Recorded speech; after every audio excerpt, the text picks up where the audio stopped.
Yes, you saw the title correctly. This video is every single FNAF fan game ever made. Well, most of them at least. The video contains upwards of around 100 plus FNAF fan games. So, as you can imagine, it's a lot. The video is about 9 hours long, so if you want to watch this, go do something, watch it again. I'd possibly recommend that because there's a lot of content. This is kind of like the culmination of a year and a half's work of making videos, and the main reason why I'm making it is I really need a break. I've kind of been doing university for the past couple months, and that's really been swarming my time, which I haven't been able to fully go full on YouTube. So this video is something that I possibly will need just to give myself a bit of a break, but I will be coming back soon with some absolute bangers, so keep in touch for that. Well, until then, this is the biggest FNAF video I've ever made, so enjoy. The game begins with an image of the night guard looking at the Fredbears family diner. The diner looks desolate, as if no one has been here for a bit. There's a bit of livelihood, however it seems the soul has been sucked out of the place. Perhaps a recent incident has caused this demise. We press new game and our player walks into the establishment. Straight away we are met with a cutscene. As you can see, it appears that William Afton is again pulling the strings. He tells the night guard that you will be attending the night shift and that you will be doing your job, and that's about it. His grin is absolutely menacing, clearly signifying that this man is an absolute menace. But moving on, we have a good look at the puppet, who seems to be just looking very disturbing as per usual. And also another keynote is the puppet is a new design. We have never seen the puppet look exactly like it does in the family diner. But anyways, we begin with the game and we play as the crying child. We move across the establishment looking at photos, or I should say portraits of the animatronics, where we say that we're not really too fond of how they look, stating that they've always creeped me out. We move into the center of the dining room and we hear a girl whimpering as these bullies try and, well, talk shit to her. We approach the room and tell the bullies to go away. They let the girl go, however they say not today Evan, as if Evan has been really pushing their buttons. Perhaps something is brewing and that we should be careful. But moving on, we follow the girl as she runs toward, it seems, the exit. As we approach the girl, we go through another section of the dining room. And we say how eventually everyone will be sitting on these chairs as it will be our birthday in under a month. We then approach the back of the establishment where we see the purple guy go toward the girl. And then in a horrific swift motion, the purple guy ends the life of Charlotte. We are absolutely shocked. We have just witnessed our father commit an atrocious act. We go toward the girl, assuming that perhaps she is just being hurt, but she doesn't move or flinch. It seems that something has happened here that we will never unsee. We immediately approach Henry, who seems to be in a panic as he kind of has a suspicion on what has gone down. This then puts us straight into night 1, and we get a call from our phone guy. The phone guy is two people, the first one being Joe A and the other one being Joe M. They tell us how the cameras work, pretty much giving us a clue to kind of what's going to happen during the nights. If you haven't guessed, well, the animatronics are going to become alive. Mainly on this first night, we are going to see Bonnie, who will be the main antagonist. The other animatronics are deactivated, being Fredbear and this foxy-like animatronic. However, the other animatronic that is active on night 1 is the puppet. We're going to go through firstly how Bonnie works. Spring Bonnie will begin on the main stage. From here, he will go straight toward the parts and service room. From this room, he will wrap around the hallway until he reaches the doorway. Once Bonnie reaches the doorway, we need to go ahead and get straight toward that door, as he will now be able to enter the room. The only thing that we can do is literally kick the door back. We have to fight the animatronic. This begins a section where we have to click on the right point, or else it doesn't end well. So this is overall a very interesting mechanic, something I have never seen before, but it's quite refreshing seeing a physical mechanic of us trying to fight the animatronic, because to be honest, I can't remember the last time I did this in a FNAF game, so I really found this quite nice. You have to do this around 4 times, and on the 4th attempt, Spring Bonnie will finally be pushed away. If you fail this quick time event, if you press on the red, like on the meter, then you get jump scared. There's no questioning. If you also take too long or you can't access the door, then you also get jump scared. So it's in your best interest that you get this creep away from your office at all cost. So that's Spring Bonnie. The other animatronic in this night is the security puppet. Or I should say just the puppet. The puppet remains in the prize counter and will eventually awake and start to roam the pizzeria. Your goal is to make it so the puppet doesn't go towards your office, and you have a tool that can make that not happen. This being the music box. When you wind up the music box, it will then be drawn to that noise. So the further away the noise is, the safer you are. However, if you don't do this and you put the noise closer to your office, just like I did on my first playthrough, then yeah, you're gonna get jump scared. I thought that the phone guy said the noise is meant to suppress the puppet. I didn't know you're meant to actually use it like how Springtrap is in FNAF 3, how you lure it away. But yeah, I didn't really know this, so I got the puppet in my office. If the puppet does enter the office, you have not really much options. It will just stand there, kinda like Balloon Boy, not moving and making you unable to check the door. You can't check the cameras, so the only thing you can do is stare at the puppet until you get jump scared by any animatronic. It's a pretty grim fate, however, it was something that I learned from and managed to then use the music box correctly.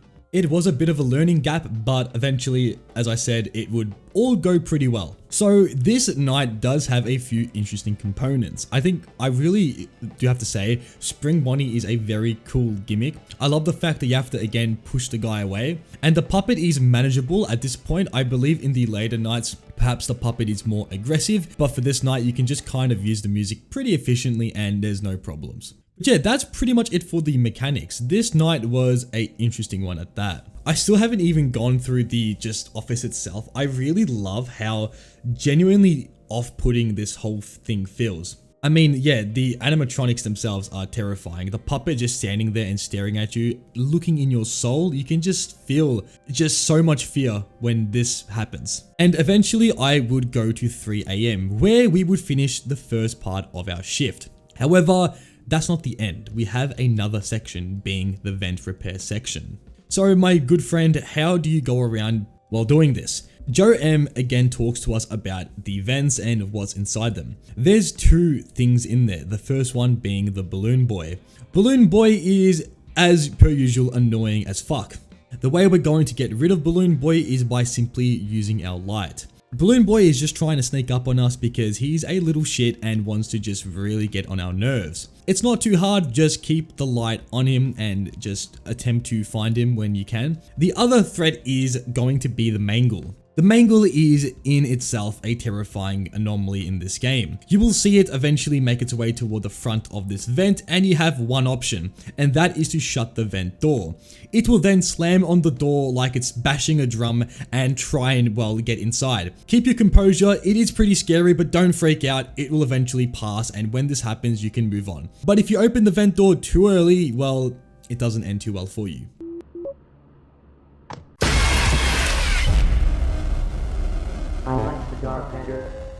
All in all, the vent repair section is pretty simple on the surface. However, the level itself requires you to complete these repair things, and they're pretty annoying. I'm going to be completely honest, I had a very bad time with these things. Because firstly, some of the buttons are a little bit gimmicky, but that's not really a problem. My biggest thing is you can't actually close the panel when you're on the thing. It has to complete its animation. And when there's an animatronic literally right next to the vent and you can't close the panel, it can create some very close moments. I always had to make sure I was checking the radar, which I forgot to mention. Yes, there's a radar. And I had to make sure I was checking off this panel just before they got toward the vent. Because if I didn't do this, then they would jump scare me. I wouldn't have time to react. These things look simple, but I can tell you right now, they're not.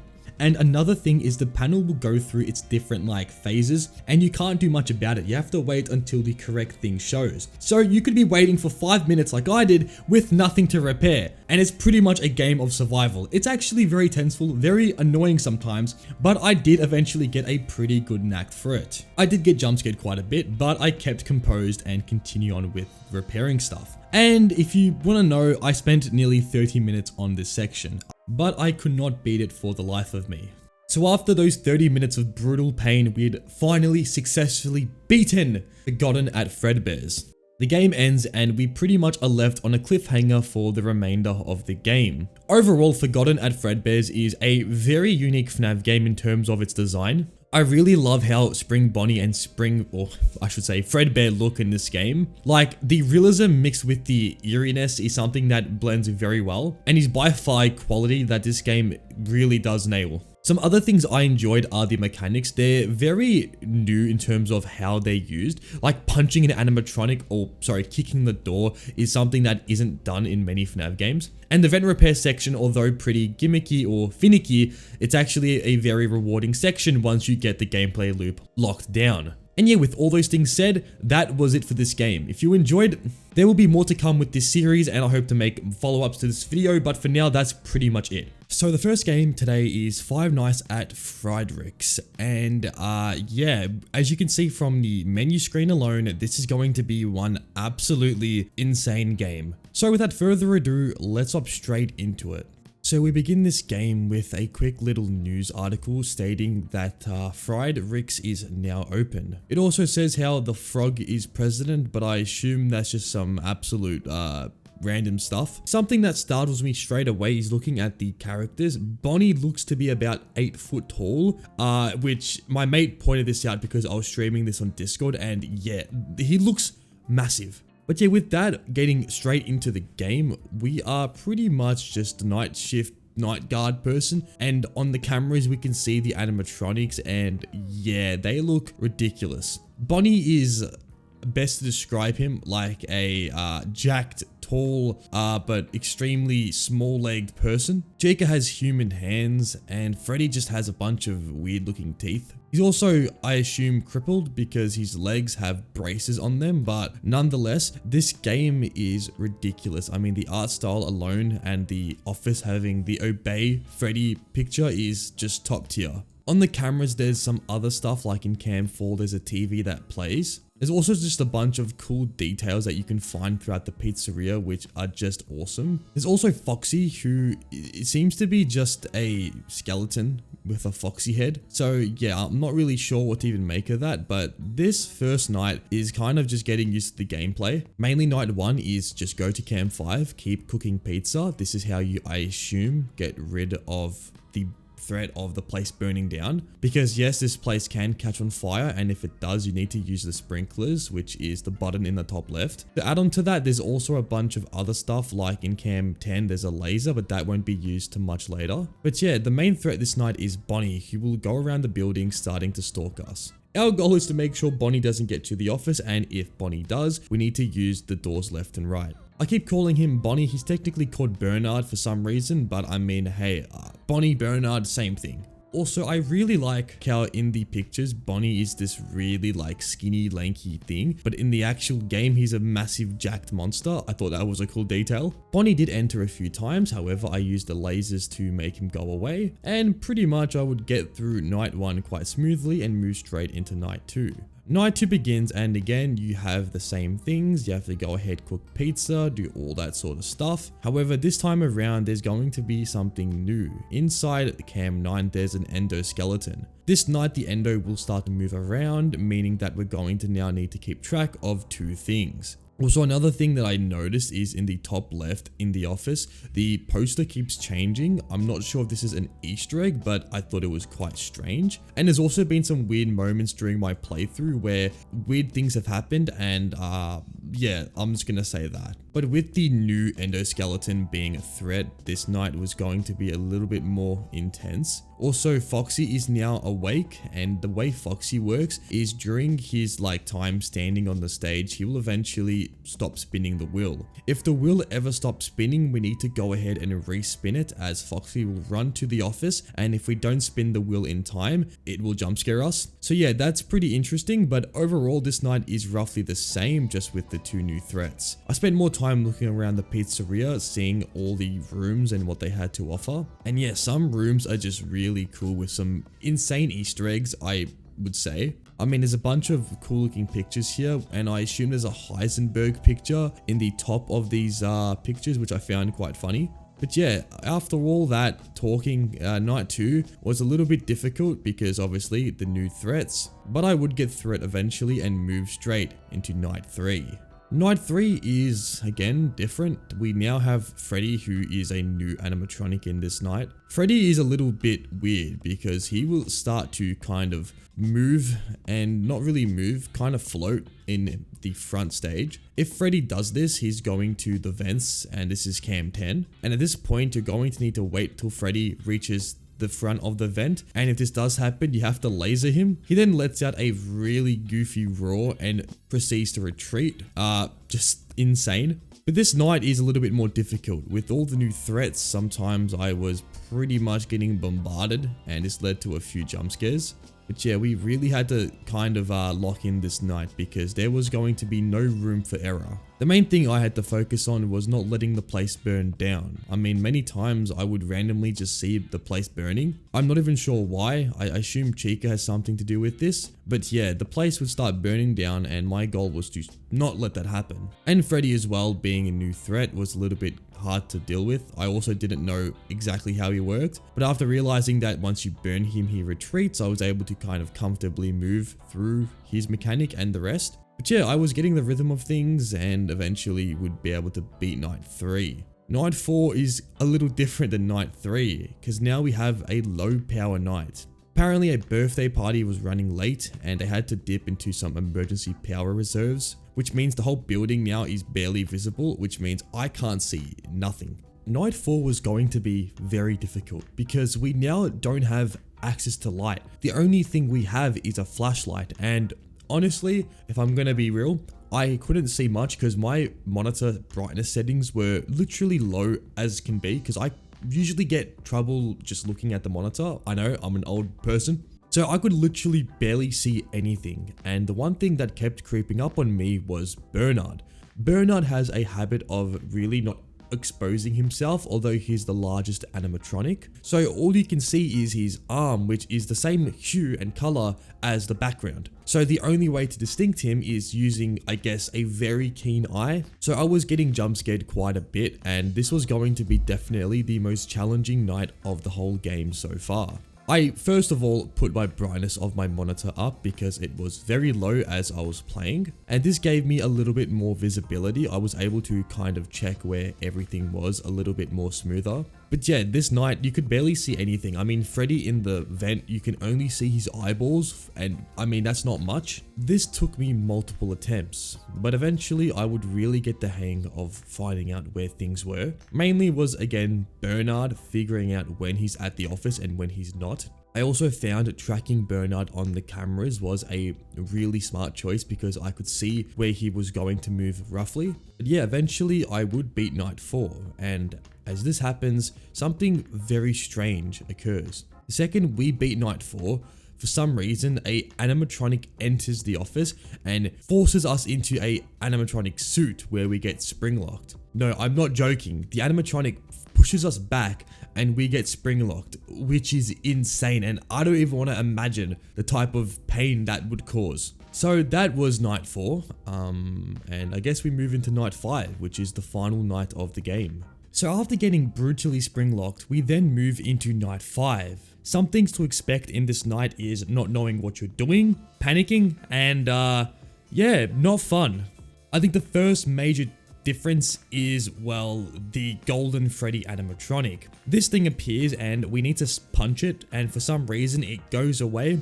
I mean, if I was looking at a spring locked person, I don't think I would want to stay in their vicinity. But yeah, this night was going to be brutal, and first of all, we are now a spring locked person. I mean, if you look when we grab the camera, we're using our tentacles. So yeah, I don't know what's going on here, but anyways, the first part of this night is basically trying to find where the animatronic is. Because if we don't find the animatronic, it's going to make it so our temperature is going to go up. And if we're not careful, we will overheat and we basically will burn the place down, including us as well. So our best bet is to find where Golden Freddy is and make sure that we're keeping track of the temperature.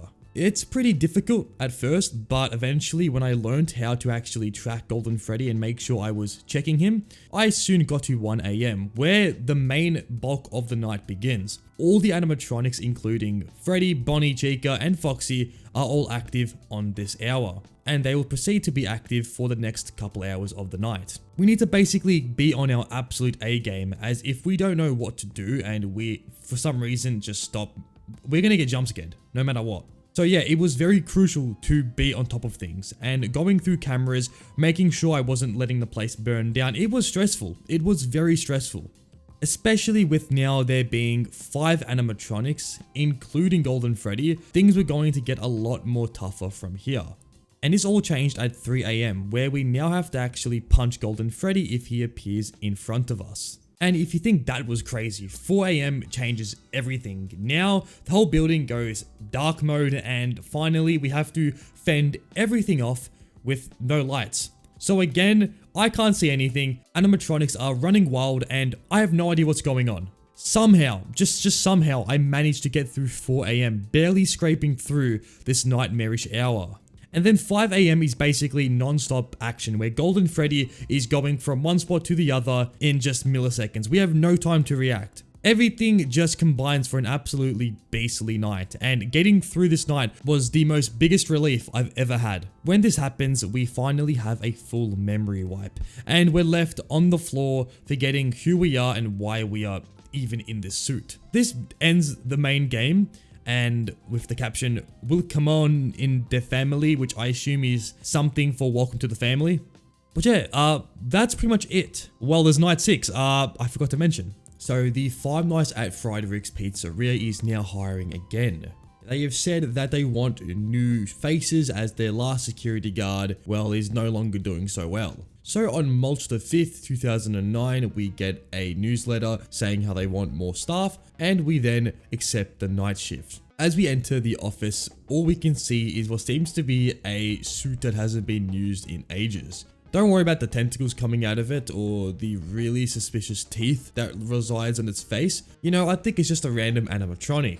Oh, what's that? Its eyes starting to move? Okay, so it's actually alive. You don't already know, yes, I am being sarcastic. This is obviously the security guard that got spring trapped or spring locked. And it seems to be now a animatronic that is trying to attack us. How this thing works is essentially it will slowly begin to stand up. You do not want this. Instead, you want it to remain as inactive as possible. To do this, you're going to need to hold the left click on it, and this will just make it go backwards in its progression, because if it gets too active, you will not be able to access the cameras, and that will result in most likely a game over. And that is basically all the new stuff for night 6. This is overall the same as the previous nights. However, with the new Springtrap animatronic, we do have to keep a lot more focus on the office as opposed to the cameras. I'd like to say night 6 is just a harder night 4, but with a random animatronic in the office. For this night, I would get closer and closer to 6 AM, just pretty much going through what I did before, checking the cameras so that Chica doesn't make a fire, making sure I was getting rid of Foxy if he went into the office. If Freddy went into the vent, I would keep tabs of him and make sure that Springtrap doesn't really become too active. With all that said, eventually I would beat night 6 and we would get a pay slip of $217 for the night shift.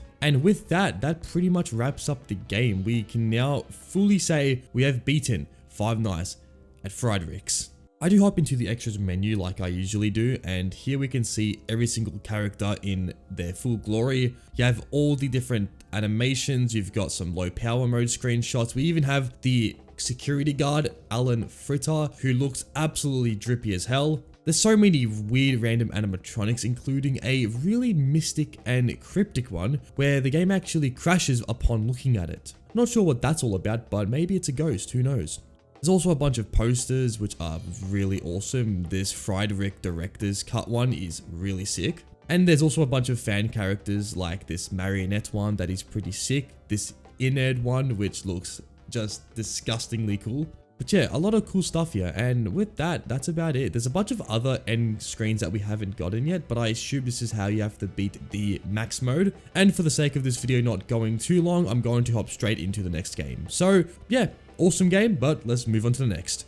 Okay, we move into the next game, which is called Five Nights at Freddy's Cleanup Crew. This is the employee assessment teaser, and is essentially a little sneak peek on what the full game will be. It's almost 3 years old, so I'm assuming that if there's a full game in development, perhaps it's near completion, or maybe it was scrapped completely. I have no idea, to be honest, but without further ado, let's hop straight into the teaser. This game begins with the main character essentially being in a really random building. We don't know where we are, we don't know why we're here, the only thing we know is that we can move forward. We come in contact eventually with a room that seems to be where we're going to be questioned. We go ahead and get scanned, and the machine tells us that we're 67% insecure, whatever the that means, but anyways, after that, the whole thing begins. The machine then starts to question us, saying questions like what brings you comfort, do you trust the machine, and essentially testing us, because if we don't answer correctly to our right, a certain someone will begin to activate. This being Freddy, and he will begin to get more aggressive as we answer incorrectly. The incorrect answers are basically anything that isn't to the machine's liking. So if you say something that's offensive, or if you just say the wrong thing, it will begin to activate Freddy. So we have to stay tight-lipped and make sure that we're saying everything correctly, or else Freddy will break the door down, delivering the punch of 87. This eventually leads to the machine just malfunctioning, and we then need to find a confidential security code.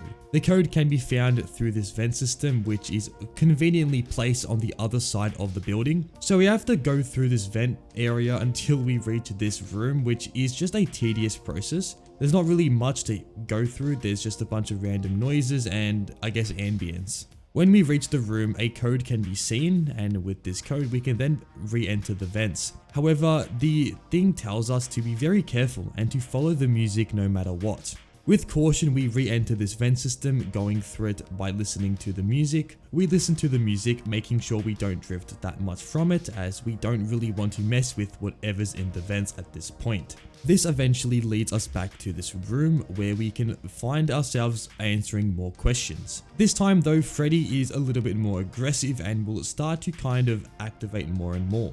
So we go through another like 20 questions with some really strange questions like what's your favorite ice cream flavor? Personally, I'm a cookies and cream type of guy, but I mean, leave yours in the comments what your favorite ice cream flavor is. But yeah, this takes a little bit of time going through everything, and that leads us to question 39, which leads to the whole building becoming level 3 security. The building is in self-destruction mode, and this is not the best news to hear, especially being placed right in the center of the building. We have 25 seconds to prepare for impact because somehow the security has just lost its mind, so the only thing we can do is brace and prepare for impact. The place explodes. However, we somehow are not affected by this explosion whatsoever. After tanking this absolutely massive explosion, we just get up like nothing even happened. If that wasn't Sigma enough, I don't know what is. We then go downstairs and start to crawl around the vents of the pizzeria, I'm assuming, or honestly whatever this building even is. We then stumble across Freddy, who seems to be as menacing as ever, but we ignore that, continue our way down, and eventually stumble across the staircase we were at the beginning of the game. This then loops to a place that we've never been before, and by activating this generator, this door then opens. The next section is a maze where the following animatronics are going to be after us. We now have to say hi to Freddy and Toy Chica, who are conveniently stalking this maze that we have to go ahead and, well, explore. We need to find all these power generators that are placed throughout this maze, and essentially there's these cupcakes on the floor. If you step on the cupcake, it will alert the animatronic, but the interesting part is I stepped on these cupcakes, yet there was no animatronics that came after me, so I'm a little confused, but I mean, I will take that. But yeah, Toy Chica and Freddy are roaming these hallways, and it's our goal to power up everything.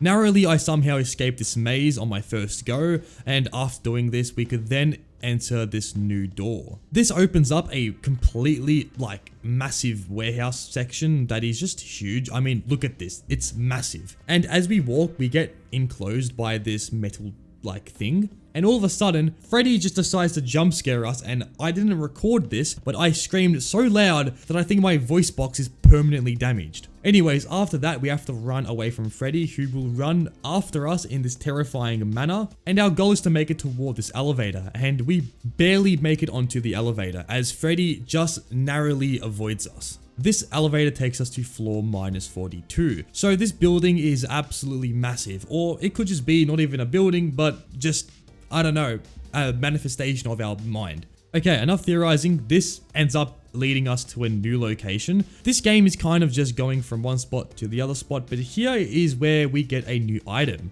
This item being the hacking item, which is, I guess, how we're going to now hack stuff. The only use for this hacking item is to hack this generator. That's literally the only time we ever use the item. So honestly, it's a pretty useless thing. But I mean, it looks like a DS, so it looks cool. We then find another massive, just abandoned place, and if you know what happened before, you can kind of assume that another animatronic is going to chase us. This time it's Music Man, who is somehow just there. I don't know how he got to the building, but yeah, Music Man is now chasing us. The game then plays some security breach music, and we just have to run until we find this vent. As soon as this happens, we have to run into the vent and again escape Music Man. Honestly, this game is getting more wild as we go.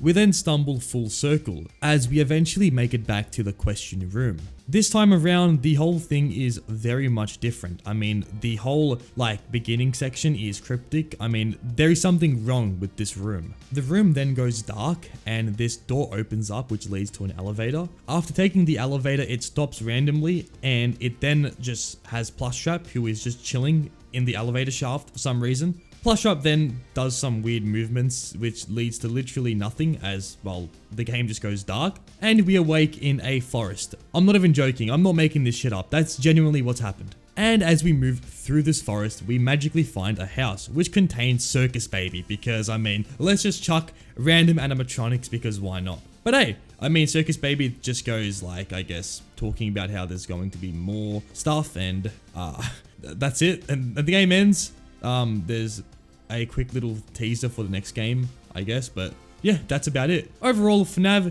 Cleanup Crew is an interesting game to say the least. Is it terrifying? Not really, I would say, but I mean, it is a definitely cool looking game and has a very cool premise, being that you have to actually question the animatronics or at least answer to them. But yeah, all in all, pretty cool game, not the scariest, but let's just move straight into our next FNAF game. Okay, so this next game is called Freddy in Space, weirdly spelt Freddy with an I-E.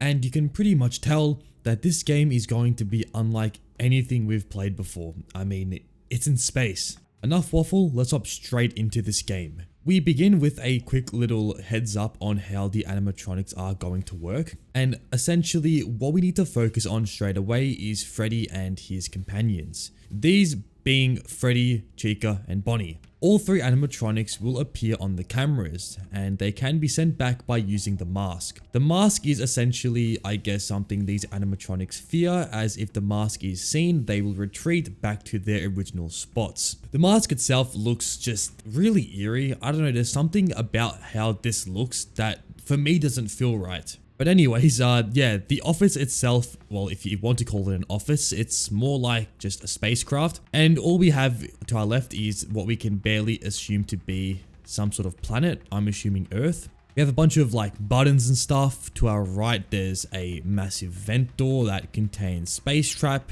which I'll get into in a second. But yeah, the whole thing is pretty eerie. There's a bunch of floating stuff and we are pretty much in zero gravity. I'm just really wondering, if we're in zero gravity, then how are we sitting down? I mean, I don't want to get too picky, but it doesn't really make much sense unless something is holding us down. Anyways, enough being a geek.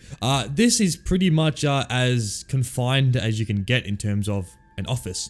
The door to our right contains Space Trap, which pretty much acts as Freddy from FNAF 4, let's just say. Because we have to keep checking on this door and make sure that it's wound shut.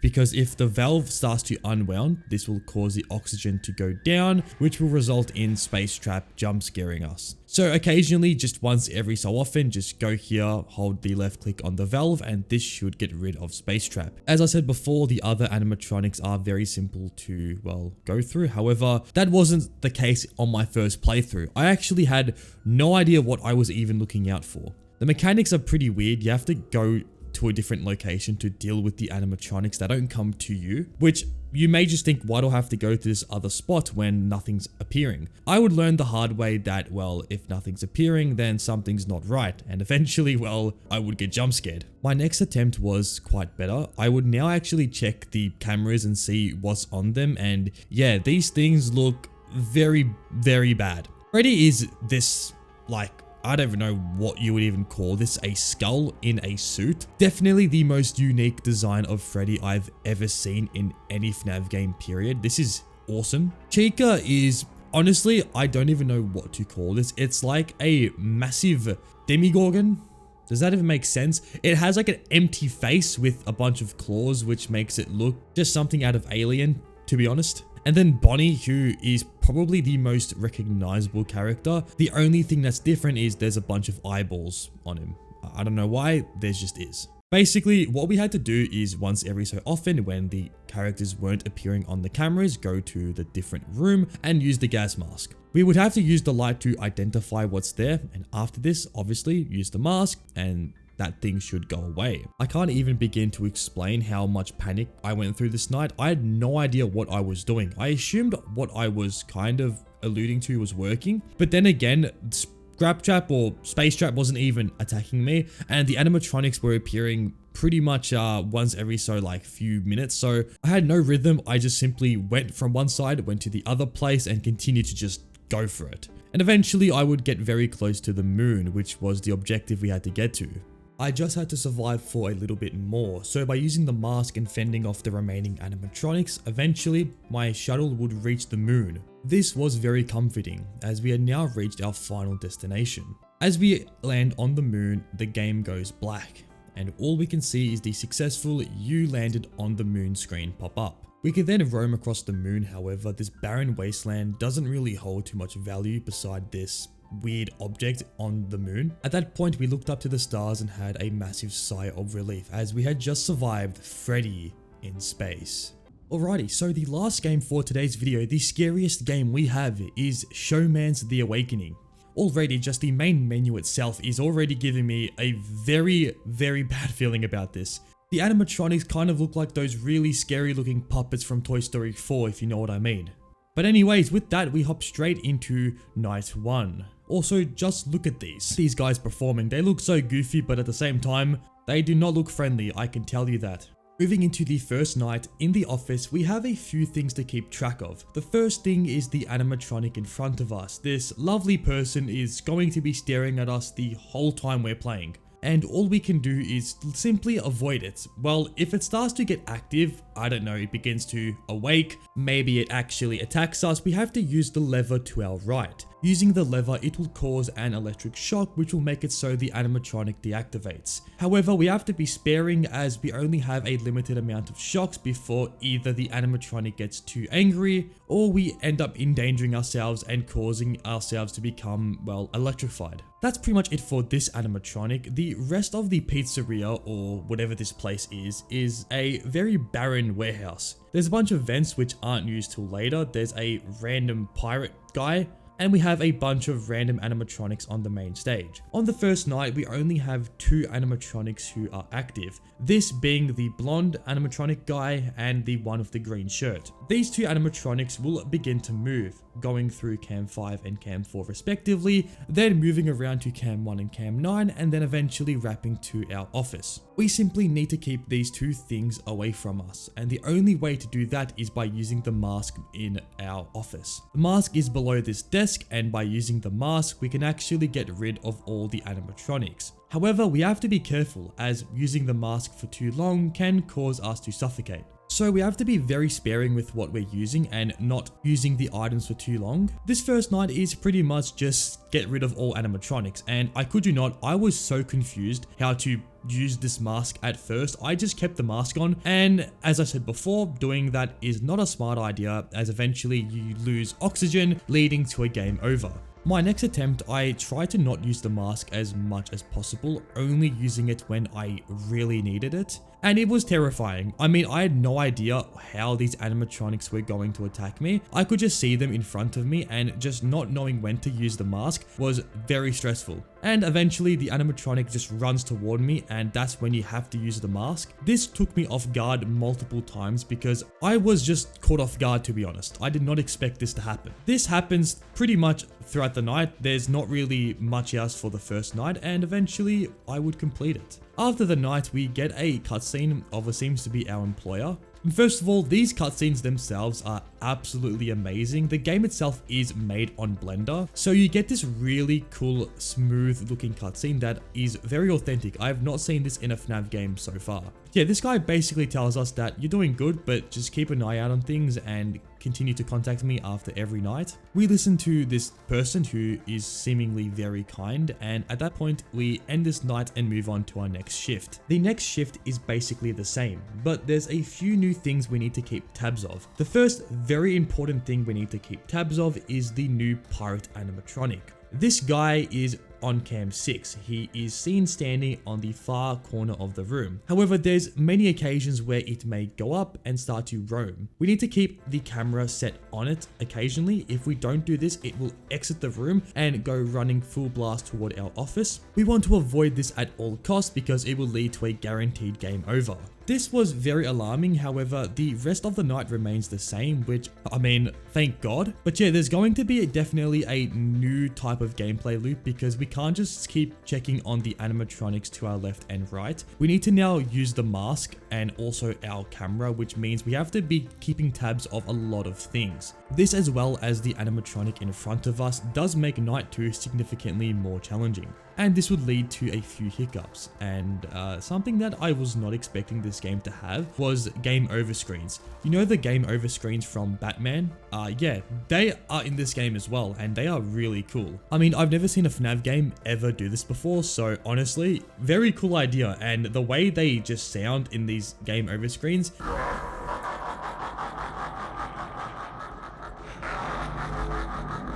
is very haunting. But yeah, night 2 was definitely an increase in difficulty, but eventually I would get through it. After this, the game says, "Can you hear me?" And this leads us to a cutscene with a random entity down this hallway.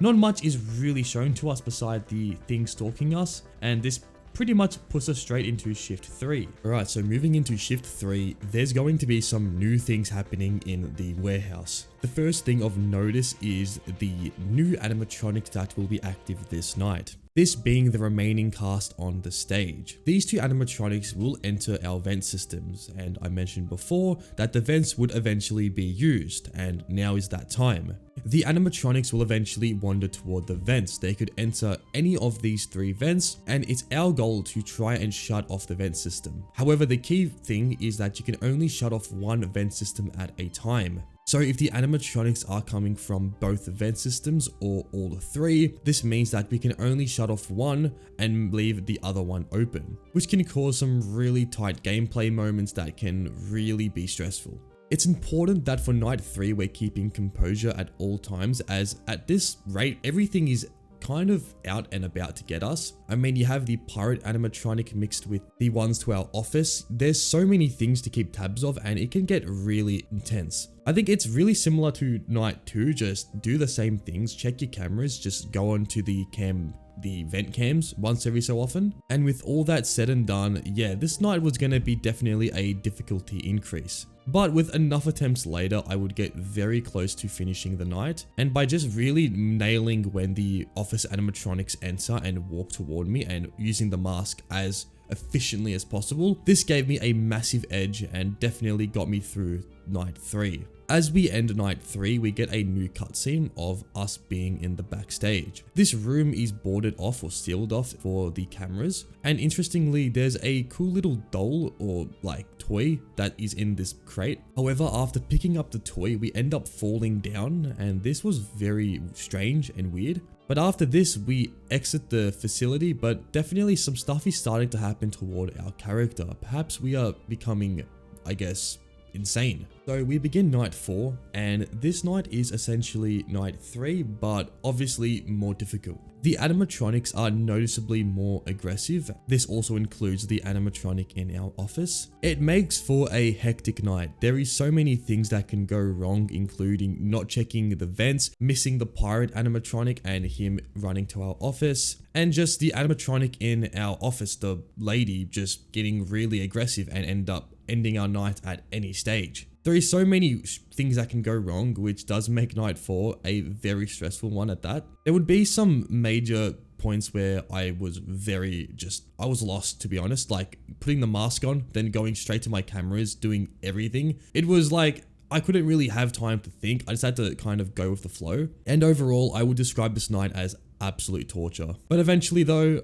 I would somehow scrape through night 4. After this, we end up in our home. Actually, we are outside and we call the place up. They say that our shift tomorrow is no longer, well, going to happen, as the place is going through some shutdown. Obviously, you know, being the sane person we are, we go back to the building and we are greeted with a phone call. It states that everything is very much not safe. This building is actually being completely demolished as the animatronics have become very aggressive. It's pretty much life or death here, and us going to the building again was possibly the worst decision we could have ever made. But I mean, hey, night 5, and let's see what can go wrong this night.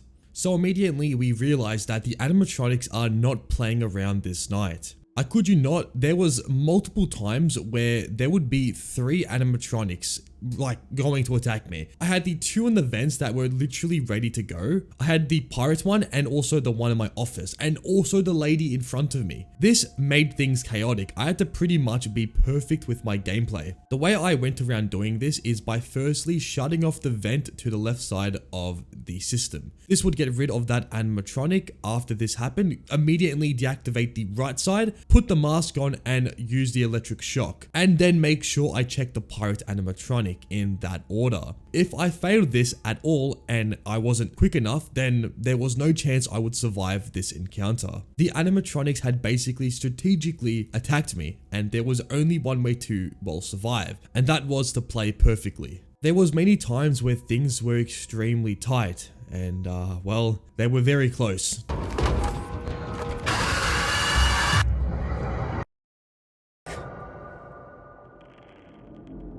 And overall, night 5 would take me multiple attempts. In fact, it would lead to hours at one point. The night itself, again, just incredibly hard. Honestly, one of the hardest challenges I've played in a FNAF game. But I kept going. I started to utilize the lights more because I realized if I stalled the animatronics, I could really make it to where the animatronics will arrive when I want them to. This would be preferably after I shock the lady, just so I can have enough time to use the mask. Because if I do it in the other order, this means that the lady may attack me as I'm using the mask, which if you don't know is a instant game over. But yeah, with a few new things that I implemented, I made the night a little bit more manageable, but still it was incredibly hard, especially with the vent animatronics and the pirate being so unforgiving. My attempts would start going into the 4 AMs and eventually the 5 AMs. It was tense. There was one run where I was on 5 AM. Nothing was going wrong.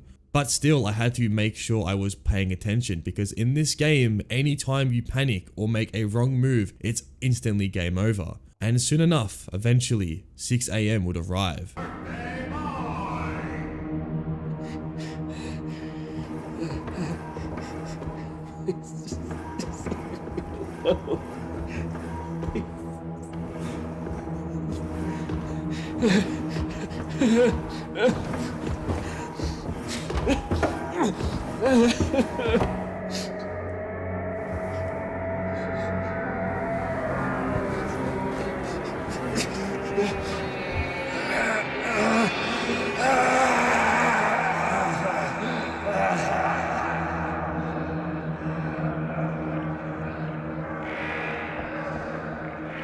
Main character Mark is put on a chair. We cannot move as we seem to be like compressed onto the chair. In front of us, the entity arrives with a mask. It simply puts the mask on our face, and that would be the end of Mark as we know it. Not much is known what happens to Mark. However, Night 6 seems to answer these questions. Night 6 begins with the new character Matthew entering the establishment. We see Mark, who is now possessed by the mask and simply just attacks us after staring at us. This instantly gets us straight into Night 6, and immediately you can tell that the establishment has been completely run down. The corridors, the hallways, the vents, everything seems broken, and it seems that the crew have actually gone ahead and taken out the animatronics. Also they thought, as the pirate one and the one in front of us are still remaining. Mark is the main threat of the night. Basically, it acts as the animatronics that were attacking us from the hallways. However, when Mark enters the office, we need to use the flashlight and use it repeatedly, as the mask that we were using before is now, well, used for Mark, who is possessed by it. And the other animatronic is the vent one, and this is just a really terrifying looking thing. It resembles, I guess, Mark, but assuming the entity that was talking to him throughout the game. And this thing is basically just like the vent animatronics, just shut it when it's inside the vents. But yeah, nothing much really changes beside the visual aesthetics of the,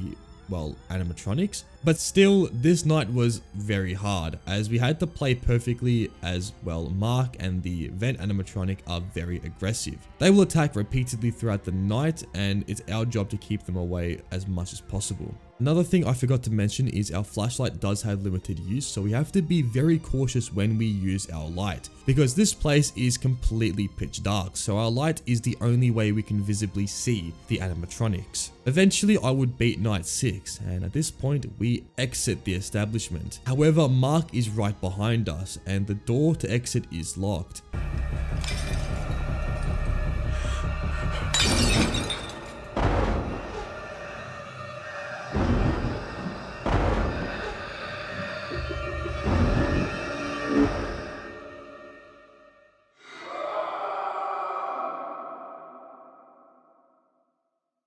Tragically, Matthew is also possessed and barely just, well, doesn't escape. With that, that pretty much concludes Showman the Awakening. Overall, an amazing FNAF game. What happened to Mark and Matthew remains a mystery, and hopefully a follow-up to this game can show perhaps the aftermath of this game. But yeah, we do get an extras menu, a gallery of sorts, where we can see all the animatronics, and they look just fantastic. This game is I believe a remaster of the original game, and they really went all out with the designs and the overall feeling of the game. So yeah, huge props to these developers, as they absolutely killed it. This is by far one of my favorite FNAF games overall in terms of gameplay and just the story. I mean, this is genuinely a fantastic game. Moving into our first game for this video is a FNAF 1 remake that kind of takes the ransomware type of games that have been coming out recently and puts a twist on them. The game begins and we get a bunch of text. The texts say that, look, there's a lot of text, but essentially there's an entity that's trying to like keep us in their little void. The entity goes onto a lot of depth, talking about nostalgia, talking about perspective of life, and just a bunch of random shit. But the second the entity really gets my attention is when he literally closes and minimizes my tab. I didn't do this, the game did. Already I'm shitting myself, checking Windows security, checking if I have malware. But thankfully I had no such thing. This was part of the game. And with that, it just gets straight into it. No questions asked. Let's just get straight into the FNAF 1 remake. This game is, well, FNAF 1, as you can tell. But everything is a little bit different. First of all, the graphics. It's as if someone took a black and white filter and made like the blur a little bit higher. But even saying that, the game itself looks absolutely terrifying. And the main part of the game, which you may have already seen online because they're very popular at the moment, the animatronics. These things look absolutely insane. Like, I kid you not, when I first saw Bonnie, I was like, okay, what the f? And if you think just seeing them in their main stage is creepy, wait till they get toward the left and right doors. That's when shit gets real. Night 1 is pretty simple. Just check the doors to your left and to your right and make sure that Bonnie doesn't get too close. Bonnie can come from both hallways, which means you're going to have to check both sides for Bonnie. And some of the camera poses you're gonna see here are just insane. Then as Bonnie enters the hallway door, you just have to shine the light and see it and then shut it. And if you do this correctly, well, you have successfully counted Bonnie. And that's pretty much it for night 1. Bonnie is the only threat for this night. As we complete the night, for some reason, you can see here, the 6 AM alarm clock just goes back to 12. It's as if we have no time to break and we're just straight back into the action. This time around, we have 2 new animatronics. The first one being Chica. Chica, first of all, doesn't have a beak. Second of all, why is Chica the biggest tweaker of all time? I don't know how that sounds so right, but I mean, she's just tweaking every time you see her in the hallway light. But anyways, how Chica works is occasionally during the night, you're going to hear some noises. The sounds are like if something's running toward the office, and if you check the hallway lights, you will see Chica will be there. When you see Chica, close the door, and you should be fine. She can go to both hallways and make it pretty confusing where she is, but as long as you hear the audio of her running, just check any light and you should see her. The other animatronic which I mentioned is Foxy. Foxy remains in his cove, just like the original FNAF 1. If Foxy begins to get too, I don't know, out of his cove, we would have to shock him with the shock. If we fail this, then Foxy goes toward the door, and he doesn't actually jump scare us immediately. That's if the door is shut. No, what he's going to do is he's going to make sure the door doesn't close by literally holding the door in place. And then obviously if this happens, you're gonna get jump scared by another animatronic. And then Foxy has another mechanic on top of this. In the room, occasionally you're going to hear him go he's gonna say something, and if you hear him say something, he will then begin to move his claw into the office. Terrifying as this is, all you need to do is just tap the claw with your mouse button and it goes away. It's pretty terrifying, but you can easily get rid of it. So this night was a little bit different because now we have 2 new animatronics. Thankfully though, it's not too difficult. Just make sure to check on Foxy's Pirate Cove once every so often so that he doesn't actually leave the cove. And with Bonnie and Chica, if you hear them or if you see them, just close the doors. This in combined is not too bad, and I pretty much got through night 2 quite easily. After this though, we moved into night 3, and again, everything just resets to 12 AM. The entity does speak to us saying that it did not expect us to get this far. It tells us to keep going. It's kind of like playing a game with us. This night, we have Freddy Fazbear, who finally is out to get us. How Freddy works is he actually has 2 different mechanics. Let's go through Freddy's first mechanic, and this is basically when he appears inside the office. If we see Freddy inside the office, what we're going to need to do is stop what we're doing and just stare at him. This will basically make him go away because for some reason he doesn't like being stared at. And this kind of puts us into the other mechanic that Freddy has, and that is randomly throughout the night, Freddy can just go on the cameras. He can move from the front stage and can go anywhere in the pizzeria. Our goal is to find Freddy and simply stare at him. Again, if you stare at him, he goes away because for some reason he does not like being stared at. Honestly, Freddy, that's pretty relatable, I can't lie. And also some of the poses that Freddy does is just terrifying. Another thing that makes Freddy extremely difficult is sometimes he hides in the camera, because in this game the camera pans left to right, and sometimes Freddy can just hide. And if you're just staring at the camera for not enough time and you skip it, you may miss Freddy, which means you're gonna get jump scared. And if this wasn't bad enough, there's literally 7 different cameras and Freddy can just be basically anywhere in the camera, which makes things a little bit more difficult. The good thing about that though is you can actually hear when Freddy is on the cameras because he does an audio cue. He just laughs because he's a funny man, and if you hear this, he's on the cameras. So if you at least hear this, you can kind of assume that Freddy is going to be on the cameras. You can also check in the front stage if Freddy isn't there. Overall, night 3 definitely made things a little bit harder, and it was definitely when this game's difficulty got significantly more increased, because now we have 4 different animatronics, and every animatronic basically have more than one mechanic. Oh, and I actually forgot, there's technically another threat in this night. Not in the traditional sense that it's an animatronic, it's actually more than that. Occasionally throughout the night, a massive monitor will appear straight above you. This monitor is a 3x3 grid, and on the grid, some panels will begin to light up. It's going to give you a pattern, and you're going to need to input this into the 3x3 grid, because if you do not do this, yeah, good luck. So pretty much we have 2 new animatronics technically. One is more of a just random threat, but yeah, we have 5 things to look out for. So technically, this night does make things 10 times harder. This night was purely just trial and error, just trying as much times as I could, and if I got jump scared, just do it again. What do you know, eventually, I got through night 3 and moved into night 4. The entity grows tired and starts to say, "Are we having fun?" It assumes that we're just not having that much fun, and it wants to make things a little bit harder for us. So it decides to just ramp things up a little bit by making this night significantly more active than the last one. There's no new threats in the traditional sense that there's new animatronics. It's the same as night 3, but the animatronics are just a little bit more aggressive. So all in all, night 4 is most definitely an increase in difficulty. The main problem with night 4 is Foxy, just purely Foxy. Why am I saying this? Because Foxy is a little bit different from the rest. At this point, I wasn't too sure if I had to stay on the camera to stall Foxy. I assumed when the time just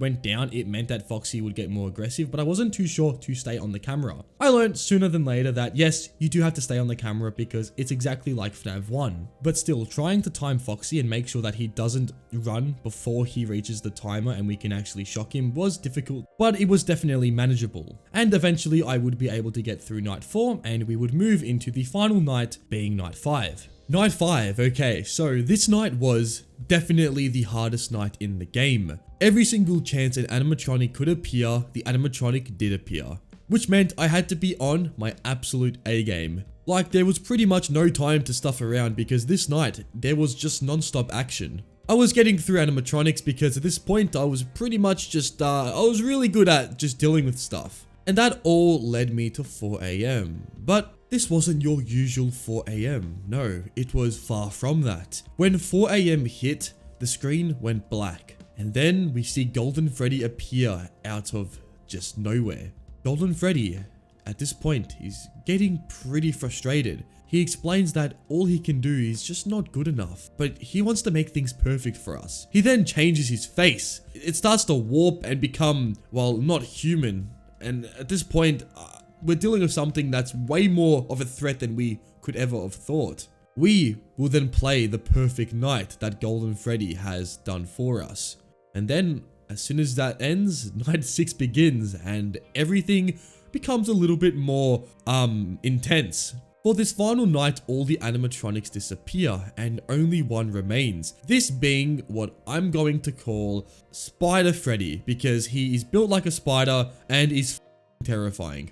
How this thing works is he has many mechanics. So I'm going to go through the first of the mechanics, which are the doorway mechanics. With this entity, it will sometimes occasionally make its way toward the doorway. It will either run very quickly toward it, and at this point, if you hear it running, you have to shut the door. The footsteps are pretty loud, like you can very obviously hear them. Whoa! Ah! If this happens, shut the door because you do not want the door unshut when you can hear an absolutely insane beast running down the hallway. The other thing it can do is just stand in the hallway. And my god, look at this. I don't even want to explain what this even is, but it will stand there and your job is to simply hold the flashlight on it. Just like Freddy, it doesn't like being stared at, so it goes away, but yeah, that's about it for the doorway mechanics. The other thing it can do is it can deploy a virus into your camera system. No, not on your computer, your camera system. If you see the virus in your camera system, all you need to do is shut it off. If you don't do this, then you get jump scared. And lastly, what this thing can do is it can actually start to hack the computers inside your office. There's 2 computers or TVs, and basically the TVs can randomly turn on, which can drain power. If you don't turn these TVs off, then you could drain your power and again, you're not going to survive. So that's pretty much everything that this night has, and definitely this was a different switch up from night 5. It was completely different. The entity was fast and a lot more active than any of the animatronics we have seen so far. And getting through the night, it was just a matter of learning how to deal with it and not trying to, well, just save as much power as I possibly could. All in all, night 6 was difficult, but not difficult enough. As terrifying as this entity was, it was not enough to make me too stressed, as I would beat this relatively quickly for a night 6 on my 3rd attempt. So that was pretty much it for the game. And at this point, everything just went dark and the entity could be seen just standing there, defeated and it pretty much gives us a full confession that it has nothing to do now. It's not perfect after all. This ends up setting the entity on fire, who remains trapped in this game forever. We'll never see anything again. This game, once we close it, that's the last time it will ever live in this world. And with that, that's about it. And as soon as the game ends, an interesting cutscene plays and oh, what do you know? It is an April Fool's game. Definitely one of the best April Fool's games I've ever seen for like any game in general, not even FNAF. Like the quality was insane, and we move into the extras menu where we get to see the animatronic renders, and yeah, as I said before, one of the most highest quality games or highest quality April Fool's games I've ever seen. There's also some challenge nights in this game, like the 6-hour mode, and I can't lie, I've got better things to do on my Friday evening than play a 6-hour mode in this FNAF game, but yeah, maybe one day we try this out, who knows. For the FNAF 1 remake, I'm giving it an overall rating of 5 out of 5 stars. I really enjoyed this game. The gameplay itself was a little bit lackluster, but when it comes to the storytelling and the animatronic designs, this has to be one of the scariest and most just disturbing games I've ever played, especially with the last entity we faced off. This game is absolutely amazing. This next game is called FNAV 2 Rewritten, and well, it's a FNAF 2 remake that makes everything 10 times more terrifying. So let's get straight into it. We begin this game with a cutscene of William Afton in his iconic spring bonnie suit. He seems to be luring us toward an unknown destination, and we have to go ahead and follow him. As we go and follow him, some lights begin to flicker, and we can see more of the pizzeria. This all leads toward the parts and service room, and after entering the room, everything goes dark. We then get a cutscene of Freddy and the gang performing for an unknown crowd. Things seem to be going very well, however, we get the truth of what's actually going on. Apparently, this Freddy Fazbear entertainment place has gone just very bad. This is due to a bunch of incidents at the restaurant, and everything is pretty much done and dusted. However, the restaurant seems to be having a rebranding, and in the year 1987, the second establishment seems to be opening. This puts us straight into the game, and straight away, this looks amazing. We get a first-person like view of the pizzeria, and everything here is just absolutely top-notch. Walking around the pizzeria, you can see all the animatronics and the absolutely insane amount of detail that is put into them. I explored a little bit, but I went straight toward the office to get my actual first night going. In the office, we get, you know, the average 2 doors to your left and right, which are the vents, and then the massive hallway in front of you. You also have the camera monitors and the mask, so pretty much everything that FNAF 2 has. There's a bunch of differences between this game and FNAF 2, so let's get into that right now. First of all, the cameras. The whole pizzeria is a little bit bigger. With that obvious factor out of the way, the animatronics work as usual, however, there's one difference toward Freddy's mechanics. Freddy is not going to actually make his way toward our office. Instead, Toy Freddy makes his way toward the green cameras on the map. These are the generator cameras, and if Freddy gets toward these cameras, he has the chance to turn them off. Our role is to, well, make sure he gets a lot of flashlight treatment. Cause, you know, Freddy being the absolutely ginormous man that he is, does not like lights. Because for some reason, he thinks that the light's gonna make him not be able to eat. So if you flash him with the lights, he just goes away. That's Freddy's mechanic, pretty simple. If you fail to do this, he will turn off the generator, which means you have to perform some camera repair thing that just requires you to press a bunch of buttons on these red dots. This is pretty simple. Bonnie and Chica work the same as FNAF 2. They go toward the left and right vent, and if they get towards your office, you need to turn on your mask. You know, use the mask. However, I will warn you, the animations in this game are way more terrifying than they ever were in FNAF 2, as they will actually go toward you and will they just look a lot more different. Also, another thing I noticed with this game is for some reason, randomly, you can hear William Afton laughing. I assume this is due to like the toy animatronics and them being controlled by William. So perhaps he has like an audio that plays with him laughing, but I feel like this is kind of leaking your identity, William. You don't want to do that. Anyways, that's pretty much it for night 1. Also, I forgot the marionette, which, I mean, come on, the music box. I think everyone, even if you don't know what FNAF is, knows that there's a music box. Wind it up, don't let it to get too low and you should be fine. That's pretty much it for night 1. My goal for night 1 was to get used to the mechanics, but also figure out how to deal with Toy Freddy, because at this point I was like, why is this guy turning off my power? After realizing how he moves and when he gets to the cameras and when I should use the light, I was pretty much confident to get through the night on my first attempt. After completing night 1, we get a cutscene of Freddy inside the front stage. He seems to be looking around, and to our left and right we can see Chica and Bonnie. They seem to start tweaking out, and for some reason the puppet decides to say hello to us and is right in front of us. And also, why does this thing look so terrifying? By far the most insane looking puppet design I've seen in a while. Anyways, with that, that's pretty much it for the cutscene. It ends and then we have to go ahead and explore the pizzeria once again. This time around, I thought, let's go do some exploring. How bad can this be? Well, very bad, as you can see, because what if I want to go this way? What if I want to go down here?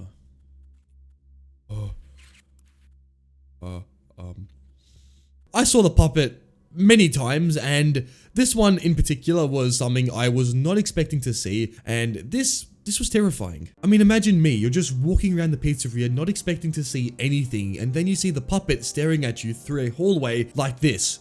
I also found the puppet in the box that it's in, and this was also pretty weird, but anyways, we moved now into night 2. Night 2 introduces Mangle and Foxy. Basically, it's the pirate night. I also forgot to mention Phone Guy. At this point, he's just talking about just the animatronics, but eventually later on, he gets more into the lore stuff, but Phone Guy is telling us that Foxy is pretty much allergic to light. So if we see Foxy, use the flashlight and that should make him go away. If you ask me, he's a little bit of a bitch. And Mangle is pretty much a new Foxy, and it's just a mess of parts. Mangle can be found in the playroom, and it will eventually make its way toward the office. Mangle is actually by far the most terrifying of the bunch, because when Mangle gets toward the room, it doesn't just go into its little animation, no. It actually crawls on the roof, the TVs around us start to flicker, and some music can be heard, and by far this was really just insane. And not only that, but when Mangle gets right above you, there's no actual moment where it will get you. You kind of have to guess when it's going to come down and bite your head, and if you don't have the mask on, you will get jump scared. So essentially it's a game of guessing with Mangle, and Foxy is just basically use the flashlight. It does make the game a little bit harder, but not enough to make me really start, crapping my pants. Just for now, I guess.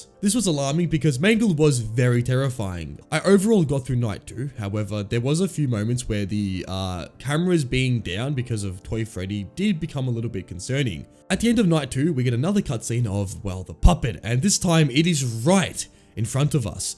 It gives us like a 0.5 POV, and it's just kind of just going left to right, and it's terrifying. Alright, this just looks insane. We move into night 3, and this time around, Phone Guy is talking to us about more of the old animatronics. These animatronics seem to be just placeholders. The company want to give them upgrades, but at the moment they can't really do anything because they don't have enough cha-ching. So pretty much they're just left rotting in the maintenance room, and at this point they're not really too much of a threat to us until this night, because now they will begin to move, and some animatronics we can expect to see are Withered Bonnie and Withered Chica. So yeah, Withered Bonnie did eventually appear in my office, and seeing it in its full glory, how big the animatronic was and the design of it, these were definitely by far the most eeriest animatronics in the whole game.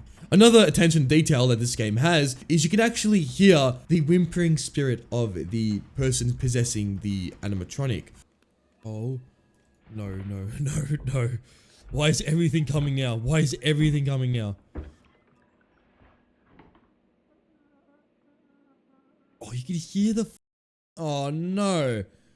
Go away.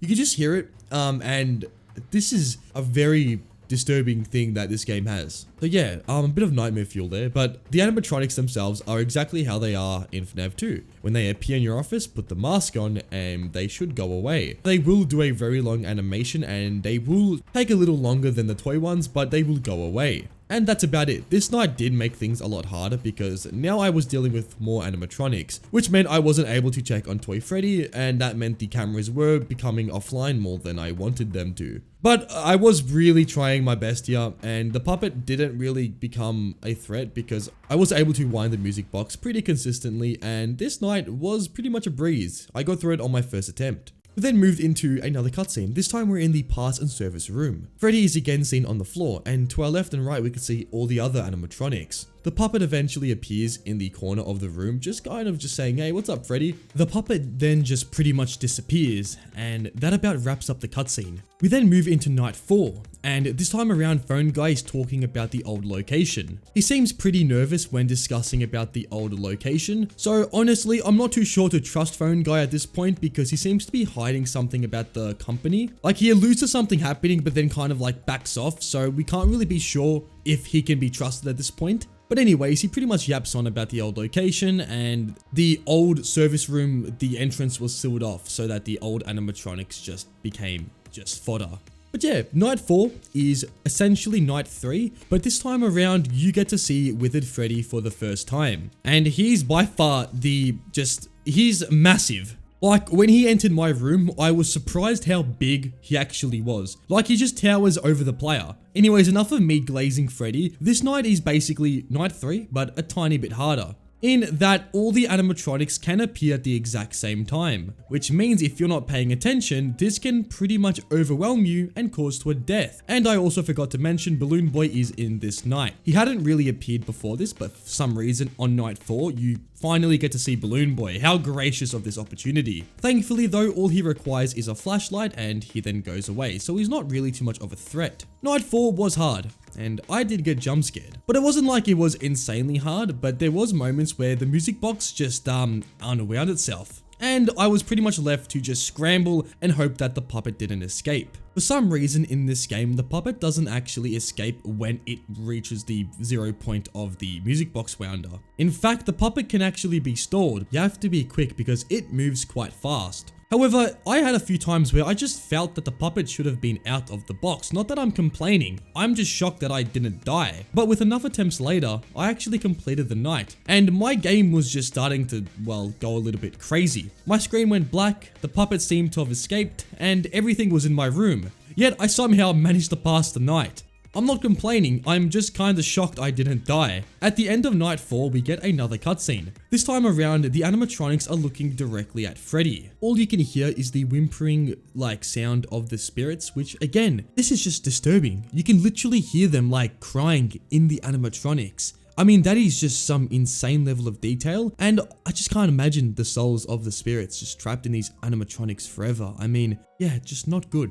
Anyways, we move into night 5, and Phone Guy pretty much says, good luck, and after this night, we're gonna just shut things off. He also alludes to a private party happening on Saturday, so maybe there's a night 6, but for now, all we have is night 5. This night is the final night of the game, therefore, it is quite difficult. You essentially have no time to react. If you see an animatronic, you need to just be prepared. And when everything is in your office at the exact same time, at multiple points, I had 3 animatronics in my office. This is just insane, and it makes this night just a rush of animatronics. But if you're really efficient and you know how to wind the music box, then it's not as bad as it seems. But there's gonna be multiple points where you're not gonna see anything but animatronics swarming your office. So if you can't handle seeing 3 things walk at the same time, then you might be screwed. And there was many points where I'm like, okay, what the f is happening? But I just kept calm and made sure that my music box didn't get too unwound. And by just trying to keep Toy Freddy out of my cameras, just Toy Freddy, I don't like you. Why do you have to be such a prick? But I was just making sure that I didn't keep anything unchecked, and this helped me get through night 5. It did take me a couple of attempts, but I got through it and we moved into the last cutscene. The puppet is really pissed. It's staring at us like it wants to just square up. Like it's sniffing us, like it wants to smell our cologne or something. I mean, I'm not Jeremy Fragrance or anything, but I mean, I appreciate that the puppet appreciates my smell. That about is it for the cutscene. We pretty much end the game like that, and there's nothing to do from this point onwards. I couldn't even play the epilogue or the extras. It just didn't let me play anything. So I was just left with the end screen of 87. Alright, so for FNAV 2 Rewritten, I'm giving it a rating of 4 out of 5 stars. Don't get me wrong, the game is absolutely amazing, and the designs themselves and the animations were top tier. I'm not sure if the epilogue and potentially custom night was just glitched out for me. I'm assuming it was, so I'm not going to count that off the game. I did find the gameplay a little bit repetitive. I did like the toy Freddy mechanic, but beside that, it's essentially just FNAF 2. It's not a bad thing, but I really wish that there was potentially some more mechanics that could spice things up a little bit. I did like Mangle and how they changed that up, but beside Mangle and Toy Freddy, the rest are pretty much the same. This last game for this video is called Five Nights at Freddy Herbex. And essentially, it's a body cam slash like audio horror game. I know it sounds confusing, but essentially it looks realistic and the animatronic can hear you. So pretty much it is, well, it's scary. Without further ado, let's hop into it. Five Nights at Freddy Herbex starts off with a screen saying you can either play, go into the settings, or eject the disc. We of course press play and this begins the events of the game. Us, Michael Afton, awake inside the Freddy Fazbear horror attraction, and after we awake, we pretty much have to go ahead and go around the pizzeria looking for any signs of ghost. This will then be picked up by our EMF reader, which we have on our other hand, and our goal is to prevent going near Springtrap, who will be haunting and just stalking the building. And if Springtrap hears us, if like we use our mic, this mic, he will then go up to us and jump scare us. So we have to be quiet in real life, but also be aware that if we run or if we do anything that creates sound, Springtrap's gonna hear that and get drawn straight toward it. Our goal is to pretty much get as far away from this thing as possible to avoid any confrontation, because it does not end well. In this building, there's 5 EMFs that we have to collect, but we have to be careful because, as I mentioned before, we do not want Springtrap hearing what we're doing because he just hates us for some reason.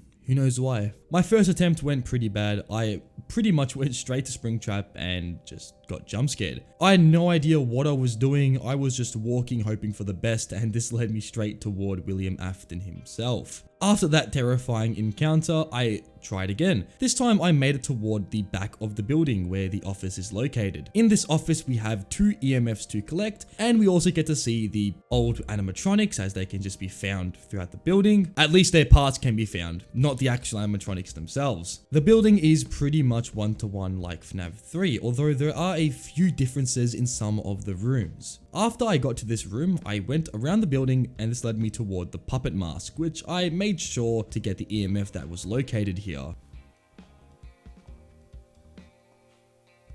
After this, I made it toward the front of the building, where we can find a Chica poster.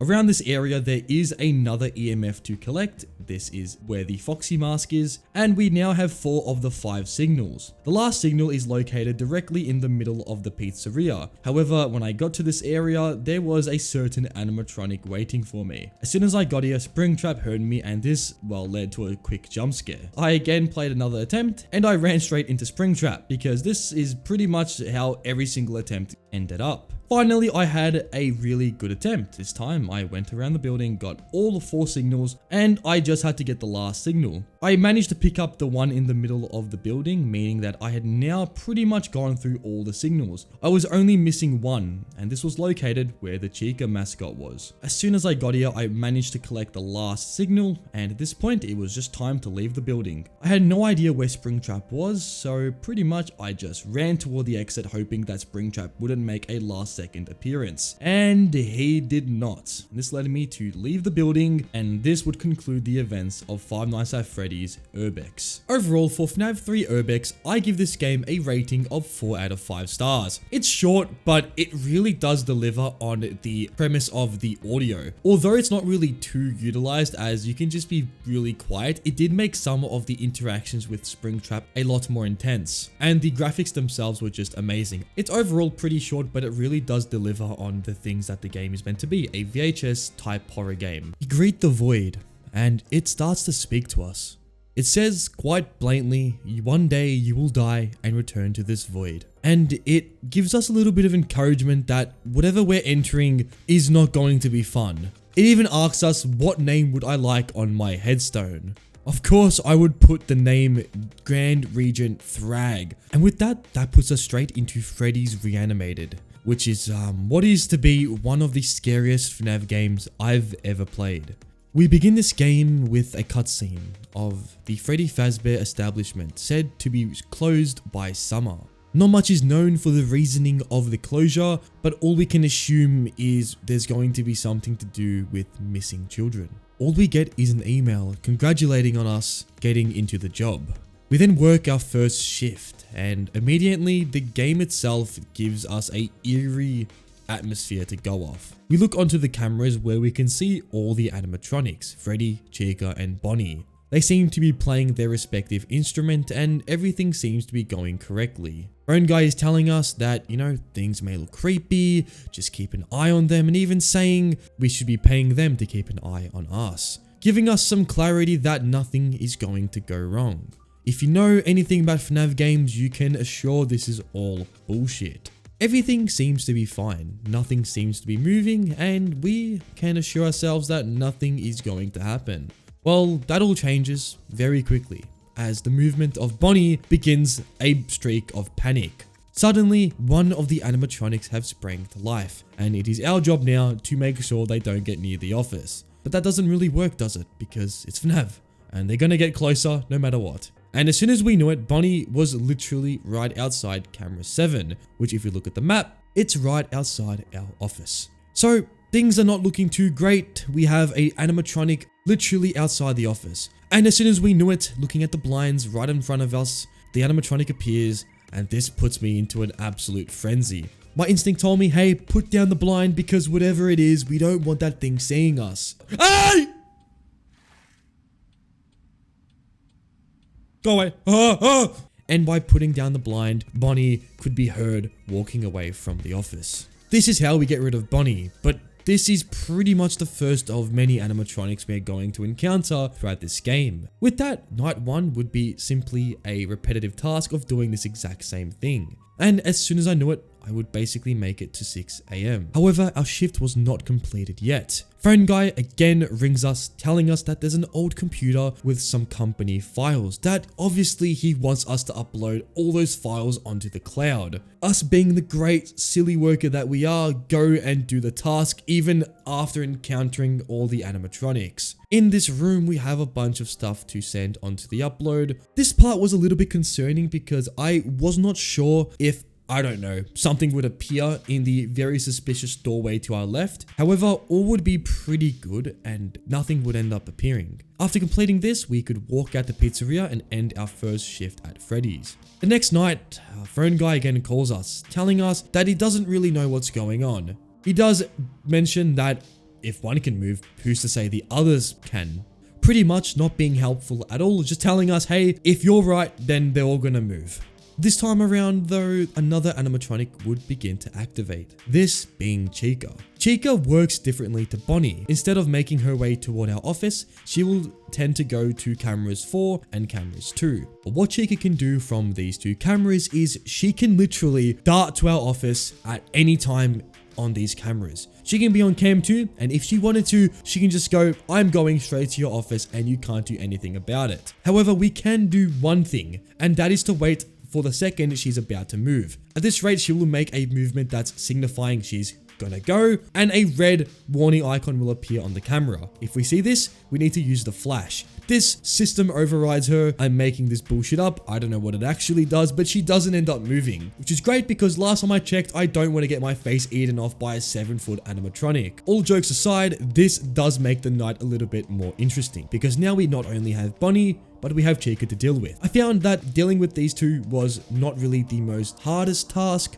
but it definitely was not easy and did require me to occasionally check the camera and then check the blind for Bonnie. And knowing that if I missed Bonnie, then I would certainly be jump scared. I would eventually be successful and complete the night. However, this time around, we have another post-night section. Phone guy says that, well, he forgot to mention that we have to go ahead and fix the power grid. Such a silly phone guy, and with us being the absolute, nice security guard that we are, we listen to phone guy and go to the back room. Here we have access to the power grid, and this is basically like a metering system, and we need to put the icon to where the meter should be. To know where the meter should be, we need to reset the power, and if there's a red like visual, then we've done the wrong one and we need to fix it. Pretty simple. However, what's not so simple is if we look left this time, we can see Bonnie, who decides to, hey, I'm gonna start to appear and good luck dealing with me. Thankfully though, Bonnie this time, it doesn't like when you look at him. Every time you stare at Bonnie, he walks backwards. However, if you don't look at him and you look at the power grid, then he will come closer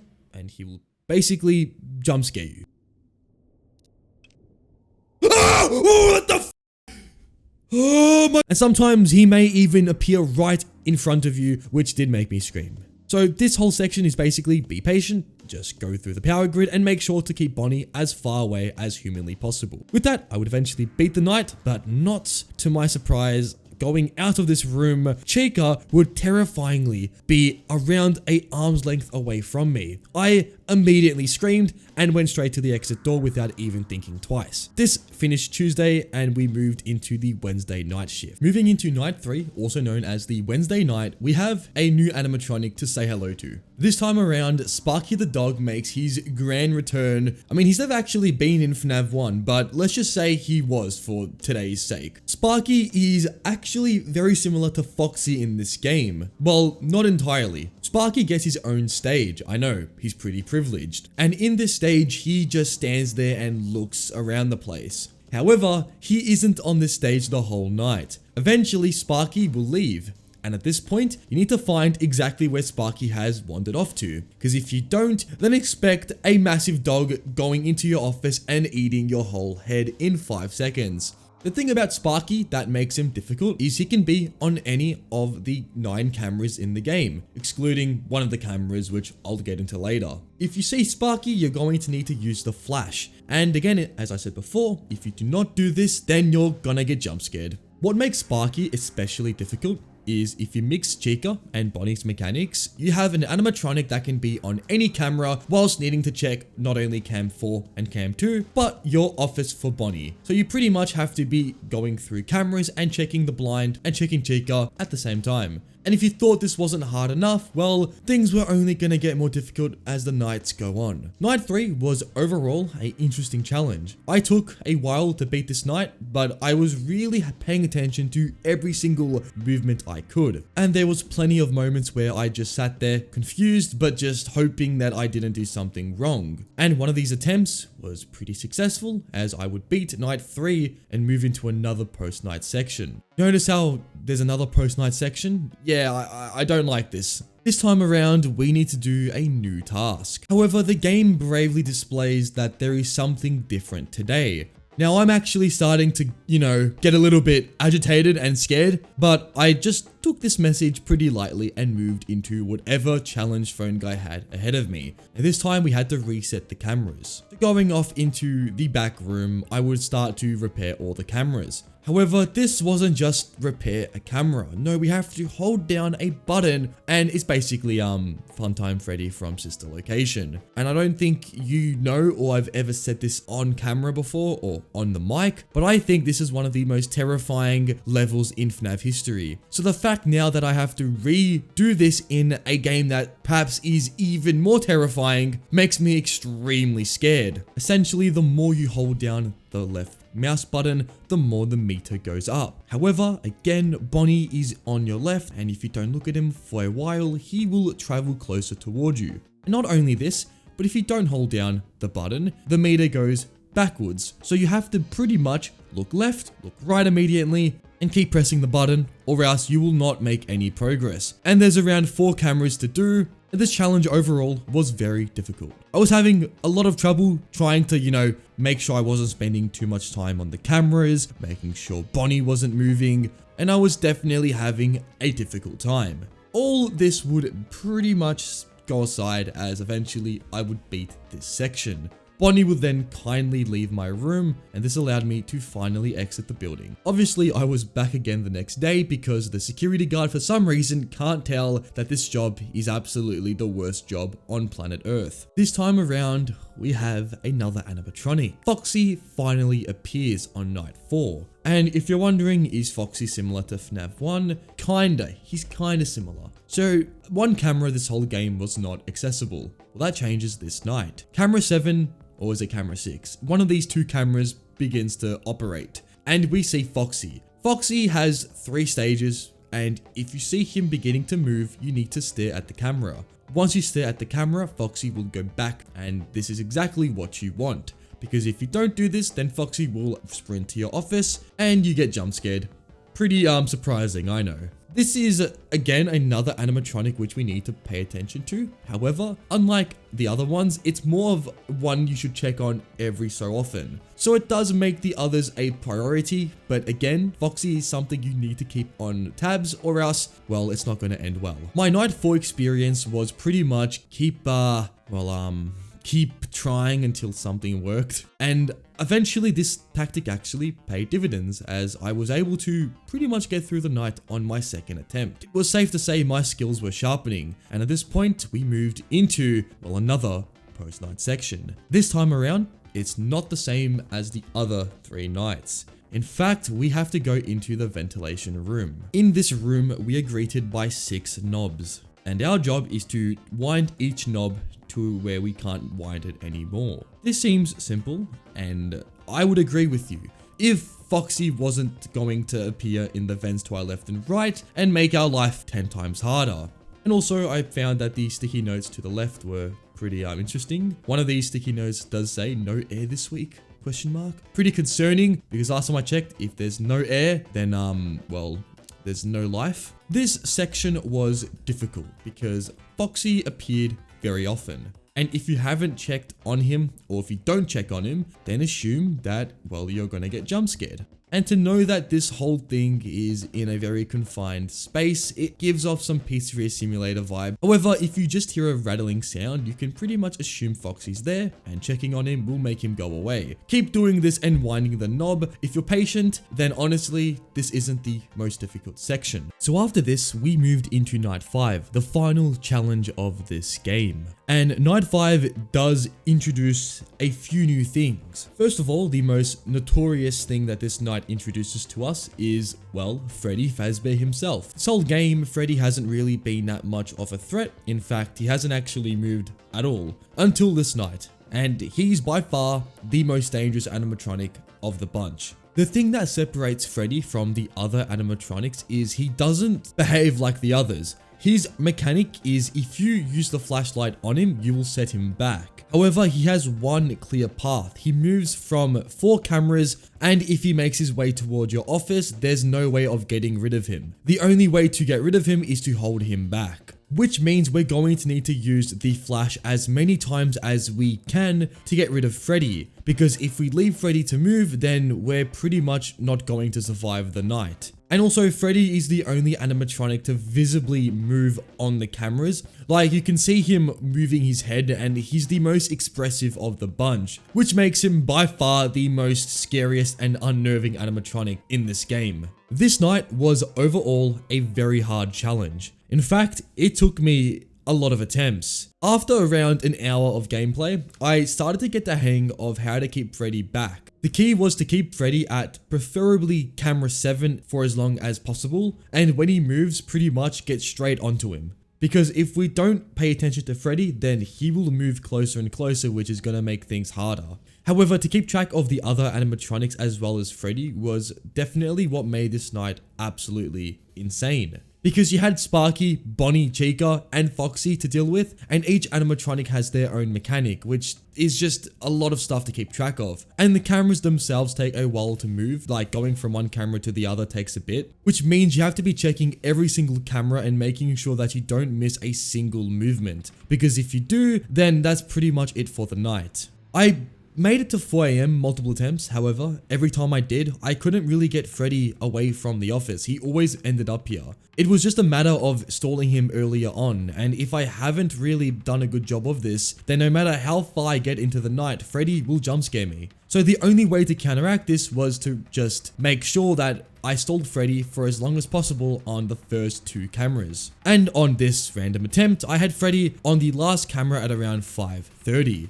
So already I had a bunch of time left, but that didn't mean I was in the clear yet. I still had to get rid of all the other animatronics, and there wasn't a guaranteed chance that Freddy would, well, ignore me. Because that's the thing, if you're not checking on Freddy at all, there's a chance he can move. And at the final stretch of the night, I had to check all the animatronics again. This was where Freddy could have jump scared me. Thankfully though, he didn't, and I was able to complete the night. After this, phone guy gives us a call, telling us that he has something for us in the dining hall. So we listen to phone guy and make our way toward the hall. When we get here, well, every animatronic in the game can be seen in front of us. This was pretty alarming, and I can't lie, I was not sure what was going to happen here, but thankfully nothing really happened. The animatronics ignored us, and at this point, the phone guy just says he finally realized what the flash really does. It takes photos, and he takes a photo of all the animatronics looking at the camera. That pretty much concludes the game, with the place finally shutting down. Phone guy releases the blog at Freddy's, and everyone is now really interested in, well, what's happening here.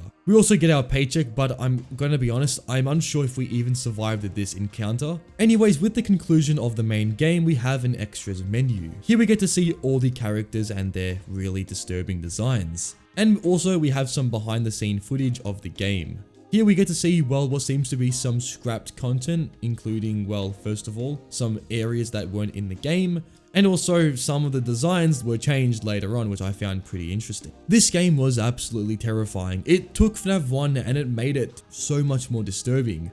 Also, this game does something that I didn't really expect, where Phone Guy alludes to the characters, the animatronics, being possessed by ancient spirits, which definitely does change things drastically, and it makes it a lot more, in my opinion, just interesting and terrifying. Because this could be an ancient civilization that has been put into these animatronic suits. So they may not even know how to behave around humans. They may see us as an alien at this point. But yeah, let's move into the next game. This next game is called Blessed with Death. I know, a very uplifting title, I must say. This game is, if you can imagine One Night at Flumptys, but in a very eerie mansion. That's kind of like what this game is. The art style is very reminiscent of One Night at Flumptys, that's what I'm trying to say. We begin this game with a slideshow, and it says that things are never easy for none of us. And it says that we have a chance and that not everyone gets one. So I'm assuming that wherever we are, whatever we've done, we have a chance to, I guess, survive. We begin this game and already we can see what seems to be a skull and a few notes. The decor seems to be very old, and it seems that whatever's been living here or whatever's here is withering away. We've been given a note, and it says that we are here to watch over the house. The note also says that the nearest town is a day's walk away, so wherever we are not going anywhere anytime soon. We do have enough food for the week, which is, I guess, a good thing, but another bad thing is that the telephone and networks are gone. So let's say, I don't know, there was some entities in this building. Well, there's no way we can actually escape. The only way to really survive is to, well, survive. On the cameras, we see the house and we see the different rooms this place has. Some rooms consist of a freezing room where a bunch of meat can be seen. There's also a fireplace, and there's just a bunch of random rooms that this house just contains. Most importantly though, this house contains unwanted guests that are going to make our life a lot more harder. Throughout the night, we will start to see some entities begin to form in the other half of the mansion. The entities will consist of this, if you can call this even a thing, and we also have a headless butler that makes his way toward our office. Essentially, we have two doors to our left and to our right, and in the hallway, we may start to see the entities begin to make their way closer. If we see this, then we need to pay attention, because if they get toward the door, we're going to need to keep the door shut. And in this playthrough, the entities started to get closer and closer until, well, eventually they were right outside the door. My first instinct was to, well, just keep the door shut, and this ended up being an amazing idea, as the entities did not mess with me if the door was shut. Because I can't lie, the headless butler, I would actually throw hands with it, this guy just pisses me off. However, one of the times the entities made their way toward my door, I didn't actually know how long I should keep the door shut for. So what I ended up doing is just keeping the door shut for like 10 seconds because I wasn't sure if something had to happen in between this time. And what happened was when I opened the door, a message came up on my screen saying he took your eyes. I'm not too sure what this even means, but I assume one of the entities got inside the room and took our eyes and is, I don't know, doing something with them. This was my first death. However, on my next attempt, I made it a priority that I didn't keep the doors shut for too long. This was a great idea because this time around, nothing actually went into my room and took my eyes. And eventually, after going through each door and getting rid of all the entities that made their way toward us, I would eventually get through the first night. We moved into the second night, and this time around we have a few things to look out for. First of all, we have a message of what seems to be a vengeful spirit, saying that no matter how high the price is, I will pay for it.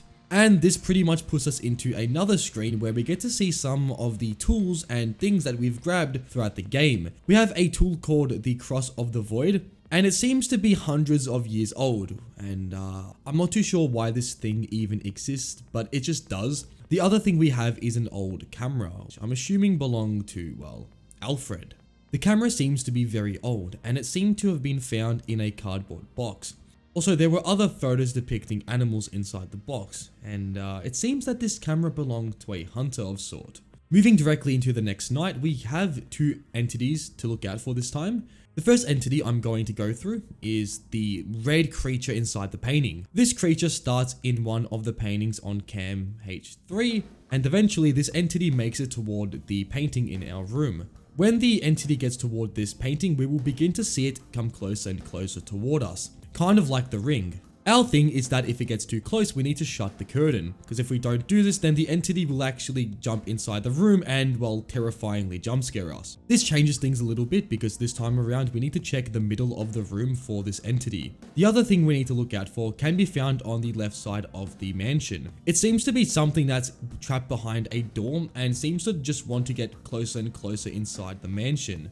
If we see its arms begin to get out of the door and it seems to actually be moving, we need to use the camera. However, we have to be very sparing as we only get 6 camera flashes this night. So not a lot, as you can imagine. With everything I've just mentioned, this night does become a little bit harder. The main thing was to just keep checking the doors left and right of us and making sure that we paid attention to the painting and also the door that seems to be housing an absolutely terrifying monster that I definitely don't want in my mansion.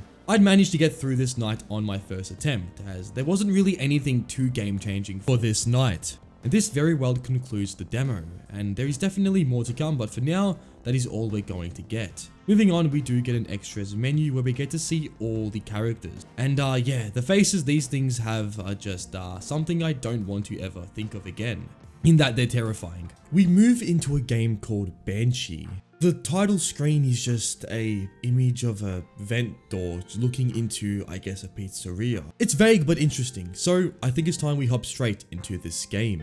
After pressing new game, we get some dialogue, and wouldn't you guess, our main character, William Afton, yes, we just can't get enough of William. Someone is speaking to William, saying to him that you've done some really bad shit, and that your sins will not go unpunished. To add on, the spirits inside this place are restless, they want revenge. He also promises a person called Charlotte that wherever you are, I will find you peace. We then get put straight into the game, and what the actual am I looking at? This is something I never thought I would ever see. A Scrap Trap remake. If you haven't already guessed, this is a Pizzeria Simulator remake, and something I think is insane is how disturbing they made Scrap Trap. Anyways, what happens is on the audio messenger, it tells us that you need to pay attention to this animatronic. We are completing a salvage, and our job is to make sure that if anything is heard, any weird sounds, we need to stop playing the audio. And using the computer to our right, we need to log in different like movements that it does, and pretty much just make sure we don't end up getting jump scared. We begin this section, and we also get a meter that I assume gives us a rough estimate on how aggressive the animatronic is. So it's basically a ghost reader. I don't know what it's called. I haven't played Phasmophobia in years. So yeah, That's what I'm gonna call it. The first attempt, I didn't actually know that I have to log stuff in the computer, so all I was doing is playing the audio and checking the ghost reader. This worked, I guess, because it gave me an idea on what I was meant to do, but already I was pretty scared because there was really no context. I just had to look out for or listen for any audio that could play. And eventually, the ghost reader went to the red zone, and I could hear the movement of the animatronic, which sounded like it was like howling or something. I instantly turned off everything and sat there like a good boy. I was not going to attempt to die. I then replayed everything after I felt that everything was safe, and I just repeated this for a bit. Nothing really happened, the same thing just kept happening, and eventually I just kept the ghost reader on because I didn't hear any weird sounds. However, this wasn't a good idea. My first jump scare nearly had me at least 10 seconds of airtime as I jumped out of my seat and almost hit my head on my ceiling. The next attempt was the exact same. I didn't know that the computer needed to be, well, typed in, and I continued to just keep the ghost reader on and check it. It was just pretty much me hearing a very weird sound, me turning off the audio, and repeating this for like 5 minutes. I was then also met with another jump scare. So on my third attempt, this time around, I did the exact same thing as I did before, but this time I'm like, ooh, computer. What if I type? Oh my god, I was meant to type the whole time. You're meant to do 3 logs in the computer, and once you complete this, the salvage section is pretty much done and dusted. And then you get put straight into the main bulk of the game, also known as the night section. The night section has you in a room with a computer screen. Around you is a bunch of stuff that you don't really have to worry about yet.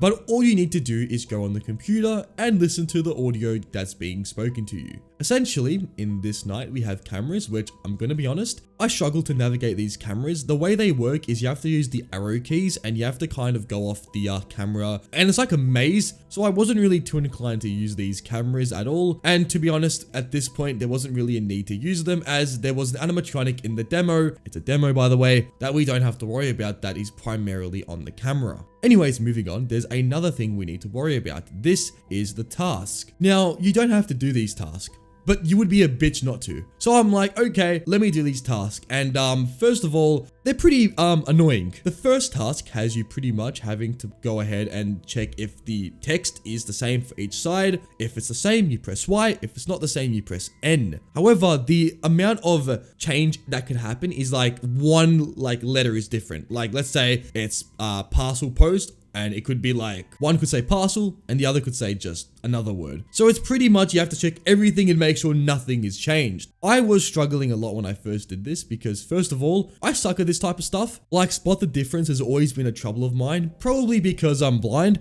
No, I'm not actually blind, I don't wear glasses, but I probably should because I suck at this game. But don't worry, this isn't the hardest task. That would belong to, I would say, maybe tasks 2. Because this time around, we have to either cut the paper or print the paper. And all the text you get is either going to be something you should archive or something that should be deleted. Like I'd say something that should be deleted is, I don't know, missing children. You know, chuck that in the bin. We don't need that. Just chuck it away. And stuff you should keep is like, I don't know, the protocol stuff, all that should be kept. Sometimes though you might get confused what should be archived and what should be deleted, and the problem is you need to get 10 in a row that's correct. So let's say you stuff up, you have to redo all the archives. And this one did take me a little bit because I was struggling to like figure out which one's which, and that's not the best, especially when there's animatronics that are also after us. I haven't actually mentioned yet, but Scraptrap is actually after us this night. How Scraptrap works is to our left and to our right, occasionally it may appear in either of these doors. If you see it, don't move, because if you move, well, you die. And your goal is to stare at it until it walks away. And by the way, why does it look like that? That is just nightmare fuel. I'm trying to sleep tonight and I have to see this. But anyways, enough about that. Scraptrap is pretty much the first animatronic, but there's another one. This one is actually one that can trick us. Basically, throughout the room, as I mentioned before, we need to pay attention to things. There's different posters, there's different books, and sometimes the books can say it's me on it. If it says it's me, it's time to shut your eyes, because whatever it is that did it is now trying to jump scare you. As you shut your eyes, you're going to hear it breathe behind you and then move away. I know, not fun, but you know, is what it is. So those are the 2 threats. Straight away, I wasn't too sure how to deal with them because the game does tell you, but you kind of have to, you know, find out yourself, in that you have to fly out of your seat as you get jump scared. There's also 2 more tasks. The first one, which I'm going to go through quick. Basically, there's a bunch of numbers. When the number is, well, not moving, you have to type the number in, and there's weird pictures. That's it. Do this 4 times and yippee yay, you complete this 3rd task. And task 4 is exactly the same, but with the arrow keys. There's also a quick little glimpse of the, I'm guessing, Scrap Baby design. By the way, I don't like this. This doesn't look right. This thing is absolutely terrifying. I don't want to see the full design. Please, just... Right, so with everything out of the way, this night was...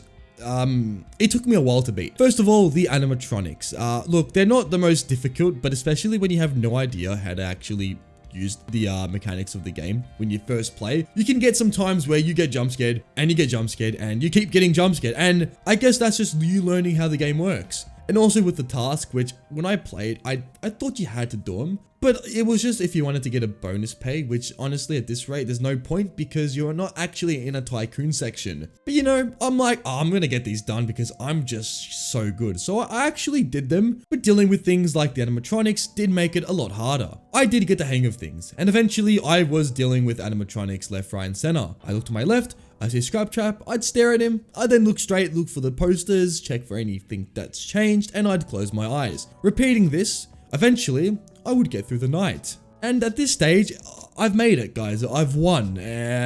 What the f*** is that? So it appears that someone or something made its way to our office. And then the game cuts. Who knows what happens, but all I can tell you is a screen happens to play, and it seems to be the FNAF 4 house. And then something is telling us, do you remember this house? We say we do because we're Michael Afton. We're the guy that chucks the crying child. Basically, we're an idiot. At this stage, it's telling us that why did you do it? And we're just saying, I don't know. And then it just says you're just scared. And that pretty much concludes the game. We then get a weird like safe, which I was confused about. And by opening the safe, we get so I think the game might have ended. Okay, so the last game for this video is called FNAV The Drawn. If you can't tell, this game is basically all just drawn. Everything is, it's like someone sketched it out on a piece of paper, if I'm gonna explain it. Alright, so new game it is, and straight away, we get a randomizer. You're gonna be thinking, what the hell is a randomizer doing in a FNAF game? I'll tell you what it is. Basically, if you press spin, it gives you a random, well, setback for the night. You could do it without the modifier, where you can play the game normally, but I mean, what's the fun in that? We need something to make the game a little bit spicy. First randomizer we got was, drumroll please, one more flash. Essentially, this gives you an extra flash to any flash mechanic. You probably don't know what that means yet because we haven't actually began the game, but let's actually get into that stuff. Right, so in the office itself, we have 2 doorways to our left and to our right, and in front of us, we have the camera system. We have a flash for not only the cameras, but also our flashlight. Now, because of the modifier we got, we need to use 4 flashes to get rid of the animatronics. That's what I'm gonna get into next, the animatronics themselves. The animatronics will appear either to the left and to the right of you, this being Bonnie and Chica. If you see any of these 2 animatronics, they will require you to use the flashlight 3 times. Once you do this, they will go away and they will do that again and again. And yeah, let's move on to Foxy, who's the other animatronic. Foxy is in your camera system. You can see Foxy mostly in his cove. However, not all the time is this the case. Occasionally, Foxy can make a sound, and this means that he's moving to a new camera. If Foxy does this, all the cameras will become orange and they will glow this color. And you need to simply find the camera where Foxy is on and use the flashlight 3 times. If you fail to do this, then expect a clothesline by Foxy himself. When I first played, I didn't actually know how to use the camera flashlight. And the reason why is because I'm actually genuinely stupid. I mean, look at the cameras. There's a massive flash button next to the camera like icon. For some reason, I didn't see this. I thought this just what said flash,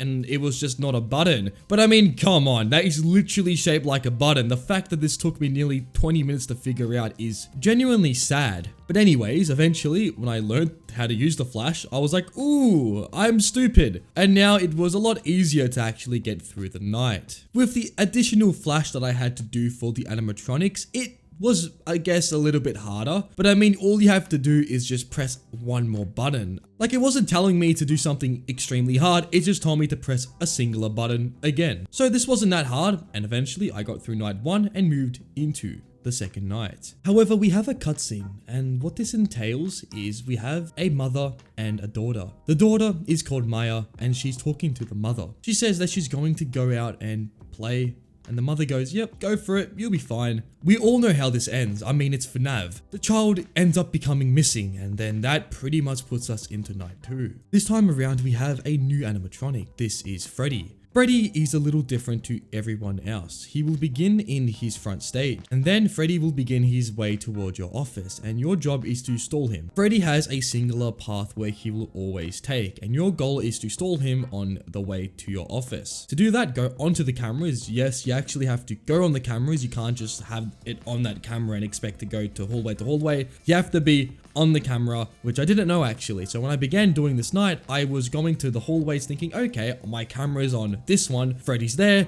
I'm fine. But no, I got jump scared many times, and I was wondering, why was this happening? It's because you're stupid and you have to check the camera to check if he's there. Pretty much, if Freddy ends up getting to your office, then good luck, that's game over. Yeah, you're dead. This night was a little harder. Now with Freddy, we have to really pay attention to literally everything. But I mean, it wasn't that bad. I mean, as long as you're checking these 3 primary cameras, I mean, there's nothing that can really go wrong. Just make sure Foxy doesn't end up, I don't know, getting into your office. Eventually, I'd beat night 2, and a new cutscene would play. The cutscene is called, anyways, this cutscene entails Anya, who is the mother of Maya, and I assume the husband Matt. Matt says how he's being diagnosed with the Walter White disease, and that he is he doesn't have much time left. And that pretty much is the summary of this cutscene. It's just telling us that the guy doesn't have time to really do anything. It's actually pretty sad. Well, the actual cutscene ends with Matt saying how he has some rituals he's been doing. So,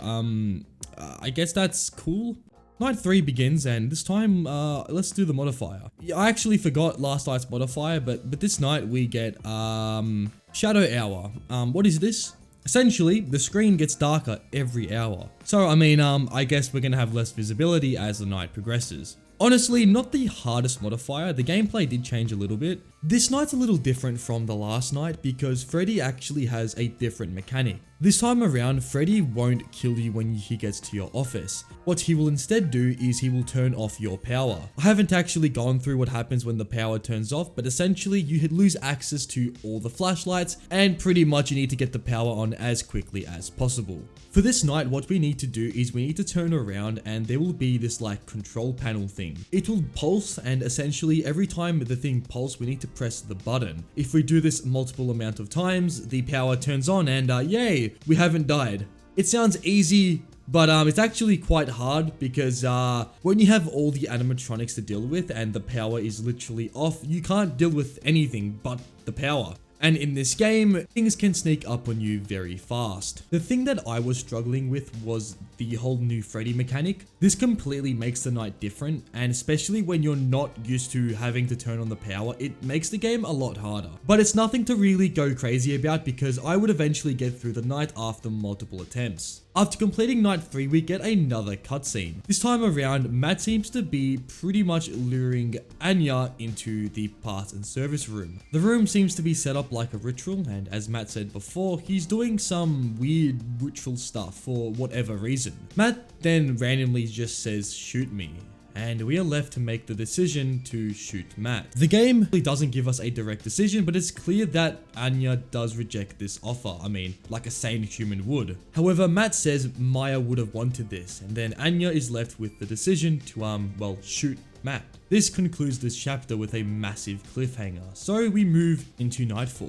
This night is exactly the same as night 3, but Freddy has a new mechanic. Yes, they've given Freddy 3 new mechanics in one game, so I'm not sure why this is the case, but anyways, how Freddy works in this night is, again, he will make his way toward your office. However, when Freddy gets right in front of you, it's your job to turn off the power. So instead of Freddy turning off the power, we are instead turning off the power. With the power turned off, we need need to wait 5 to 6 seconds until the light turns off, and then we can resume with the night. This was a different approach to the night and made things a little bit different. When I first encountered this, obviously I didn't know what I was doing, which led to a quick jump scare. I was really getting fed up with all the Freddy change-ups in this whole game. I mean, already we have 3, and a bit of a spoiler, but night 5 has another one. But yeah, I had to really pay attention to Freddy now, and also the other animatronics. Because if I was dealing with the animatronics and then Freddy decides to show up, then if I'm not paying attention to that, I die. So I need to pay attention to pretty much every single thing in this night and make sure that nothing gets too close to me. This was easier said than done, and it did leave me, well, playing this game for a while. But I was getting better, and soon enough, I beat night 4. We then have another cutscene,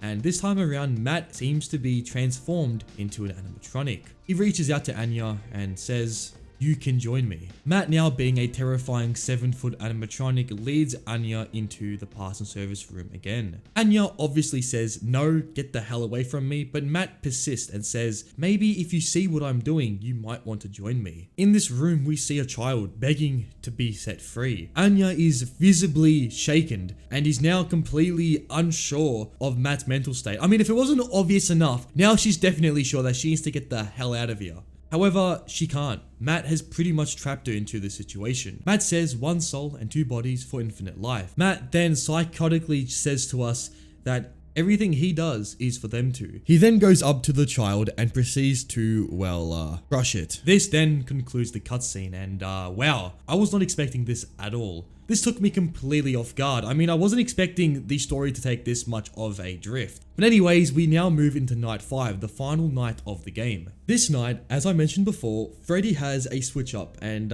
he is now pretty much like Foxy. However, instead of him jump scaring you if you fail to, see him, instead he will turn off that camera for the remainder of the night. The way to tell where Freddy is by hearing out for the music box. The music box will be wherever Freddy is, and if you see Freddy, you're going to need to go behind you, and there will be these like camera things that you can switch on and off. If you see Freddy on a camera, you have to go behind and check which camera it is and turn it off. If you don't do this and Freddy ends up turning off the camera, well then you're going to lose access to that, specific camera. And not only that, but if Foxy spawns on that specific area, then you have no chance of surviving. So it's in your best interest to get rid of Freddy as fast as you can, because if you don't, then good luck. This night was difficult because now we have every single threat at us, and not only that, but Freddy was by far the most annoying animatronic, because the time you have to check if Freddy's on the camera and turn it off is not much. And the more cameras you have turned off, the more likely the chance of Foxy jump scaring you, which is not good. But I was determined to beat this night, whatever means necessary. That meant learning absolutely every single mechanic to the point where if I see it, I'm already onto it and making sure that nothing can get me. The weird thing about this night is the day before, I spent 40 minutes trying to beat the night and I ended up just giving up. However, the day after, I went on just to play the game and I magically got through the night on my first attempt. I'm not sure how this happened, but I assume it's just, when you're struggling and you just get off the game and then the next day you beat it on your first attempt. Just something like that happened, and well, this pretty much concluded the first 5 nights of the game, and we have the final cutscene to get into. Matt has pretty much become fully insane. He says to Anya that she can do this. He then reaches out a hand toward her. Anya instead rejects this offer and brings out an axe. She then proceeds to absolutely hammer Matt's head in, and this makes it so his head is no longer on his body. After this, Matt falls to the ground, and at this point, Anya just proceeds to leave the room. Matt, desperately clinging onto life, goes ahead and grabs a TV monitor and then puts it onto his head. He then stands up and is now reborn as the Drawn. Matt promises that he will get out, and that puts an end to night 5. We have one last night for the game, being night 6. And this time around, instead of Freddy being the main antagonist, the Drawn is the main antagonist. Because immediately as we get into the office, the Drawn seems to just come out of nowhere and just stare at us. The Drawn is the new Freddy of the night, and he has every single Freddy mechanic ranging from night 3 all the way to night 5. which means that the Drawn can do pretty much everything that Freddy could do, beside the Night 2 mechanic. This is pretty alarming, as now we have to pay attention to every single possible mechanic that Freddy has. And there's a lot, because if you haven't noticed already, I went through his mechanics 4 times, so I'm not going to go through them again, but there is definitely a lot of switch ups in this night, because he can turn off your power, he can have you turn off the power, and he can be in any camera and turn off those cameras. And not only that, but you have to check on the other animatronics to see if they are also behaving right.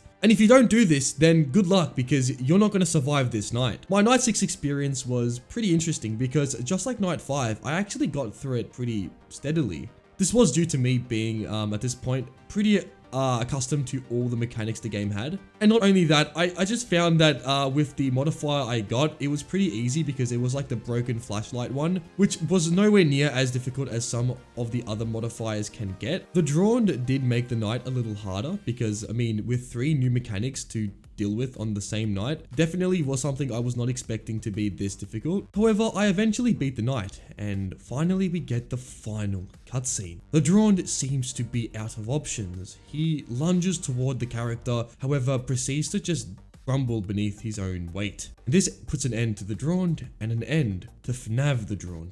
After the end credit scene, the Drawn seems to escape the pizzeria, and this is the post credit scene and puts a massive cliffhanger for what could come next. After the events of the game, I went into the extras menu to see all the behind the scene footage and just character models. I mean, some of these models are absolutely fantastic, and we also get to see some of the other characters like Matt and Anya in a lot more detail. There's also some nice concept art and some level design stuff that I found pretty awesome. That pretty much puts an end to FNAV The Drawn. The first game in this video is 5 Noches con Alfredo. That sounds like the most peak name I've ever seen in my life. This game is a Roblox game, and it is interesting to say the least. What we need to expect in this game is a bunch of flying Nextbot animatronics and, well, this. Don't worry, we can't actually access any of the computer items, which honestly, that kind of sucks. I mean, I really wanted to see the Alfredo frenzy in full display, but I guess I'm going to have to wait. This game is really simple. We have 3 items, a flashlight, a backpack, and well, I guess we can just move around. And then the actual night begins, and a bunch of Noches con Alfredos come after us. Make sure you keep Alfredo away, and you'll be all good to go. Just try and keep Alfredo at a distant, because if Alfredo gets too close, the screen becomes more shaky, and I can't lie, it's actually pretty terrifying. Long story short, this first night was very easy, and I would beat it in pretty much my first attempt. But then my mate would join me, and I decided let's go ahead and do night 6, because if night 1 was easy, then surely night 6 would pose a challenge. And a challenge it would pose, as it is a really difficult night. All the animatronics are out to get us, and we also have a music box to keep wound up. The only way to technically wind it is to find it and just run toward it. This will then reset the music box timer and will make sure that we don't get jump scared by the puppet. This game was terrifying. For some reason, I could not beat night 6 no matter how much times I tried it. And it doesn't help how the animatronics are faster than the player sometimes. For some reason, Foxy is extremely quick. So I gave up on FNAV 2 and moved into FNAV 3. For FNAV 3, I moved straight into Noche 6, not even thinking about how hard this may be. And with only one animatronic being Springtrap, how hard could this be? Well, me and my friend would soon realize that Noche was not playing around this night. Ah! Oh my Fuck. God. And in no time at all, Springtrap would run toward us and jump scare us in mere seconds. Even shutting the vent doors seemed to do nothing to Alfredo. We would attempt Noche 6 again, but in about around 5 seconds we would get jump scared by Springtrap, and we would then give up on FNAV 3. One last game remained, being FNAV 1. We were determined to beat this, so moving into the night, we were surprised to see the music box making a return. You know, last time I checked, FNAV 2 is the only game with the music box, but I guess FNAV 1 now has one, so I guess That's amazing. This night, the noches con Alfredos are very fast. They basically get towards you before you can even shut the doors. And the power drains really fast. I mean, I had the door shut for at least around 5 seconds and we were already at 50%. So we ended up just running away from the office trying to figure out how to actually beat this. I was making some progress, you know, I got to 1 AM, then 2, so things were going well. But then eventually Balloon Boy would spawn in. For some reason, again, Balloon Boy's in FNAF 1, I don't even know. But what he does is he shuts the vent doors, and when you can't escape from the vent door, you're pretty much going to get jump scared. And that pretty much is what happened. It seemed that we are no match for Alfredo, and no matter how many times I attempted this night, I could not beat it. I was pretty sad being defeated by Alfredo, but I think it's time we move on to the next game. Alright, moving on, this next game is called Those Nights at Rachel's 2, Reloaded. And essentially, this game is made by Nixon. Yes, the same guy that made this game. Very popular, very interesting, and this game is pretty different to the joy of creation. And in saying that, essentially this time the night guard came prepared and bring himself a loaded pistol. I'm not shitting you, we actually have a pistol to fend off against the animatronics. This pistol is loaded with some mags, and essentially when the animatronics come toward us, we get to take them out. Essentially, this game has like multiple waves of animatronics. The first wave is the dog, or Rachel. It's pretty simple, you just shoot it once and it goes away. And for the first few rounds, this is essentially how the game plays out until you get to around 5 AM, and then you see what seems to be a more tiny animatronic running at you really quickly, and I'll admit, I was shit scared. After defeating the smaller animatronic, you get straight into wave 6. Which introduces you toward the Springtrap animatronic. This time around, this animatronic takes 2 shots instead of 1 like the normal Rachel, which means that you're going to need to be a little bit more careful when you do find yourself face to face with a Springtrap animatronic. At around wave 7, I started to run out of ammo. At this point, I wasn't sure if there was a way to refuel my ammo, so I pretty much just gave up and got jump scared. Also, this game didn't have to have a jump scare animation. The fact that it does, I mean, amazing. The next attempt, I realized I can actually refill my ammo, and this was pretty nice. I'm stupid. But now I could really try and make it to the higher rounds, and that I would do. Soon I would make it all the way to around wave 14. And on this wave, you have a new animatronic, the bull. The bull is pretty interesting. It kind of just floats towards you in a very terrifying way. And this time it's going to take upwards of 5 shots to defeat the bull. So yeah, we're going to need a lot of ammo and a lot of damage for this character. As we progressively get higher into the rounds, there's more bulls, there's more small animatronics, there's basically everything coming at you. And I was really put to the test. However, at around wave 17, the ammo box just disappeared. I was pretty concerned at this point because now I had no ammo to actually shoot the animatronics with. So I was pretty much left with 1 mag left in my pistol. And on around wave 18, I had no more ammo, and again I had to surrender defeat to Rachel and his friends. Alright, this next game is called FNAV Power Pob, or if you translate it, FNAV for the poor. And essentially what this game is it's FNAV, but if it was made by a 2-year-old kid that just figured out how to use a computer. But let's just see how it is and see if it's actually as bad as it looks on the front cover. I immediately went to the extras menu to see the animatronics and how they looked. I went ahead and checked all the animatronics, and first of all, the names of the animatronics were quite interesting. Bonnie, for example, is called Orachio. Again, I don't know what that translates to, but I assume maybe Oreo. Then we have Chica, also known as Floricienta. Again, Italian names, I'm not too sure if I'm butchering the pronunciation out there, but I'm very sorry. And then some more secret animatronics like Personaje Misterioso. Again, I don't know what the fuck that means, but I'm assuming that's an animatronic that is a secret one. And then we have this like cutout of Springtrap's head called San Rogiolio della Santisma. I don't even know.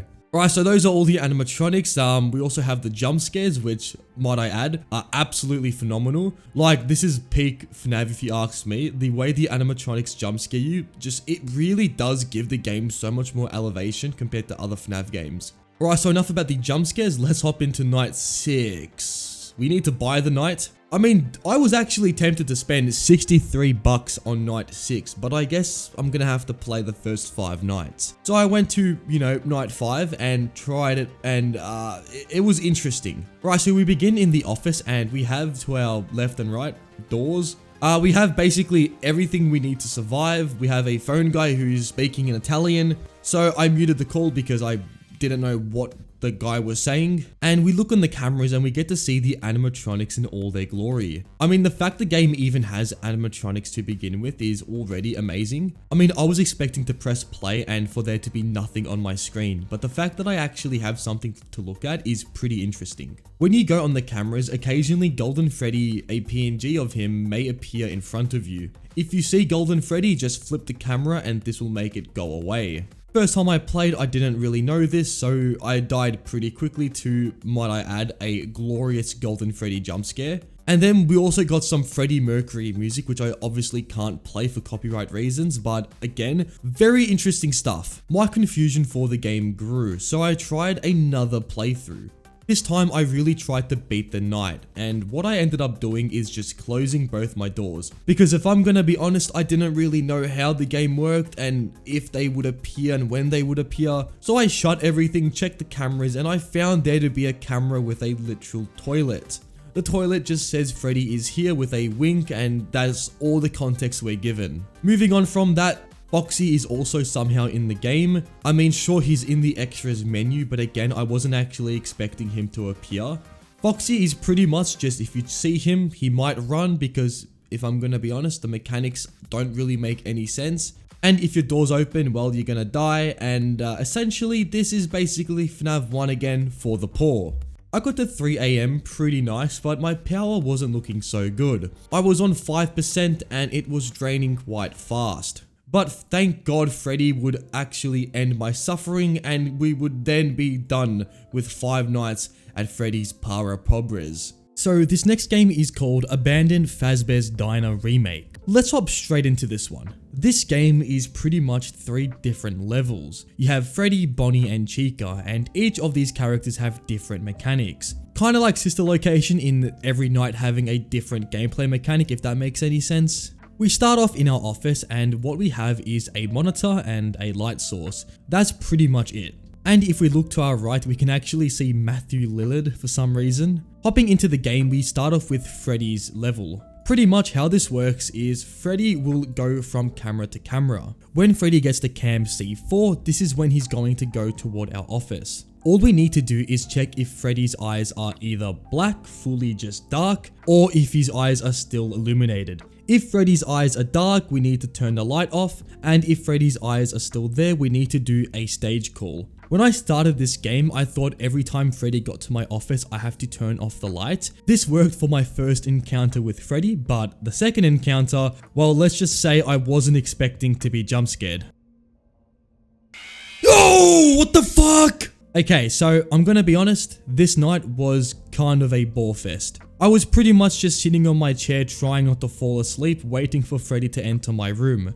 Again, not the most immersive gameplay. Look, overall, the environment is actually quite nice and the sound design is pretty cool. But yeah, I was trying not to fall asleep in this night. Moving on to Bonnie, essentially, this is kind of like Funtime Freddy from Sister Location. Essentially, what you need to do is every time Bonnie appears in your office, just flash the light at him and he will go away.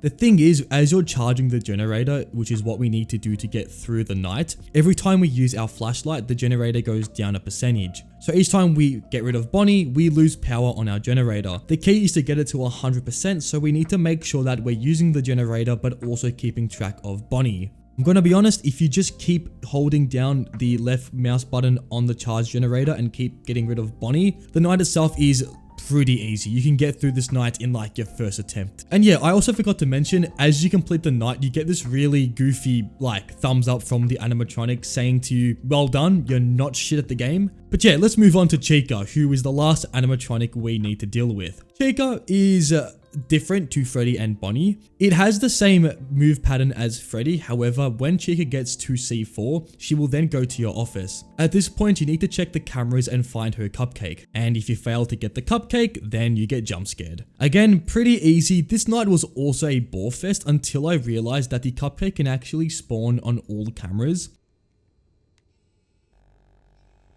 Oh my god.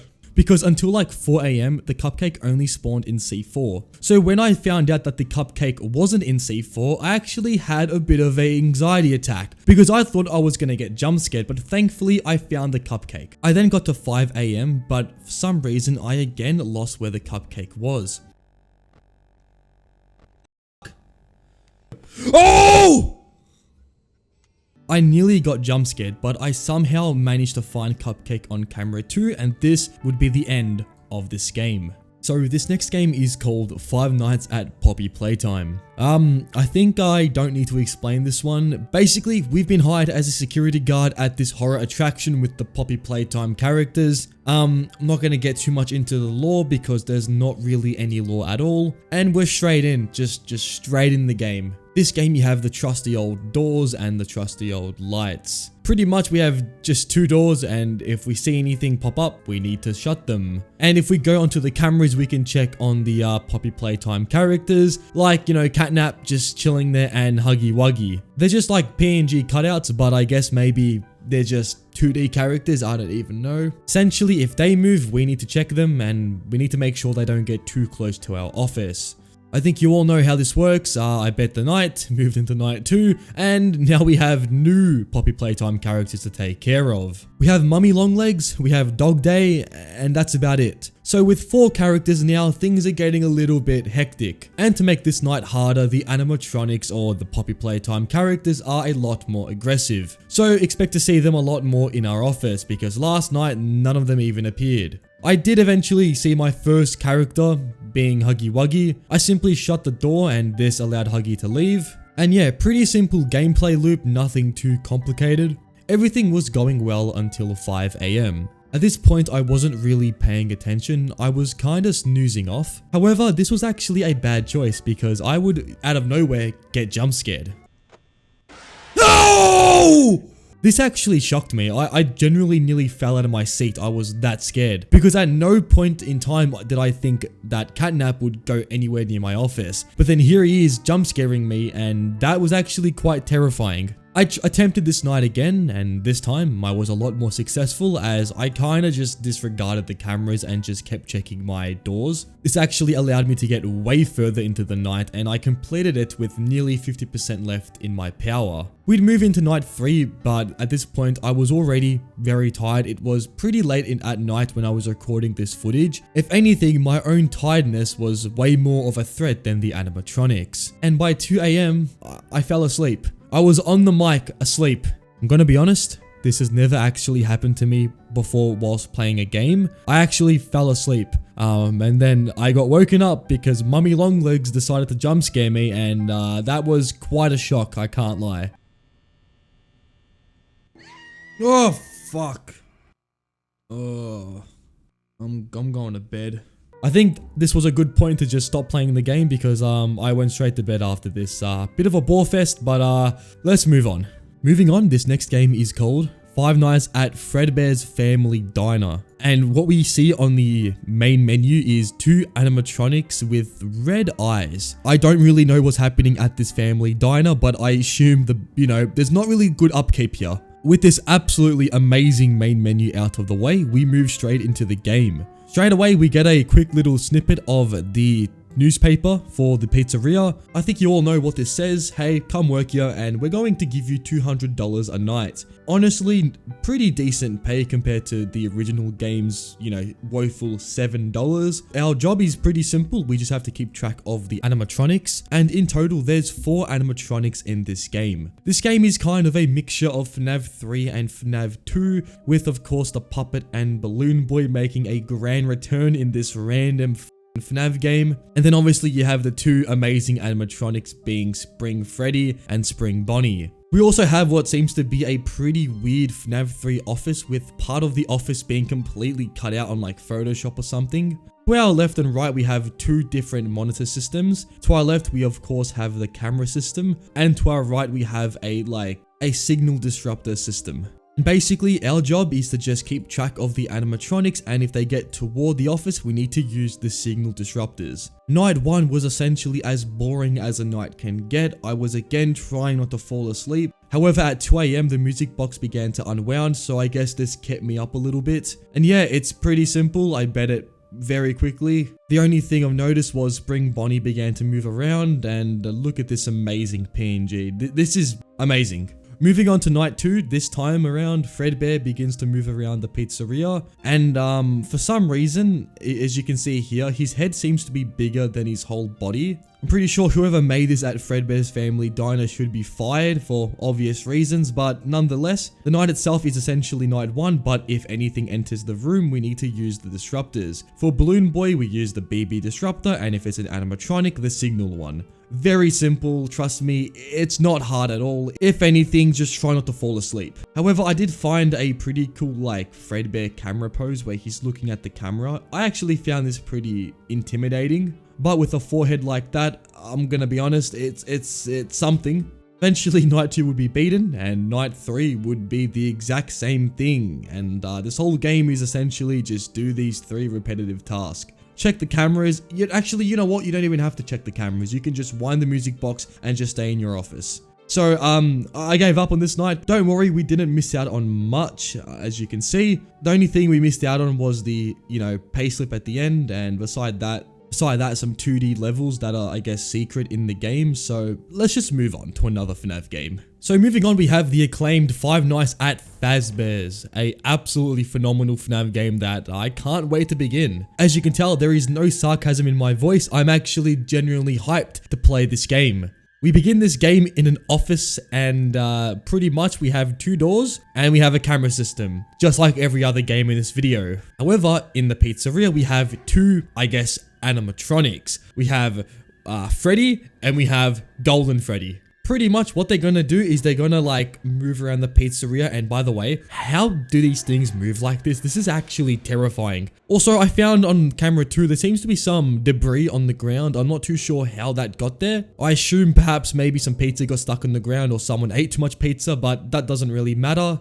Something I also noticed is my game is framing out. This was something that was pretty concerning the last time I played a game on Yandex Games. My first experience at this pizzeria was pretty interesting. I was just going around checking my cameras, making sure nothing got too close, and eventually they began to get too close, and I can't lie, seeing them roll around the side of my door, I can't tell if it was euphoria or if I was actually starting to go insane, but I was actually genuinely scared. Seeing these massive Freddy doll creatures move toward me like that was something I wasn't expecting to actually make me terrified. And then I got jump scared. For some reason, forgot to close the door, which led to me getting my face eaten.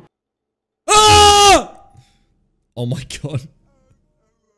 I made the wise choice to move to Opera GX as, Google Chrome is perhaps not the best browser to play these games on. And on Opera, I found that the frame rate was a lot more smoother, and I was actually able to experience this game in all its glory. During my playthrough, I also had a near existential crisis trying to figure out why the fuck I'm playing this game. This is my job. This is my life. I'm actually playing this for a job. This is how I earn my income. This is I guess it's for the content, I think. I don't even know anymore, to be honest. But enough about me. The gameplay was pretty boring. Like all these games, we're doing the same task over and over. I mean, what do you expect? The video is literally called the worst FNAF games I could literally find. And eventually, I would also beat Night 2. Night 3 would begin, but at this point, I don't know, Night 3 is a special number in this video, because every time I get to Night 3, I usually have had enough of all the games we've played. And this game was no different. I was already starting to really question why I'm playing the game. We win. Ocholoto, Freddy Fazbear. So I ended up just giving up and getting jump scared on purpose, and this was pretty much the end to my experience playing Five Nights at Fazbears. But yes! Alright, this next game is called 5 Minutes of Farting Flashlight Tag. I'm not making this shit up. That's what the game is called. And the most amazing part of this game is in the menu screen. You know, I'll Die in a Fire, the FNAF 3 song by Living Tombstone. Imagine that, but this guy singing it. If you know, you know. So that's already off to a great start, and honestly my hopes for this game are not high at all. But I mean, if it's good, it's good. So I went ahead and tried it out, and to my surprise, it was worse than I expected. I mean, here you see FNAF 4 styled gameplay with the Plushtrap section, you know, nothing out of the blue. You slowly get to see Plushtrap go towards you, and he starts making some really interesting poses. Nothing too out of the ordinary, you know, he's just kind of thinking why he's actually doing this. To be honest, if I was in a game called 5 Minutes of Farting Laser Tag or whatever it's called, I would be quite confused as well. This was pretty interesting, but it's literally the exact same as the Plushtrap level, so there's nothing really too out of the ordinary. I would complete this very quickly and I would be granted my high score. And the high score itself is actually longer than the gameplay. This took around a minute to collect my highest score, with the gameplay only lasting around 40 seconds. And no, don't worry, that's not the only level in this game. We also have Nightmare Balloon Boy. And Nightmare Balloon Boy is pretty interesting. His movement patterns are also like Plushtrap. He seems to be holding a little, you know, toy spring trap. He seems to be pretty caked up. But enough of that, pretty much Balloon Boy just does some other poses as well and ends his little interaction with us with him, I'm assuming, farting in our face. And then we also got the highest score of 6,000, so I guess that's great. This took nearly 3 minutes to get, so honestly, this whole sequence here actually lasted more than the whole game combined. And that's it. That is 5 minutes of farting flashlight tag. One of the best FNAF games I've ever played, and I'd highly recommend you try it out. It's definitely worth the playthrough. This next game is called Radslar Remake. It is a interesting FNAF game in that it takes place in an elevator. This is unique, I guess. The last time I've ever seen this is in Sister Location. So yeah, let's hop straight into it. We begin this game outside of the facility, and our main goal is to go inside and make it toward the office. The place itself is humongous. It's not only just 3 floors of a massive facility, it's just really confusing with the whole layout. However, thankfully, we just have to go straight and take a right, and this takes us straight toward the elevator. This elevator is our main area of the game. Pretty much, we're gonna spend a lot of time in this place. The night begins and we get a phone call. Pretty much, the phone guy in this game is one of the workers at the facility. He tells us that our job here is to just take care of everything and to protect the children. This begins the night, and straight away, I was extremely confused. Not only were the mechanics really just confusing to get a grasp of, the game itself is also taking place in 3 different sections. There's 3 floors and each floor has its own unique animatronic. So immediately, things were off to a really bad start, but I wanted to get a grasp of how the game worked, so I went to each floor and checked on all the rooms. Each floor is unique in obviously the animatronic, but also the layout and design of it. The first night was pretty uneventful for the first 7 hours of the night, and yes, there's 8 hours as opposed to 6, so yeah, we're here for a long time. Everything was nice and smooth until around 7 AM, until I made contact with the first animatronic. Suddenly, pretty much, I heard a noise, and next thing you know, the animatronic was right outside of my office. So immediately I pressed the green button to the right, which is the button to close the door, and this meant the animatronic left me alone. This would spell the end of night 1 and would put us straight into night 2. The night begins with phone guy giving us a call, telling us essentially that what happened last night was just, you know, a malfunction.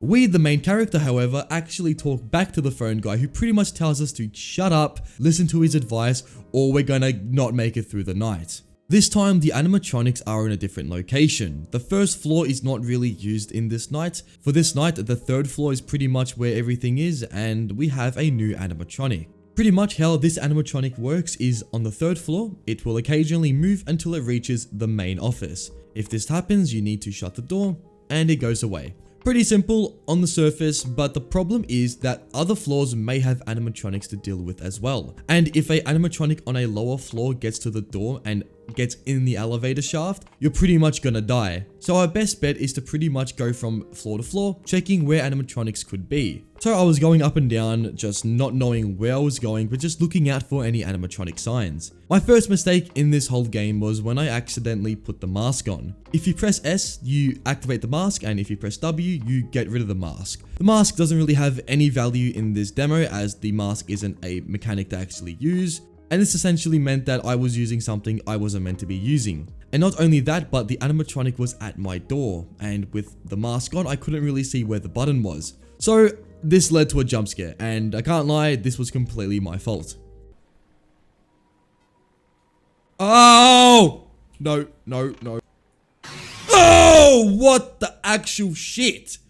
The next attempt, I again got jump scared because I was on a different floor to where the animatronic was, which meant the animatronic got in the elevator shaft, went all the way to me, and then jump scared me. So I was really getting a little bit confused here because at this point I wasn't really sure if I had to be in different locations, but I mean, this was a sign that perhaps that was the case. And the next night I was pretty much going from floor to floor, checking where the animatronics could be. And this led me most times to the third floor, where one animatronic would continuously go from its area of beginning to my office. And eventually this would lead me to complete the night, and we would then move into night 3. We begin night 3 with the phone guy call again. However, this time he just tells us he's not going to talk too much and hangs up before 1 AM finishes. We're just pretty much left to just defend ourselves against all the animatronics, because for night 3, everything is out and about, and this means all 3 floors will have an animatronic to deal with. So this night, more than ever, we have to be going from floor to floor, checking absolutely everything. Straight away, I went to floor 2 and I found a new animatronic. So already, we're finding new stuff out and I'm already shitting my pants. I pretty much went from floor to floor checking all the animatronics, and if they were next to my office, I would stay to that floor until they actually got there. This meant that I wasn't leaving any animatronic unchecked and hoping that I wouldn't accidentally miss one and get jump scared. Keeping to the strategy, eventually I would beat this night, and this would pretty much conclude the events of the demo. This is a demo of the full version, and the full version actually will contain 9 days to experience, so a lot more content. But for now, that's pretty much it, and overall, this is a very high quality FNAF fan game. The main menu itself with the different animatronics already gives this game such a unique edge over other FNAF games because the animations are absolutely amazing. That's pretty much it for Radsler, the remake, and let's just move into our next game. This next game is called Afton Built. If you remember, this game was originally a FNAF fan project. The game was pitched to the Fanverse, which is what Scott Cawthon made, but was declined. And ever since, it's been in a demo state. So today we're going to go ahead and play it and see what it's all about. Straight away, I'm instantly met with a really weird cutscene. The game is unfinished, so the cutscene itself is actually a sketch of the actual cutscene, what it was meant to be. And what I made out with this story is we drive to Fazbear Frights after FNAF 3. We then grab William Afton's suit and then we bring it into our truck and we drive off. So that's basically the beginning of the story. It's very out there, but essentially we're trying to like give it some parts, if that makes any sense. We bring the suit toward a factory, and here is where we start getting an act of what we're actually meant to do. Here we have an Afton robotic iPad, and this iPad is our helper, and essentially it's like the sister location help iPad thing, if that makes any sense. The first section of the game is the tutorial phase. Essentially here we're going to learn how to do many things, including running and jumping. Already we're learning stuff that perhaps we didn't know we could do before, but with these new mechanics out of the way, we then were greeted toward the actual computer system. It is a recollection of memory from the FNAF pizzeria. I don't know if this is William's memory, I'm assuming it is, but yeah, the game is extremely vague, but let's just call this thing the William Afton memory. What it tells us is we need to give it parts, and in return, it gives us infinite knowledge. Pretty suspicious, but anyways, we go along with it, and we are now tasked with Awakening. You may be asking, what does Awakening mean? We need to use the iPad to sense any remnant, and this Freddy Fazbear animatronic thing has remnant. Our goal is to stuck a stun grenade onto Freddy Fazbear and then activate it.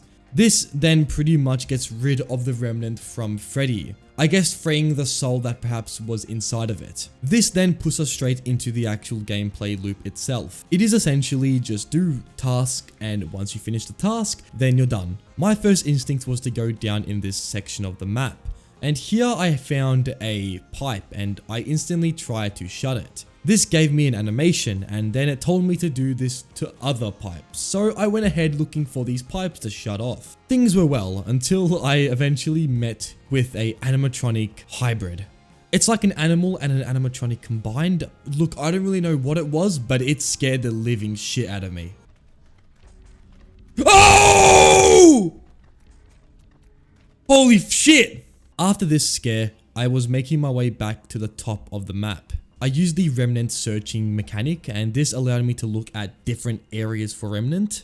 I just chucked a stun grenade on all the purple spots, and I pretty much went to the top of the map, and I was confused. The game doesn't tell you this, but essentially, if you have the iPad out and you do a mantle, the iPad disappears, and there's no way I could find to actually get the iPad back. So essentially, if you mantled or if you get hit by Foxy like 5 times, basically the iPad is gone, meaning that you're pretty much soft locked. This posed a pretty big problem because now I actually can't progress, so I had to restart my game. I wasn't giving up yet, I had to figure out what to do, so I decided to go to the junkyard and try opening the door. Thankfully, the door is pretty simple to open. We pretty much have to pick one of 2 options here. Pretty much by using brute force, yes, this is what the system is called, we can either do one of 2 options, which pretty much are precise, which is it's going to take longer, but it's going to be quiet so that Foxy doesn't hear us, or we can be quick, which means it's going to be quick and Foxy's going to find us instantly and eat us to death. I chose precise, and this allowed the door to open. At this point, we run inside this place and there's a few things to our disposal.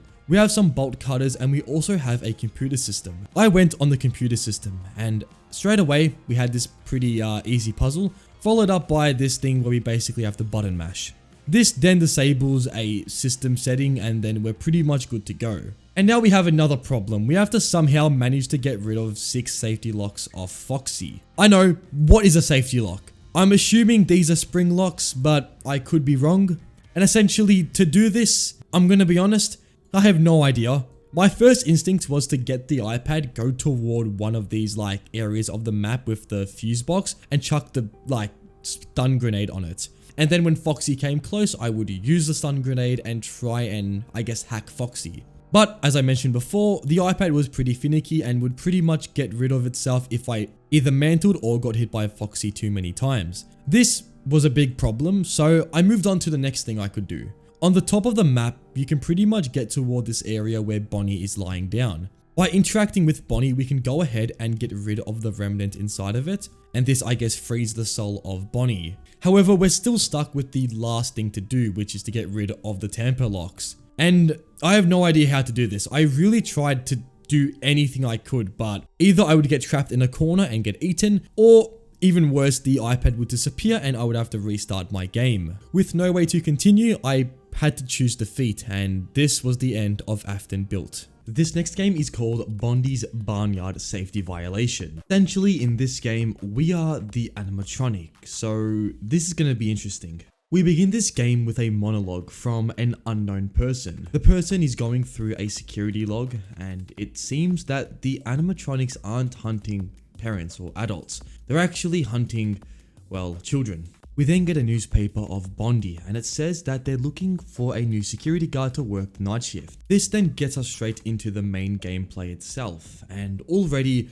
there's a bunch of things on the screen. Essentially, what we need to look out for is our left and right doors. Occasionally, some animatronics can go to these doors and can be there for a little bit of time. Our job is to simply close the door and wait until they leave. So the whole premise of this game is essentially we are hiding from the animatronics. And the only way we found safety is in this animatronic suit itself, which is Ku. However, the animatronic has really low ventilation, so we need to keep making sure that we keep opening the mouth so that we can breathe. If not, then we eventually, well, pass out. There's also a, camera in front of us, and this camera is being, looked at by the cow character. If the camera goes on, we have to remain still, because if we move at all, then we get electric shocked. So essentially, there's literally everything coming after us and we have to just try and survive. The first night was pretty smooth. It was kind of hard to get used to the mechanics straight away. I was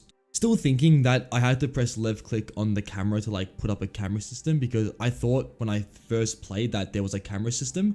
But in reality, there's no camera system. We pretty much just have 2 doors and that's pretty much it. After this initial experience, the night itself went by pretty smoothly. I would eventually beat it and move into the second night, but before this there was a cutscene. To summarize this cutscene, we are essentially a duck. Our mother duck tells us that we need to go to Bondi's barnyard. And going to Bondi's barnyard, we stumble into a pig. The pig tells us what material should he use for building his house. We tell the pig that he should use brick because, you know, brick's the best. And that pretty much gets us straight into night 2. A pretty weird cutscene, but a cryptic one at that. Night 2 was pretty much the same. However, we have 2 new things to look out for. First of all, there's a new animatronic on the right side of this main area. This animatronic is a sheep and occasionally it can also appear and we need to simply shut the door. It's basically the same as the left side. And the other animatronic are the ducks. The ducks pretty much occasionally can spawn on the camera system, and if we see the ducks running toward the door, we have to shut the door, which we hear the movement of the chickens. Also, I can't tell if the animation is goofy or actually terrifying. It's like a mixture of both. But anyways, this is pretty much night 2 and it's a bit of a difficult upgrade, but it's not the end of the world. Because eventually I would learn all the mechanics and this would allow me to get further into the hour. And eventually I would be able to beat the second hour, and this would move us into another cutscene. This cutscene is even weirder than the first one. Essentially, a sheep-like character goes up to us and tells us how many sheeps are there. We say 1 because there's 1 sheep and it tells us well done. Again, pretty cryptic, but this would move us into the third hour of the game. This hour we have a new animatronic to say hello to, this being Bondi himself. Bondi is a bit different to the other 2 animatronics that can appear at your doors. Bondi requires light to go away, so essentially when you see Bondi, just use the flashlight on him and eventually he will disappear.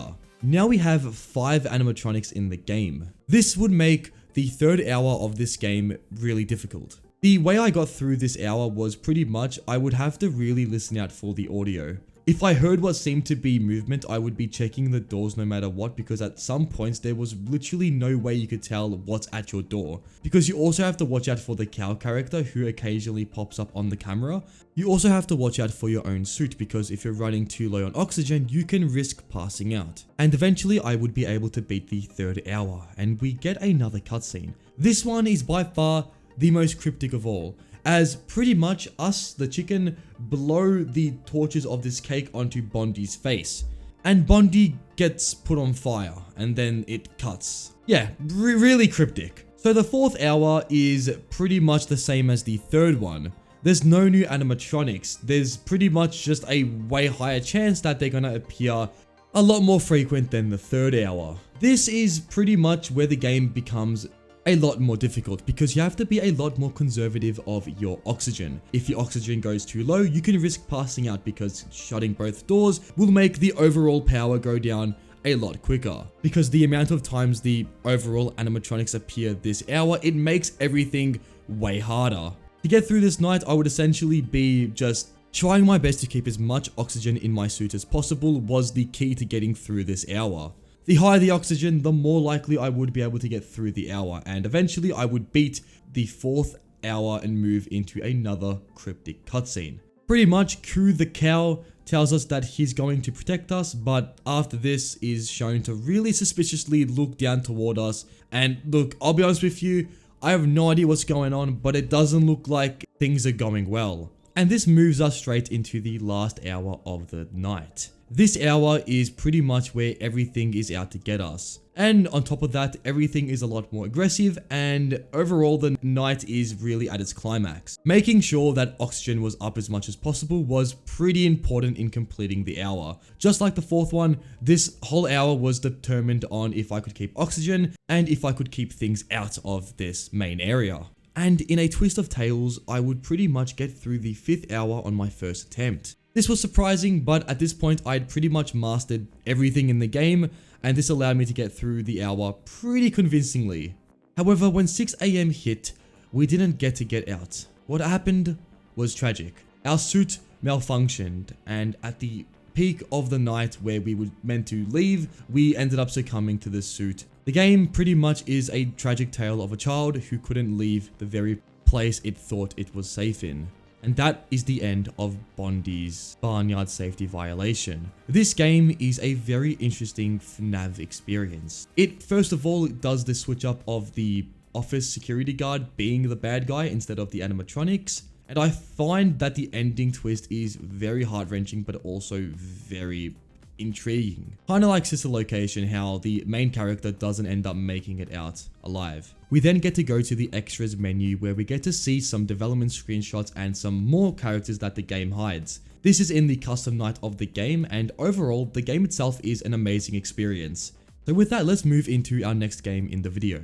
This last game is called Inside Black Mesa, and it is a very unique FNAF game. Essentially, it's Half-Life and FNAF combined. If that doesn't make any sense, because honestly, it doesn't really, so let's just get straight into it. We begin this game off with our main character, who is a random employee at this factory or laboratory. Our mission is pretty simple. We just need to go ahead and explore the whole facility, making sure that we make our way toward the office. In this facility, we stumble across a few people. First of all, we have the security guard. Our name is Casello, and pretty much it seems that everyone is running late today. So we go ahead, go toward the locker room and gear up. We also meet another worker in the locker room, and he just pretty much says hi and just says if we see an alien, shoot him. Pretty interesting conversation, but anyways, we move into our first night. The first night is pretty simple, however, there are a few mechanics we need to get out of the way. First of all, there's two things in our game. First of all, a pistol and a camera system. There's not really much, but there's a lot to do in surprisingly what seems to be not really that much mechanics. The pistol is used if anything actually enters our office. And the camera system is obviously there to look at the different entities in the building. The first night only has one entity, which is the dog. The dog essentially goes around the facility and eventually makes its way toward outside your office. If it gets here, then it's going to basically be ready to enter the room. You need to be ready with the pistol, and if the dog enters, you just have to shoot it twice. This will make the dog go away, and that's pretty much it for the first night. With that, eventually I would beat the night and move into the second night. This time around, we are told to go ahead and speak to the scientist, as they pretty much have to fix the camera system. However, people around the building are saying that they shouldn't replace the new cameras, as they get blamed each time this happens because, well, they do a really shit job. But we go ahead and go to the scientist either way, and they tell us that it's time to just play a game. I'm not even joking, the scientist just says that it plays a game with the security guards. If the scientist gets bored, it will eventually go toward your room and stay there, and if you move, then the scientist attacks. Not really sure what this even means, but night 2 begins, and this time around we have a new mechanic. This is the scientist, but this time it doesn't have a head. Somehow it lost its head, but eventually we learned that the scientist actually moves if we don't stare at it. Essentially, we need to keep an eye on the scientist, and if we do this, then it shouldn't get us. If the scientist, however, makes its way toward the office, we need to do one thing, and this is not to move. If we move, then the scientist jump scares us and ends our game. Let's move into the other entity. This is the guard. The guard is like the scientist, but it relies on you to stare at it. If the guard does spawn it will have an audio cue, and at this point we need to go ahead and search the cameras until we find the guard. When we see the guard, we simply have to stare at it for like 5 seconds and it goes away. If we don't do this, however, the guard jump scares us, so not the best. The guard itself was quite hard to get used to, as the guard is pretty cheeky and can just hide in any spot. Like, you think you can see it, but it just disappears and goes somewhere else. So the guard is quite frustrating and was by far Night 2's biggest hurdle. But I would eventually be able to figure out where all the guard locations were. This made my night a lot easier, but this wasn't easy to get to. A bunch of failed attempts later, I would eventually beat Night 2 and move into Night 3. Night 3 begins with the scientists pretty much looking at each other, thinking about how dumb they are. They essentially broke the cameras, and now it's time to pretty much go ahead and grab a wrench. So we're sent toward the basement to get the wrench, and this starts the events of Night 3. Night 3 starts us off with a new intruder. This being is called a zombie, and the zombie can spawn randomly throughout the building. If we see the zombie, we need to stare at it, kinda like the guard, but the guard is a bit different to the zombie because the zombie doesn't actually kill you straight away. It moves slowly until it does jump scare you, so essentially you have slightly more time to stare at it. So we have two entities that require us to stare at it. So already night 3 is way harder than night 2. But that's fine because, you know, actually it's not fine. This is going to be kind of hard. The overall difficulty does ramp up a lot in night 3, but not enough for me to actually start to, well, panic that I'm not going to beat the game.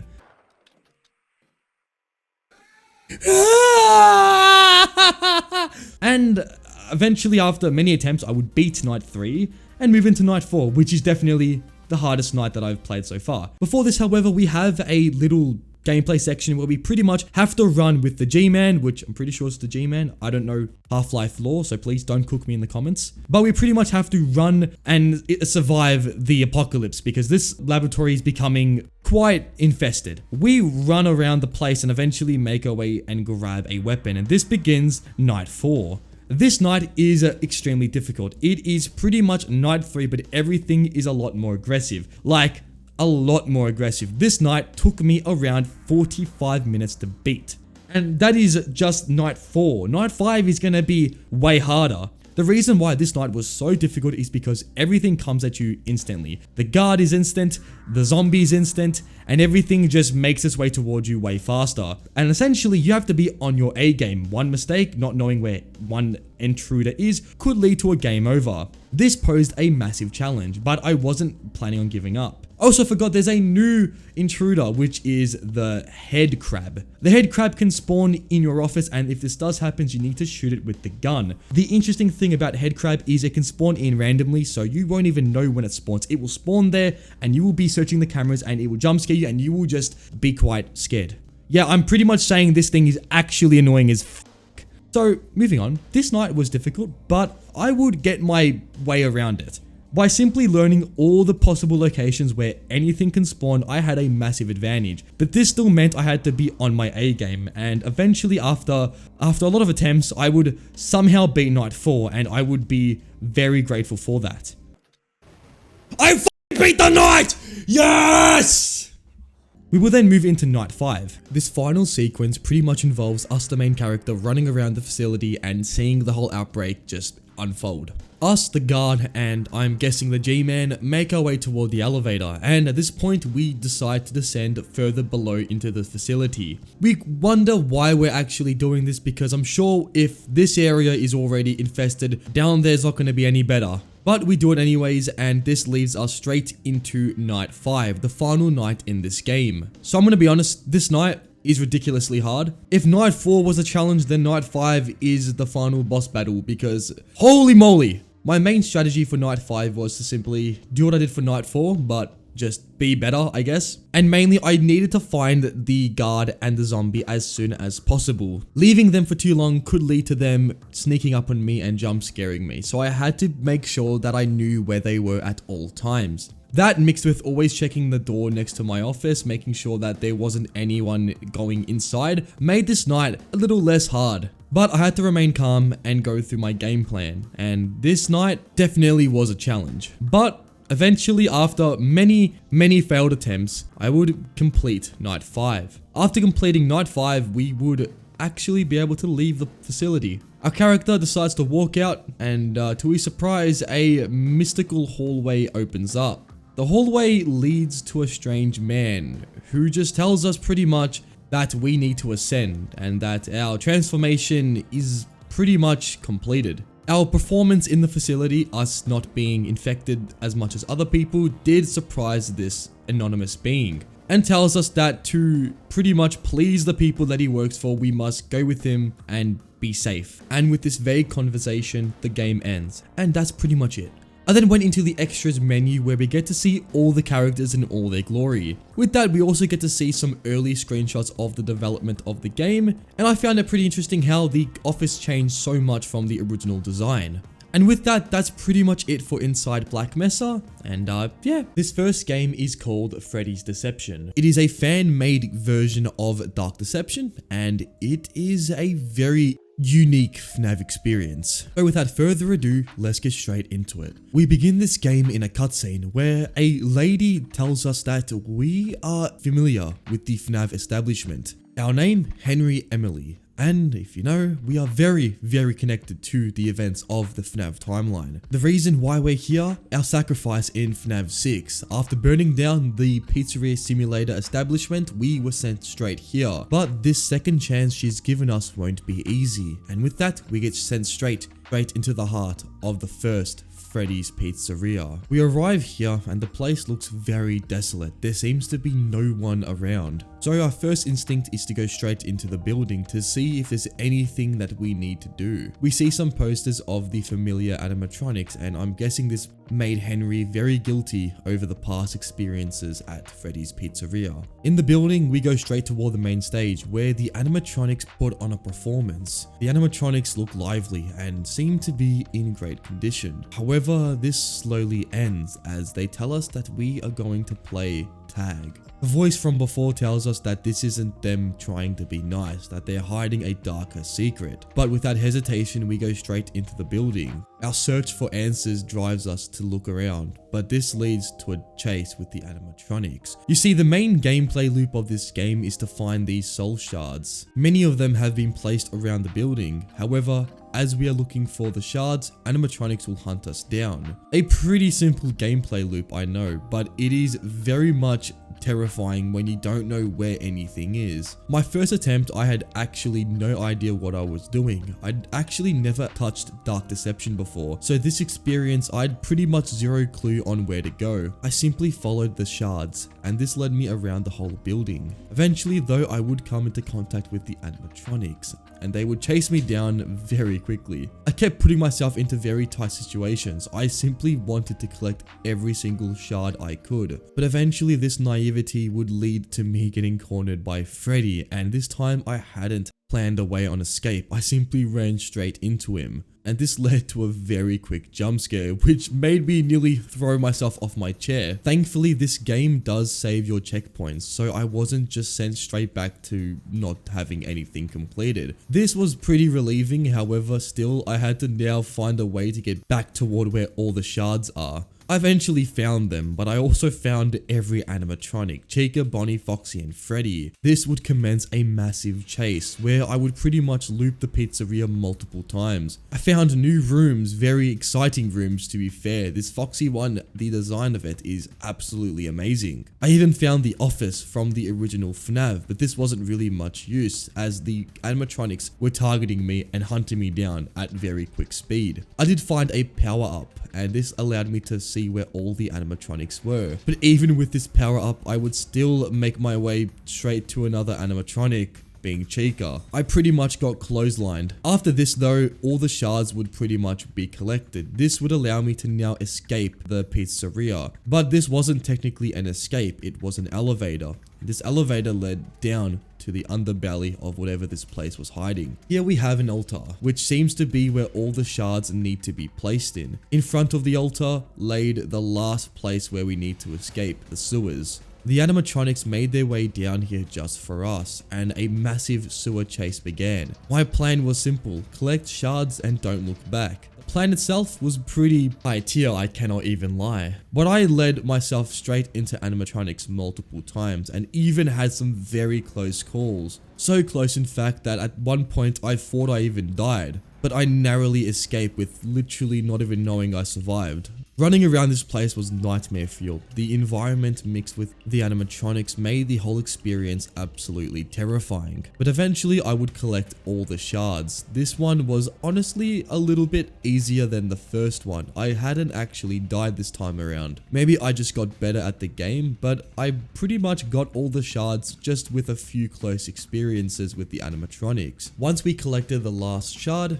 we would now be able to escape. However, I wouldn't really call it an escape, as we'd actually had a very close stumble into Freddy. Freddy had had enough. He didn't want us to keep looking around the pizzeria for more clues, so we go straight toward the door and slide under it. This rendered Freddy no longer a threat. Going to the altar, we placed the ring piece, and this meant that we had now done everything we can. But this wasn't enough, as behind us a door opens and a bunch of white flashing eyes can be seen. The eyes of animatronics, and this meant that now it was time to get out of here. With Shadow Freddy behind us, we now had to find all the power switches and turn them on. The whole place is very narrow and the obstacles in our way made this whole traversal absolutely a nightmare experience. But I wasn't planning on giving up, and even after my first jump scare on the first power switch, I still hadn't given up all hope. My second attempt went a lot better. I got the first switch, then the second. At this point we went upstairs where we found another switch behind all these arcade cabinets. Freddy was at all points right behind me, so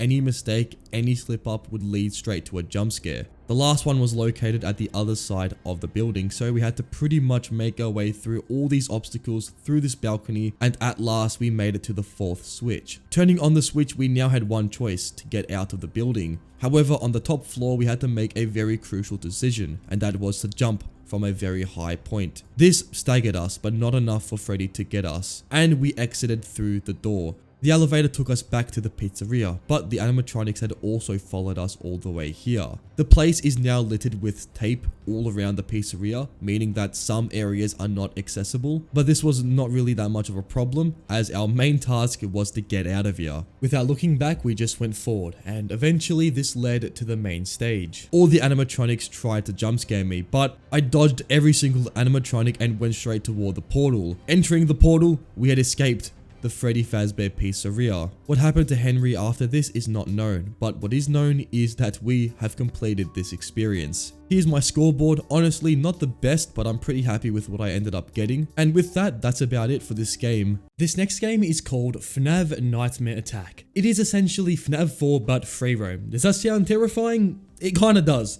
Anyways, with that, let's get straight into this one. This game starts with a cutscene of what seems to be a birthday party at Fredbear's family diner. However, something happened at this party, something tragic. One of the animatronics had accidentally hit one of the children. The kid was so scared that he tripped and fell, hitting his head and sending the poor kid to the hospital. No one knew what happened to the kid, but suddenly we awake in our bed. Perhaps it was just all a nightmare. So we get up and we begin to look around the house. Something feels off. The ambience mixed with the environment, just something felt very misleading. The house feels desolate. No one seems to be home. Outside it's pitch darkness. Nothing can be seen. Using our flashlight we can illuminate these surroundings and yep, there's pretty much nothing. However, it was clear we were not alone. Something is stalking us, and soon enough, we found out what was stalking us. Nightmare Bonnie would be in the hallway, and it was time to now actually pay attention. The flashlight seemed to scare him away, well, at least scare him enough. But it didn't seem to stop him, he just got closer and closer toward the door. The ambience made me unsure, I didn't really know what to expect. The nerves were starting to kick in, and at this point I really had to just be on my A game. Thankfully, I would not encounter any animatronic face to face on the first night, but that was soon to change. With 6 AM hitting, the night ends, and we get a new cutscene. It seems Mike Williams is the victim of the Fazbear Entertainment incident. We are predicted to awake in 2 weeks, so in that time it seems that the nights will continue. The second night began, and again I was very confused. This time, however, a new animatronic would appear, Nightmare Chica. Now the outside wasn't just pitch darkness, 2 red glowing eyes can be seen. This would reveal Nightmare Chica, and this was bit terrifying. To deal with Nightmare Chica, when she does get right toward the window, we need to actually look for her cupcake. Yes, she's only going to us for her cupcake, she doesn't really want to attack us. That's if we don't use our light on her. To find the cupcake, you can kind of hear it. It has a similar sound effect to the Freddles, which I'll get into later. And when we find the cupcake, we simply need to kindly return it to Chica, who would then disappear. But don't worry, she will reappear later in the night. This night was pretty difficult. I didn't know how to deal with Chica, so the first few attempts ended up, well, I got jump scared. Oh my fuck! Eventually, I learned Chica's mechanics, and this led me to easily beat Night 2. But then Night 3 began, and again a new cutscene would play. It seems that the hospital that we're in is starting to just kind of freak out. They don't really know when Mike Williams is going to awake. The time changes from 2 weeks to like a long time. And Fazbear Entertainment are in an absolute frenzy. They're trying to keep their reputation alive, but it seems that this incident is trying to bury that. With that, we begin Night 3. This time we have Foxy to say hello to. Foxy can be first found in the hallway. Just like in FNAF 4, he will go in the hallway and try and make his way toward our bedroom. Our goal is to try and use our flashlight on him. If we don't do this, then Foxy has a chance of running into our bedroom. And then he will go immediately toward our closet. We can't even see him doing this, he will just go straight in there. And once he's in there, it's exactly like FNAF 4. Just use the flashlight on him, and if he's getting too close, close the door and this will reset his attack pattern. So basically, we're just playing FNAF 4 with a few new mechanics. And also, the Freddles are here now, so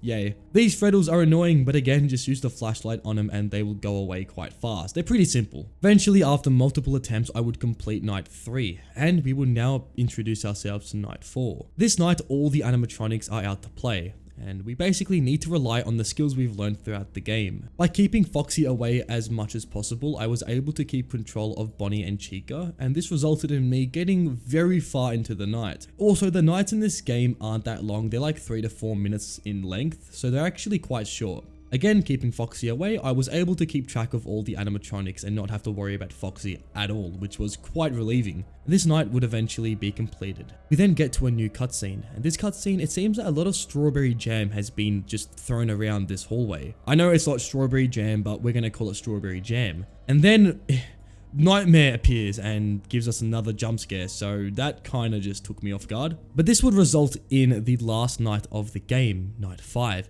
The night is, well, it's dark and it's just red, very red. All the animatronics became aggressive, which means that we need to be on the top of our game. Like I said before, the animatronics are quite easy if you keep Foxy away as much as you can. Everything was nice and dandy until we reached 4 AM, where Nightmare Freddy would appear, and this was when everything kinda went a little bit bad. I didn't know how Nightmare Freddy worked. I assumed it was like FNAF 4, and I was kinda right, but kinda. The sounds Nightmare Freddy makes isn't really correlated to where he is in your room, you kind of just have to guess where he is. In this mode, he doesn't actually spawn on your bed, so he can only spawn in the 3 areas of your room that you can check. The good thing about Nightmare Freddy is he actually gives you enough time to check where he is. He isn't really that aggressive as you probably would have thought the opposite, but he's actually kind of like peaceful. And with that, that was it. The night completed and the last cutscene would play. It seems that we tried escaping the hospital, but something didn't want us doing that.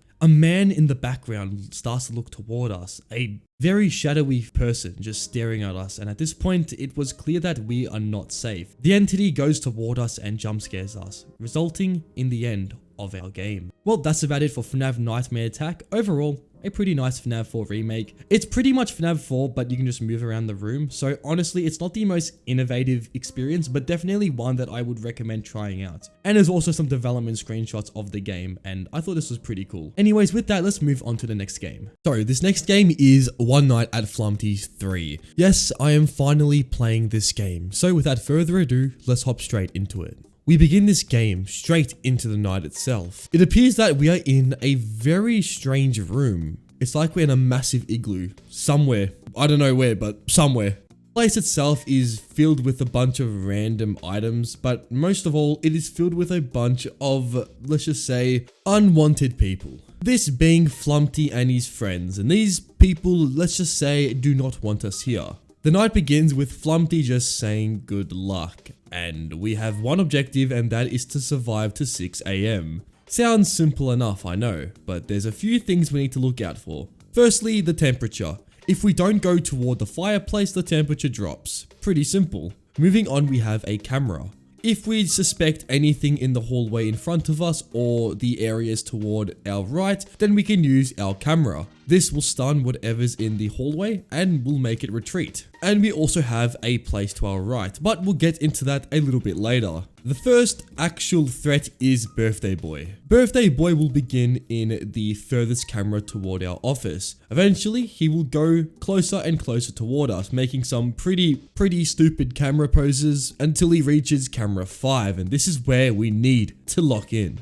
If Birthday Boy does this face, then he's about to attack us. So we need to stop what we're doing and wait until he leaves. As soon as this happens, he will be in the hallway. So using our camera, we will scare this Birthday Boy and he will go back to camera 1. And if we don't do this, we die. Moving on, we have Clown Man. I'm just going to call him that. I don't know his actual name, but Clown Man is basically the opposite to Birthday Boy. He will go toward the rooms and will start to do some like spider poses. He thinks he's like Spider Spider-Man or some shit. But when he gets to camera 5, just like Birthday Boy, we need to again lock in. Because if Clown Man leaves, then he will be in the hallway in front of us, but instead of using our camera, we just need to just not do anything. It sounds extremely simple, don't do anything, but when Birthday Boy and Clown Man go in the same hallway, then we're kinda screwed, because if we use the camera and both of them are in the hallway, then Clown Man jump scares us. Also in this camera, there's a massive sign saying don't use the camera on the clown, just a little hint. So next is the fire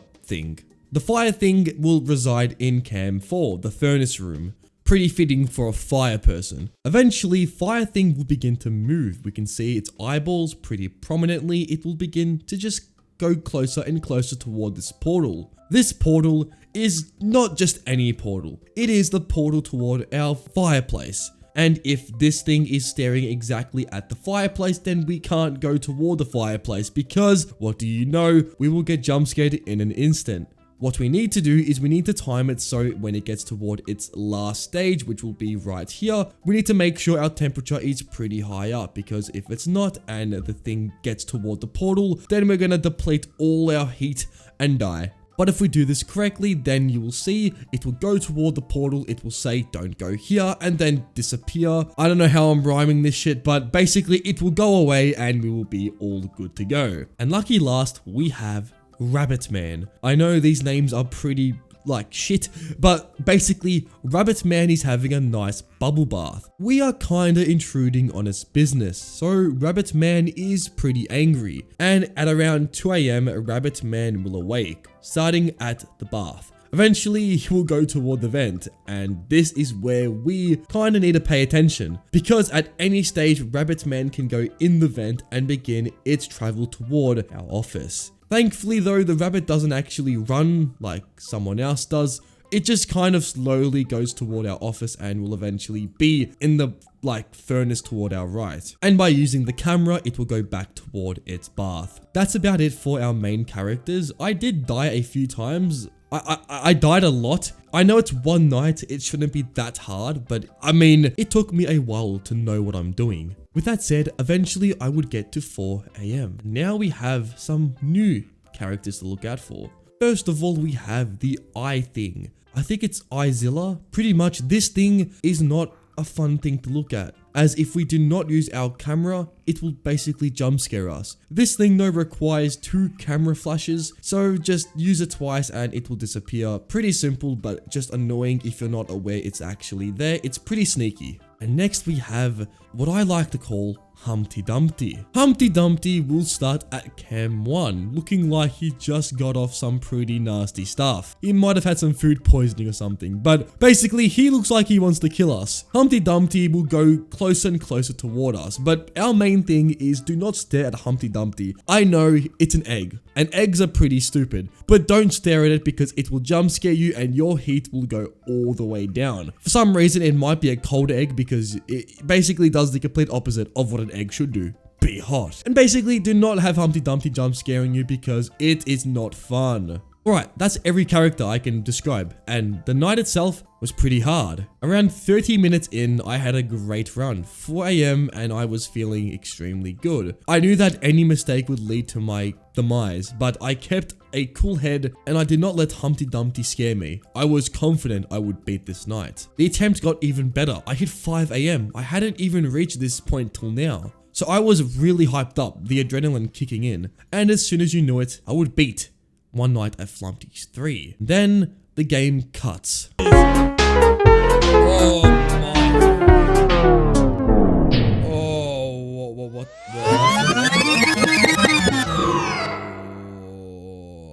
What?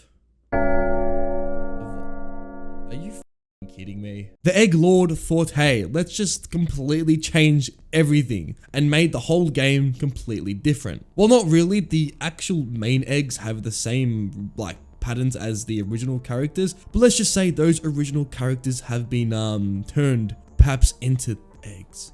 I don't know. So now again, it's time to survive, but this time it's not going to be as easy because we have not only a power system, just like the original FNAF, but we have more rooms even more rooms and more things to look out for. So here are the new things that we need to like keep track of. First of all is the eye in our office. We have an exposure meter. Essentially, when this eye thing appears in our office, we need to use our camera. The first time this happened, I just stared at it. I didn't know that my exposure was going up. In fact, I didn't really know what was happening. So I stared at it and eventually my exposure went all the way. Basically, don't do that. Just use the camera and you're all good. Secondly is the egg in our like rooms to our left and right. This egg is like kind of simple. Essentially, if you see it right up against the door, use the door. And if you just see it go away, open the door. Sometimes though, you can lose track of it. So use your camera to like see if he's in the hallway. Basically, if you keep the door shut when he's there, he shouldn't jump scare you. The other thing we need to look out for is the big eye monster.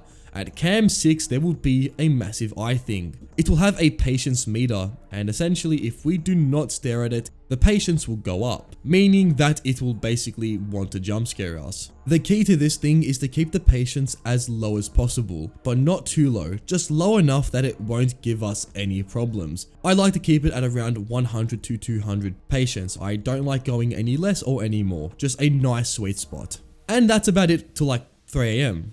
Until we get 2 new rooms. Don't worry though, there's only one, there's more than one, but there's one at the moment. There's one new character. Basically, at Cam 9, an egg will spawn in this really like just weird room. It will go toward Cam 10 and you can see there's a massive door power button. If this egg goes ahead and gets too close to this room and actually shuts the power, then you lose your power for your doors and basically you're gonna get jump scared. However, if you get the egg before it reaches the room and you use the laser doors, it cannot enter. So it just goes back and repeats this whole thing. And lastly, we have the shadow egg, the one egg to rule them all. This is the egg that is the most dangerous. It will go to every single room and just stare at you, exactly like the Humpty Dumpty from the original night. If we see it, we have to look away immediately or else it will jump scare us. And with that, that's pretty much it for Flumpty night. That's all the threats. But it is a tough night. It took me a while to beat. I was at this night for an hour straight and I just kept trying and trying and trying and trying, but I wasn't going to give up. I knew that I could beat it. I got to 4 AM once. I know it's not 5, but it's 4 AM. I had confidence I could beat it. And in one attempt, I was getting very close to the end. There was a few times where I was absolutely panicking because sometimes the properties of the heat meter or the exposure meter might start becoming very weird. They might start changing it fast, but I just kept to what I was doing, making sure that I wasn't getting too cold and making sure that the eggs will not get close to me. And as soon as you know it, I would eventually get to the end of Flumpty night and I would begin to experience what came after, and it was a weird experience. Flumpty opens the exit door and we see the world which seems to be crumbling before our eyes, literally boiling. Get it? Because he's an egg. Okay, the last challenge of One Night at Flumpty's 3 is the hard boiled challenge. What this challenge is basically it's a mixture of the classic mode and the harder Flumpty mode. And also everything is a lot more aggressive. So let's do the hardest challenge in this game. Pretty much every single mechanic is the same, and that is that the characters themselves are a lot more aggressive. What do I mean by this? Well, at 1 AM we had every single character pretty much at my office. To put in perspective, in the original night, basically this would happen at 4 AM.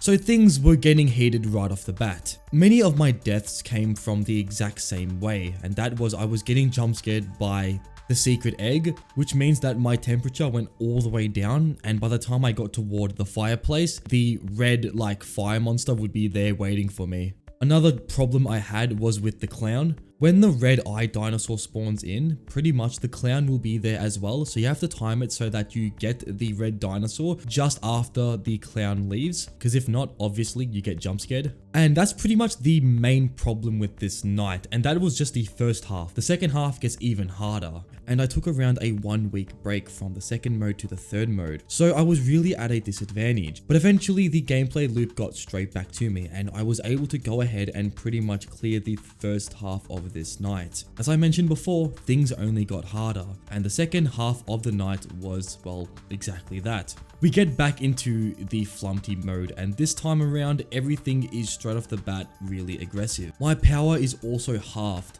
This means I have to conserve as much power as I can. But with the characters hunting me down and me having pretty much not played this game in over a week, I was really starting to lose it. But muscle memory again kicked in like the first half of this night, and things kind of got a little bit easier when I remembered every single character. Also in this half of the game, I found that it was a little bit easier for one reason alone, and that was that the secret Flumpty egg wasn't actually that much of a threat. What I mean by this is if you stare at the secret egg, obviously you get jump scared. However, in this mode, what actually happens is if you stare at the shadow egg, it is in your office, and if you do this multiple times, then you get jump scared. But I soon realized when the shadow egg was actually in the cameras, and this meant that the shadow egg pretty much couldn't do anything to me. And eventually this night was actually quite reasonable. There was a few times where I was absolutely not knowing what I was doing and I was just pressing random buttons. But I will admit I was very surprised when I actually got to 6 AM on my first attempt in the second half. I really wasn't expecting to beat this challenge on like my 7th attempt, and doing so I was really proud. This means we have now completed the events of One Night at Flumptys 3. The game ends and Flumpty releases us back into the world in which we belong in. Flumpty says goodbye to us, and then the game ends for real this time. This game is honestly a classic, a game that I think everyone can agree is a very challenging but rewarding experience. Okay, this next game is called Fredbear and Friends. It is a free roam FNAF game that actually did not get finished. Yup, it's an unfinished FNAF game, so this one's gonna be quite interesting. The game starts, and us, the main character Thomas, have kind of found ourselves in a little predicament. We've seemed to have gone to a pizzeria that is abandoned, a place from the past. We head in with a bunch of mates, you know, such an intelligent idea. Our task is to pretty much find power, and this place seems to be completely devoid of it. This game kind of gives me some Scooby-Doo vibes, I don't know, but we look around and we see what seems to be the animatronic stages, and furthermore, just a bunch of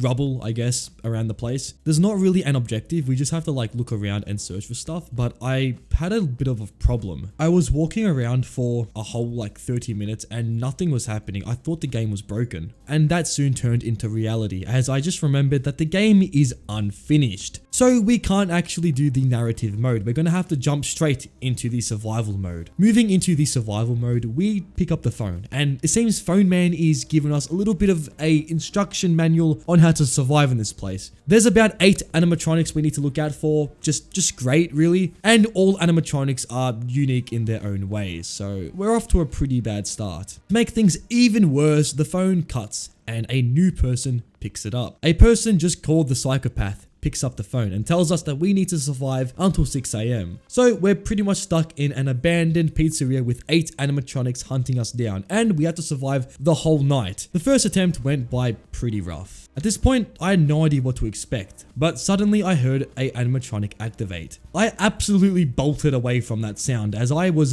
really I didn't know what to do. I ran around looking for a place to hide. Eventually I found a locker, so my first instinct was to go straight inside the locker. In this locker, I was pretty much surrounded by Chica, Bonnie, and Foxy. This isn't really the best start toward this game, but I just had nowhere to go, so this locker just had to be good enough, I guess. And being surrounded, my last act of defense was simply just opening the door and accepting my fate. And this led to a jump scare, and what do you know, there's not even a jump scare animation. So moving on to the second attempt, I had an idea. What if there was an item I was missing? There's no way this is all I was left with. I know the game was unfinished, but there was surely something I was missing out on. Eventually I found a room just next to the stage, and in this room I found an item which gave me a little bit of hope that I could maybe survive this night. The item itself is an animatronic tracker. Essentially, wherever the animatronic is, we can easily track it using this item. The green dot being us, the player, and the other dots being the animatronics hunting us down. With this item, I had a newfound glimpse of hope. However, that glimpse of hope would very quickly disappear, as Golden Freddy would appear very quickly into the night. How Golden Freddy works is if you're looking the other way, Golden Freddy will sneak up on you, like a weeping angel. This threw things off a little bit, as now I had to really pay attention to what's behind me, which, if you know anything about these type of games, really leads to some really tight scenarios. And let's just say eventually this led me into a room where I was just surrounded by every animatronic. Straight ahead of me was Chica, Bonnie, and Spring Bonnie, and not only that, but Golden Freddy was literally right outside the locker. This wasn't really the best situation, and it all topped off when the red button that was just going off disappeared. I haven't actually spoken about the red buttons, but essentially when a red button is going off, we need to activate it. This is because if we don't do this, then something opens up in the pizzeria, and this is something we don't really want opened, because that very thing is Fredbear, and Fredbear went straight for me. I was screaming. That ended my second attempt, and at this point I was really running out of ideas. Nothing I did seemed to really get me far into the night, and around 2 AM at each attempt just led to another game over. I couldn't really find a way to get through the animatronics without them seeing me, and in this game I found that the main issue is you can't get toward the red button without bumping into an animatronic. And the thing is, you think you can just go inside a locker, but in this game the lockers don't even work. The animatronics literally just run straight through the locker, just like Fredbear. The only thing I could do is just sneak up on the animatronics. But if the red button was located far away to where I was, there was pretty much no chance of me getting there before the red button stopped beeping, and this meant Fredbear would jump scare me. I got a little bit smarter in the ways I was moving around the pizzeria, because I soon realized that the animatronics have set patterns. So by simply avoiding some areas where I knew the animatronic would eventually go to, I was basically at a better chance of survival. But this all went out the window, as this game has one issue. First of all, Foxy. I don't know how Foxy works. What I've gotten from 2 hours of gameplay is essentially wherever you are, Foxy will eventually run towards you. And there's nothing you can do. You can try and hide, but he will run straight towards you. The only way to kind of avoid Foxy is do not go down the main hallway if he's running. And you can't even hear him running, he's very silent, so good luck with that. There was something I could do though. In this game, there's certain areas where you can actually hide. There's some like shadowy corners that can actually give you basically no detection from the animatronics. This is a win. We've found a way to not get caught by animatronics. But this doesn't really matter, as the red dots I mentioned before on the map is a problem, because if we obviously do not go ahead and activate them, Fredbear comes out to play. And the thing is, these red dots always go off, so you can't just hide and survive. You need to always be on the move, and with animatronics always hunting you down, and with them pretty much detecting you at any area of the pizzeria, there was really nothing I could do. Like, I tried my best, but every single time I thought I was going to do good in the night, I either got caught by an animatronic or Foxy just ran around the whole pizzeria just to jump scare me. Not the best thing to ever happen. I was genuinely lost. This game actually was starting to break me. I've also forgotten 2 other animatronics that I've kind of just brushed past, but pretty much there's 2 more animatronics. The first one being Mangle. I'll be honest, Mangle isn't really that much of a threat. Pretty much, Mangle occasionally might pop through the vent. If this does happen, just don't go toward that area and you should be fine.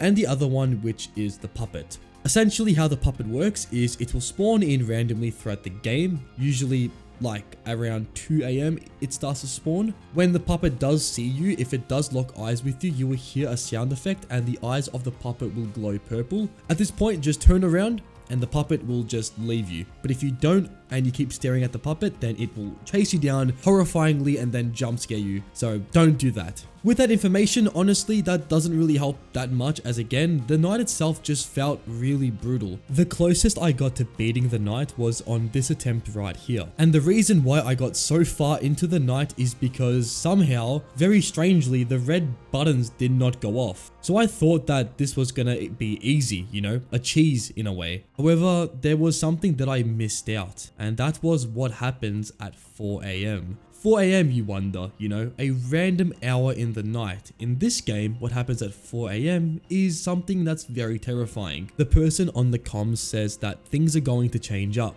And as soon as the person says this, a new animatronic spawns in. Honestly, I didn't actually see what the animatronic was because at this point, Fredbear had already somehow been awakened and that was the end of my run. Because this locker, let's just say, doesn't hold Fredbear back. He just runs straight through it. This game is something that I feel like I could maybe do. It's just I've been already playing for 4 hours and I haven't gotten past 4 AM. And with the unfinished state of the game, I don't think I'll actually be able to beat it. But if you're wondering what happens when you beat the game, you get this message. I know it's not really the best achievement, but I mean it's something, I guess. So Fredbear and Friends is the only game that I've actually forfeited to. I honestly full-heartedly cannot beat this game. So the first game for today's video is called Feeding Freddy. So guess what we're gonna have to do? Feed Freddy some pizza. So it appears that Freddy Fazbear's Pizza has been looking for some employees as of recent. And you know, we happen to be one of those people wanting a job. So we apply and we get a job at this pizza place. Our goal is to make it to 6 AM. However, Freddy and his friends kinda need to feed, and we have to feed them. How we're going to do this is on the board above Freddy's head, there's going to be a display, and in this display, we'll have all the ingredients we need to put on this pizza. And then once we cook the pizza, we have to give it to Freddy, and if we don't do this before the timer runs out, then we get jump scared. Pretty much help wanted too. So yeah, getting into the gameplay, immediately something stuck out to me. Sometimes when you interact with an item, the item doesn't pick up. Mainly this affects the oven, which is one of the most important mechanics in the game, but this wasn't gonna deter me. I wanted to feed Freddy that pizza. So I listened to Freddy, and with his nice little hand gesture telling me to hurry the fuck up, I went ahead and gave him all the pizza he demanded. He was pretty angry sometimes because, you know, my dumbass forgot to give him the right ingredients, but this didn't really matter as when I get jump scared, the timer just goes down a little bit more faster. The first night was easy. This was beyond easy. Getting all the pizzas to Freddy was pretty much no problem, and we had to move into night 2. But there was something quite off-putting about this night, and what the hell is that? So we have Chica to worry about now, and this is terrifying. I'm sorry, I find this terrifying. Moving on to this night, basically Freddy still demands his pizza. However, now we have to say hi to Chica, who will occasionally come toward the doorway to our left. If Chica does make her way to the doorway and is walking toward it, she will eventually stop in her place, and at this point we have to use the flashlight on her. After a couple of seconds she will go away, and this will repeat throughout the whole night. This is basically the same as night 1, but now we have this massive menacing chicken going down our left hallway. I went ahead and followed all of Freddy's orders, making sure I got everything to him at a nice steady pace, and I was taking care of Chica as much as I could. And eventually this night would go by very quickly. I also noticed that the actual hours go by extremely fast. I believe each night is like 2 to 3 minutes, so again, pretty quick nights. We move into night 3. And this time, we have to say hi to Sparky the dog. Yes, that's Sparky, the one in FNAF 1 that everyone thought was an animatronic back in like 2014, but actually wasn't an animatronic. Okay, enough yapping. Pretty much, Sparky is basically kind of like Freddy. Instead of demanding pizza, he demands us to press his eye. Don't ask, he likes that. And eventually, if we press his eye, he will go away. Sparky at this point isn't too much to deal with, but later on, well, you will see what happens. Night 3 was pretty much like night 2, but with Sparky, who would have guessed. The gameplay loop is pretty much the same, but now we just have to look behind us every so often in case Sparky is behind Freddy. I would eventually beat night 3, and now we would have to move into night 4, the final night of the game. This time we have a new animatronic, Lolbit. Lolbit is exactly like how she is in Sister Location. On the order menu thing on top of Freddy's head, Lolbit may appear and this will block you from actually seeing your order. But dealing with Lolbit is pretty easy. Just type the word lol and she disappears. This is, interesting. The whole gameplay loop is kind of all in action. All the animatronics are out to get us. Don't worry because things are going pretty well until the power shuts off. and the game becomes a lot more intense. At this point, I was freaking out. I thought I did something wrong, but this is just how the game is. And well, now we have to do everything. However, our eyesight is now hindered. And this would lead to my first jump scare because, let's just say Chica just isn't really that patient and jump scares you within an instant of reaching the door. I couldn't even see the jump scare animation. It just lasted like 0.5 seconds. I couldn't see anything. But anyways, I would reattempt night 4. And this time I would be a little bit more successful. At 5 AM, everything became pitch black and I was struggling to actually see the orders. So I'm freaking out. Freddy's telling me to get my orders done or he'll jump scare me, and everyone is telling me to just hurry up. I somehow managed to get through 5 AM without actually seeing what I'm meant to do. So call it a fluke, but we got through this game. Oh, what's that? Night 5? Oh, you have to be kidding me. So night 5 is a thing, and it's frustrating to say the least. In this night, all the animatronics take a while to leave your kitchen room. So why is this a bad thing, you may ask? Well, Freddy is very demanding this night. He takes around 15 seconds to jump scare you from giving you your order. And the animatronics that are Chica and Sparky take around 5 to 10 seconds to get out of your view. What this means is we pretty much have to be making pizzas and dealing with the animatronics as we're making the pizza. And this led to me dying a lot. I was really getting frustrated because sometimes I was just putting the pizza in the stove for the pizza not to cook, and this was happening the whole game.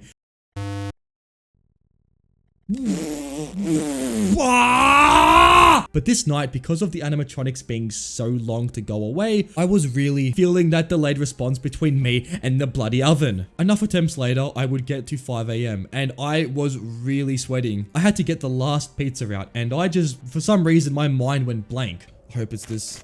Please, please, please, please, please, please. I don't know. I actually don't know.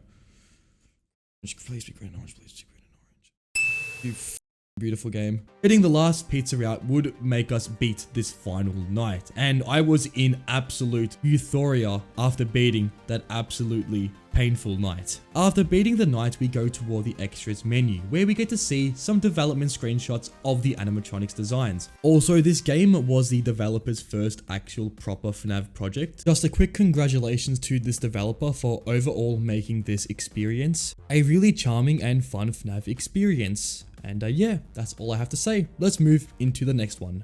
This next game is called Clouded Isolation. It is a FNAF 4 reimagining that completely switches the original FNAF formula into something more, I would say, Resident Evil-like. So let's hop straight into this one. We begin this game with a dialogue as some unknown entity is giving us a little talk. Us, the main character William Afton, have done some really bad stuff, and this entity says that we have to face what we've done in this alternate reality. We have now entered our clouded isolation, and we get this really sick opening with the, I would presume, the Spring Bonnie costume. William is fixated on bringing someone back.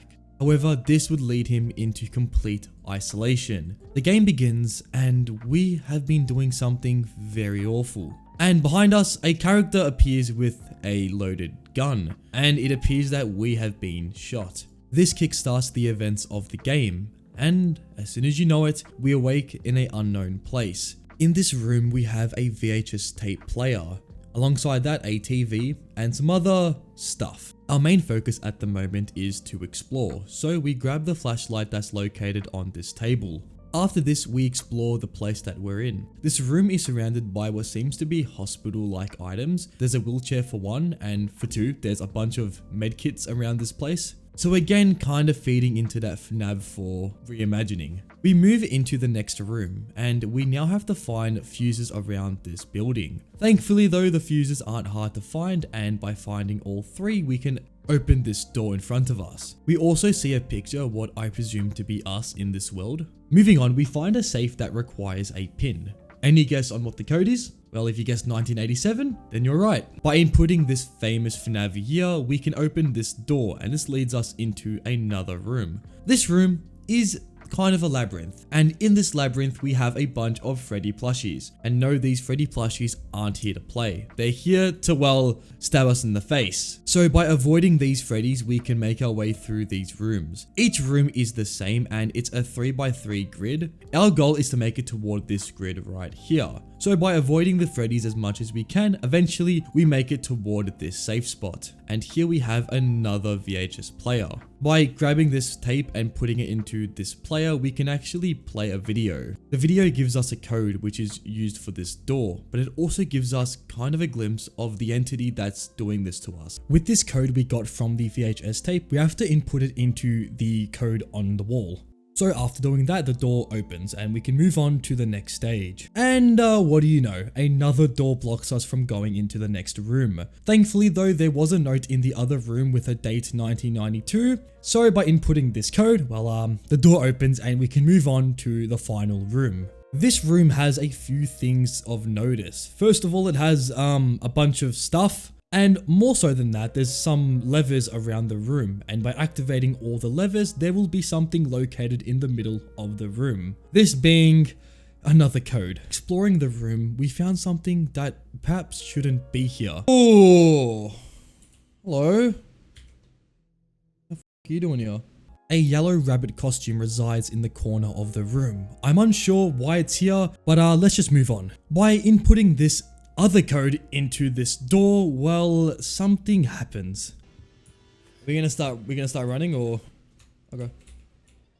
Oh my god! Oh my god! The bunny on the other side of the room activates and chases us down this hallway. I also missed in my first playthrough that there was actually a ghost girl, but I didn't actually notice this until rewatching this footage. By following this hallway, it takes us all the way down toward this room. We have another VHS player, but more importantly, we have to find a key. By grabbing the VHS tape and activating the TV, well, something plays and it appears that the entity is telling us something. Basically, in FNAF lore terms, we have to find some remnant, which is basically ghost juice, and that will give us freedom, I guess. This solution seems to be something that we take lightly, and after this we find the key rested on the side of this table. And with that, we find ourselves in the last room of the game, which has the Spring Bonnie from before. Spring Bonnie chases us around this room, and we have two like meat crushers, I guess. And this is the part where I honestly didn't know what I was doing. I was just running around the room with no clear goal. The game didn't let me use these meat crushers, so I was really just trying to avoid those like little Freddys. And yeah, I was pretty much stuck. I ended up finding a locker, and by staying in the locker, I eventually got jump scared by the little Freddys. And this gave me a pretty awesome death animation. And again, I got jump scared, and this happened multiple times, and yeah, I have no idea what I'm meant to do. This all changed, however, when I realized that you can actually grab the Freddy toys. I'm not kidding, you can actually grab the toy and put it into the meat grinder. So after learning this, I then remembered before that video that played, it's telling us that we need to use something as a sacrifice. So after making some Freddy juice, pretty much a door would open up. This door led to a hallway which went all the way down toward an elevator. Narrowly escaping the Springtrap entity, I would go inside the elevator and take it up. This elevator would take me to a one-way trip toward the same entity. After greeting the entity, it would stand up, and that pretty much concluded the game. We then get a really sick little dialogue saying that William J. Afton, yep, his middle name is J apparently, but he'll return in Clouded Judgment, the next game of this series. And we get introduced toward this absolutely terrifying looking animatronic. That would end Clouded Isolation, but something gave me a little suspicion that that wasn't it. On the ending screen, there was a book, and if you remember, this book was the book that summoned the ghost. So what if this ghost entity led us to a new area? This was pretty promising, so what I would do is I would load up another game, make my way back toward this room. Once I picked up the book, some purple mist would start to grow, kind of indicating that this has a connection to the ghost girl. And after the chase began, I followed the ghost girl, and what do you know, a new area opened up. What's this? Whoa, whoa, whoa, whoa, whoa, whoa! This hallway leads all the way toward this area, and let's just say things are becoming a little bit more weird. Some red mist begins to illuminate across this room, and we are greeted with 3 doors. At this point, we need to select the right door, and if we don't, then, well, we're gonna get jump scared. You know me, I pretty much got 2 of the unlucky doors, and only in my 3rd and final attempt I got the correct one. And through this door lies another room. Whoa, whoa, whoa, whoa, what is going on? Oh my.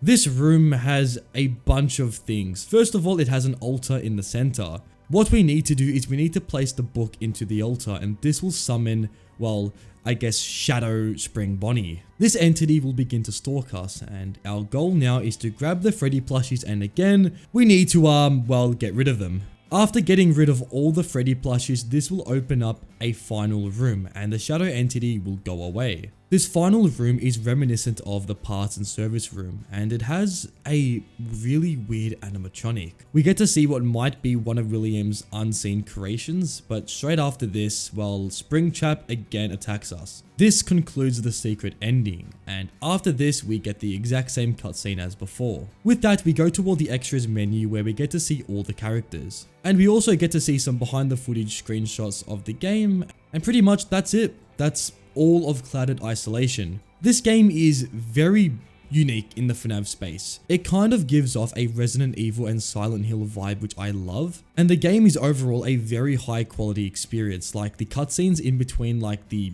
opening and the ending were very top tier. So yeah, that's about it. Let's move on to our next game. This next game is called Rodland of Pipes, and essentially it is terrifying. So let's get straight into it. In this game, we play as a CSMA operative, and our goal is to climb into very tight tunnel-like spaces and look for, I guess, pulses. Yeah, this isn't the best job, I can't lie. The game begins and immediately we get straight into the job. In our massive array of items, we have our hands, a heat signal, an item that we can track the pulse, and a map. So already we're pretty much defenseless against, you know, whatever's down here. Essentially, how this game works is basically this whole tunnel is a grid. At certain areas of the grid, we will be able to hear the pulse on our pulse reader. If we're not in that area, then we can't hear the pulse.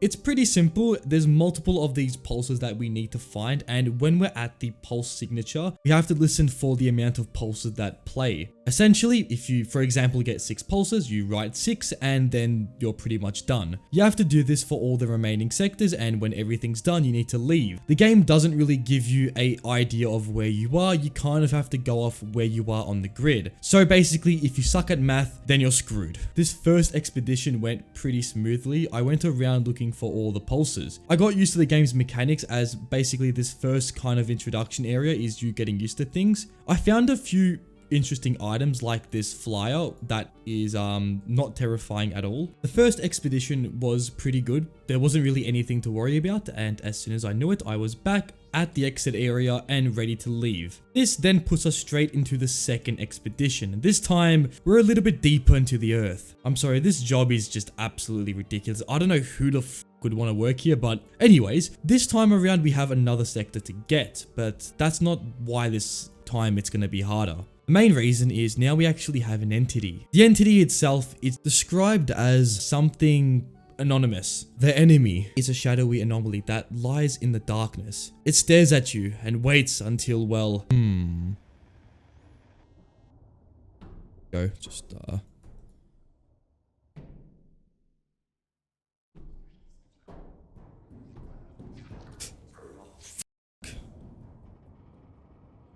The only way this entity can get you is if you keep the heat signature on. Once you get rid of it, it just goes away. So it's attracted by, I guess, light. The first few times I bumped into this thing were not really the best situations, as honestly the game doesn't give you any clue that this is going to happen. So after I figured out that a shadowy anomaly is after us, I was a little bit spooked, but nonetheless, I moved on, and eventually I would get all of the pulses. We then moved into the third expedition, and now the map gets a little bit bigger. With more areas to crawl through and more sectors to get, this is going to be a little bit more of a challenge. The worst part is we have a new entity to say hello to. This entity is the slime creature, I'm going to call it. And essentially, when you hear a breathing sound, and by the way, this was actually terrifying when I first heard this.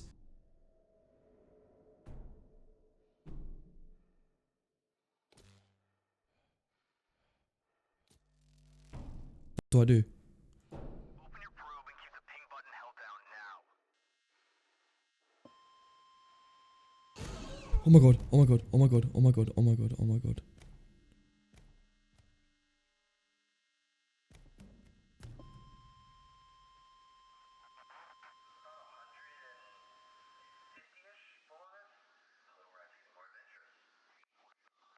What you need to do is you need to go onto the sector control panel thing, and then you have to hold the pulse button, and then it goes away. So pretty much make a loud sound, it goes away. So problem solved. And the way the game first shows this is terrifying. After this encounter, I went straight toward getting the other pulses, but there were a few problems in my way. First of all, I could not stop dying. I don't know why, I just kept getting jump scared by either just not being patient enough and putting the heat on too early and then getting eaten. But this was the first real roadblock of the whole game, and I had to adapt. The main problem is I kept getting lost. For some reason, me and maps don't really, work too well. And pretty much I would look at the map and my brain would go numb. This was a problem, but I had a way to, well, fix this. Basically, I would just learn math. And when I learned math, this game got a lot easier.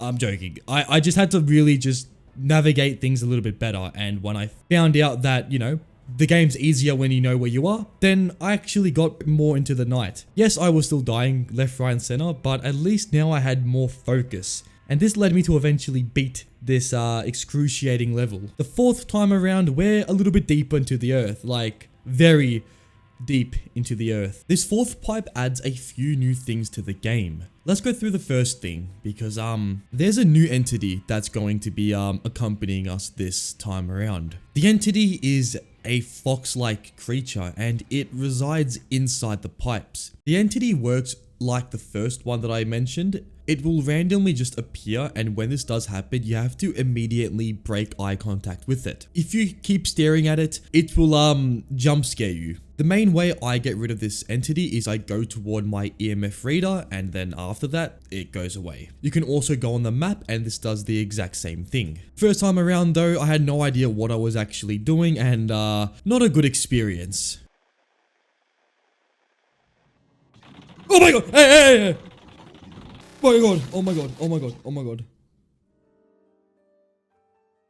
Safe to say, this is going to make things just a little bit harder. And there's another thing that I mentioned before, and what this is this time around, there's a new mechanic at play. At some periods during your pipe exploration, you can run across, well, some very nasty stuff. Glass or any type of foreign material could accidentally result in you bleeding. If this happens, then the Rodland creatures start to become a little bit more aggressive. This happens randomly during the pipe exploration, and you can't really avoid it. So essentially, when this does happen, you just have to be on your A game. With these two new things at play and the increased amount of pulses that we need to find, it makes this a lot more difficult. However, this level is a little bit easier in terms of design compared to the last level. It looks confusing, but essentially it's just a massive square, and if you go from the right side and wrap around the whole grid, you actually get to all the sectors. And with that, it made this overall experience a little less daunting. Then again, there were a lot of times where I was making some mistakes, leading to some unwanted jump scares. But eventually I would complete this section and get saved until I got sent back to do the exact same task, and this time being nearly 3 times more deeper into the earth. The fifth and final expedition is one that is going to be a little hard to get around. The overall map is a lot bigger, and this results in there being a lot more opportunities for the Rodland creatures to take you out. Adding onto that, there's valves, and I have no idea what these valves do, but they're in the game now, and perhaps they have a secret to them, but I don't honestly know. For this last expedition, I was a lot more careful, and I also was a lot better at getting rid of all the entities. This and me being a little bit better at navigating the map, I was able to actually go through this level a little bit more easier, I guess. But there were still times where I was lost, confused, and scared. But mainly I was just trying to get a rhythm of how to go around the map. There was a few lore tie-ins that I found interesting. For one, this newspaper. This whole game is basically two companies at each other's throats. You have Silver Salt Photo and Red Rock Nuclear Plant. One company says that the other is doing improper storage of spillover radioactive material, and this is causing the company a lot of backlash. So basically, one of these companies are lying to the other, and this resulted in a civil lawsuit and also 3 massive dangerous entities inside a plumbing system. So who knows, it's pretty out there. But moving on, eventually I would get the last pulse and I would make my way back toward the final exit point. And we have bonus pipes. There's more to this game, so yay! This last level is a true testament to the player's skill. You have to face every single threat the game has showed you so far. And adding on to this, it's by far the biggest level and also has a new kind of thing to look out for. In this labyrinth, there will be occasionally some like portal-like areas where pretty much there's going to be a door that's going to open and shut. So essentially, all that really adds is you have to wait until the door opens, which can take upwards of 5 seconds. So pretty much it just makes you stay in the mines a little bit longer. This was really difficult because every single anomaly showed so far is at their most aggressive. Also, another thing is the time the anomalies give you for you to actually do the correct thing is shorter. So that means if you see one of the anomalies, you may have only like 2 to 3 seconds to actually do the like heat thing or the probe. So we really have to be on our A game and know exactly what threat is after us. Because if not, we get jump scared. I had one attempt where I was doing really well. I got all of the signals and was making my way back toward the exit. But then I got hit with a little, glass. And at this point, every single threat got a lot more aggressive. And I turned around the corner and greeted with one of the anomalies, and it didn't end so well. The next attempt, I was determined I could beat this mode. But I was really getting close to running out of heat. At this point, it was just a race back toward the exit. Racing against the clock, I was trying to find where the exit was, and at this point, I had 3 different areas to go. I had to pick the right one.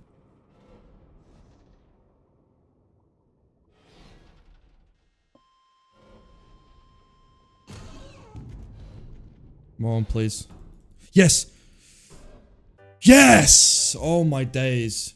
And thankfully this was the right option, as I would be greeted with the exit and my time spent in these rodland of pipes would be over. This game is one of the most unique games I've ever played, to be honest. The art style mixed with the gameplay gives this game something new to the player, and I don't think I've ever experienced something as terrifying as a premise as this game. I'm a little bit claustrophobic, and then when you mix in that with a bunch of massive monsters, it makes for a really terrifying experience. Anyways, let's move on to the next game. This next game is called Sinister Turmoil. I've played this on the channel in the past, but I actually haven't completed it. So today, let's go ahead and try and do that. Game begins and we are straight away talking to someone, which I believe is our higher up. They're telling us that we need to go down into the sewers and clean up some of the mess that this place has left behind. This sewer is above a carnival, and originally the plan was to go through the carnival, but it appears that some animatronics are out on the loose, so the sewer system is a way safer option. The plan is set, and we, the main character, are straight away put down into the sewers. The goal is to pretty much unwind these different pipes, which is going to cause the place to flood. Sewers and flooding, not the safest thing I've ever heard, but we go ahead and continue on with the plan. Essentially, how this game works is around the sewers there's going to be some wrenches. We need to grab the blue and the green wrench and go ahead and go toward the pipes and then unclog them. However, the wrenches themselves spawn in random locations and it's a matter of just looking for them, which is the problem. Because as we are going around looking for wrenches, a certain animatronic is after us. This being Mangle and her cupcake. As we are going around the sewers, occasionally Mangle can sneak up on us, but more importantly, her cupcake, which is basically the alarm for Mangle. The cupcake will go closer and closer towards you, and every time you look at it, it will, well, not move. If you don't end up looking at it and it goes right up behind you, it will start to cause an alarm. This, well, will lead Mangle straight towards you and initiate a chase. And the chases in this game are ridiculously terrifying. So yeah, safe to say, you don't want to be caught by Mangle.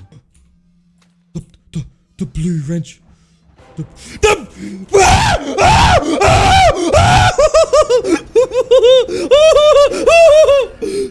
The game itself is quite confusing. It doesn't really give you any idea on where the wrenches are, and you just have to really just look around and hope for the best. I would eventually find a blue wrench, and immediately after this, I went to go look for the blue pipe system. A little tip this game has is on the walls there's a certain color stripe, and basically if we find a blue colored stripe, this leads straight toward the blue pipe control room. So as soon as I found the wrench, I looked around for the blue lining, I found it, and this led me straight toward the room which I needed to be in. I unclogged all of the clogged pipes, and this led the whole place to begin to flood. This was quite concerning as now we had to swim around the place as opposed to running, and not only this but Mangle can also swim, which led to a terrifying encounter with Mangle.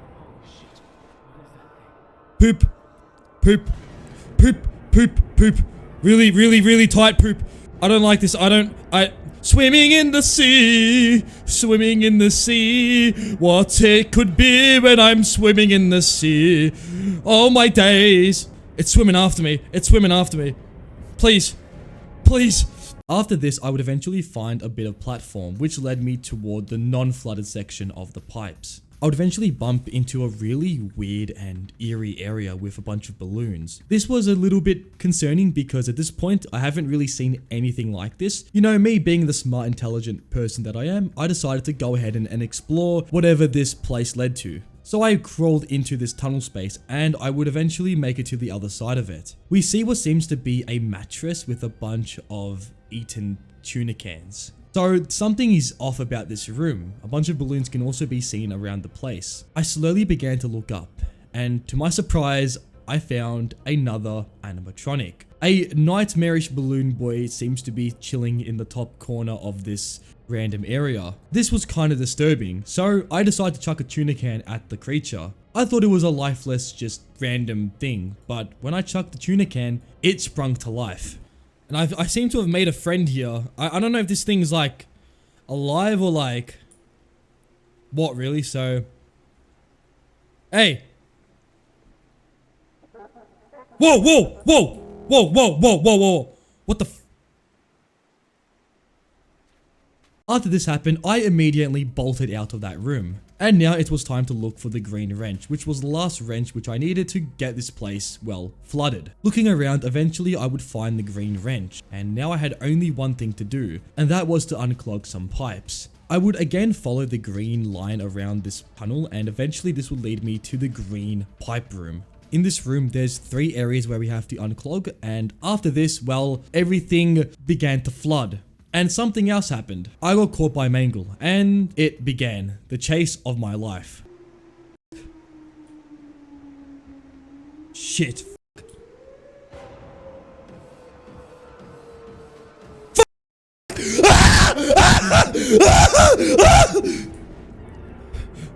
Oh, please. Stop. Oh my god. Where do I go? What do I do?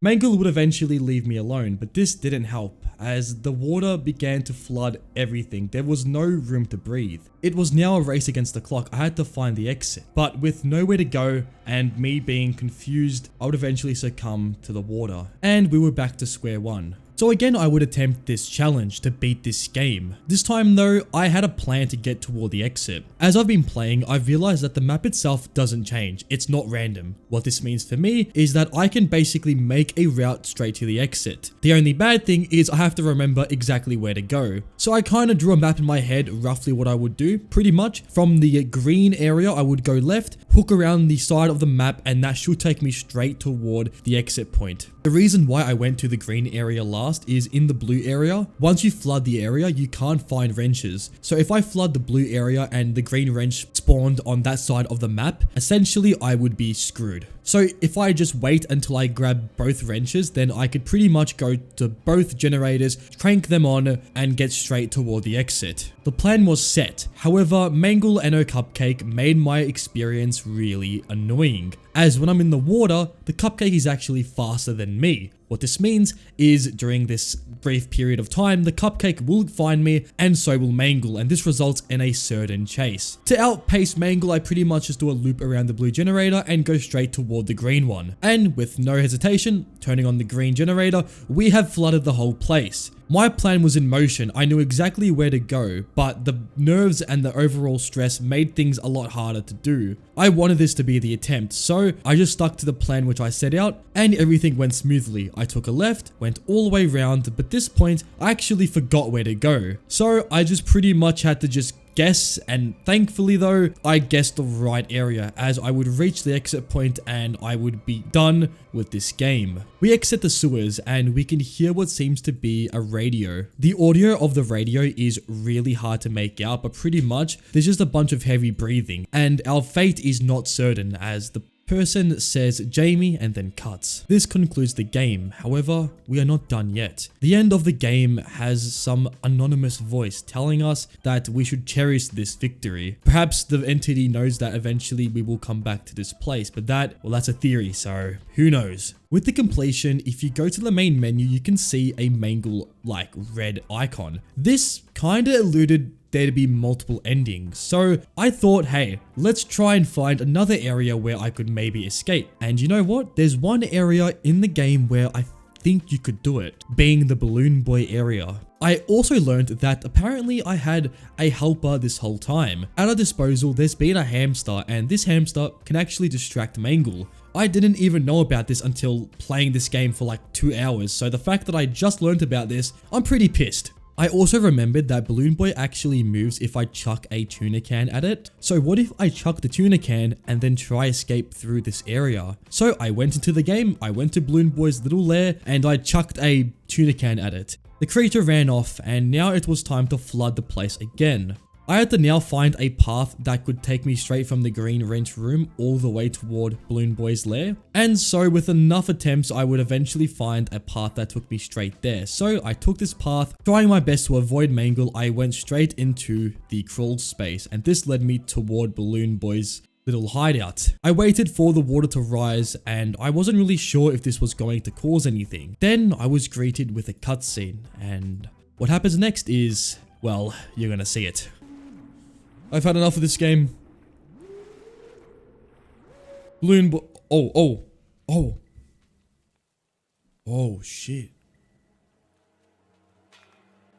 Oh. Yo. Oh, wow. That was, yeah. Balloon Boy eats us. So not the best ending, but a cool ending, a very cool ending at that. And my suspicion ended up being the case, as we have now found 2 endings to this game. At this point, I'm not sure if anything else is in the game, however there are electrical boxes around the map. But I think for this video, I am done with this game. Overall, Sinister Turmoil is a fantastic experience. This had me screaming the most out of any FNAF game I've ever played, so I guess well done, you made me shit my pants. With that, let's move into the next game. This next game is called Fazbear Entertainment Storage. It is a remake of FNAF 2 that does a few things a little bit different, so without further ado, let's get into it. So beginning this game off, we get put into the main office. Immediately, we get a phone call from Henry, who is the co-founder of Fazbear Entertainment alongside William Afton. He gives us a little rundown on what we need to expect in this place. First of all, the animatronics. At this point, we don't know if they're actually a threat to us, the player, but we can assume they're gonna eventually activate. Henry goes that if they activate, we have a few tools at our disposal. First of all, we have the flashlight. This is our main tool, which we can use on the hallway to our right and to the vent shaft into our left. We also have a mask, and just like in the original FNAF 2, we can use this mask to trick the animatronics. Moving on, we have a vent shaft in front of us. This is pretty obvious. There's a massive red button, and if we press this button, then the vent shaft will close. I'm not too sure how the player is actually able to reach this button, but you know what? I'm not going to question it. Let's just move on. We also have a power system. To our right, we have a green display, and if we press this, we get introduced toward the power mechanic. Essentially, there are power generators located across the pizzeria. There are 3 which can be located in the vents, and this is going to be important later on, but for now, we just need to go ahead and continue the night. This night is pretty chill. There's not really much threats throughout the night, and this is pretty cool. Until we reach 4 AM, where Bonnie and Chica begin to activate. They will begin to activate in Cam 1, and after this they will begin to move around the storage facility. All we need to do right now is to keep tabs on where they are. I don't really know what to expect, so at this point I was pretty concerned. I tried to remain calm and I just simply tracked where they were going, and this eventually led Bonnie toward Cam 7, the camera right outside my office. I didn't know what to do here. I saw Bonnie starting to lunge toward the office. His camera pose was showing me that. So I just waited until the camera was no longer visible and Bonnie wasn't there. I then checked the vent and Bonnie was there. So at this point I just slapped on the mask and Bonnie eventually left. There's a cool little animation where you can actually see Bonnie move, which I found extremely awesome. But that is about it for Bonnie. Chica, however, was something else. Chica is pretty simple. She goes toward the main area of the storage facility, the middle camera. And at this point, she can go toward Cam 6, where after this, she will go inside the vent system. Eventually, you will start to hear some noises coming from the vents. And if you begin to hear the noise starting to ramp up, then Chica will eventually make her way toward the vent in front of you. If you see Chica, press that red button and she will just go away. And with that, that's pretty much it for night 1. Eventually, I would beat the night and we would move into the second night. This time, however, we have a new animatronic, this being Toy Freddy. Henry begins to explain basically all the mechanics from last night, alluding to also there being someone actually taking control of these animatronics and that this has actually happened in the past. So essentially someone is trying to track us down. For what reason, who knows, but at this point we just need to keep tabs of the animatronics and make it through the night. Also, Chica just gave me the chills. When she's doing her Cam 5 pose, there's something about the I didn't like this. This was really off-putting. Anyways, enough of that. This night was pretty simple. Toy Freddy eventually did activate and this was pretty alarming. With Toy Freddy, I eventually tracked him toward the 5th camera, and this was the camera where I was pretty concerned on what was going to happen. Eventually though, I heard a noise and this made me check the office, and what do you know? Toy Freddy was in the hallway in front of us, so by shining the light at Toy Freddy, he simply moved away. Very respectful from Toy Freddy. I can really appreciate someone not trying to kill me. This night was exactly like night 1, beside Toy Freddy being in the mix. So I beat this night, first try, and moved into night 3. This night introduces 2 new animatronics. Yep, I know, 2 new animatronics, which means we have 5 to deal with in night 3. But don't worry, it's not that bad. Trust me. We now need to deal with Mangle, who will start at Cam 4. Eventually, Mangle will make her way toward the top right of the storage facility. Eventually, she will go inside the vent system, and for the first time in this whole game, we actually need to take tabs on the vents. Mangle will go toward the middle vent, Cam 11. At this point, there's a few different options for Mangle. Mangle will either go to one of the 3 generators around Cam 11. If Mangle does this, we simply need to use the toggle seal button, which will seal the vent, allowing her to just move away. However, if we fail to use the seal and Mangle is in the vent, pretty much what happens is the power just shuts off and we need to rely on our flashlight, which is not really the best thing to do. So keeping track of Mangle was a priority. I pretty much kept toggling the cameras, checking where all the animatronics were and sometimes checking my actual office itself for Chica. I soon realized that the animatronics have audio cues, which I found quite useful as I sometimes just knew where the animatronic was because of their audio cue. But let's just say eventually I would hear some Balloon Boy laughter, which completely took me off guard. I had no idea that Balloon Boy was an animatronic to deal with, and at this point I was pretty concerned. Balloon Boy will start at Cam 4 and you will start to hear his laughter appearing throughout the night. The only time you need to worry about Balloon Boy is if he gets toward Cam 7. If Balloon Boy is in Cam 7, then you need to check until he leaves this camera. If you don't see Balloon Boy, then he will be in the vent just like Bonnie. Just use the mask and he will run across your room at light speed. Yes, I'm slowing the footage down. Balloon Boy is simply that fast that you actually can't see him leave. That is kind of terrifying, I can't lie. I would make a mistake in my night 3 run where I actually just started to panic. I had no idea what Balloon Boy was doing at this point and all the animatronics became a lot more prominent in the later hours, and by not checking on Mangle, the power would shut off. And with Chica being at the exact spot where I didn't want her to be, the vent in front of me, she would jump scare me in an instant. With my newfound knowledge of Balloon Boy, I would now be determined to finish night 3. This time when Balloon Boy spawned in, I did not panic. And due to me being a lot more composed, I would eventually beat night 3. Night 4 would begin, and this was exactly like night 3. Pretty much nothing changed beside the animatronics being more active. And this was pretty relieving as I didn't know if anything else was to surprise me throughout these nights. Henry just said just check everything up and get through this night successfully, and just I did that first go, so that's good. And then night 5 arrived. And at this point, Henry is telling us that we need to just get through this night and maybe another shift, which he alludes to, night 6 obviously, but we need to just survive and he will deal with everything later. He's pretty upset that he needs to dismantle these animatronics, his prized possessions, but at this point he had no choice. William had basically forced him to do this. But enough lore, this night was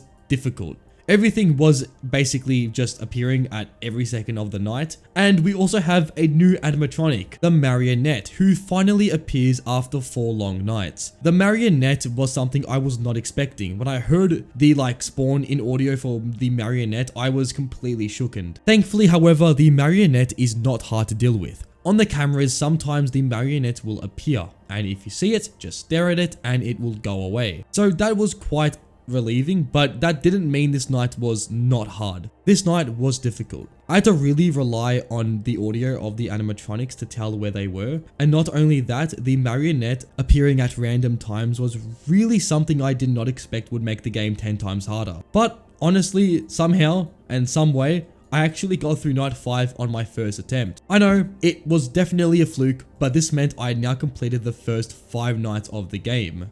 But we still had one more night to complete. And let's just say I was up for the challenge. Moving into night 6, this one was a little bit different than what we've previously used to. The animatronics, the toy animatronics, have been dismantled. It seemed that Henry had stuck to his word that he was going to destroy the animatronics. However, there is still some animatronics that haven't fully left the pizzeria. Spring Bonnie and Fredbear had awoke from their long-lasted rest and were out for vengeance. And it so happened that we, the Night Guard, are the only one in the building, so we can kind of assume what's going to happen next. The animatronics go straight toward us, and at this point, I was absolutely stunned. I just took in that the animatronics were destroyed, but even just seeing Spring Bonnie and Fredbear just made me completely lose my mind. I was extremely confused. I didn't know how the animatronics work. I assumed that they worked like the toy animatronics. This was not right. This was wrong. They don't, and I learned that the hard way. The first few deaths in this night were just me getting used to the mechanics, and in saying that, I don't know what I'm actually meant to do. Bonnie move, and next minute I'm jump scared.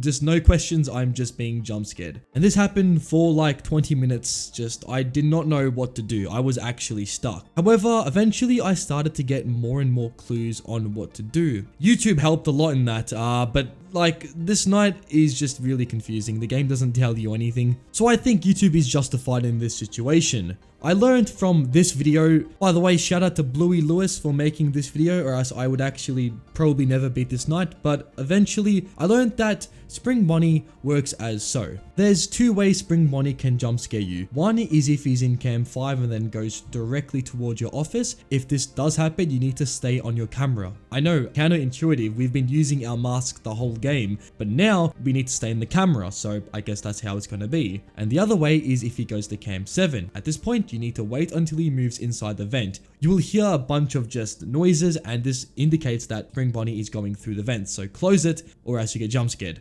And for Fredbear, there's just one way he can jump scare you. If you remember Toy Bonnie and how he worked, essentially in our left vent, if we hear some sort of winding sound, this means that Fredbear is just about to attack us, so slap on the mask and you should be all good to go. That's it for the animatronics. However, I did not mention another thing that can happen. Randomly throughout this night, the power can just start to just flicker. If this does happen, a camera is being attacked by one of the animatronics. So we need to go on the cameras, find out which camera is being attacked, then go on the green panel and electrocute whichever fuse box is being attacked, which will startle the animatronic, leading them not to attack the fuse box. This night, is actually very easy. Once you learn all the mechanics, the night itself isn't that hard. That's the thing, you need to know the mechanics, and if I didn't, let's say, look up on YouTube what I was doing, I may have been stuck for a lot longer. But eventually, this night would easily be completed, although there were a few hiccups here and there, mostly me just being stupid, but this night went by pretty easily. And after the completion of this night, that's it for the game. We have completed Fazbear Storage Entertainment, which is a fantastic FNAF 2 remake and is honestly one of my favorite FNAF fan games ever. This was an absolute blast to play. And just a bonus, we also get some cool character screenshots of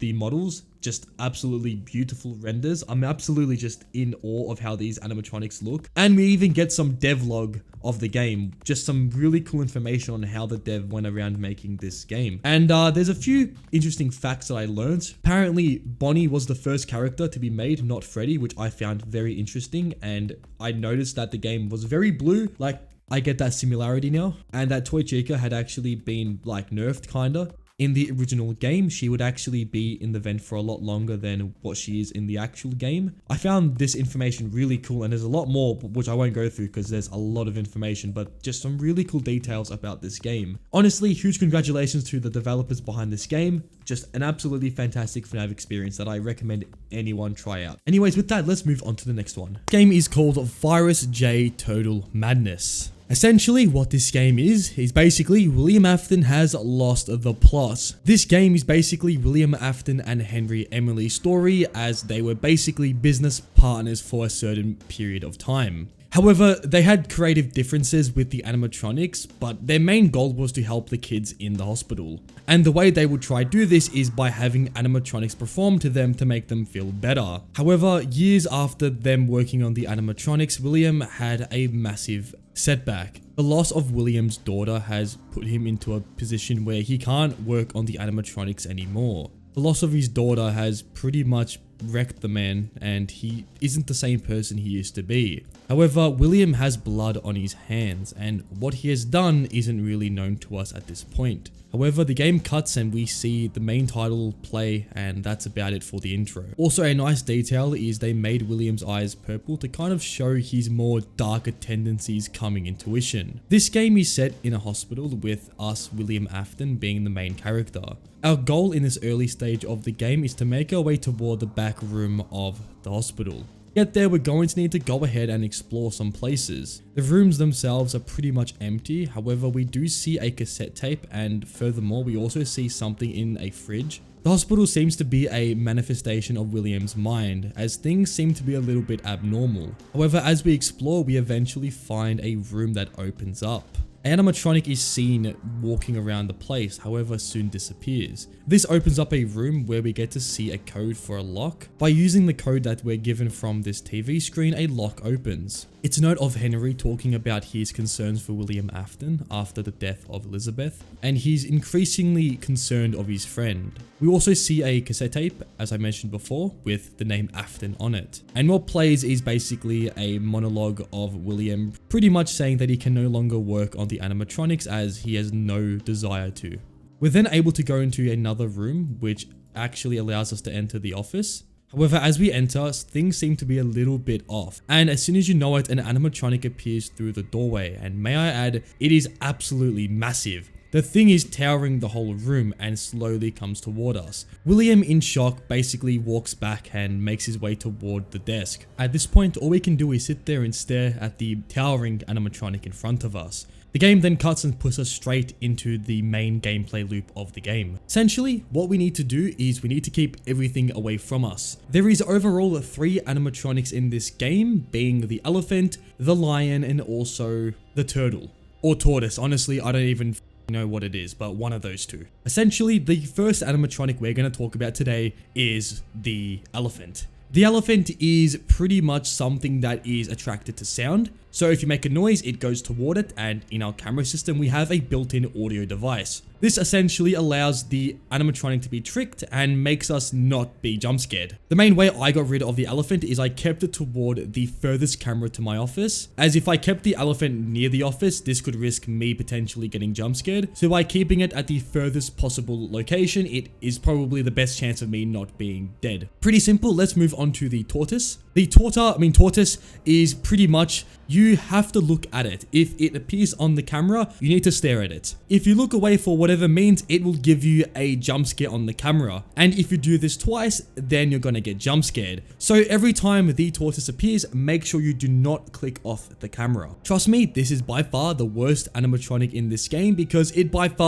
jump scared me the most. We'll get into that later. For now, the tortoise isn't that big of a deal because on night 1, it doesn't really appear much, but if it does, again, stop what you're doing, stare at it, and make sure it goes away. The last animatronic is the lion. The lion is essentially just, it doesn't like light. So if you see the lion, use your flashlight on it, and do note your flashlight has a meter. So if it does run out of battery, then you're gonna have to wait, and if the lion is already in your office, it can cause for some really bad situations. Those are all the animatronics that we need to keep note of. The first night itself is not that difficult. You can get through it on your first few attempts, although some animatronics may take a few jump scares to get used to. For example, the lion. This character did take me a couple of attempts to figure out, but when I did, it was pretty easy to deal with it onwards. And something about the lion, it has multiple locations which it can spawn in, so just always keep a lookout for where it could spawn. During my gameplay, eventually I started to hear some music start to amp up. This is basically me getting close to the end of the night, and at this point, just like most FNAF games these days, the music begins to ramp up. The nerves were kicking in, and I had to really lock in for the remainder of the night. Moving on, the next part of the game is a cutscene. We, William Afton, begin to walk out of the building. However, on our way out, we stumble across a new entity. This entity, honestly, I have no idea what to describe it. We're just gonna call it the Weird Man. The Weird Man just stares at us and creepily just laughs and starts talking. Can't lie, this is actually quite terrifying, and pretty much at this point we go straight into night 2. We also get a really nice moment with Henry and William, I'm guessing becoming business partners. We also get a quick little monologue of the entity talking to us, pretty much saying that we can't change our past and whatever happened is going to haunt us forever. This pretty much puts us straight into night 2. This time around things are a little bit different. There's a new entity to say hello to us, which is the Weird Man. The Weird Man can spawn randomly on any camera. If we see this entity, what we need to do is switch cameras and wait until it goes away. If we don't do this and we continue to stare at the entity, it will jump scare us through the monitor with a absolutely terrifying face. So when we see the entity, it's best to just look away or else it's not going to end well. This night had one massive issue, being the tortoise. I found that with this entity, I couldn't really go through cameras efficiently. What I mean by this is trying to find where the tortoise is really confusing sometimes. There is an audio cue for it, but at this point I didn't know this was a thing. So I pretty much just checked every camera every 5 seconds to see if it was in the building. And with the other entities also playing a role in the night, it honestly became very hard to deal with this one tortoise. Many times I would accidentally click off the camera and then get a jump scare. Eventually things would get a little easier as I realized that the tortoise has an audio cue. This meant I could pretty much know when it's in my building and make sure that when it's here, I'm looking at it so it doesn't get me. I would do around an hour of attempts, and on the hour mark, I would get a run that was going quite well. Everything was going smoothly. I was just making sure that the tortoise didn't get me again as I already failed to look at it once, which meant if I did it again, I would get jump scared. And all that grind was worth it as this attempt was successful. The game says that the entities are gone for now. However, we all know that's absolute bullshit. But for this point in time, we're pretty much done with the game as this is a demo and there's only 2 nights for the demo. There is a audio log of William Afton talking about his creation. William talks about a new entertainment system inside the animatronics, perhaps hinting to the sister location animatronics, but again, I'm not going to put 2 and 2 together because I don't really know. But this pretty much ends the main game with the elephant character appearing again and pretty much giving us another scare. And with that, that's about it for Virus J Total Madness. Overall, a very high quality FNAF game that really does put a twist in Henry and William's story. Also, the art style and the cinematics are absolutely phenomenal. Really huge props to these developers, they absolutely nailed it. Anyways, let's move on to the next game. This next game is called Observation at Freddy's Missing Location. This is similar to if you've played Observation Watch and also Alternate Watch, in that the main gameplay loop is basically stuff disappearing and you need to report it to make sure that things aren't going bad. Let's begin the game with an obvious, help wanted photo of Freddy Fazbear saying, "You get to come work here." Anyways, when we hop into the game, we get a nice surprise of the phone guy being Astral Spiff. He tells us about the place and the animatronics and just the basic phone guy talk. It seems like a FNAF 1 clone until you realize that there's a refresh button on the bottom left of the screen. If we suspect any changes to the place, we need to go ahead and report it using the refresh button. This will make it so that the whole room refreshes and basically make sure that no entities are becoming more awake, because the more we don't end up reporting these anomalies, the more active Golden Freddy gets. The first attempt of this game was pretty interesting because I had no idea what I was doing. To figure out all the camera changes on the first attempt was really something I couldn't do. And after 3 AM, Golden Freddy would eventually appear in my room. Issue now is that if Golden Freddy is inside your room, you have to actually go ahead and stay on the camera until you go ahead and report basically most of the anomalies. If you go off the camera, Golden Freddy will jump scare you if you don't do this. So essentially at this point, I had to go ahead and find pretty much majority of the anomalies, but I had no idea what was changing. So the second I went off the camera to go ahead and check the office, I got jump scared by Golden Freddy, putting an end to my first attempt. I would then go ahead and see what I missed, and already I could tell that this game was going to be quite difficult, because some of the stuff that you can find that are changed are very minuscule. Like it could be the colors of the balloons, which is more like, I guess, you know, visually apparent, or it could be just the TV not turning on, stuff like that. The next attempt of this night was a little bit more successful, as this time around I was going ahead and actually refreshing the place. And the animatronics weren't really becoming active on this night. It was just a matter of finding stuff and reporting it. And thankfully this time around I was a little bit more successful in my attempt, as I got through the night and reported 13 out of the 19 hallucinations. The next night would basically be the same thing. However, this time Foxy can actually, you know, move around. And not only that, but the animatronics actually start getting toward the office, which also puts a little bit more pressure on me. But essentially the same night, just with the added threat of the animatronics. At 5 AM, things heated up and the animatronics became a lot faster. I pretty much had to check every few seconds if the animatronic was there, because I didn't actually know how they worked. Seeing the animatronic anywhere near the door for me was like, are they gonna jump scare me or not? I eventually learned that you actually have to wait until they appear at the door with the sound effect, but I mean, it was pretty early on and I had no idea how to really deal with it, so I was really stressing about how I should go around this. And with Golden Freddy appearing, I had to pretty much go on the cameras, and with my power draining fast, I panicked and went off the camera and got jump scared. Another thing about this game is the power goes down extremely fast when the doors are closed. So you pretty much have to make sure you're utilizing the doors as efficiently as possible, as if you misuse them at all, you can really drain your power. And this attempt was a little bit better, as I was making sure to not shut the doors immediately when I saw an animatronic at the office. I instead waited until they were right next to my door with the sound effect, and at this point I would then feel confident enough to close the door. This time around I was a little bit more successful because I would actually get through the night with a decent amount of power left. Moving back into the main menu, we see a different main menu with Golden Freddy and Spring Bonnie just sitting on the main stage. I thought this was pretty creepy, but I just moved on because I didn't really know what to think of it. And we moved into night 3, which is definitely when the difficulty increases a lot. Why is this, you may ask? It's because of Freddy Fazbear himself. Freddy is by far this game's most annoying animatronic. Freddy is basically like the other animatronics, but each time he moves, he will laugh. He can go from pretty much all the rooms until he reaches either side of your hallway. At this point, you have to really pay attention, because Freddy can do one of two things. Either he will laugh, indicating that he's gotten really close to your office, or he may not laugh. He may just literally silently move towards your office. If he does end up silently moving, he can actually get straight in the office from this camera position. So we really need to pay attention to Freddy, as if we're not careful, he can jump scare us from either side of the hallway. If Freddy actually gets toward the door, it's pretty good, because at this point we can wait until he appears with the sound effect,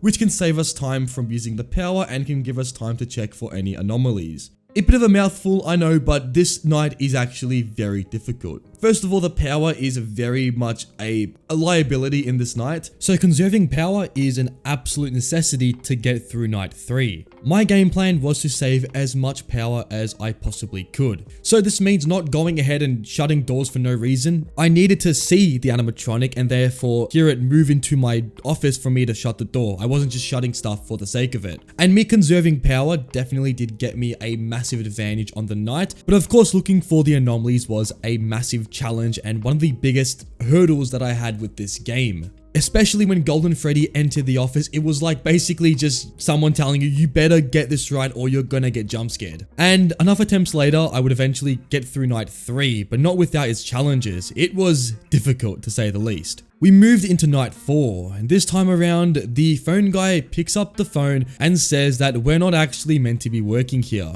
He says that must have been a miscommunication in management, saying that basically someone just accidentally told us to work here, whatever the that means. But right now, that's not a concern. The main concern is the night itself and how we're gonna go around beating it. Because, well, this is the last night in the game, so it's gonna be a difficult one at that.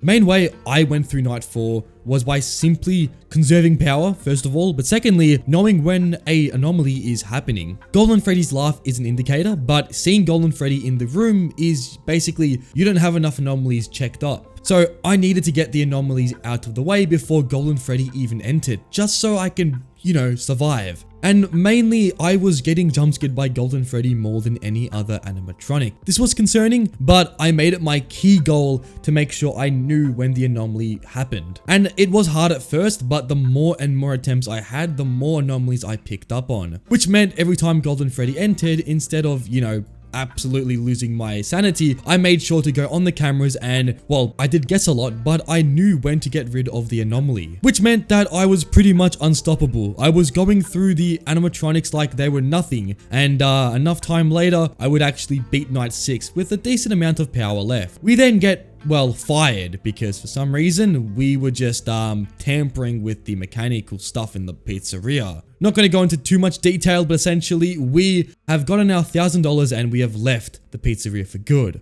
And that's pretty much it for this game. There is more nights, but I do want to go into the next game of the video, so I might save it for another video, but for now, that's it for observation duty. Huge props to the developers. I don't know if it's 1 or 2 people working on the game, but honestly, this game is phenomenal. Like, genuinely, I loved it a lot. Alright, so let's move into the next game of the video. This next game is called Oblitus Casa. This game is a remaster of Treasure Island, if you remember. It's the Mickey Mouse FNAF game. And it's actually kind of terrifying, so let's hop straight into it. We begin this game with a tape recorder, and we seem to be getting a message. The message is directed toward Jake, who was at a time at this island. The island itself was pretty bad, as Jake has pretty much gone off the rails. He's basically had all of his friends pretty much be, not there anymore, and he's been on the island for a year.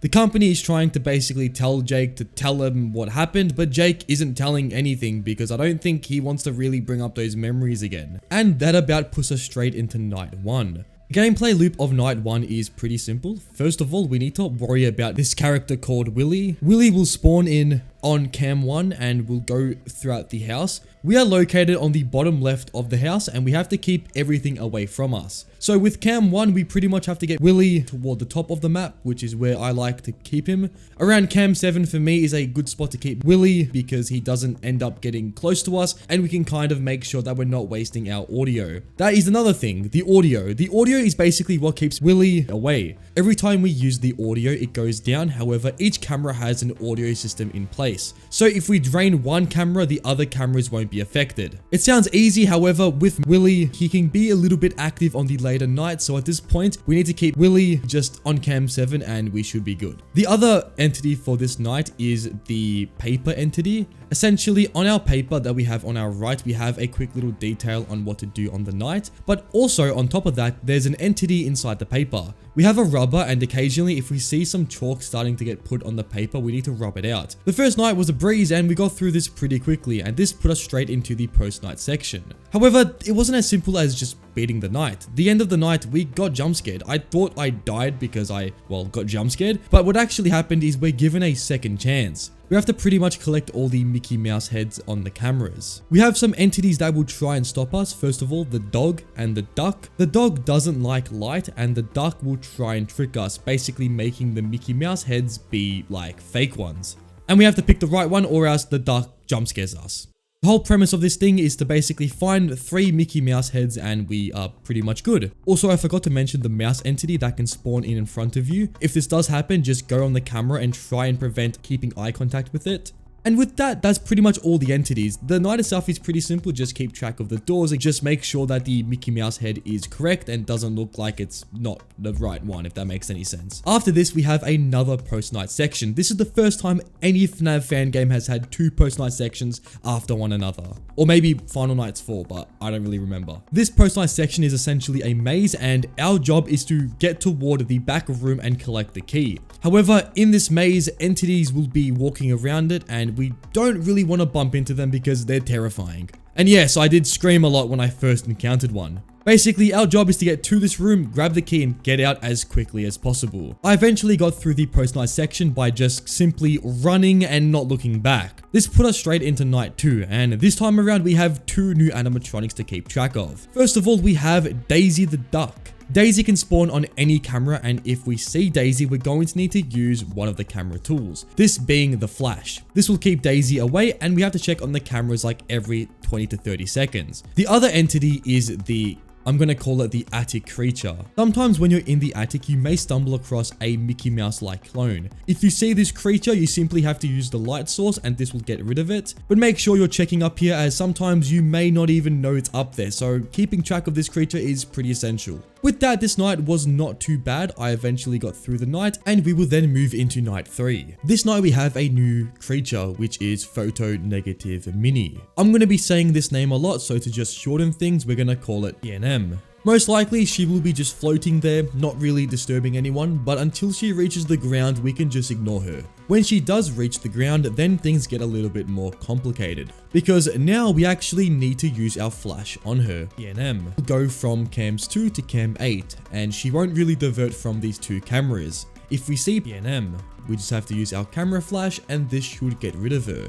If we don't do this, however, she will jump scare us. This does add a little bit more complexity to the night because we now actually need to go through the cameras way more thoroughly. And we need to actually observe the cameras to make sure that we're not missing out on anything. However, I know that she's only on cam 2 and cam 8, which does narrow my camera search, but still need to keep track of the cameras. Beside that, the night is the exact same as night 2 with the added threat of PNM. I found this night at first quite difficult because I wasn't really too sure on how PNM worked. And this did lead to a bunch of jump scares, but eventually I would be a little bit more accustomed to her tactics, which gave me a way better feel for the night, and eventually I would be able to complete it. With the end of night 3, we move into another post-night section with the maze. This time around we need to look for the door, but the door isn't located in the same spot. Instead, the door is located in the middle of the maze or the middle edge, which means that we actually need to search for the door, which makes the overall post-night section a little bit more harder. However, I managed to get toward this area and get the key, and by just narrowly escaping the entity down here, we would be able to move into night 4. This night we have 3 new creatures. One was actually from the night before, but I actually forgot about it because I don't really know, I generally just forgot about it. Let's start with 2, which are Pete and Dippy. Pete can be located in the attic just like the face creature, or the attic creature as I called it. Pete is a little bit more hesitant to the light, and if you end up shining it at it, it will jump scare you. The best way to get rid of Pete is to simply get out of the attic as fast as you can. Because let's just say Pete isn't really one to welcome guests, and if you end up going up there without him inviting you, you may end up getting jump scared. Pretty simple. Let's move into Dippy, who is not as simple. Dippy is exactly like Willy, in that he's attracted to sound. However, Dippy, unlike Willy, will actually go toward your window, this being cam 9. So our goal with Dippy is to get him as far away from cam 9 as possible, because if Dippy gets toward cam 9, he will break your window with a terrifying sound and end up jump scaring you. The best way I found to get rid of Dippy and Willy is to keep them on cam 7. This means they are both as far away from getting to you as possible. However, try and get Dippy slower and slower to cam 5 as you progress through the night. Basically, as I got deeper and deeper into the night, I slowly got Dippy and Willy to cam 5. I ended up finding that cam 1 was a good spot to keep both of these creatures. For one, Dippy is around 3 camera moves from your office and Willy is around 2, which is good enough. And the other animatronic, which I forgot to mention last night because it actually appears in night 3, is called D's. Essentially, this character is kind of like PNM. This character will spawn in cam 9. With this character, if we see it end up moving from cam 9, then it's in our cabin. And then we have to actually look for the creature.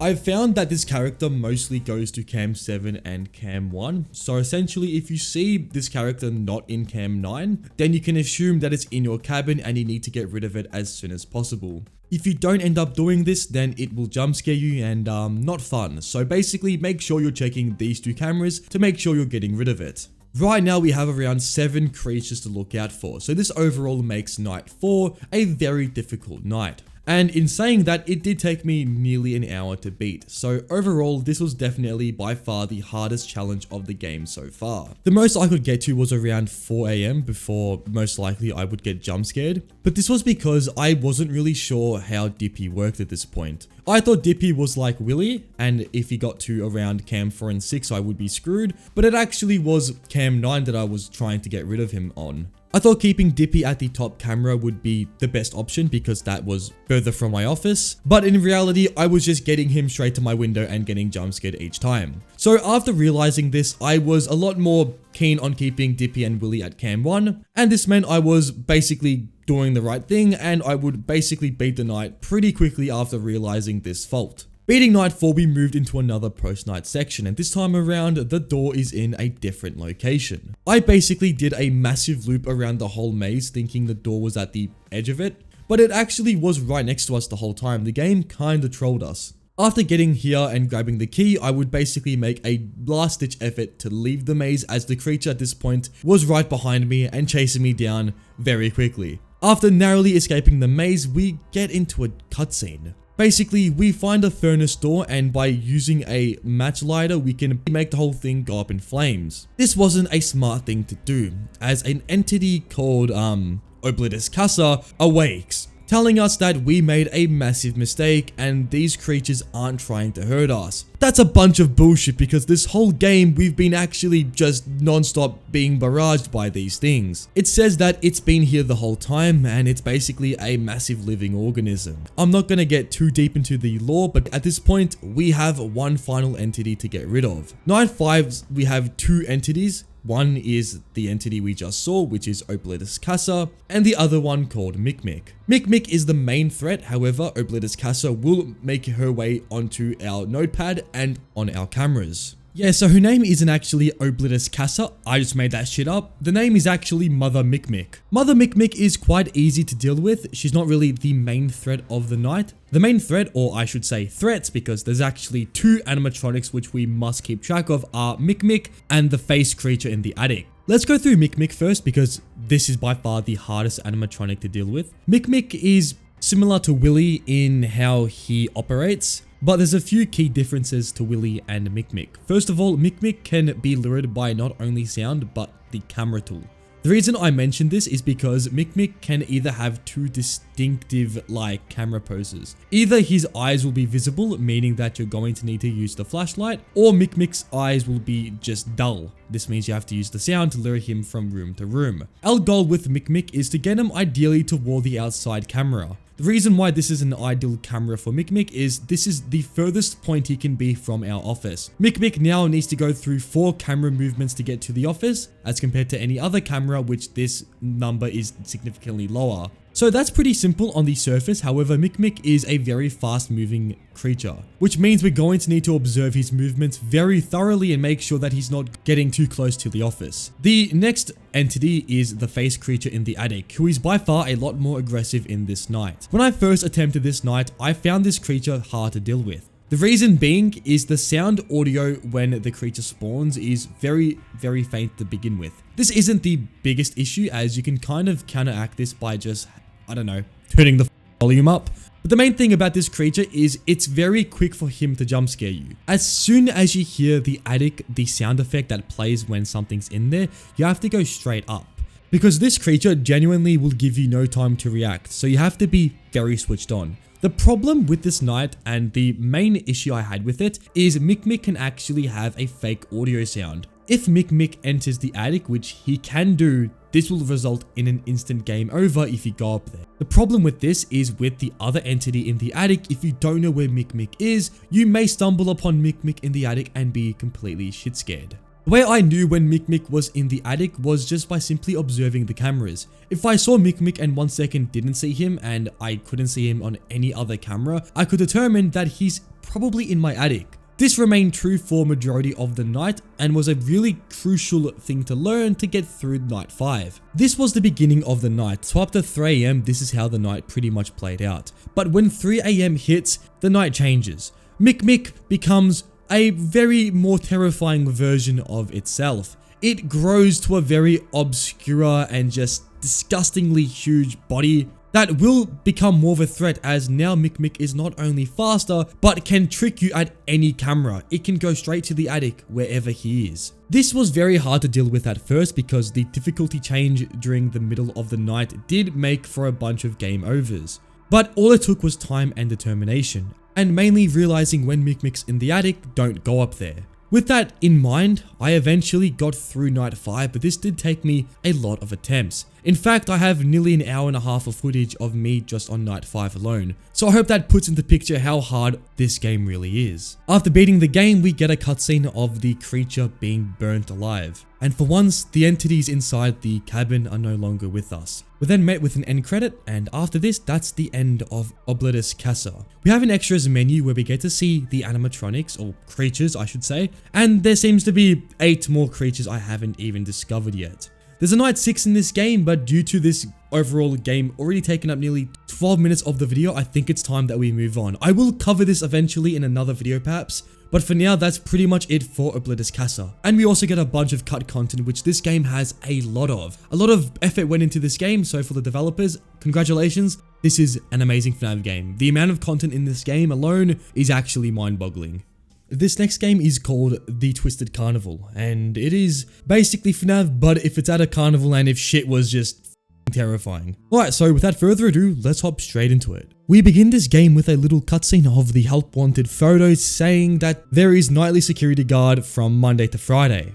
And then we hop straight in, and immediately we're met with a terrifying mannequin. For some reason, as I turned behind to look at the other side of the office, the mannequin moved. I was streaming my game on Discord and my mate actually spotted this and I just barely saw the mannequin move, so I don't know what this was about, but it is kind of terrifying. We have ourselves a camera which we can go ahead and check on the animatronics. And that's pretty much all we have. The other tools which we have is a flashlight and we have a button on the top of the office. If we press this button, the curtains will slide in, making anything outside not being able to reach in.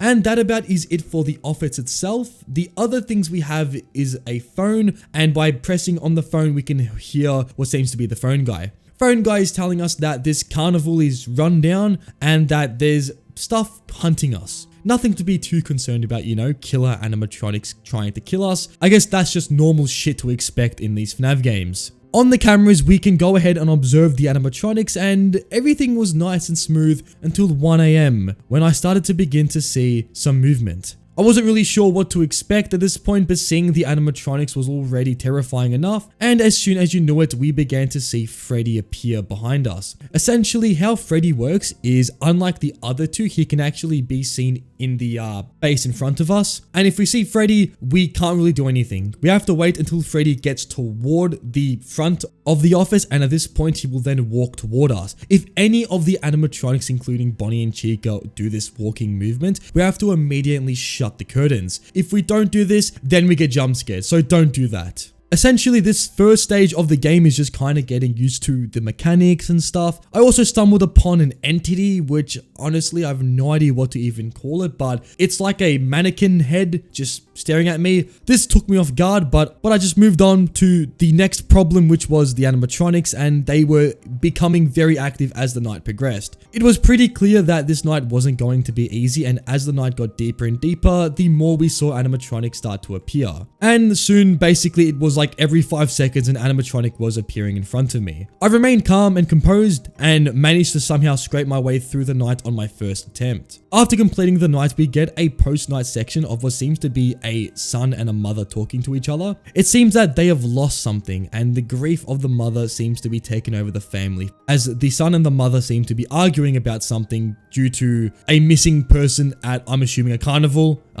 So yeah, again, pretty disturbing stuff, but we move on to a little bit more of a light-hearted section. It seems that after our shift, we decide to go ahead and play some of the, I don't know, the games at the theme park. These games include, well, throwing balls at bowling pins and, you know, just the normal carnival shit. Getting through this, basically, we could then use our tickets on a prize counter, which we can buy random shit like a fishbowl. I'm not sure how this is going to be useful in our night, but I guess it's just kind of a accessory. Alright, so we move into night 2, and this night introduces 5 new animatronics. I'm not joking, we have 5 new things to look out for. Well, technically 4, but let's just get straight into it. The first animatronic is Foxtrot.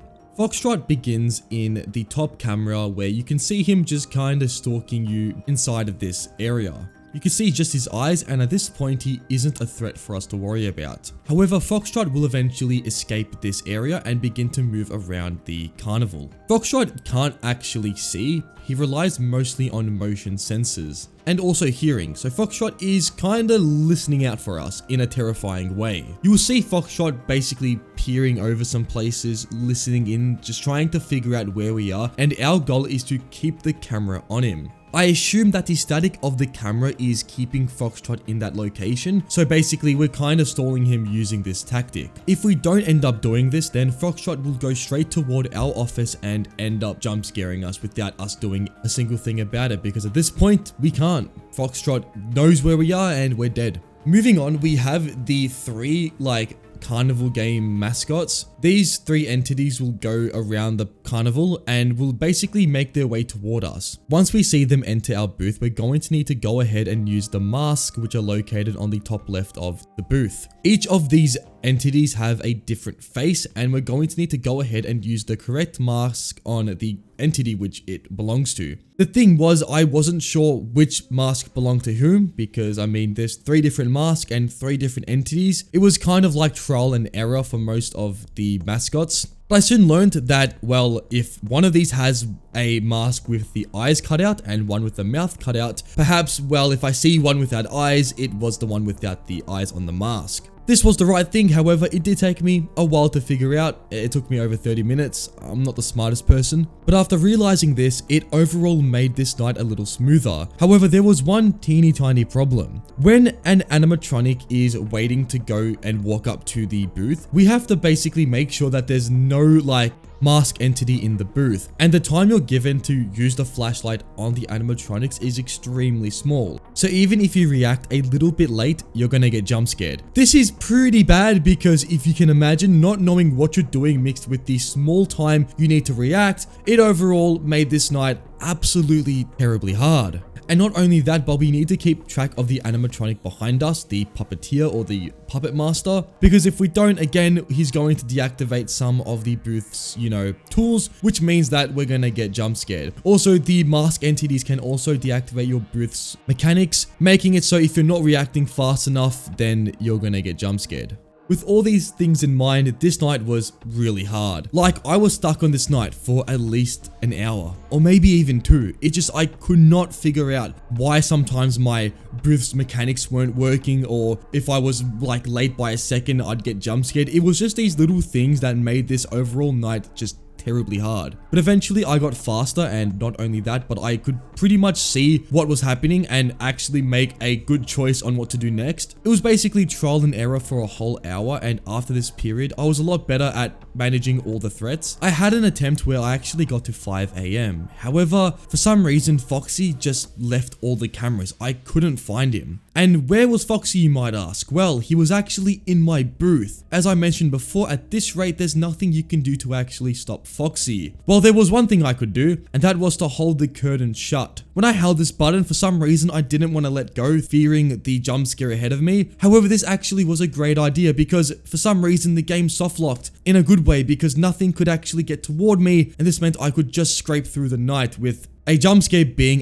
just a mouse click away. With that, we get back to this cryptic like 2D thing where we are introduced to the owner of the carnival. We, the reporter David, who was also the phone guy for night 2, who I forgot to mention because there was literally 5 different mechanics I needed to go through. This person is asking the owner questions on the overall carnival, and the owner says that this place is basically just losing business. No one wants to come here after the incident. This pretty much puts us straight back into the like carnival games where we can go ahead and play random shit. And we are also introduced to the main incident, which was the main ride, which shut down because of a error in the ride, which cost the lives of a few people at the carnival. Anyways, this is where we get introduced to a balloon boy or whacker boy section where we get to beat balloon boys with a hammer. Pretty relieving actually after witnessing an hour and a half of bullshit. But this had us straight into night 3, which was gonna be even harder than night 2. This was definitely pushing it. My mental sanity was starting to deplete. This night we're introduced to a new animatronic, the Whacker Boys, which all you need to do is whack them when they go into your booth. Pretty simple mechanic, but again, this night made things a lot harder, first of all, because everything was faster. And even after like multiple hours of attempting and me genuinely going through the mechanics like I knew them at the back of my head, I still couldn't beat this night. I was genuinely stuck. No matter what I did, at 4 AM on each night, something would jump scare me. Even though I wouldn't even see the animatronic, I'd get jump scared. Bro, I'm done. I'm done. Ah! And I gave up. I genuinely could not beat the Twisted Carnival. I might come back to this game eventually and try and beat it, but genuinely, I can't beat this. I'm incapable. This next game is called the FNAV Weird Mobile Port. And what we get to see on the main menu screen is a picture of Freddy, Fazbear, and I can't even make out what that is. This is something. The game gives us 3 options: start, leave, and credits. And of course, I would begin this game, and immediately something feels extremely off. It basically says how misfortune has snuck up on us, and we are in really bad danger. And that apparently, these things want to eat. That about gives us as much context as we need to kind of go ahead and start the night. In the office itself, first of all, what the actual f*** am I looking at? It seems to be a very weird and just obstruct version of the FNAF 1 office. And to move on with that, the cameras themselves look absolutely abstract. And what are these animatronics? It seems that we've downloaded a FNAF game that perhaps wasn't something we should have downloaded, but that doesn't seem to stop us.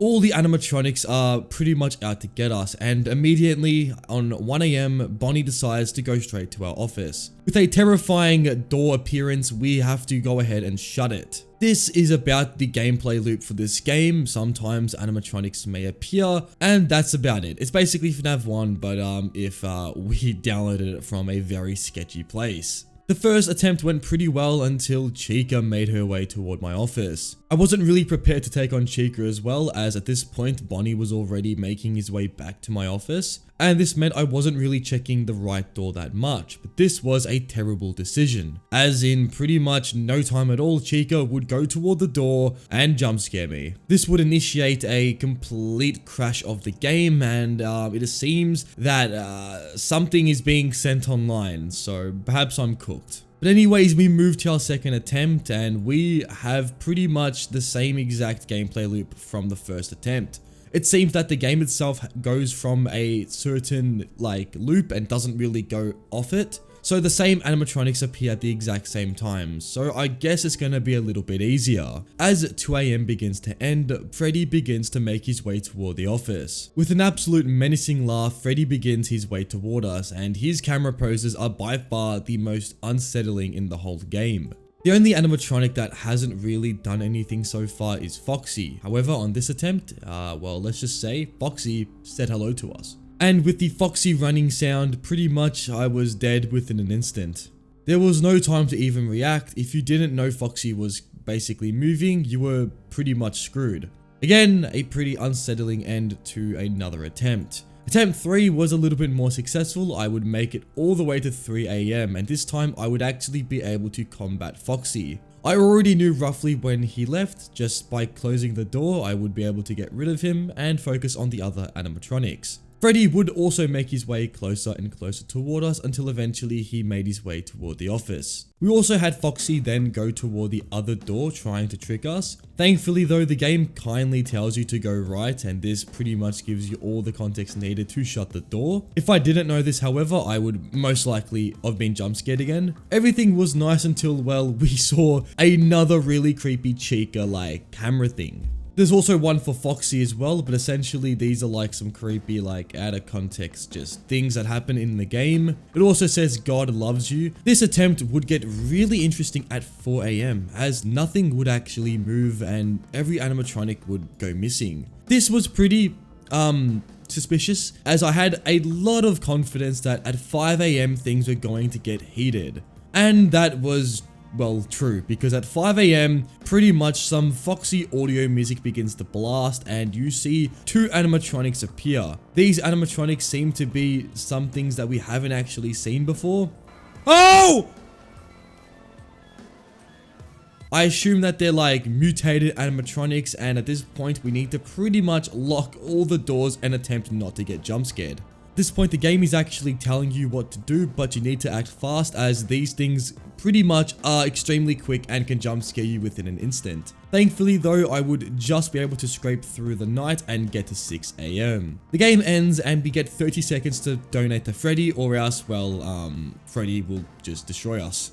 And that about is it for the FNAF Weird Mobile port. The sound of this game is terrifying and it is just actually ridiculously scary. So with that, let's go straight into it. We begin this game with a dialogue telling us that we are a person looking for someone called Jeremy. He's been missing for 5 years in this factory where his dad worked. Us, the brother, have been missing Jeremy, so we decide let's go to the factory that's been abandoned for 5 years and maybe we can find Jeremy there. As you know, this was the place where he kind of was missing last. A good plan, one that I don't think we're going to survive from, but doesn't matter because the game begins and already we switch on the security alarms. The place goes into lockdown and this lockdown protocol sequence plays. The lockdown alarm says you're an idiot and you've absolutely destroyed the whole factory. I'm just joking, it tells us that we need to basically survive from massive, like, animatronics. So essentially we need to basically try and survive, and that begins the game.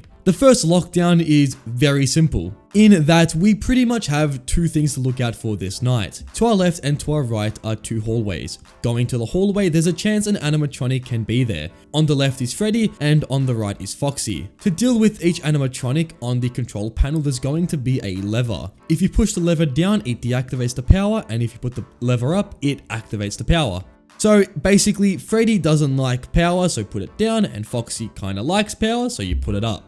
And that's pretty much it for this night, and the only thing we need to do is do our task. Our task is pretty simple, just match the colors. And pretty much if we do this correctly and we match all the colors, then we have to wait for around 30 seconds. In between this time, the animatronics are going to go into the, well, what I like to call you're gonna die mode, which they basically go very fast and you need to make sure you're on your A game. Somehow, the game told me to hide, and next thing you know, the night ended. Pretty nice conclusion to night 1, but this put me straight into the second night.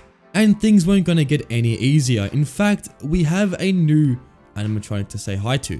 The animatronic itself is pretty unique in that it remains in the capsule behind us. There's a timer of to 100, and if the timer goes to 0, then the animatronic escapes its capsule. Between this time, we need to go into the locker and remain calm because the animatronic can kinda sense our heartbeat. But this won't be useful to a later night, so for now we pretty much have to do the exact same thing for night 1, but now we have to do number sequences. Once we get through all the number codes, pretty much the game again tells us to hide, and when we do hide, the night concludes. This puts us straight into night 3, and this time we're gonna have to really pay attention to the animatronic behind us, because if it weren't obvious in night 2, it's definitely going to activate in this night. This animatronic is pretty simple as I mentioned before, just wait till the number goes to 0 and then hide in the locker. But the night itself is a little bit harder than night 2 because now we have to do not only the matching the color sequence, we need to do the number patterns. After completing the number sequence, we just have to wait. In between this time, behind us, as I mentioned before, we have to also keep an eye on the timer. If the timer is about to hit 0, then we have to go toward our locker and hide in it. If we don't do this, then we get jump scared. But inside the locker is where things get a little bit complicated. We need to pretty much time our click to the rhythm of the heartbeat. And if we don't do this correctly, then we also get jump scared. The thing was, when I first did this, I had no idea how to actually time it right. So I'd spend like probably a couple of attempts just dying each time because I didn't know how to time it. But eventually I heard the heartbeat and then I'm like, okay, if I press the left click, maybe it, times the heartbeat, and that actually was the case. I know this sounds really simple, but it did take me a couple of attempts to figure this one out. So again, I'm not the smartest person in the world, but moving on, this then allows the creature to go away. After this, we can then get out of the locker and go on as usual.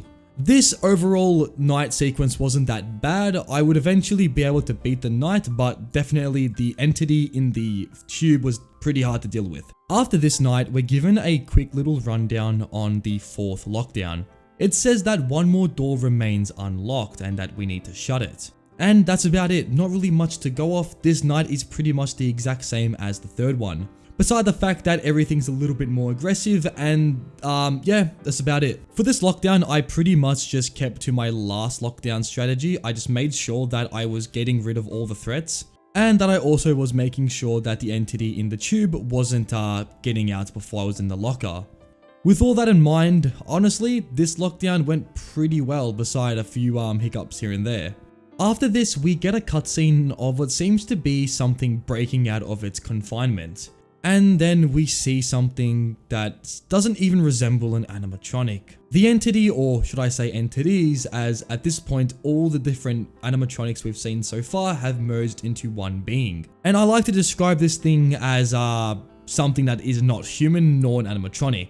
It's trying to communicate with us and says that it needs us and it wants to be like human or something. I found the overall dialogue pretty unnerving, and this image as well made the whole thing extra terrifying. The next thing we know, we're getting straight into a boss fight, and the game is going through different ways in which this entity can be stalled. The entity acts like all the animatronics we've seen so far, but has a few new gimmicks which we need to look out for. The first thing of change is the tube is no longer a thing. Instead, there will be an arrow pointing up and down. This pretty much means that when we see the entity, if it, sneaks up onto our hallways, we need to go ahead and use the switch whichever way that arrow is pointing. So if the arrow points up, then we need to flick it up, and if it's down, flick it down. Pretty simple so far, but the main thing about this whole thing is that the entity can actually run toward us. If this does happen, we need to go straight into the locker, and at this point we need to again do a heartbeat section. The entity will try look for us, and at this point we need to keep as silent as possible. Eventually we need to get out of the locker, but straight away we have to flick the switch whichever way the arrow was pointing before we went inside it. If it said that the switch needs to go up, we pretty much have to get straight out of the locker and quickly switch it up, or we're gonna get jump scared. This is pretty terrifying, as you can actually hear the entity breathing right behind you, so all this has to be done in a very brief period of time. And the last mechanic at play is the power. Essentially, we pretty much have to go on the computer system like we did before, but instead of doing tasks, we have to pretty much hold the button down and the power should kind of go up. If we don't do this, eventually the power will drain and we're going to just get jump scared. So it's important to keep the power up as much as possible, but at the same time we need to keep track of the animatronic threat. And that's about it for this night. It overall is a pretty tough challenge and is by far this game's hardest night. There was many times where I was just confused, lost, and even scared. But I managed to keep calm and go through the night as well as I could, and by going through all the mechanics and making sure I wasn't getting too stunned by the new animatronic, I started making it pretty far into the night. There's overall 3 times where you need to go inside the locker, and on the 3rd time, it's pretty much over. At this point, we can get out of the locker and flip the switch, and this will make it so the entity, it just like gets stunned or something. The light seems to pretty much get rid of the entity, and that pretty much concludes the game. And we get a pretty cool reveal of the security system, who all this time was being activated by William Afton. So essentially, Springtrap saved us, and that concludes the game. We then get to go to the extras menu where we get to see all the models and all the files which the game has. And the pretty cool lore info I found is that the animatronics in this place were kind of like a test for William. He pretty much tested the animatronics to see if they could host the spirit of his daughter, Elizabeth Afton. And yeah, pretty much William Afton is experimenting with Remnant and ends up creating 3 entirely new animatronics that are just insane. That's about it. The game has also some really nice renders of the animatronics and whatever this thing is. And we also get some nice, cool little scrapped content of the game. Like the Spring Bonnie and Spring Freddy like suits look pretty awesome, but I'm gonna say that the new designs look a lot better.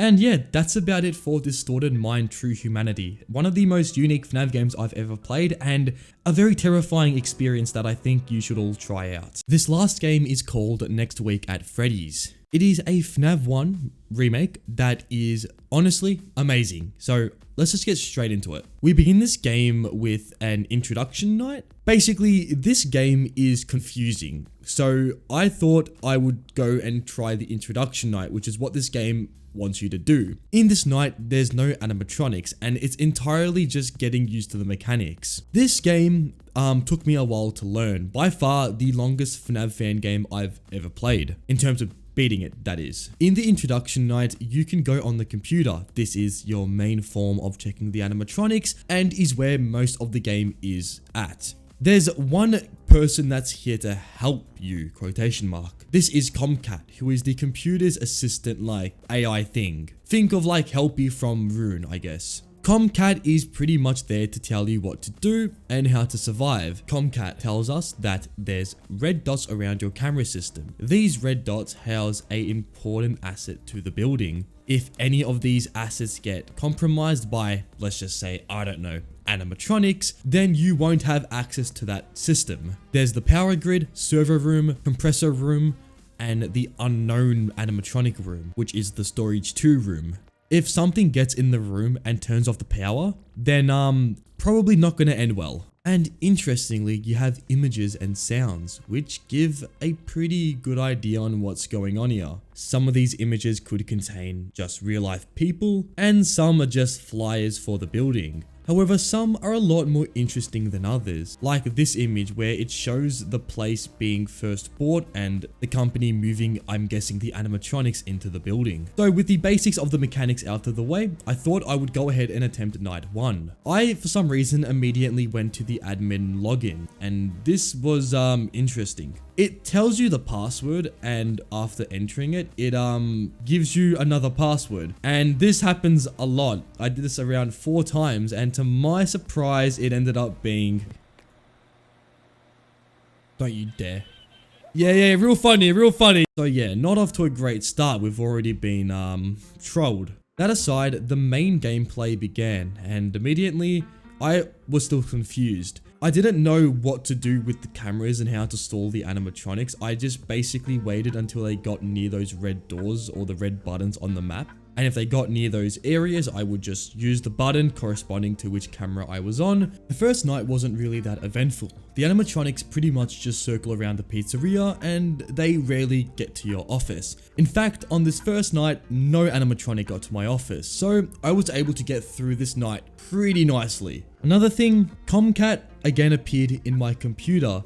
And I learned why it's so annoying to deal with this thing, because it will randomly pop up during the night and ask you a question. If you answer the question, which you have to, or else you can't use the camera, then it will make a response, and sometimes those responses, let's just say, are pretty long. And when the nights get harder, night 6, and this happens, let's just say, it's not gonna end well. Moving into night 2, I immediately went toward my files and I checked the music tab. There's Christmas music, kind of giving into that Christmas vibe this game's taking. And there's also a Freddy Theodore March, which is pretty awesome. The night itself made my confusion a lot worse. I had no idea what I was doing. I thought I was doing something right, but I soon learned that wasn't the case. Because there's one thing I haven't actually experienced yet. An animatronic attacking one of these red dots. So when Bonnie went toward Pirate's Cove and went toward Foxy's fuse box, I was really in for a surprise. Because in Pirate's Cove, there's a chance one of the animatronics can get toward Foxy's, like, control panel, and this means Foxy will now run towards your office. And things didn't go too well. I don't know where Bonnie is. Whoa, whoa, whoa! Whoa! What? My second attempt was a little better. I had an idea on when the animatronics would go toward their set paths, which means I can shut off whichever door I need to shut off or use the electric shock down at Pirate's Cove. But still, I was really new to this game, so picking up on how they moved and overall the move patterns of the animatronics was a little hard to get used to. Because in this game, there's also over 20 cameras to check on, so there's a lot of areas the animatronics can wander off to. I also got greeted by Comcat during the night, and this was a little annoying, but nothing too bad. I just answered the question and told it to go away, and it did, but again, annoying. But then later in the night at around 5 AM, Chica started getting close toward my office. Until now, nothing has actually gotten toward my office. So this made me begin to panic. Panic I would until eventually I would greet the chicken at my office. Should be fine. Oh my god, yep, she's at my office. Yep. Unlucky Chica, but that is terrifying. This concluded night 2, and now we awake in a different location. In this room, we can barely make out what is a Bonnie head, and there seems to be some endoskeleton parts around this little desk in front of us. The game will then cut, and we would move into night 3. Night 3 was overall a lot harder than night 2, mainly due to the game introducing the final animatronic, Freddy. Freddy is by far this game's most threatening animatronic. The reason why is he's the most smartest, he can do the most things, and well, you don't want that. Unlike Bonnie and Chica, Freddy can go from both hallways. He also has the most movement patterns and can also activate another animatronic, being the one at Storage Room 2. So we now have a new animatronic who can pretty much do anything in the pizzeria, so we need to keep our eye on Freddy at all times. And did I forget to mention, Freddy is the longest to go away from your office once he gets toward your door. My first few attempts of night 3 ended up with, let's just say my power running out fully. The first time I actually let an animatronic into one of the power rooms, which obviously led to a full power outage. At this point, what you're meant to do is kinda use the 2 compressor and power buttons and flip them continuously. But at this point, I had no time to react as I already heard Foxy running down my hallway, which led to a quick jump scare. My next few attempts of night 3 ended with Bonnie and Freddy jump scaring me. I still found it kinda confusing to know when they're actually at my office, as sometimes when they're in the cameras, they have multiple move patterns, which means sometimes they can be in your office or sometimes they can be in the other side of the pizzeria. So pretty much if I see any animatronic in my west and east hallway, I'm always checking my doors just in case they end up getting there. With this in mind, night 3 was a lot more manageable. I would somehow make it through night 3 with 8% power, so already we were starting to struggle with the power for the night. We again awake in this boarded off room, and we go toward the door. It seems to be missing a lever, so we look around the room and eventually find a lever. However, after picking up the lever, our head starts to feel quite sore and then we fall asleep. Moving into night 4, this night I had pretty much the same strategy as night 3, which pretty much relied on me checking all the red dots on my camera and occasionally checking my office if I felt that the animatronics were going a little bit too close toward it. Due to me not really being experienced with the animatronics movement patterns when it comes to the arcade counter, I had a few times where Freddy could actually just go inside and I would have no idea where he was. And one of these times, the actual camera system completely failed because Freddy got too close and turned it off. This meant I had to reboot all the cameras, which took a while. To be honest, the power grid is by far the one which you don't have to worry about, as the cameras, as vital as they are, aren't as important as having the doors shut, the compressor, and losing power to the whole building. Night 4 would go pretty smoothly until we would reach 5 AM. And for the first time in this whole game, I received a blue screen not on my computer, but in my actual computer in game. Yes, this game has blue screens. And what happens when you have a blue screen, you might ask? Well, you have no access to the cameras for the remainder of the night, which means we're pretty much screwed. But I did not want to give up. I pretty much just kept checking my office constantly and prayed that I would somehow get through the night. And eventually, I would somehow manage to get through night 4, not knowing how with no cameras, but honestly, I was just glad to get through the night on my first attempt. Getting back into the boarded off room, this time we had a new area to look at. The area to our right opened up and we can now actually go through this whole place. At the far corner of this room resided a power box, and here we actually need a code. I have something quite embarrassing to say with this box. It actually took me nearly 10 minutes to figure out that I had to use the scroll wheel to use this keypad. I don't know how it took me so long, but yeah, that happened. To find out what the code is, we have to go through all the keypad combinations and we have to wait until we hear 2 ticks. If we hear 2 ticks, then it's the right number. So going through all that for all the numbers, eventually I would get the code and be able to restore power toward this place. However, after doing so, our character would again fall asleep, and this would put us straight into night 5. Night 5 would be quite the challenge, as at this point, everything in the game was out to get us. And by far, night 5 was when the game became very hard.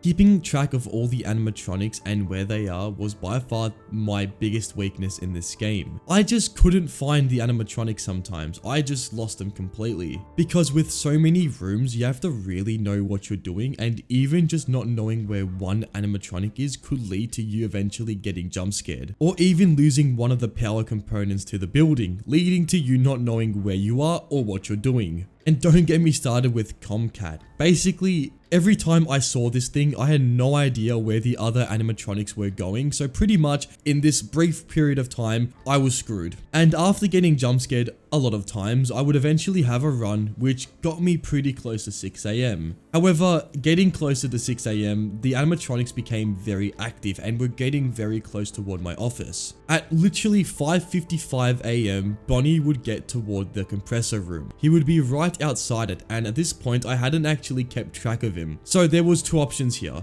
Either Bonnie got to my compressor room and turned off the doors, which means any animatronic at my office can go straight in and jump scare me. Or option 2 is I got the compressor just when Bonnie left, meaning that he wouldn't get me. I managed to shut the compressor door just as Bonnie got there, which meant that Bonnie went away and I would complete night 5. We again awake in this boarded off room. This time a new area is available to explore. In this area, we find a lot of pipes leading toward the door which we have to open. Most importantly though, we have to find a generator and turn it on. This generator is the main generator throughout the whole building, which gives power to everything. So after turning this on, again we fall asleep, and this will lead to the actual final night, being night 6. This night was it, the final challenge of this game, and by far the hardest challenge honestly I think I've ever had in a FNAF fan game. Firstly, the animatronics are super active. They would move every like 3 seconds, which meant I had to know exactly where they are. That could risk the whole building losing power. Honestly, everything was pretty good until 2 AM. Until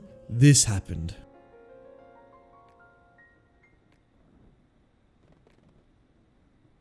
Whoa.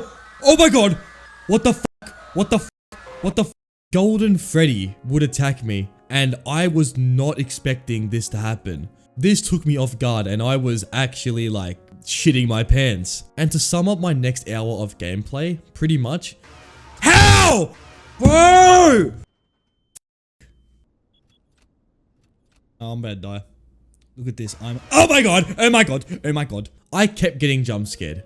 I would get to max around 2-3 AM, and then after this, either I would get jump scared or I would somehow magically just lose power to the building. Like Freddy would be at one side of the map. I would be like, okay, he's over here, I'm fine. And then another 5 seconds passed and he's on the other side of the map and my power is out. So it's pretty confusing. Essentially, the key to this night is to keep track of all the animatronics at all times. And Comcat was, whenever this thing appears, you're bound to lose the animatronics. The best thing you can do is either 1, shut off the areas where you think the animatronics are gonna be. Like if you see Bonnie making his way toward the restroom hallway, have the power room already shut off. And sometimes I would just turn on everything. I know I would lose a lot of power, but sometimes I just felt it necessary because I don't know where anything is. Night 6 was extremely hard. I had many attempts, and there would be one attempt where I would make it past the 3 AM mark, and this was the attempt where things were going very well. My power management was pretty good. I had around 50% at around 3 AM, so just enough to get past the night if I was to play it extremely well. And soon 4 AM hit, then 5, and I was doing really well. I was getting pretty hyped until I reached the end of the night, where I was pretty much racing against the clock as my power was draining and the time was ticking. I'm not gonna make it. Wait, no, I can just make it. I can just make it. I can just make it. How much do I have? 6%. What do I have? I have enough. 7 minutes. I got 5% power. Oh my god. Wait.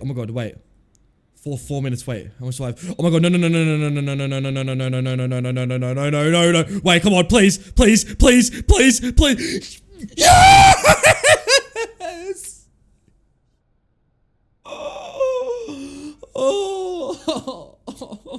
I barely escaped night 6, and this was a close one. As night 6 concluded, we would again wake up in this boarded off room. This time we need to find a valve and use it on the pipes. However, we're not sure on which pipe is the correct one, so pretty much we have to just play a guessing game. If the pipe isn't the correct one, the valve will just explode and go to the other side of the room. So pretty much rinse and repeat this until eventually you find the right one. And at this point, well, you need to get out of there because things are gonna get very messy very fast. So we go to the door and press the lever, and everything goes black. We are then greeted with a newspaper saying that the beloved family restaurant goes up in flames. Freddy Fazbear's Pizzeria burned down. Not the first time it's ever happened, but definitely not the last. Essentially, the place has been covering up some massive, incident. This concludes the events of next week at Freddy's. I then go to the extras menu to have a look at some of the models of the animatronics. And yeah, these are some very high quality models. I have to say, these models are probably one of my favorite fan-made models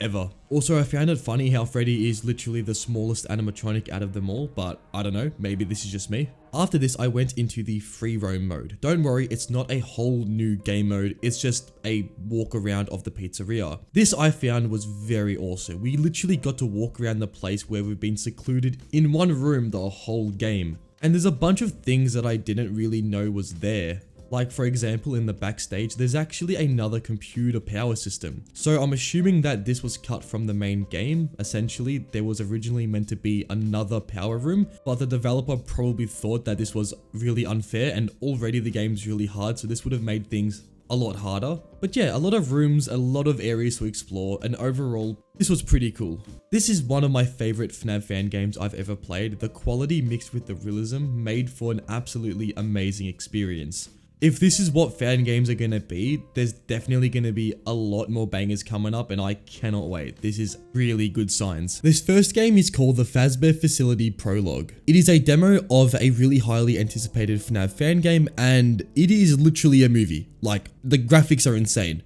So with that, let's just get straight into it. So beginning this game, we get a cutscene of what seems to be a TV broadcasting the missing children incident at Fazbear Entertainment. We get a news broadcast of the events of what happened, and we get some visuals of the actual animatronics themselves. Fazbear Entertainment released a message saying how they want to make sure to keep the company as clean as possible, to make it safer for children and grown-ups alike. And then we get a little visual of the new Fazbear Entertainment, the rebrand, this being the second location after the first one. And then we hop into the main game itself. Our name is Colin, and we've picked up the shifts at the new and improved Fazbear Entertainment. This place looks pretty rough to begin with. Fazbear Entertainment have obviously been shipping all their stuff over to this new location, so some things feel a little bit off at this early stage of this pizzeria. The office itself is pretty clean. We have a notebook in front of us giving us a little rendition of all the animatronics and what they do. Furthermore, we have a flashlight and a ventilation system. To our left and to our right, we have different areas. On our left, we have the left hallway, and when we enter this hallway, we have the whole hallway to look out for. And to our right, we have an entry point where eventually you will see someone will enter this area. At this stage, I was just getting familiar with the layout of the pizzeria itself. The cameras give us this layout, seeing where the animatronics are and where we are. And of course, one of these cameras aren't working. Just absolutely classic FNAF. Beginning this game, I had no idea what I was doing. The only thing I had to really go off is this notepad, and it pretty much just says that Bonnie can't detect anything motionless and that Foxy will eventually appear and we need to use our flashlight. Pretty vague, but enough information to get me going. And eventually we would reach 1 AM, and this would see the first movement of an animatronic, this being Bonnie. As Bonnie moved, I had no idea where he actually went. There's not really a waypoint of where the animatronics go to. The cameras are kind of just mixed and you can't really tell where anything is. And when Bonnie moved, I honestly had no idea where he went. So at this point, I was kind of lost. I then moved on to Foxy, who eventually made his way onto Cam 7. Foxy is pretty obvious to spot as he will eventually go closer and closer toward this little area. And if Foxy moves from his third stage, he will go all the way around the back of the pizzeria and enter the back of our office. At this point, we need to use our flashlight on Foxy, who will eventually go into different positions, and eventually Foxy should go away if we do this correctly. If we don't, then we get jump scared. And with Bonnie, I had no idea where he was, so eventually I would just make my way toward the left hallway, thinking that I heard movement in this area. I looked around with my flashlight, and not hearing any noise, I thought I was absolutely going insane. And then... oh my days. I tried this again and I was met with the exact same jump scare. I learned that I didn't actually know how to deal with Bonnie. Instead of moving to the left hallway, I instead stayed in the office as there was no sign of Bonnie in this hallway. I was just monitoring the cameras and I eventually actually saw Bonnie in one of the cameras. This gave me the incentive I was doing something wrong. My new approach was to wait until Bonnie was not visible on the cameras. At this point, I would know that he would at least be near my office or actually visible to my office as he will be no longer on the cameras. So after waiting a little bit, eventually I would actually see Bonnie in my office. At this point, I just had to stay still. If I moved, then Bonnie would jump scare me. So by staying still, eventually Bonnie would just go away. Just the movement of Bonnie leaving the office already had me unsettled, so this was already going pretty badly. And eventually I made it to 4 AM, where Bonnie would appear again. My mouse started moving uncontrollably. I don't know what happened here. I think I just let my mouse move too much, but eventually I got into another cutscene. What the actual whoa. But I'm sorry. But oh my god. What the oh my. Oh, Bonnie would knock me out, and this would mean that the animatronics had full control over our fate. We would next awake in front of all the animatronics, and this was not a good sign. They all stood still, waiting for someone's command. And then Freddy appeared out of nowhere. He walks menacingly toward us and eventually stops in his tracks. He stares at us and his eyes turn on. He leans in toward us and says, "You are not him," referring to probably someone we know. And at this point he looks at Bonnie and says, "Finish what you started." And then with a swift end, he gives us a little bit of a Freddy knuckle duster. After delivering the punch of 87, he just walks off and leaves us just, well, not alive. And that concludes the events of Fazbear Facility Prologue. This game is just a sneak peek on what this game has to overall offer, as, you know, it being a literal prologue. But honestly, this has to be one of the most, like, insane FNAF games I've ever played. The visuals alone give this game like a 10 out of 10. Anyways, let's move on to the next game.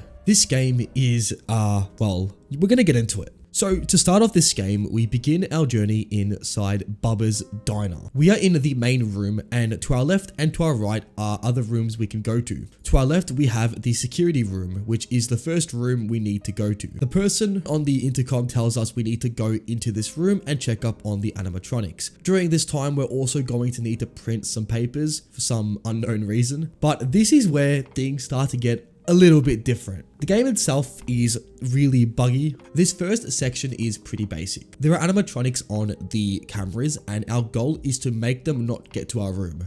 For the 3 cameras we can see, we have an audio on each camera. If we press the audio, they get lured toward where the audio came from. We already need to know how the pizzeria looks, as this doesn't really give you a kind of map. You just kind of have to figure out where the office is as opposed to everything else. But I guess it's not that hard, because the main issue with this night is, well, nothing. It's actually really easy, like stupidly easy. If we continue to just press the audio on the main kitchen area or the dining room, the animatronics will always stay in that area.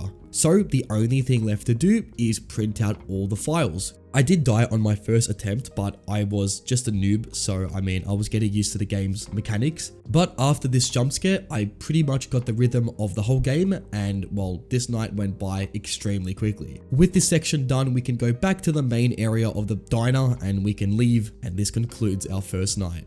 We get a little like TV section, kind of like Sister Location, how this game portrays these post-night sections. With that, we would move into night 2, and the first thing we need to do is the same thing as night 1. Yep, you heard me right, we need to do night 1's thing again for no reason whatsoever. But as I said before, it wasn't that hard, so we got through this pretty quickly. But then we would have to do the most ultimately humiliating action ever seen in a FNAF game. We made our way toward the bathroom. Already things are getting a little bit weird, but they're gonna get weirder, I could tell you that much. We need to go to the bathroom and plunge the toilet. And this section is filled with epic music. I'm not gonna play it because it might be copyright, but you can imagine how humiliating this was. There's no active threats during this night beside the animatronic behind you, but the thing is, interestingly, if you stare straight and never look back, the animatronic that's behind you can't move. He will stay at the exact same spot the whole night. So by spamming the left mouse button on the toilet, eventually I would beat this night, and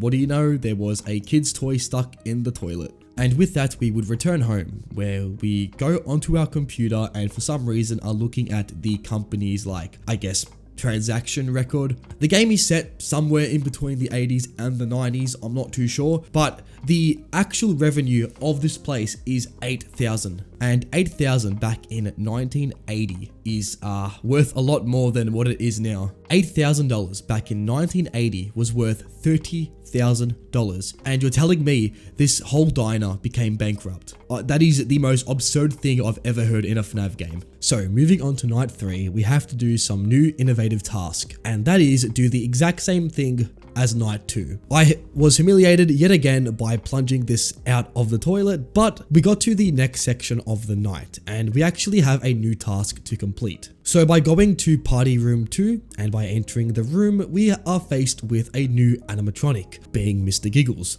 Mr. Giggles is a pretty weird animatronic. He is a lot like Funtime Freddy in design, but kind of a bunny version of him. We have 2 minutes to complete this task. We have a checklist with a bunch of different prompts, and we need to give Mr. Giggles all of these sentences. During each sentence, he will respond to us, and we can continue on to the next prompt, yada yada yada, you get the drill. The thing is with Mr. Giggles is he is very unpredictable, and what I mean by this is he will jump scare you for literally no reason. What I found is the way to find if Mr. Giggles is getting more aggressive is his head movements, kind of acting like FNAF 6's salvage sections. So if Mr. Giggles goes into this leaning type of position, he is at his most aggressive. As he gets into his other like stages, we can then use the prompts, and that is how we know it is safe to use them. But if Mr. Giggles stays in this position, then we need to wait until he obviously goes more further back. If you do this for all the prompts, you actually complete the section. This did take me a while to figure out, but eventually I got through the section, and I have to admit, I didn't really enjoy it, but well, we completed it. So by leaving the pizzeria, we got home and now we have a tape to listen to. On the tape, we hear what seems to be an employee working at Bubba's Diner, and they seem to be bored. That's it. That's what this tape pretty much tells us. So moving on to night 4. Don't worry, we don't have to do the exact same tasks. The following task we need to do is we need to go back to the toilet and clean the thing again. For some reason, this pops up 3 times throughout the whole game, so I think the creators really wanted us to clean the toilet for some unknown reason. But moving on, we got to another party room, and in this room, we need to sweep the floor. As we are sweeping the floor, occasionally an animatronic can be seen in the Pirate Cove, and if we see the animatronic, we need to just simply flash it with our flashlight and continue sweeping the floor in front of us. This section is really easy, and eventually I would complete it and move into our last task. We now need to go to the basement. And here we have the last animatronic in the game. And this animatronic is Bub Trap. The name is pretty unique, I can't lie. So with this section, there's 4 different areas, and if you see Bub Trap, you need to use your flashlight again. I mean, pretty simple. And if you do this, he goes away and you have to repeat this for the remainder of the section. It's a survival section and it's honestly the best part of the whole game. We also have a flashlight meter, so if we obviously use too much, then well, we have no flashlight. Eventually I would beat this section and this would lead us to the last kind of like post-night section. There's been a dead body found inside of Bubba's diner. Just some lore about the game, you know, pretty much saying that Bub Trap is possessed by an actual ghost. Honestly, some pretty spooky shit, but anyways, night 5, again, we need to sweep the floor, you know, beat this section, move on to the basement, and this is where things get absolutely insane. Bub Trap decides to attack us, and during this section, we need to grab a shotgun and shoot him with a shotgun. So by shooting Bub Trap with the shotgun, we end the game. This then leads to the final cutscene, where we see a board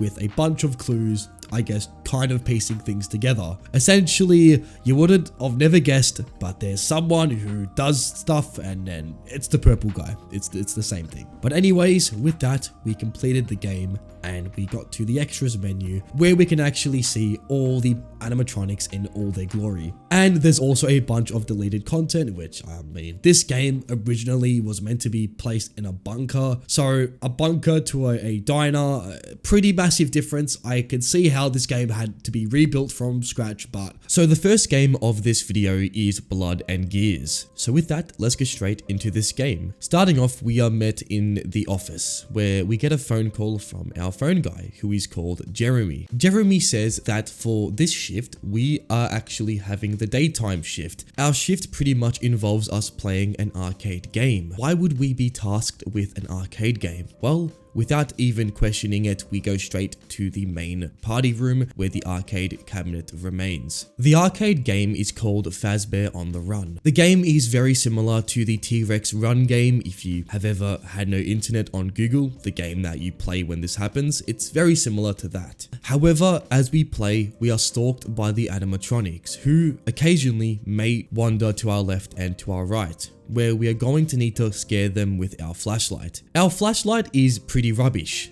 and when I say that, you can only use the flashlight 5 times and then it has no more power. The good thing is that in this arcade game, there are power boosts that give your flashlight more power. How would a arcade game add to your flashlight battery? I don't know, but I guess that's the mystery of the game. The animatronics designs themselves are absolutely fantastic. The realistic look they have mixed with the lifeless stares they give that like FNAF 1 vibe that I've really missed from the first game. Anyways, to focus on the arcade game itself, it's pretty basic. If you do end up hitting an obstacle, you will be sent back around 200 score. The main aim of this arcade game is to reach the score 1987, this number being definitely not related to FNAF. The further in we get into this arcade game, the more aggressive the animatronics get. In this demo version of the game, we only have Chica and Bonnie to take care of. The mechanics for both animatronics are the exact same. If they get towards you, you need to use your flashlight and then they will be scared of it. This will result in them leaving and you will be able to continue playing the arcade game. The more you get into the arcade game, the faster it gets, and also the more obstacles start to spawn in. My first playthrough went pretty well. I was getting further and further into the arcade game, but eventually I would begin to start failing the obstacles due to a skill issue,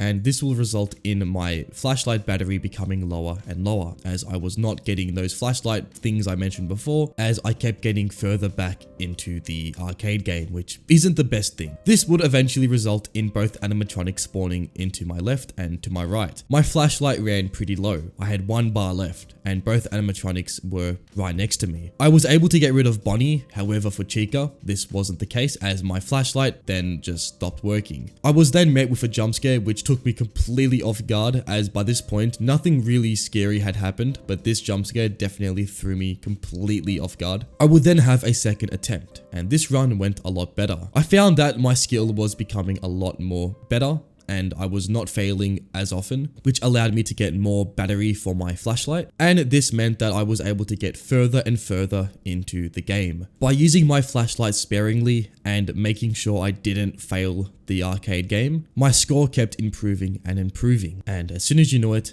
I was at the score 1987, which concluded the game. This demo is very basic, however it does lay the blueprint for a very interesting and unique take on the original FNAF game. The twist of being the security guard during the day really does give this game a really unique edge over other FNAF games. I also like how unique it is in terms of the setting and the premise of playing an arcade game for a FNAF game. And another thing that I noticed later on is that there's a literal Easter egg. As you're playing the arcade game, if you look to your top right, you can actually see what is the Hollow Knight character sitting in the top right corner. Anyways, the game would conclude and we see what seems to be a reflection of the puppet behind us, and then the game cuts. I'm very interested to see where this FNAF game goes, as I can't lie, the puppet design threw me completely off guard, and if this is a sign of things to come, then this could be a really good FNAF game. We go to the extras menu where we can see all the renders for the animatronics mixed with how they were made, so pretty cool details. And that about concludes this first game. Let's move on to our second game. Next, let's move on to Five Nights at the Chum Bucket, which is a sequel to Five Nights at the Krusty Krabs.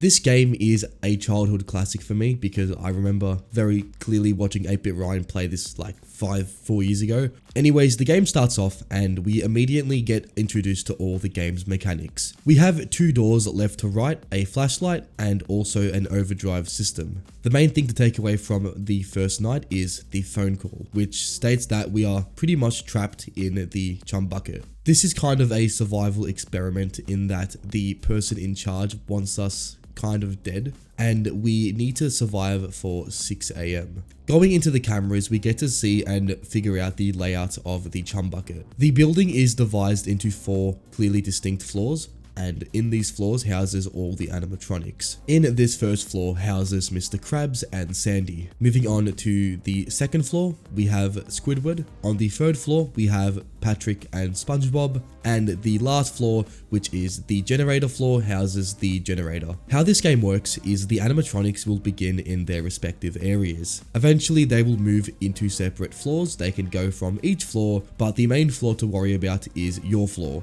which is BF1. If the animatronics get to this floor and make their way toward your office, you are going to need to do multiple things. If they get toward your door, you need to close that door. So pretty simple. This mechanic goes for multiple animatronics, including SpongeBob and Patrick. The first night we have SpongeBob and Patrick to worry about. So in this first night, we need to keep tab of where these two go. If they get toward the office, we need to shut the door, and repeating this for the whole night, we eventually beat the first night of the game. Moving on to night 2, we now have a new animatronic to keep track of, and this is Squidward. How Squidward works is he begins in his respective floor, and eventually he will make his way toward a vent. If Squidward enters the vent, you're going to need to wait until he is visible on the vent camera. If he is, you need to simply close that vent. There are 2 vents, the left vent and the right vent. Closing one vent opens the other, so make sure we just kind of figure out where he is and close that vent.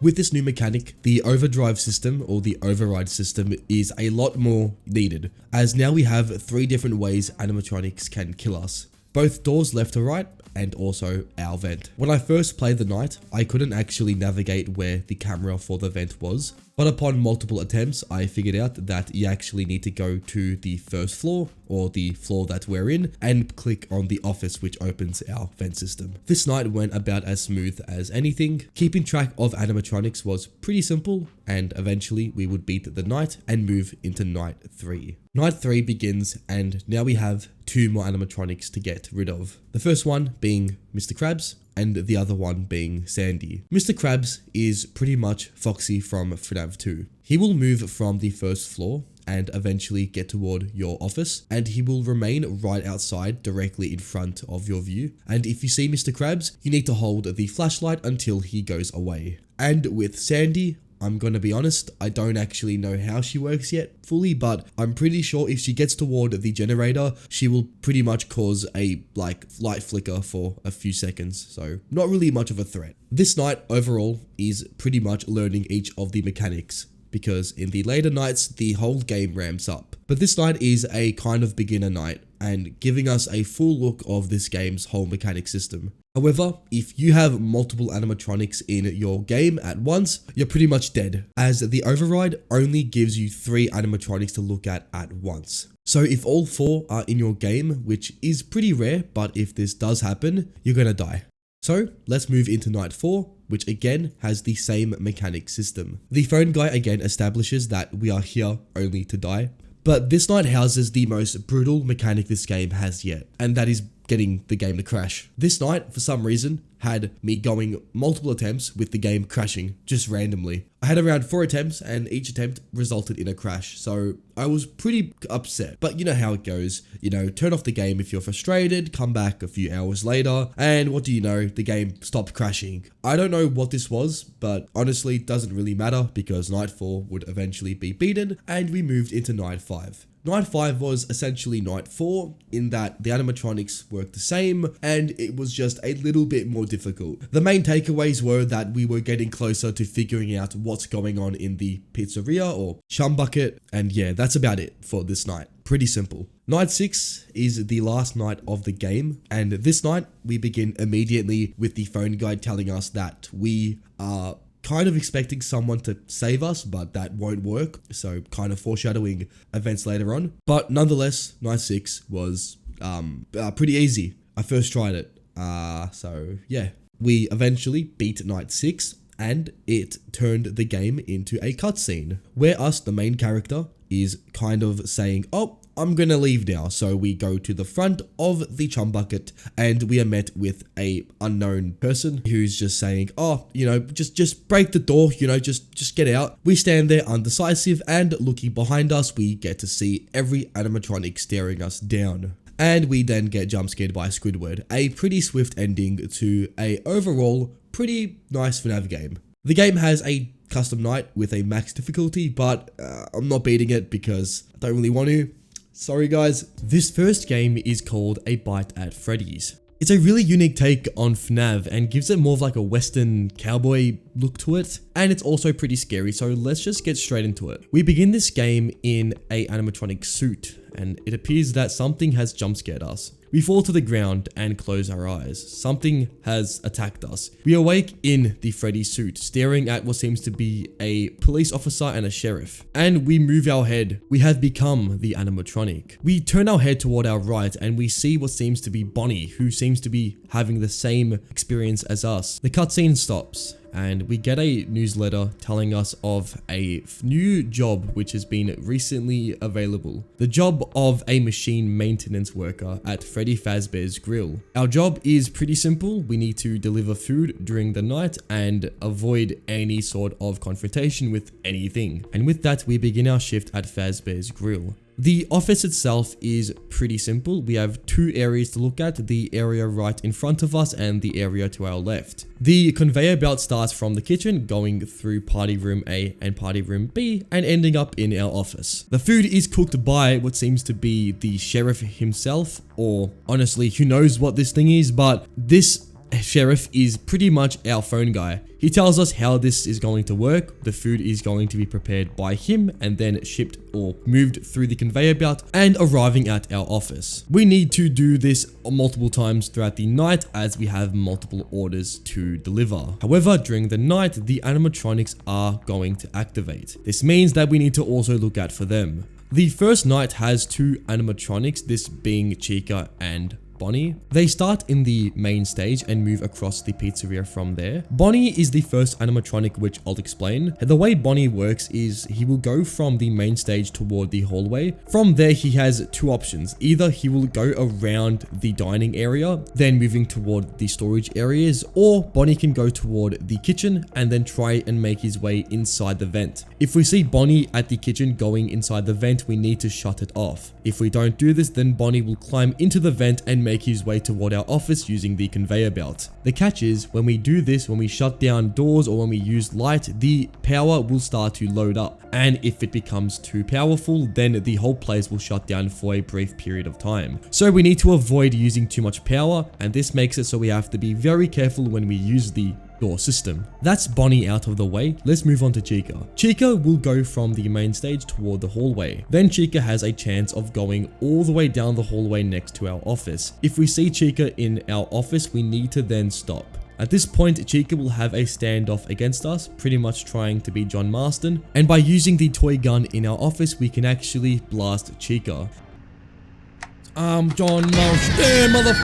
We have to aim between her eyes and we need to try and blast that area. If we miss, then, well, she will jump scare us, and if we do end up getting her, then she will go back to her normal roaming area. Chica also has another mechanic. In Cam 7, she can try and actually get inside the vent. Again, like Bonnie, we just need to simply close the vent and this will get rid of Chica. Also with Bonnie, he has a chance of actually appearing right in front of us. If this happens, we need to shut down the power and this will get rid of Bonnie. With those two animatronics out of the way, this night was pretty simple. I did have a quick little mishap with Chica. When she did appear, I didn't shoot her in her middle of her eyes, which led to a quick jump scare. This took me off guard as I wasn't really expecting to mess this up, but knowing that I didn't really know what I was doing, I was kind of expecting something to go wrong. But I would eventually get through all 3 orders and complete the first night or the first course. We then get a phone call from the sheriff again telling us that we need to fix a broken light bulb. We need to just go ahead and move the light bulb back to its original position, fixing the light bulb and allowing us to continue into the second course. This time we have Freddy to say hello to, and Freddy is pretty much similar to Bonnie but has a different way of trying to approach us. Instead of going through the vents, which actually on Cam 6 he can try go through a vent, if Freddy does do this then it will be pretty obvious as he will be right next to the food. Just close that vent and he will go away, or Freddy will do something else, and that is try and go through the top of the vent. This is the ventilation system at the top of the pizzeria. On Cam 10 we have a pretty nice view of this system. If Freddy does appear in this camera, we need to enable the fan, and this will make it so Freddy cannot continue on forward. However, if we are too late and Freddy is already nearly at the end of the camera, if we enable the fan, then he will get his head chopped off. I don't actually have footage of this happening, but I have heard that this can happen, so here's a quick picture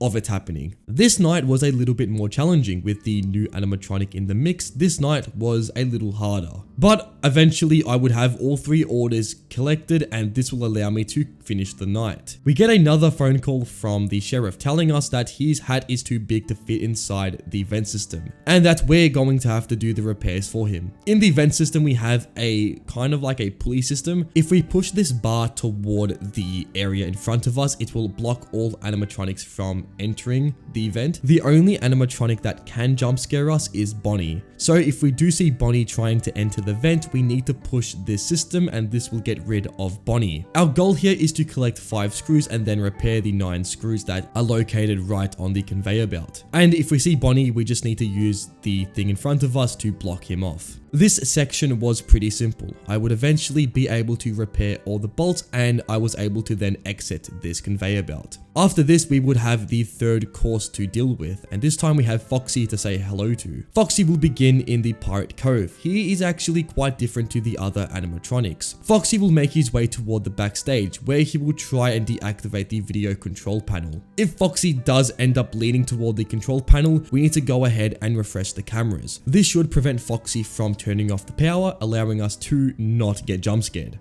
However, if we are too late and Foxy is already on the video control panel, then the power system will turn off, making it that we can't go on our cameras. This night was pretty difficult. The whole game was pretty much all there. The animatronics, every single one of them were out and about. I had to really pay attention to every single movement the animatronics were making. A mishap could lead to a jump scare, so I had to be very much on the ball here and making sure I was getting rid of all the threats. With enough luck, I would beat this night, and then the whole thing came to an end. We had to make our way toward the dining room as the sheriff wants to give us a little present for going through the courses. He gives us a nice little buffet which we dig into. However, something doesn't seem right. To our right, we see what seems to be an unused animatronic beginning to approach us, and then we have the option to play the final course. Moving on to the final course, we have a few new things to look out for. First of all, we have a new event which the game calls the Bite. This event happened some time back, and essentially a kid went up to Fredbear and bit his face off, kind of like the complete opposite of what happened in the original Bite of 87. After this point, Fredbear wasn't used much and he kind of just sat in his area, not really affecting the customers. The staff often referred to Fredbear as Threadbear, as Fredbear wasn't really being used much, so they just called it Threadbear. Furthermore, there's a new mechanic with the conveyor belt. The conveyor belt can actually get stuck now, so if the conveyor belt does get stuck, we're going to need to lift the door. This means that as food is preparing, it will take longer for the food to come out. So essentially, we need to avoid this at all cost. We need to make sure that if there's any sort of connection areas with the camera system, we need to repair that as soon as possible. Because if we don't, then again, the power shuts off. This night was actually quite hard. It was quite difficult dealing with 5 animatronics. 4 was already making things really hard, and just adding another one just made the game extremely difficult. Most times I'd honestly just lose track of an animatronic and I'd have to just hope that the animatronic hadn't gotten too close to me. Most times I found that Bonnie was the most difficult. Making sure that Bonnie wasn't right in front of me was a little bit hard at first, but I soon realized that there's actually an audio cue when Bonnie enters the office, and this helped me quite a bit. Fredbear is pretty similar to Freddy. The way Fredbear works is he has all of the animatronics mechanics. That means he can go into the conveyor belt, actually stalling it if he ends up in the conveyor belt. He can also end up in the vent system above us, and also he can turn off the power just like Foxy. And if you imagine, this makes Fredbear by far the most annoying threat in the whole night. All the animatronics combined makes this night a very challenging experience. There's a lot of ways which you can actually miss the animatronics, and most times I would have them enter the conveyor belt and this would make them appear at my office. Furthermore, sometimes I would just completely miss an animatronic and have no idea where they are. So yeah, safe to say this night was quite a challenge. After 30 minutes, I would finally collect the last order, putting an end to this game. The game cuts and we get a cutscene of what seems to be Freddy trying to escape the pizzeria. After this, a newspaper appears on a table telling us that the actual animatronics have been found missing. With Freddy looking like an actual Chad, he appears to have left the animatronic business. Who knows what Freddy is going to be up to next, but this seems to be the end of a bite at Freddy's. We also have an extra menu to look at with all the animatronic designs. We also get some development of the game. This has some early concepts of the animatronics and some really cool looking designs. And with that, that brings an end to this game. A Bite at Freddy's is honestly one of those games that doesn't take itself too seriously, but it actually makes the game a lot more enjoyable as the lore isn't really too hard to get into. It also has a lot of charm and is by far one of the most unique FNAF games I've played ever. Anyways, let's move on to the next game. So let's move on to Five Nights at Wario's. This is pretty much Mario but mixed with FNAF, and it's pretty interesting, so let's get into it. We start this game with a cutscene with Wario and Waluigi, and they seem to be in a bunker. The whole story of this game is Wario and Waluigi are kind of operating in their factory. They own a fast food factory. The whole thing becomes a mystery as the two end up disappearing for an unknown reason. And it is our job now to take control of the factory and, well, do the night shift. There's a lot of surprising lore in this game that we end up discovering, but we're going to stick to the gameplay as I think this is the most important part of the game. So just like normal FNAF, we have 2 doors left to right and a light switch for each door. Well, I should say door and a window. We also have a camera system which gives us access to the whole facility's camera system. How this game works is for the first night we have 2 threats. These threats are Waluigi and Wario, the 2 that were missing before. They have this really eerie look to them and they seem to be possessed by something as shown by their white eyes, but nonetheless, the factory seems to be abandoned. In the camera system, the rooms seem to be connected. This is intentional, as the animatronics will move from room to room until they reach your office. If you suspect that they are at the office, you need to press the light switch, and if the character is there, you need to close the door by using the red switch. It's just like FNAF 1, but the nights themselves seem to be a little bit longer, and we also get 200% power as opposed to 100. However, the power does go down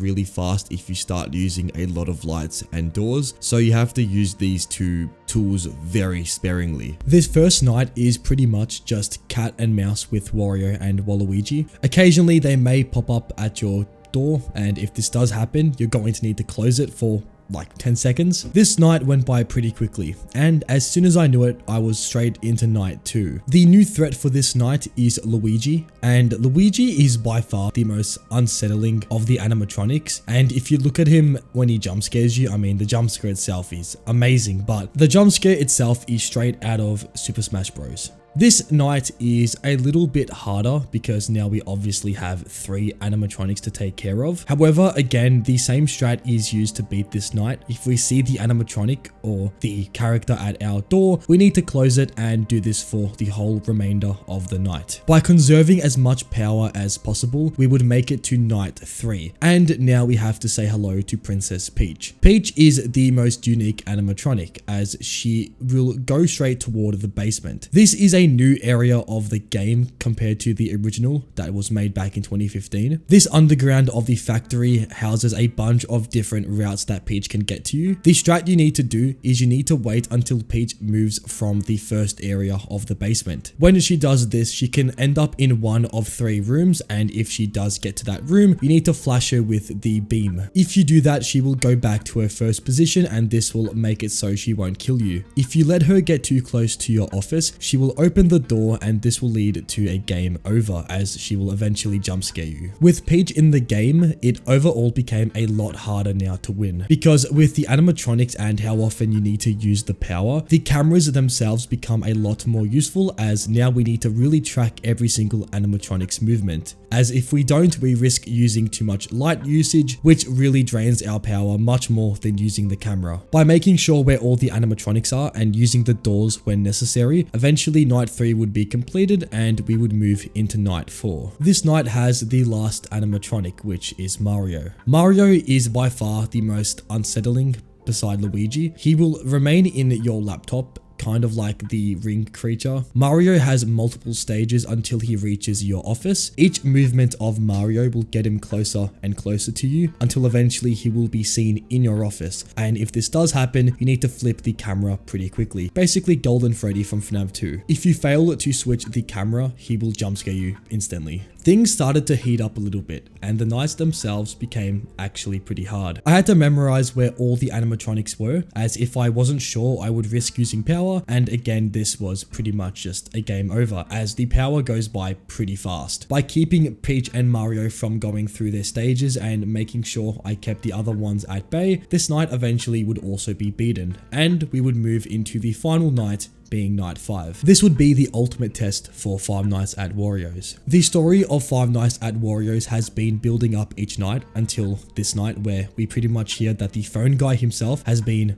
I guess, captured or perhaps even jump scared by Wario and taken captive. And by the end of the phone call, we hear a demonic voice starting to speak to us. So it's pretty much us against the entities. This night really pushed my limits. It was a overall very tough night. I had to really use my power sparingly, as even using a little bit too much could be the end of the whole night. Peach would be by far the most difficult of the animatronics. Keeping her at bay would pretty much keep my whole balance off, as keeping track of Luigi, Waluigi and Wario would already pose enough of a threat. But when you have Peach as well, the whole night just becomes a massive just game of knowing where things are. And with my power draining, eventually the power would run out, and this would lead to a power outage sequence. I haven't really mentioned these yet, but how these work is pretty much Wario goes up to the door, it's pretty much just OG Freddy, and eventually the power would fully cut out. At this point, it was down to the wire, and the seconds were counting. Somehow, I would barely manage to scrape through this night, with Wario being inches away from jump scaring me, and the final cutscene would play for this game, where we see ourselves escaping the factory for the final time, and this would conclude the events of Five Nights at Wario's. We would also see a pretty cool post-credit scene, with Luigi's soul being distorted from his own body, which was pretty terrifying to watch. This next game is called Freddys Reanimated. It is one of the most realistic games I've ever seen in the FNAV niche, so let's just get into it.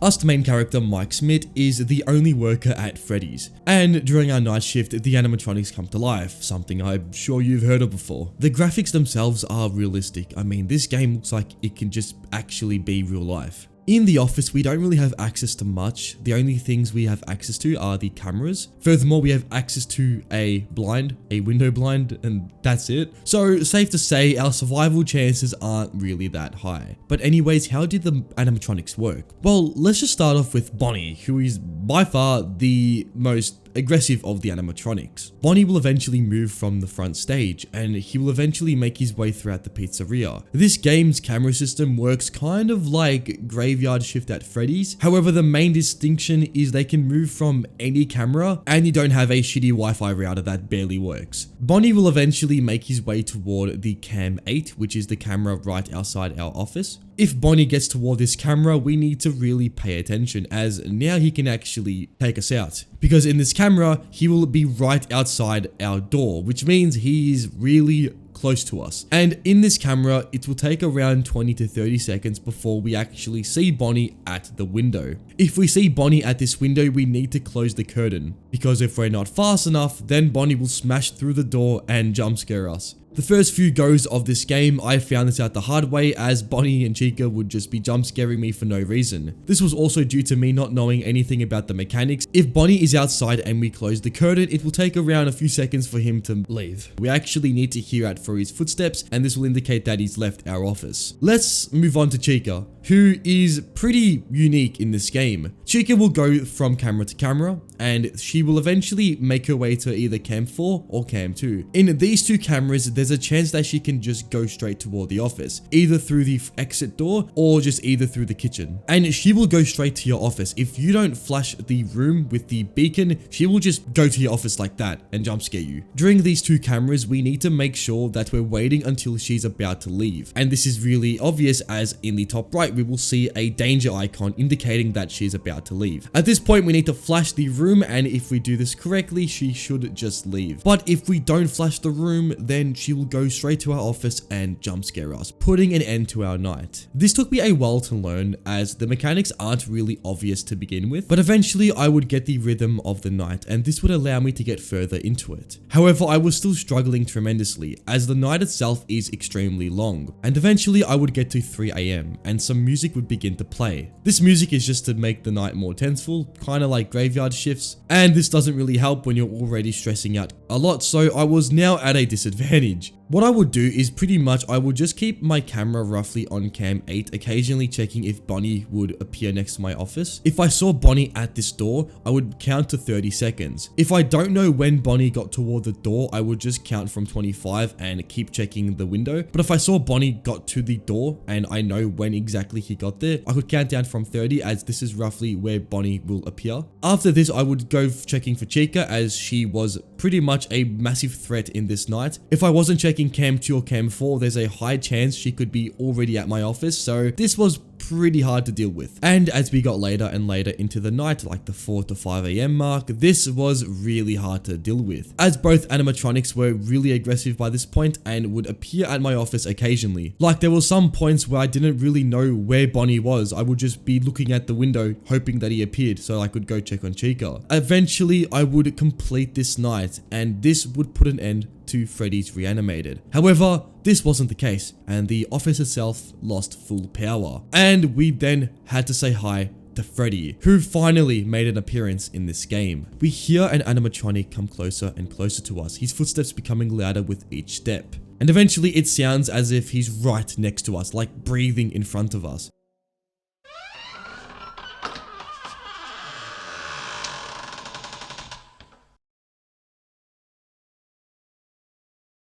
And eventually, we would get jump scared by Freddy with a really quick and terrifying jump scare. We then get a really weird and like obstruct little visual here of some mountains, and then it appears that us, Mike Smith, have been found missing. Nothing is known about our disappearance, but one thing is clear, that we were found missing at Fazbear's Pizza, which means that anything could have happened to us. And that about puts an end to Freddy's Reanimated, a really awesome demo that honestly is a really fresh and really awesome take of the original FNAF. But with that, that's about it for this game. Let's move on onto our next one. This game is knocking on heaven's door. It is a remake of FNAF 4, but takes a very different approach. First of all, we are already at the hospital, and the game goes as so. We follow the character Lily. She is 7 years old. She recently went to Freddy Fazbear's pizzeria for her 7th birthday. However, as the animatronics were singing her happy birthday, something very bad happened. Her head suddenly became dizzy, and she then woke up in the hospital.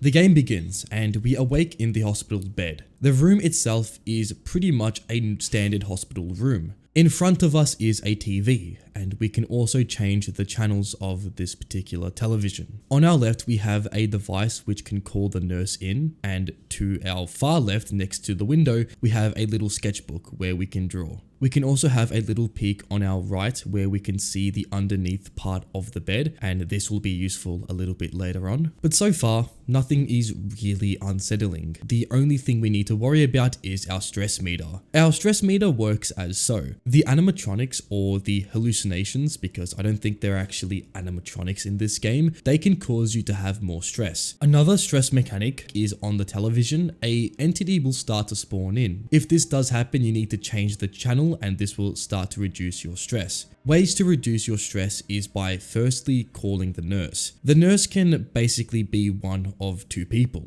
either the nurse herself or Chica. If the nurse is the actual person, the stress meter will go all the way to the bottom. However, if the nurse is Chica, then your stress meter will begin and she will just jump scare you. Some other ways to get rid of your stress is by using this like cranky doll thing, which will reduce your stress. And another way to reduce your stress is to draw in the sketchbook. This will again reduce your stress. With the key mechanics out of the way, this game was pretty basic. Until we were met with a entity, and this being Freddy. Freddy begins in his normal state. You can see him right on the edge of the bed. He will begin to peek over it and you can see his whole body. This already looks absolutely terrifying, but Freddy is pretty weak to light. So if we keep our light on his eyes, he will eventually go away. The key thing about Freddy is the entity on the TV is also affected by Freddy. Before Freddy leaves, he stands completely still, and at this point he actually blocks the TV. So if this happens and the entity on the TV begins to spawn in, your stress will go up pretty fast.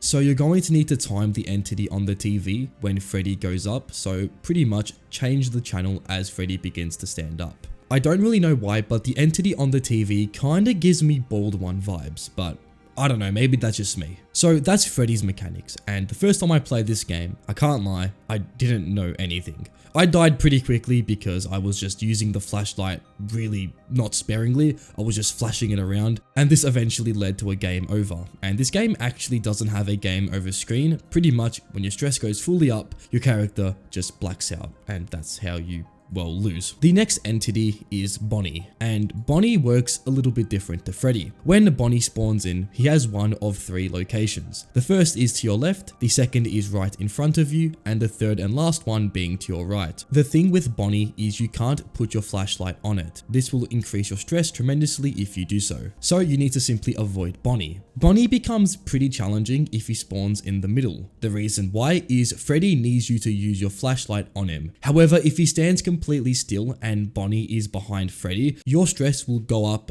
really fast. Like, I died so many times just by having Bonnie stand in this position, with Freddy being the absolute idiot that he is. This actually infuriated me. Nonetheless, pretty simple mechanic. Let's move on to Foxy, who is by far the most complex character in the game. His mechanic is pretty simple. He spawns outside your hospital room onto your left on the window. He then goes straight under your bed without you even noticing. And at this point, you will start to hear a pirate tune begin to play. He will then move to his third stage, where he will begin to emerge from under your bed. The key to getting rid of Foxy is, well, you actually can't. The only way to prevent him for some time is to crank the lever on top of his back. At this point, he will begin to play his song and it will be very loud, and then you will be met with a jump scare. This can't be avoided. The only way to make this not kill you is to keep your stress extremely low. You need to time Foxy with Chica, or the nurse. By calling the nurse before Foxy jump scares you, you can actually get rid of your stress immediately as soon as Foxy,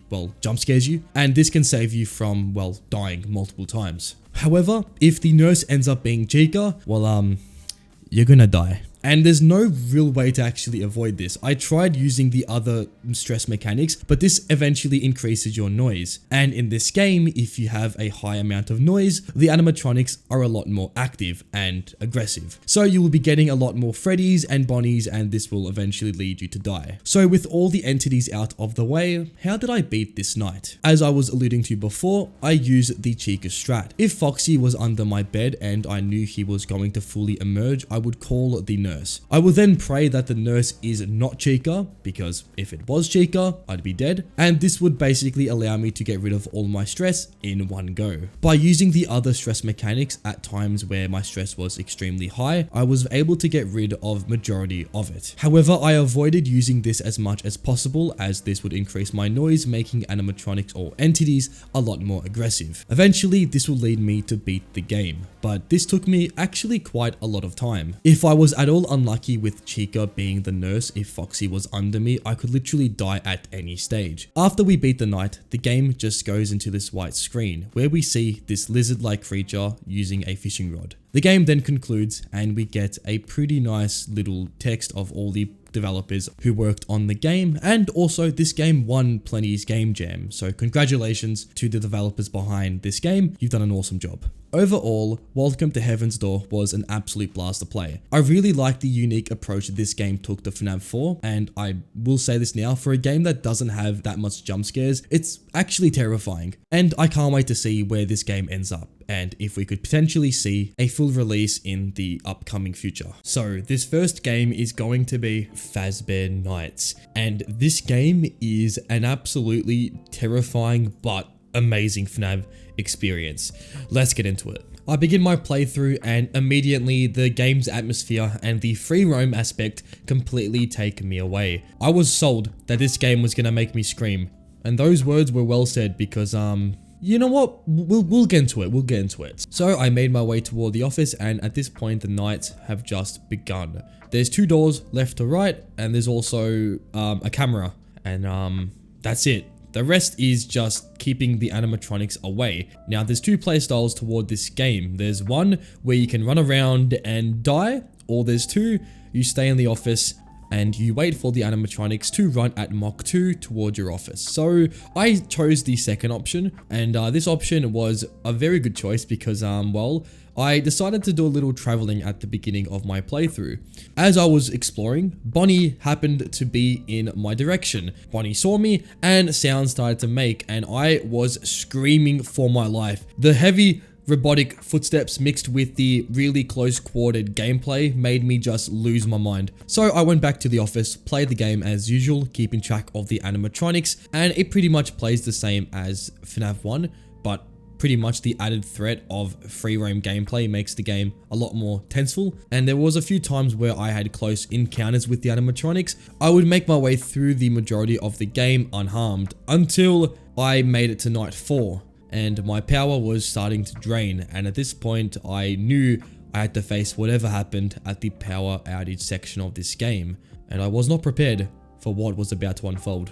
The power drains and I am now stuck with 0 power. The whole place goes dark, and at this point I just run around just hoping for the best, right? And I just try and convince myself nothing is really there to get me until I saw this thing. This thing starts to chase me down, and I absolutely broke down. And I'm going to play you the actual clip, but I will give you a quick headphone warning so you have been warned. Oh my god, oh my god, oh my god, oh my god, oh my god. Oh my god!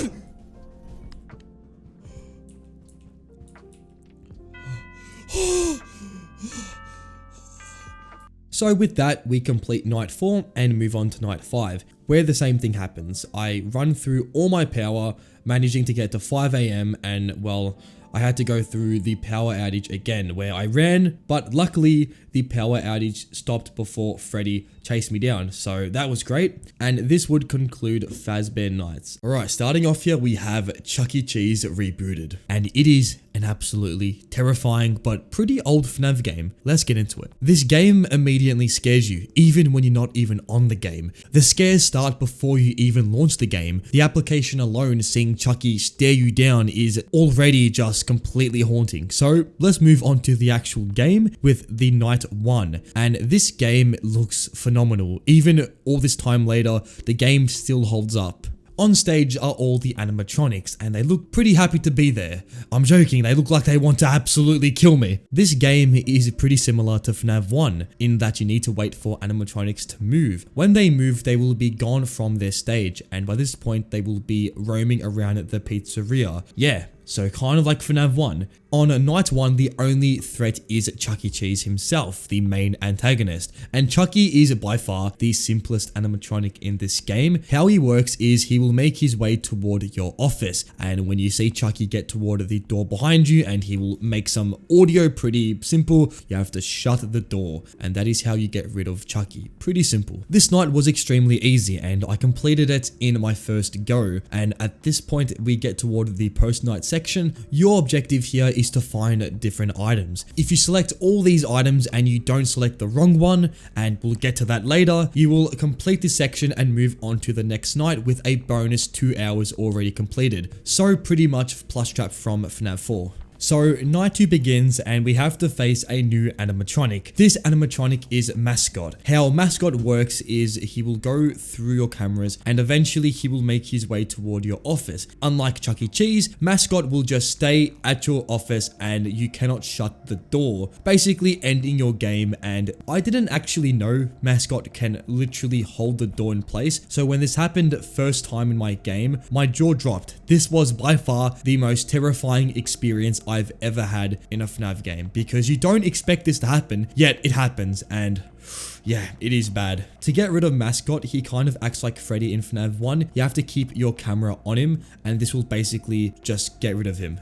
With that, eventually I would complete night 2 and move on to night 3. And again, we had the post-night section, but this time I failed it. And I was met with a jump scare, so yeah, let's move on to night 3, where we see a new animatronic. This animatronic is Jasper T. Joels. How Jasper works is he will obviously go off his stage and will eventually make his way toward your office. Unlike the other animatronics, however, Jasper will be located in front of your desk. If you see Jasper doing this, you must use the stage call. Using this will reset Jasper to his original position and he will go through his cycle again. We also have another animatronic, and this is Mr. Munch. Mr. Munch will go off his stage, and by this point, he will go through your cameras. If you see Mr. Munch pop on your camera, you have to select that camera and keep on that camera for around 3 to 5 seconds. The camera will go static and eventually Mr. Munch will go back to his stage. If you fail to do this, however, you will be met with a quick jump scare. You have around 10 seconds until Mr. Munch will jump scare you, making him a top priority for the later nights.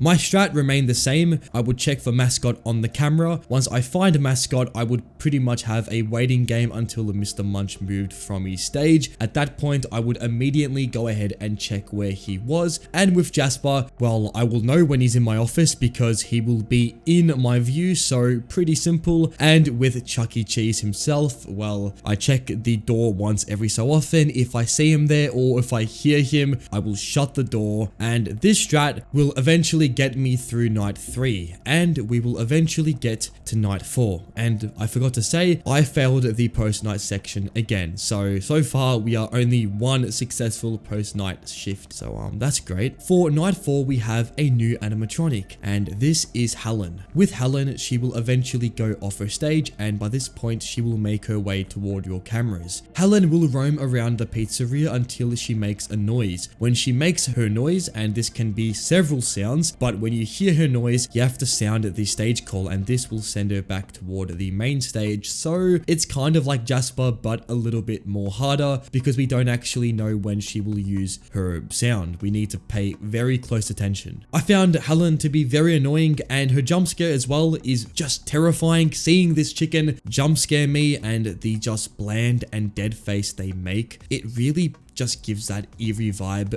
that I absolutely love in a really good FNAF game. Like top tier jump scares here, guys. Just top tier. I would complete night 4 and this will lead us on to night 5, where we now have every single animatronic out and about. And the last animatronic we have to take care of is Pasquale, and this little Italian man is just kind of like Foxy. In fact, it literally is Foxy. How Pasquale works is he will eventually make a movement in his stage area, and if you see this, you have to sound the stage call. Again, the stage call is a all-in-one fix. It literally takes care of 3 different animatronics, so you can tell what I did. I spammed it like a lot because even if I didn't know where Helen was, I would just use it because using the stage call doesn't really make the animatronics more aggressive. So in knowing that, I just used the absolute I used it, and I used it a lot. This night took me upwards of an hour to complete. The animatronics just kept on moving, and it felt like every single second a new animatronic would just appear out of nowhere. This night was just brutal. The worst part about this night was dealing with Chuck E. Cheese and Jasper at the exact same time, because the problem is if you get Jasper when Chucky spawns, you're pretty much screwed. The only way to deal with this is to use the stage call and then immediately look behind you to shut the door, but the timing is so tight, and even one mistake can just lead to an instant death, and this happens quite often. They like to spawn with each other a lot, so I had to be very careful to not screw up, and with a bunch of practice and a bunch of attempts, I would eventually get a really good run where I would beat the night and thankfully finish this absolutely horrifying game. This one was tough. And we say hello to the extras menu, where we get to see a bunch of cool stuff, including the characters, the jump scares, unused content, and this game was overall an absolute blast to play. It is one of the scariest FNAF fan games out there. If you're looking for a scary but challenging game, I would definitely recommend this absolutely gem of a game. I thought we'd go back to memory lane and play the original Joy of Creation, the free roam version, so let's get into it. We start this game and we have to first take on Freddy, and Freddy is located on the top floor of the building, and it is just amazing to come back to this game so many years later. Like, it's been a solid 6-7 years since I last touched this game. Our objective here is to grab 5 objects. We need to find every single object in a short time of 90 seconds, and to add on top of that, we have a 7-foot animatronic tracking us down. So pretty fun stuff. And knowing my luck, the first thing that happened to me is I ran straight into Freddy, and by this point I had to run away from him, and I was screaming in fear. This was absolutely terrifying. The glowing white eyes mixed with the metal thuds create a absolutely terrifying experience, and being jump scared in this game is like being taken to a new universe, and yeah, that's all I can say.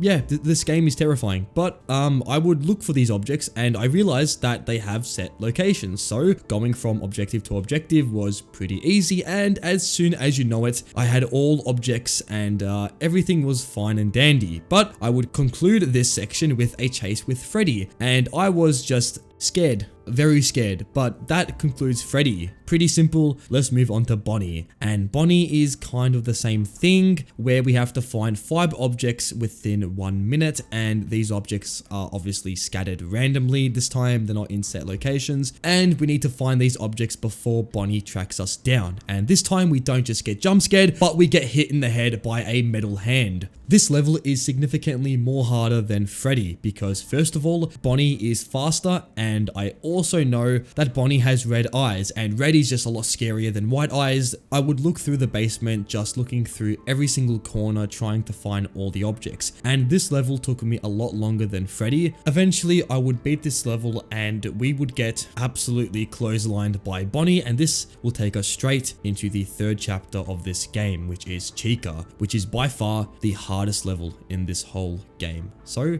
let's get into it. Chica basically plays like Slenderman. She spawns in randomly. If you stare at her for too long, she will basically instantly kill you, and the more objects you collect, the more aggressive Chica will become. Pretty simple. You are given 5 minutes to find all these objects, but still, this level was by far the hardest in the whole game. Firstly, because the objects are literally in random locations. The locations themselves are set, they don't change, they're not random. However, I still found them to be really extremely hard to find, mixed with Chica being by far the scariest of all animatronics. She can spawn in randomly, and when she does, if you stare at her for too long, like I said before, she will chase you down down in the most horrifying fashion of all time. Her eyes turn bloodshot red and she will run at you at near light speeds, so not a good way to go out. I would try find a route. Each game I would use this route to find as many paper drawings as I could, and this would kind of help me a lot because I would basically be able to chalk off at least 6 objects per game. However, this still left me with around 4 objects, and this took me the longest time. To find the objects and to collect all of them before Chica jump scares me was definitely this game's most difficult task. A lot of times I would be in the forest looking for glowing items. This would basically be the drawings. However, most times these glowing items would be Chica's eyes. If I didn't look away fast enough, this would lead to a very quick death. But you know me, I would eventually beat this night. However, it took me over an hour to beat, so pretty embarrassing stuff here. But seriously, try this out. It is honestly harder than it looks. To find these objects and to not get killed by Chica, it's hard stuff. Anyways, enough of Chica, let's move into the final animatronic in this game,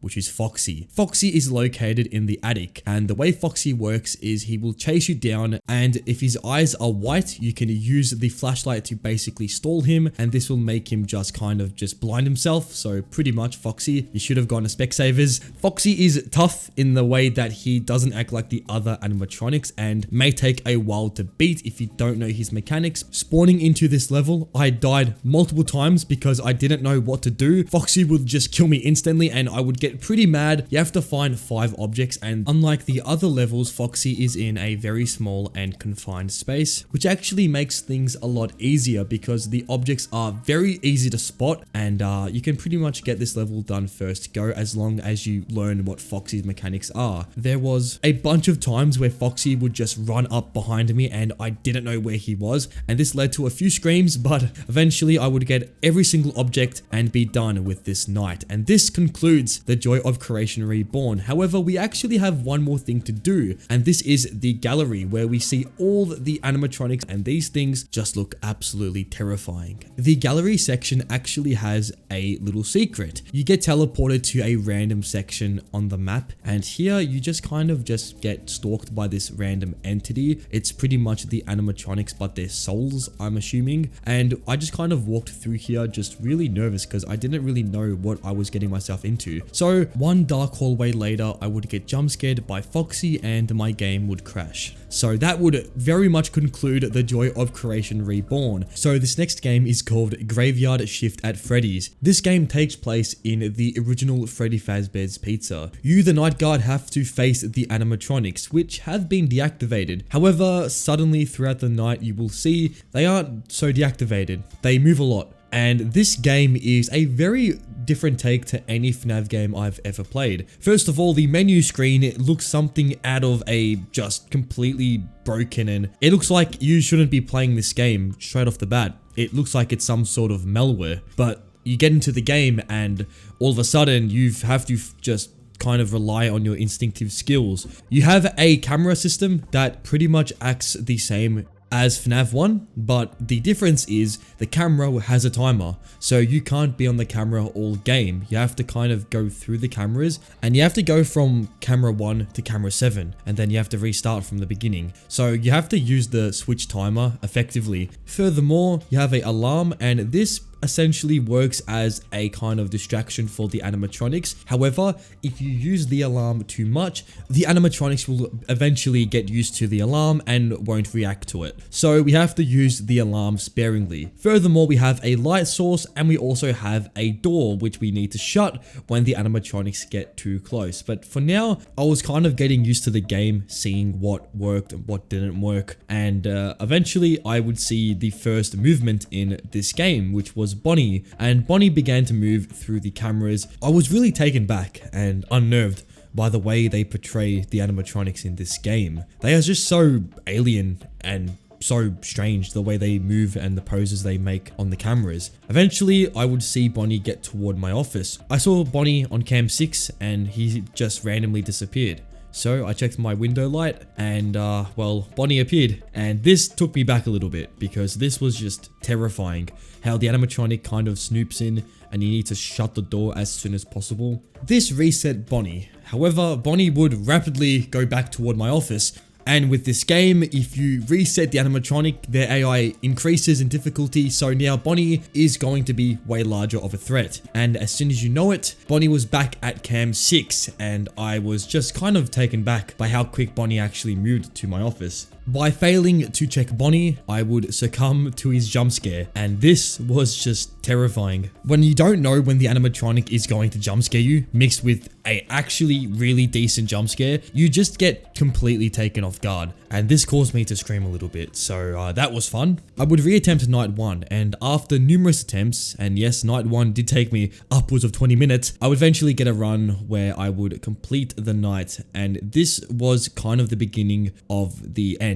because night 2 would be a lot harder than this night. For night 2, we have 2 new animatronics. We have Cupcake and we have Chica. Both are separate animatronics, not like how they used to be in FNAF 1 where they used to be the same. Anyways, in this night, Chica is kind of like Foxy in her mechanics. She will move through the pizzeria, but eventually she will dart toward the office. This is completely random and can happen on literally any hour, so you have to be very observant and make sure not to have this happen without you knowing. When Chica does this, you can hear a bunch of movement, just pots and pans getting tossed around. You can also see on the stage camera, Chica will literally move through the camera and run toward the office, just terrifying stuff. And when Chica gets to the office, she will make her appearance known by literally having her head inside your office. You need to then react quickly by shutting the door, and this will get rid of Chica. She's very finicky and was definitely the hardest part of the night. And then we have Cupcake, who is pretty simple compared to Chica. On cam 7, Cupcake will eventually be seen at around this spot right here, and eventually Cupcake will move to the second phase where Cupcake will be seen kind of just moving around in the camera. By this point, you need to sound the alarm and this will get rid of Cupcake. Very simple. This will take me a while to actually realize Cupcake was an animatronic.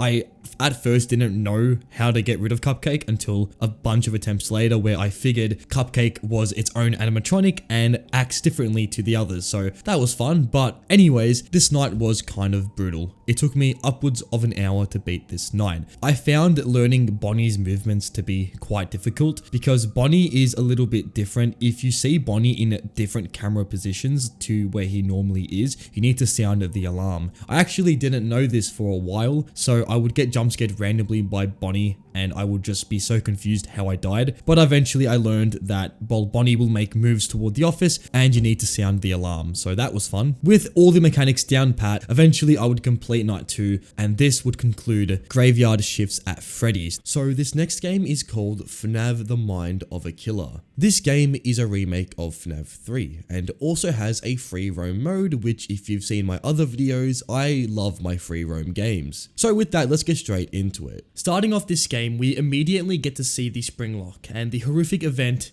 that had William being turned into an animatronic. We start this game in our car, and we seem to be tasked with being the night guard at the Fazbear Frights attraction. So we park our car and get out of the vehicle. And at this point, we have one objective: to get straight into the building. However, I took some time to kind of just, look at my surroundings because I felt something was off. And that feeling ended up being right, as Springtrap can be found just off in the distance, just standing there, stalking us even before we enter the attraction. So already, I'm feeling unnerved. But anyways, we enter the building and we get to see what seems to be a tape of an instruction manual for the security guard. It pretty much goes through what the rules are of the building, pretty much what we need to do, and gives us a little security protocol on everything to look out for. For some reason, we also can throw like these paper balls around, so not really sure why, but I guess that's a cool detail. And also look at the quality of these Freddy Fazbear heads. They look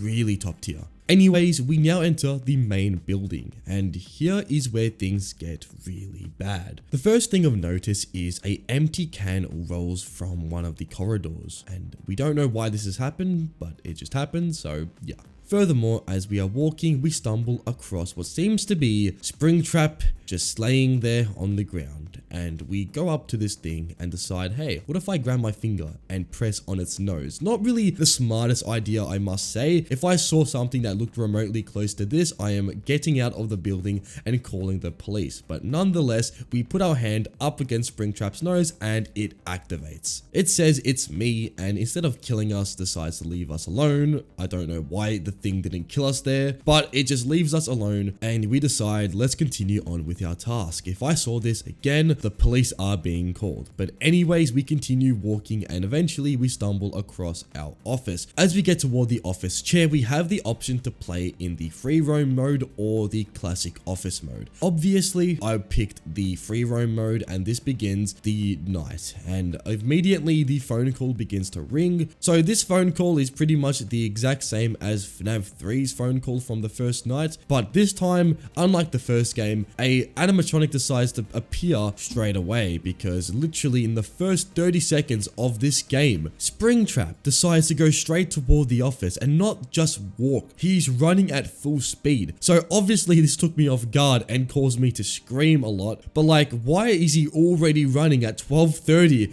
on the first night? I guess it's a demo game, so it's not gonna really follow the, normal night ones, but then again, who really cares? So I attempted this night again, and this time, instead of standing still and waiting for Springtrap to kill me, I went straight into the vents and started, moving around. Moving around, eventually, I stumbled across Mangle, who seems to be kind of similar to her FNAF 3 counterpart. She stays in the vents, and if she does see you, she will simply start walking towards you and jump scare you. If Phantom Mangle does jump scare you, what happens is Springtrap gets notified that you are in the vents, and you need to get out immediately. Also, the ventilation of the building does go off, so you have to reboot it, either going to the reboot at the far end of the building or the reboot in your office. There's two reboot systems, one located in one side and the other on the other. This game, I actually had no idea what I was doing. I just ran in a circle, and this was actually working. Well, kinda. Springtrap was still tracking me down and scaring me completely, but I had kind of a little chance to survive because I wasn't dying every 5 seconds, which is what I thought would have happened. Other Phantom animatronics eventually made their way toward me. I got a Phantom Foxy somewhere during the night, and he is pretty simple. He kind of just does a quick little run through the building, and if you get, caught in the run, you get jump scared. And again, if you get jump scared, Springtrap is notified where you are. Phantom Chica just appeared out of nowhere and just kind of floated around me. Freddy is honestly something I don't even understand. He just literally appeared and jump scared me out of nowhere, so that's fun. Balloon Boy just sits where the door frames are and just kind of blocks your path, being the absolute unit that he is. And Phantom Puppet just, it moves, and if you get caught, you get jump scared. I was actually getting quite far into the night, and surprisingly, it was actually not as hard as you would think. If you just run around just headlessly, you eventually can just tank the ventilation jump scares, because Springtrap is actually kind of slow in the vents. In the actual building itself, he is quite fast, he runs at you very quickly, but in the vents he becomes quite slow, which is why I stayed in the vents throughout the night. Occasionally I had to get out of the vents to reboot my ventilation, but majority of the night was spent in the vents, and I actually was getting quite close to finishing the night on my second attempt. And actually, I was getting really close, and I actually thought I could beat this night on my second attempt. Also, another thing I forgot to mention is Springtrap has voice lines in this game. He actually can talk. So throughout the night, you will hear him just go, However, unfortunately for Springtrap, he is kind of a goofball in this game. Seeing this man crawl throughout the attraction, as honestly, I think I kind of ankle broke him half the time. It was kind of funny, but at the same time, I did feel a little bad for Springtrap, as he just couldn't catch me. There was also those few occasions where Springtrap would appear out of nowhere and shock me, like in this instance. Oh shit, hello. But eventually the game would end. and I would beat the night on my second attempt. Honestly, I had no idea how I did this. I just kind of ran around hoping for the best, and beating the night like that kind of just, I was shocked really. We also get a really cool message from the main developer of his experience of making this game. With that, we get an extras menu where we get to see all the animatronics in their full glory, and also a little kind of info dump of how they work. The game also has a custom night mode where we can kind of, max out Springtrap's difficulty. So, you know me, I had to play this mode immediately. So getting in this mode, actually it was the same. I beat this the first attempt. In my last attempt, I was just running around the attraction. This time I thought, how about I do one massive loop around the FNAF 3 building, going from one side of the attraction to the other side of the attraction. And how would that work? Well, pretty well, because in this attempt, Springtrap could not catch me. Most of the time, he was on the other side of the vent, because by the time I was out of the vent, he just got in the vent, and I just had him in a pretty much a loop. So, yeah, beating this mode gave me the full closure that I had really fully beaten this game. This game overall was pretty fun to play. The ability to play a free roam or a office mode is something I've never actually seen before, and I have to say, I'm really impressed with how this game overall feels and the quality that this game brings. The voice lines of Springtrap were really well done, and although half the time I saw Springtrap as a goofball, however, I have to admit his overall design and appearance in this game was, at the most part, just terrifying. Anyways, with that, let's move into our next game. This next game is FNAV 2 Reimagined. It is a Roblox game, but don't make that misunderstood, because it is an absolute amazing experience. Like, I would compare this to some of the best fan games ever made. So let's get into it. So with this game, you are pretty much in the FNAV 2 pizzeria. However, there are some differences. First of all, the puppet is gone.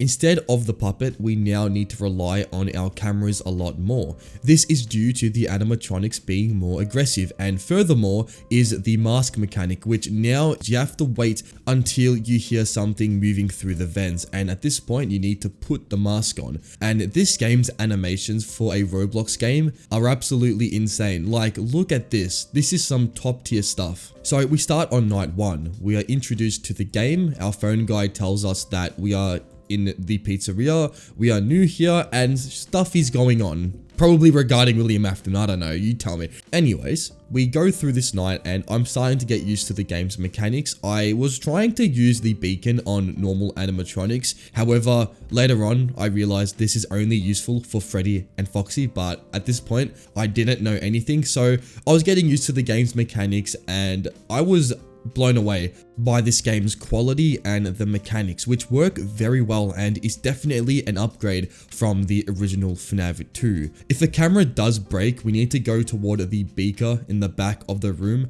and switch the dial on whichever camera had broken. If there are animatronics in your vents, doing this can be very stressful, and a few times I was absolutely just terrified of going back here because I had like Toy Chica and Toy Bonnie in my left and right vent. It was very stressful. And we now have the jump scares, which I do want to talk about because they are insane. Like, you think Mortal Kombat finishing moves are bad, well, wait till you play FNAF 2 Reimagined, because this shit, it's insane. So when you get jump scared in this game, the animatronics don't just kill you. They do it in the most brutal way possible. Like Foxy, for example, in the original FNAF 2, he jumps on you. Pretty simple. In this game, Foxy hooks your hand, you can see the hook go through your hand, and at this point he chucks you and he then stomps on you. That is insane. Or Mangle's jump scare, where Mangle will go down from the roof of the building, basically impale you, and then chuck you around the place. Like, what in the earth? But I like it. It is actually very cool to see some more brutal jump scares, because in the original games, we aren't really shown that they do much, but this game you can see that the animatronics will attack you and they will do it in the most brutal way possible. It's really awesome. So eventually I would go through the first 3 nights, which implemented a few new mechanics including Foxy, where now Foxy can either spawn in the hallway or one of the party rooms, and at that point if Foxy is in the party rooms, we need to use our beacon on Foxy. And then Freddy, who will spawn in and have 4 different stages. Freddy's first stage, he will be in the prize corner, the next stage being the dining room, after that the hallway, and the last stage, which is the party room. And at that point Freddy will actually be visible in the hallway and you're screwed, because Freddy actually can't be stopped at this point. You get jump scared,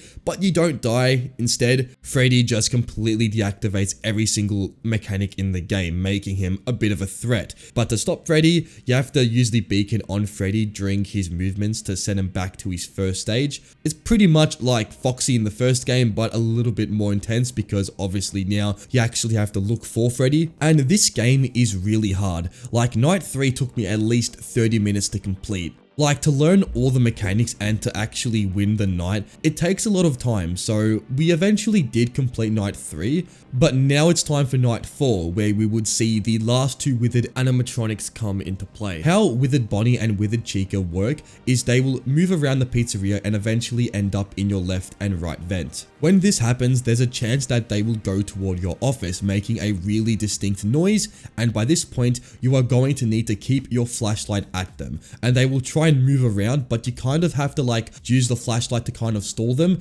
Mixed with the heartbeat of your character, this ends up being a really tenseful situation, and I honestly really enjoyed. It's so different from any FNAF game I've played. It's very awesome the way they went around doing these animatronic encounters. Eventually they go away and they reset their path, and overall this night is very difficult. With all the animatronics being active, night 4 was very difficult, but after 40 minutes of attempts, I would get the mechanics down pat. The hardest thing definitely was trying to distinct the audio sound effects for the withered and the normal animatronics, or the toy ones, because there were a lot of times where I died because I misinput the mechanics of the animatronics. And the game is very stressful, like one of the most stressful FNAF games I've played, and I just have to remind you, it's a Roblox game. Like, it's fine, because eventually I would complete night 4 and then I would go into night 5, which was the hardest night in the game.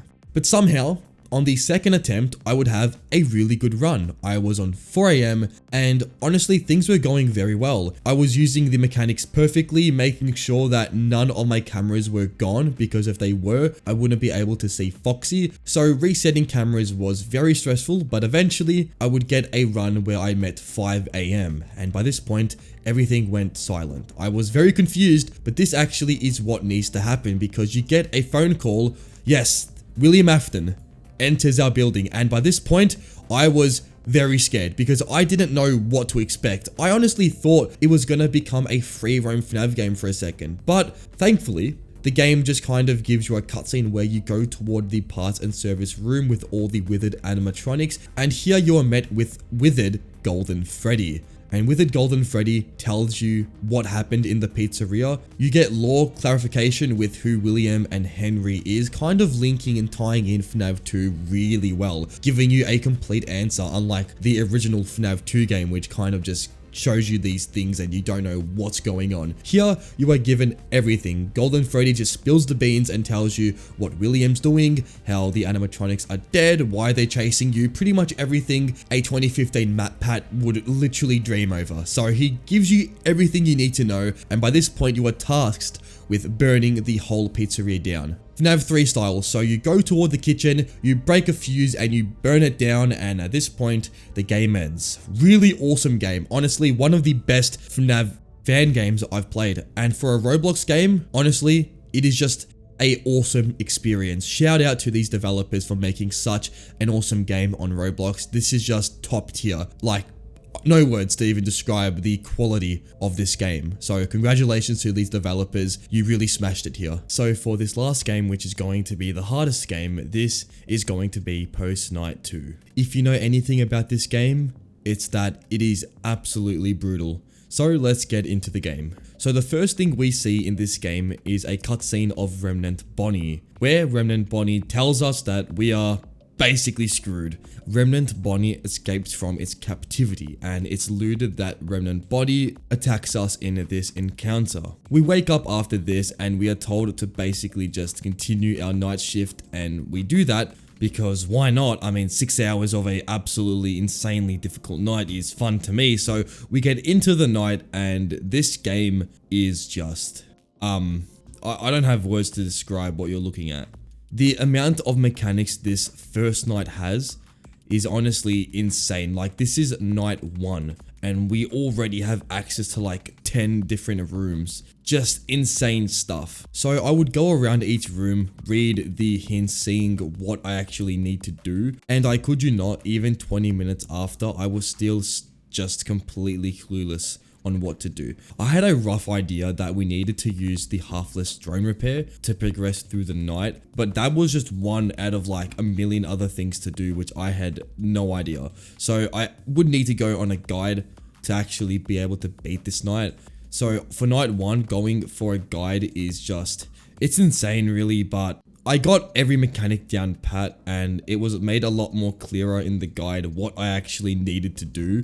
And a lot of the times the game kind of doesn't really tell you fully on what you are expected to do, only what you roughly need to do, kind of making you have to figure things out on your own. And I wasn't having that because I died and spent 40 minutes on night 1. So that wasn't happening. So eventually I would get the hang of things and be able to actually beat the first night. I would go through the mechanics of the game, but honestly, what I've already told you, I don't think there's a point.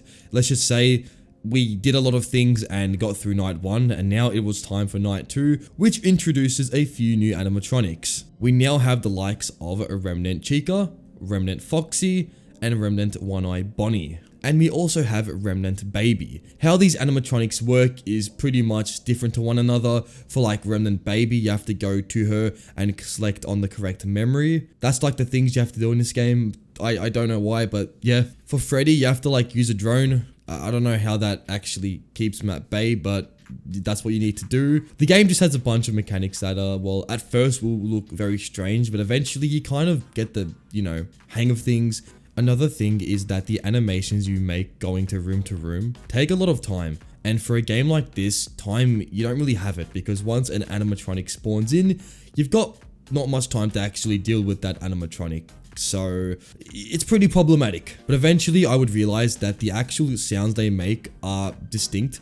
And by realizing this, I would be able to kind of pin where the animatronics are roughly when they spawn in. And this helped me very much, because doing this gave me a advantage over the insane just difficulty this game has. So with that, I would eventually beat night 2 and move on to night 3, but I forgot to tell you that there's actually a post-night section regarding the house area, and this is just kind of lore tie-ins. You can go around the house and look for clues as to what's happening outside of the night shifts, and I honestly was very confused on how this actually worked, so I kind of left it, didn't really think much of it, but there was that as well, which was pretty cool. But anyways, night 3, it's pretty much night 2, but significantly more difficult. Night 3 would go by pretty quickly. I already knew the game's mechanics, and it was the same thing, so just being to things faster and kind of being a little bit more precise was pretty easy to do. That said, I did die an absolute shit ton of times, but that doesn't matter, because eventually I would get a really good run where I would counter every animatronic in the game.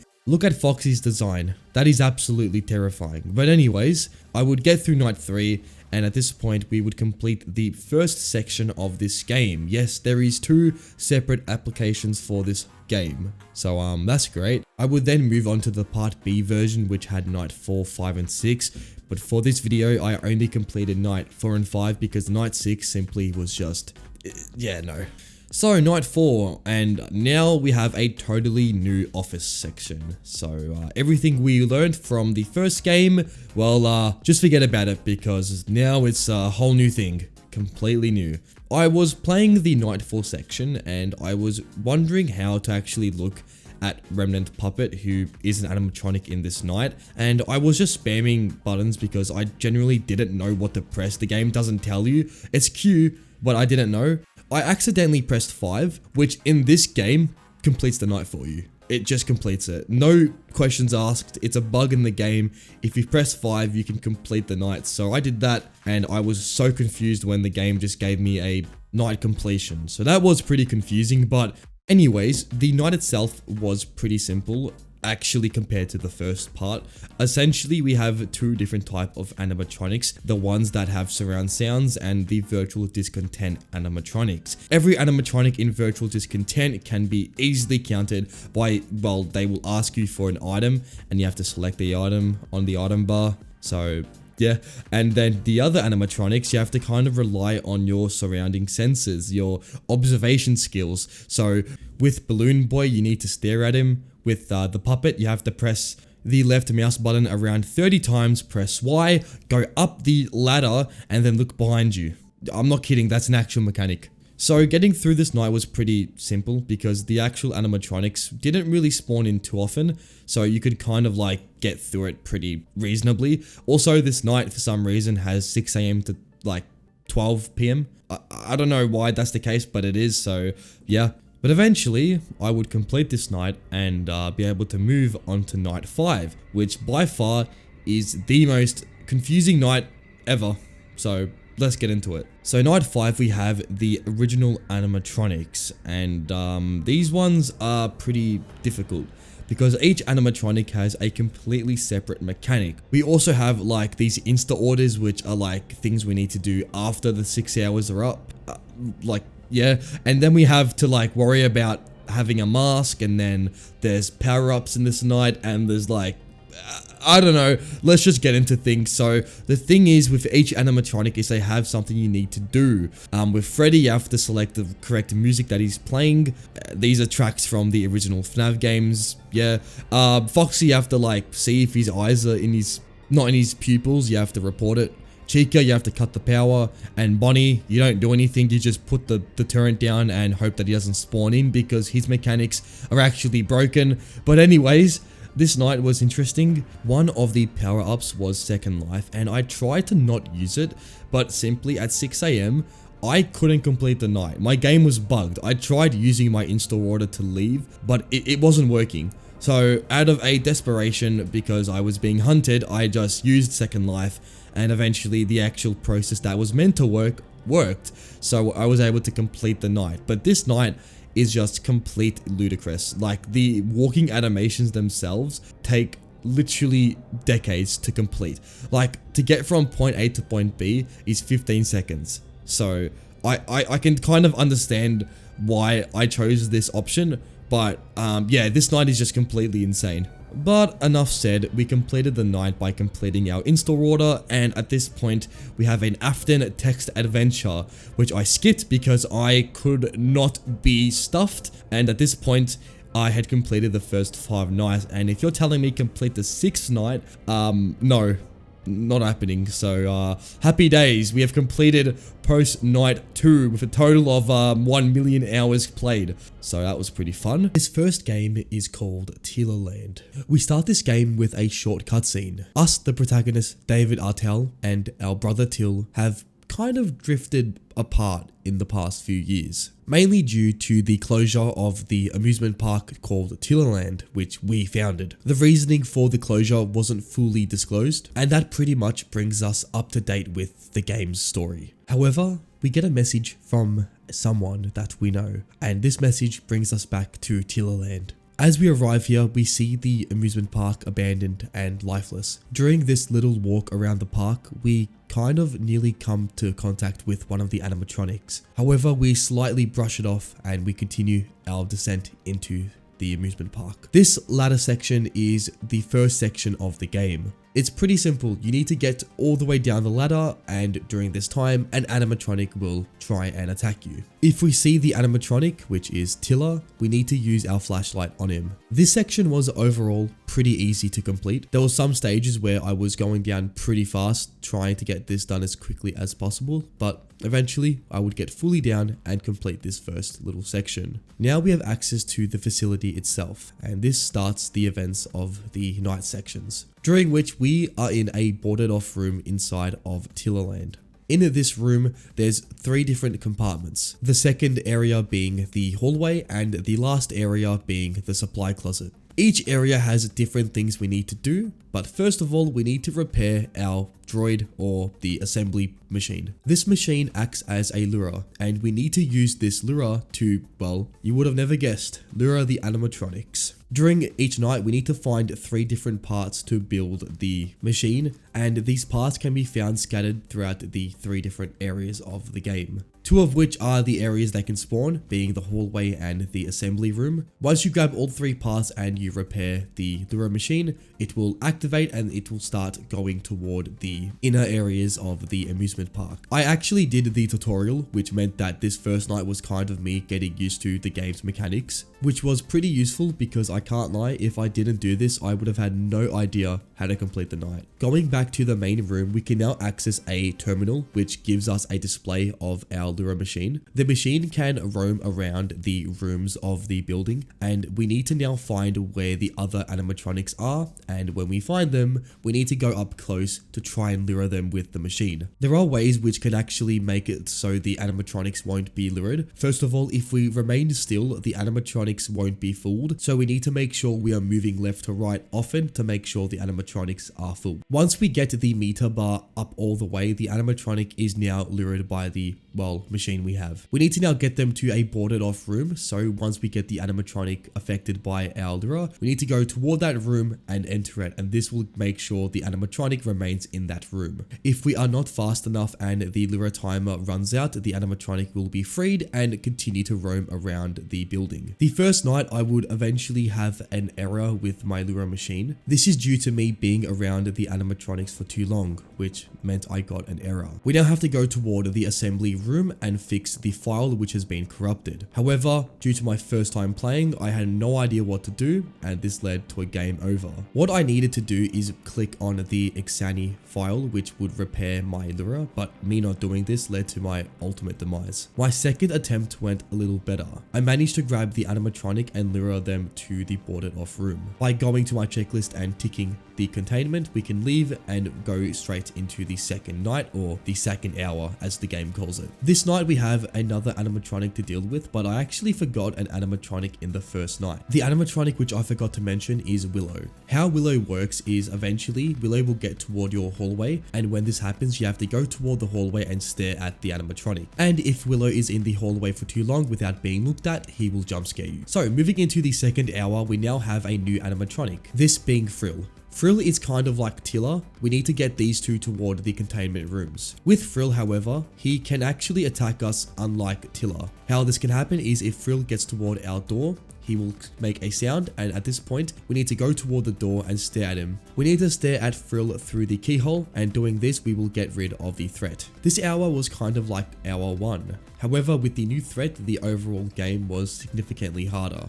Hour 2 was extremely simple. I lured the 2 animatronics pretty quickly, and doing this, I completed the night pretty fast. Moving on to hour 3, we now have a new animatronic to deal with, this being Tacy. How Tacy works is she is also a lure-able threat. She is pretty much like Frill, however, she, instead of being super loud, is extremely quiet. So this also means that we need to go toward the door and look through the keyhole. So for night 3, we now have a total of 3 lure threats. This means that the nights themselves are going to be a lot longer. However, my main goal with this game was to get through the nights as quickly as possible. As with the lure, we were able to really get through the animatronics extremely quickly if I was of course lucky and they wouldn't go straight to my office. I also had a power outage for the first time. How to deal with power outages is it's actually pretty simple. To deal with this problem on your terminal, look for a jerry can. With this item, you're going to need to make your way toward this like control panel thing, and once you do that, the power will restore in the building. The power outage is overall pretty easy to counter, but the problem is you may end up going near the animatronics, which may cause you to get hacked. And going to the storage room is pretty risky in these later nights as you never know what's going to be in the hallway. We got through this power outage pretty nicely, and overall the mechanics of the game were starting to become a lot more easier for me. The way I would beat this night is by just simply getting lucky. For some reason at random points the animatronics just stand still. This is the perfect time to get them lured, as this is the moment that they won't be aggressive toward you the player.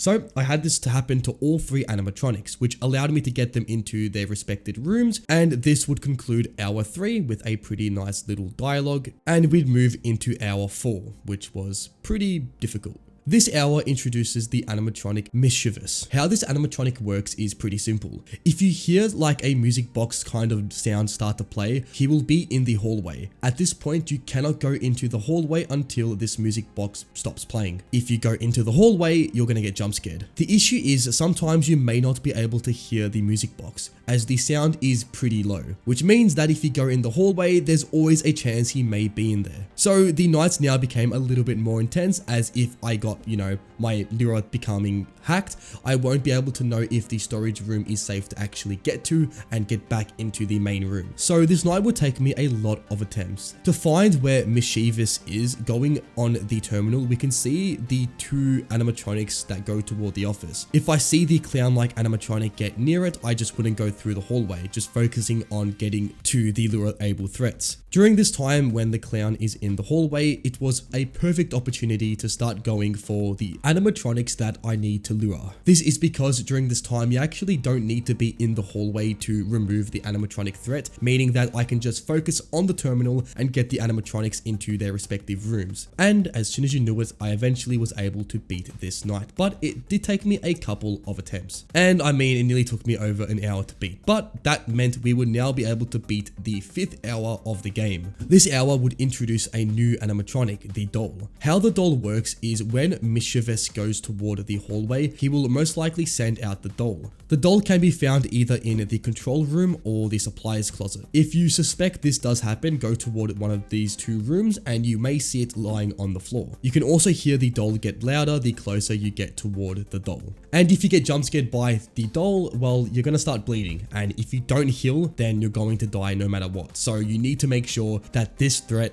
is taken care of. This night was actually pretty tough. It would take me a couple of attempts, but I got an attempt where I was extremely lucky. All the 3 animatronics again stood still, which meant I had the perfect opportunity to take them toward their rooms. And well, what do you know? I took them to their rooms and was able to complete the night in under like 20-30 seconds. So really lucky. This meant I was able to beat this hour and complete the game. That is if a finale section didn't exist, which it does. In this section, the most unlikely of events take place. The lure machine we've been relying on the whole game has finally turned on us. This was planned by Till all this time, to trap us and lure us into the mines of Tillerland. Now we are the most vulnerable we've ever been. We are facing down all the animatronics in one. However, there still is a chance of us surviving. What we need to do is we need to make sure this creature, also called the deterrent, is pretty much deactivated. There are 4 generators located throughout the building, and our goal is to trap the deterrent inside these generators. The deterrent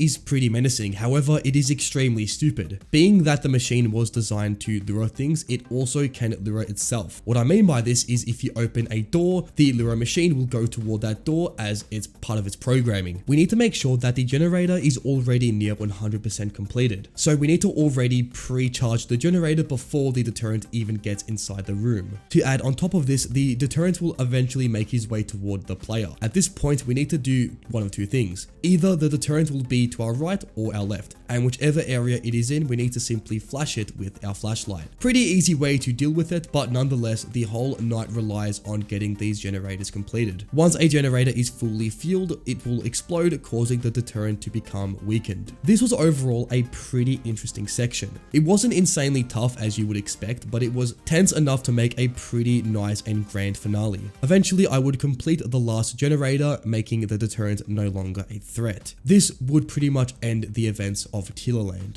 At this point, we somehow escape the facility, but our brother Till is very angry. He promises that he will come for us no matter the cost, which means that there's probably gonna be a sequel to this game. Overall, Tillerland is an absolutely fantastic FNAF fan game. Let's move into Fredbear and Friends Left to Rot for our next game in the video. This game starts with a pretty awesome cutscene with Fredbear. We have to get rid of Fredbear's parts, and this reveals his endoskeleton. By putting on the new and improved animatronic suits, we get to see a kind of revamp of the animatronic suits, which we see later on in FNAF 2. This then cuts, and we then go straight into our first night of the game. We get a pretty clear description on what we need to do. we need to first go inside, disable the video and audio systems, and then from there make our way toward the storage rooms. Getting into this first night, we need to now do multiple things. We have a camera system which gives us access to 8 cameras, and within these camera systems we have an audio and a video display. The other parts of the room involve a flashlight, and looking to our right we have a hallway where we can crouch to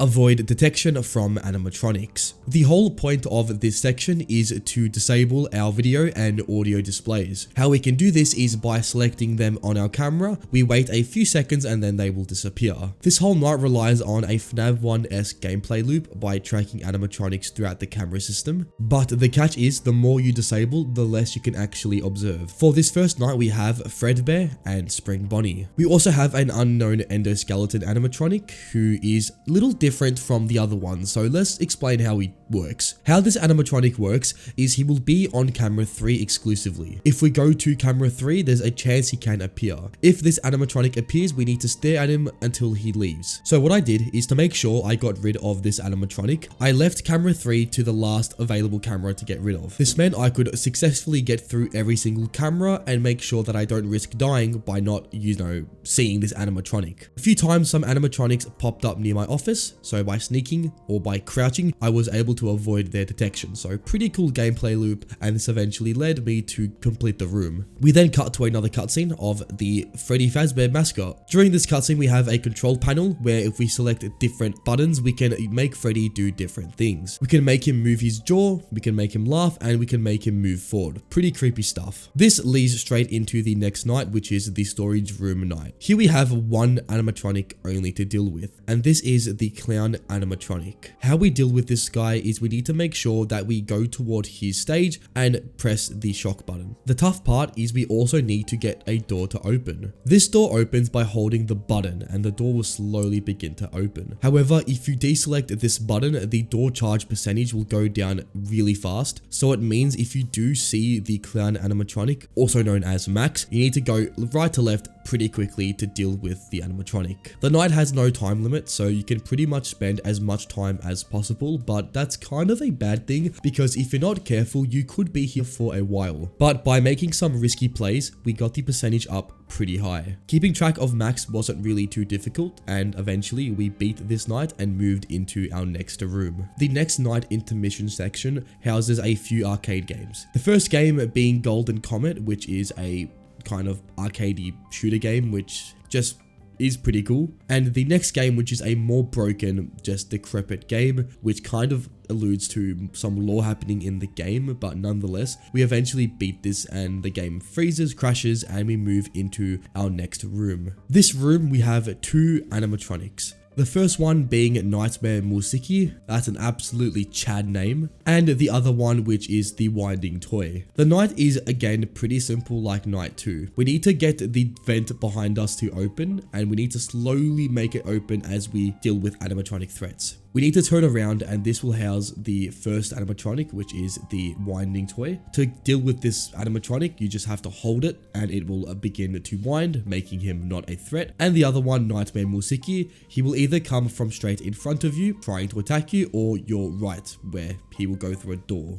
If you see Musiki, you need to use the Hyper Flash, which will scare him away. This night is pretty simple, just keep getting that vent to open and dealing with these 2 animatronics. Eventually, we would beat this room and go straight into another cool midnight section. And by pressing it, we hear some audio of the Springlock suits. The audio itself is exactly like Phone Guy in FNAF 3, and we are told how these suits work and what to look out for. After which, we get straight into one of these highly dangerous suits, and if you can imagine, it's FNAF, we get spring-locked. Well, I think we do. It looks like we do. The next night actually has a more FNAF-esque kind of situation. We are in the test room 2. And here we have all the rotten animatronics to deal with. The whole room itself is completely toxic, so we have to have a gas mask to accompany us throughout the night. The night itself is pretty simple. We have 4 animatronics to deal with, and those being Rotten Freddy, Rotten Bonnie, Rotten Foxy, and Rotten Chica. Rotten Freddy and Rotten Chica work pretty much the same.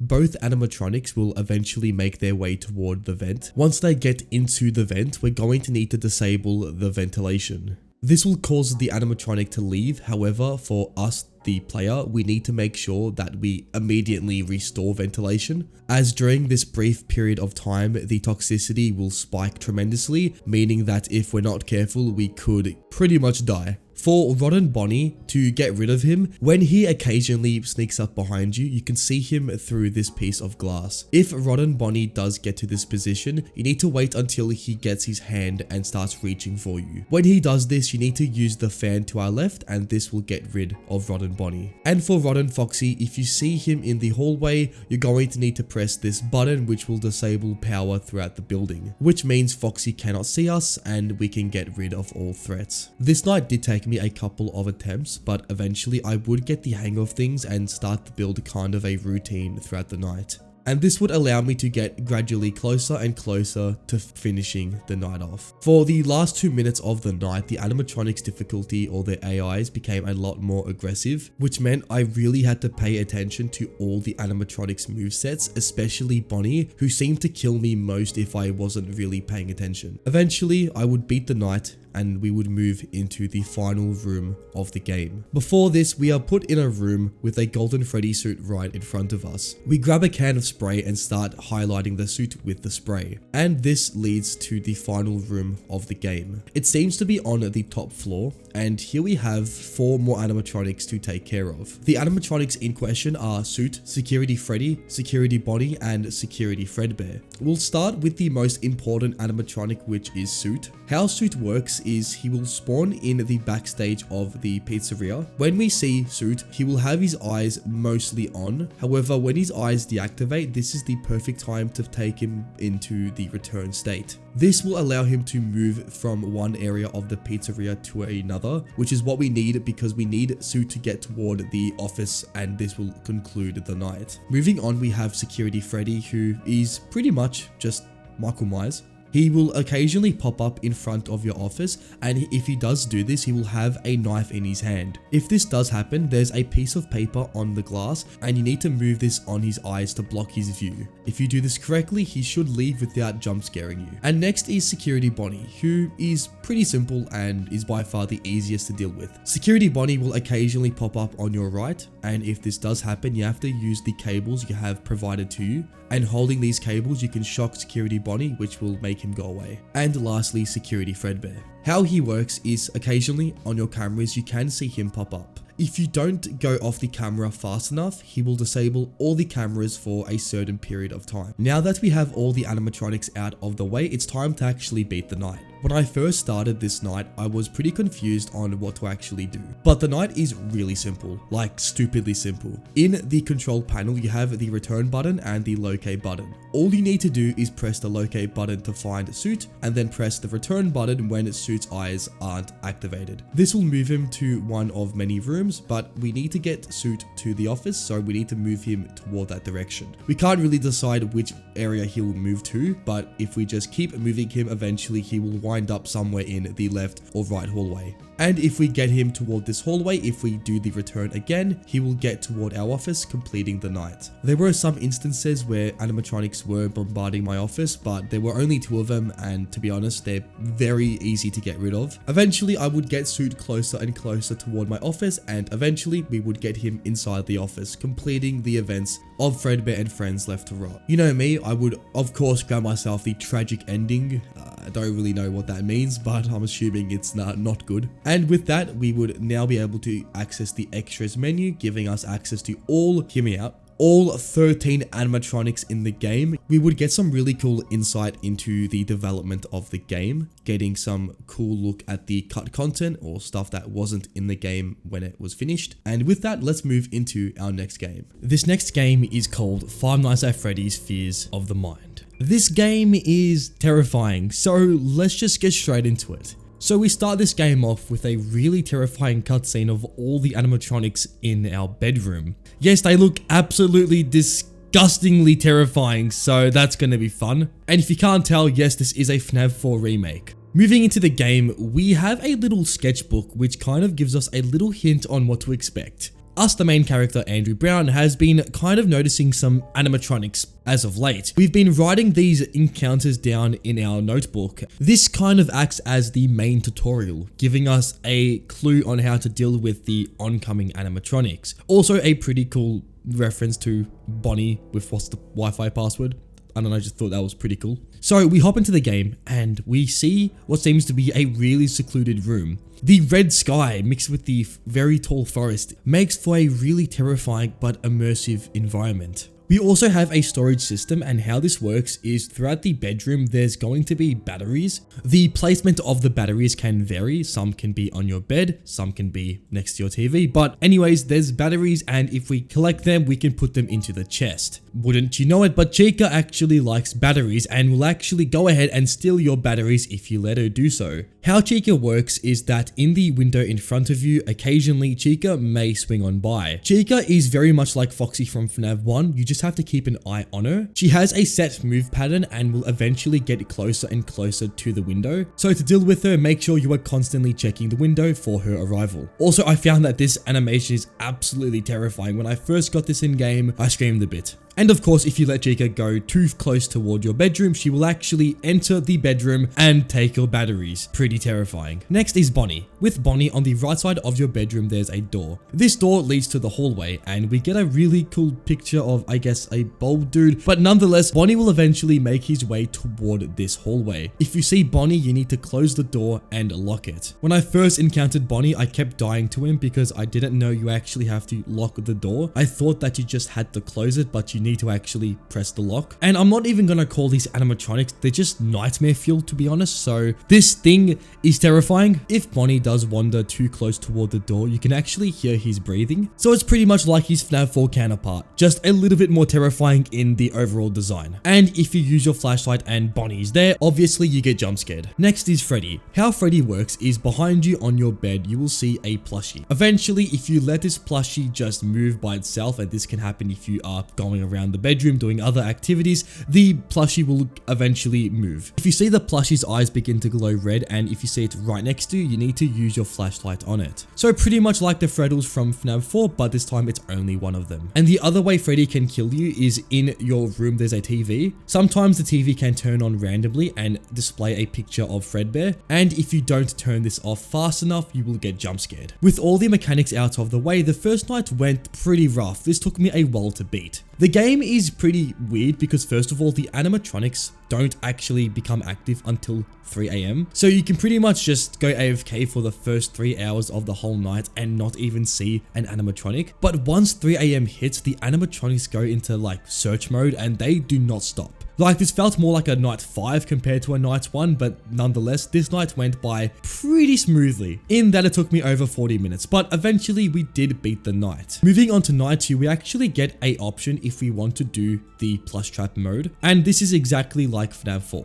It's the exact same, but plush trap is a little different. He looks a lot bigger and looks a lot more terrifying, and the room itself looks abandoned. It honestly feels like we're in a room we shouldn't be in, but I'm sure most of you know how this works. If you don't, basically you have to flash the plush trap when he's on the X in front of you. If you don't do this, then he jump scares you. I actually got this on my first go, and this allowed me to skip 2 hours in the next night, but this really wasn't that helpful as I was now in the thick of the night, as this night starts at 2 AM. So basically, as soon as I spawned, all the animatronics hunted me down and killed me within an instant. But as I said before, the animatronics are insane, so this wasn't the best. My tactic was pretty simple. I would start at Bonnie and then move to Chica and then move to Freddy. This gave me enough time to check on all the animatronics. However, sometimes I would literally get to Bonnie exactly before he's going to jump scare me. You can tell this as before Bonnie does jump scare you, there will be flickering lights, and just like the normal FNAF 4, if this happens, then you need to check on the animatronic as soon as possible. This night would eventually be beaten, and we would move into night 3, the final night of the demo, or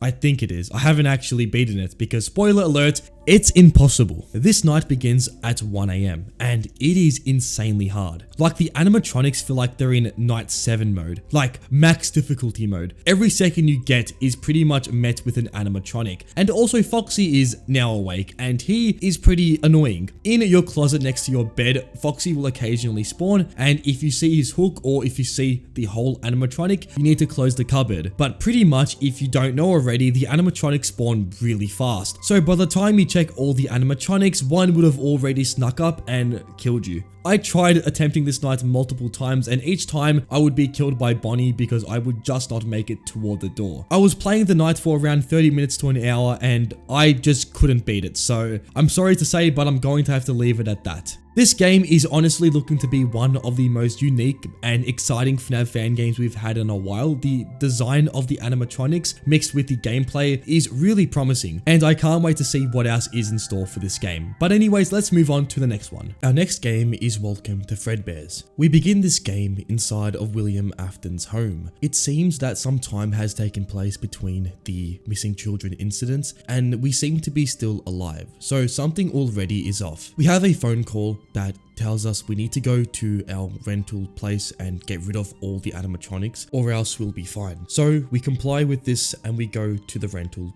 place. We make it to the storage and rental facility, and inside we pick up our keys and get to our storage container. In this facility, we see all the animatronics in their former glory. We even see an early prototype of what seems to be Funtime Freddy, so some really awesome stuff to see here. We then head back to our car to get some salvaging tools, and for some reason the alarms in the rental facility start to go off.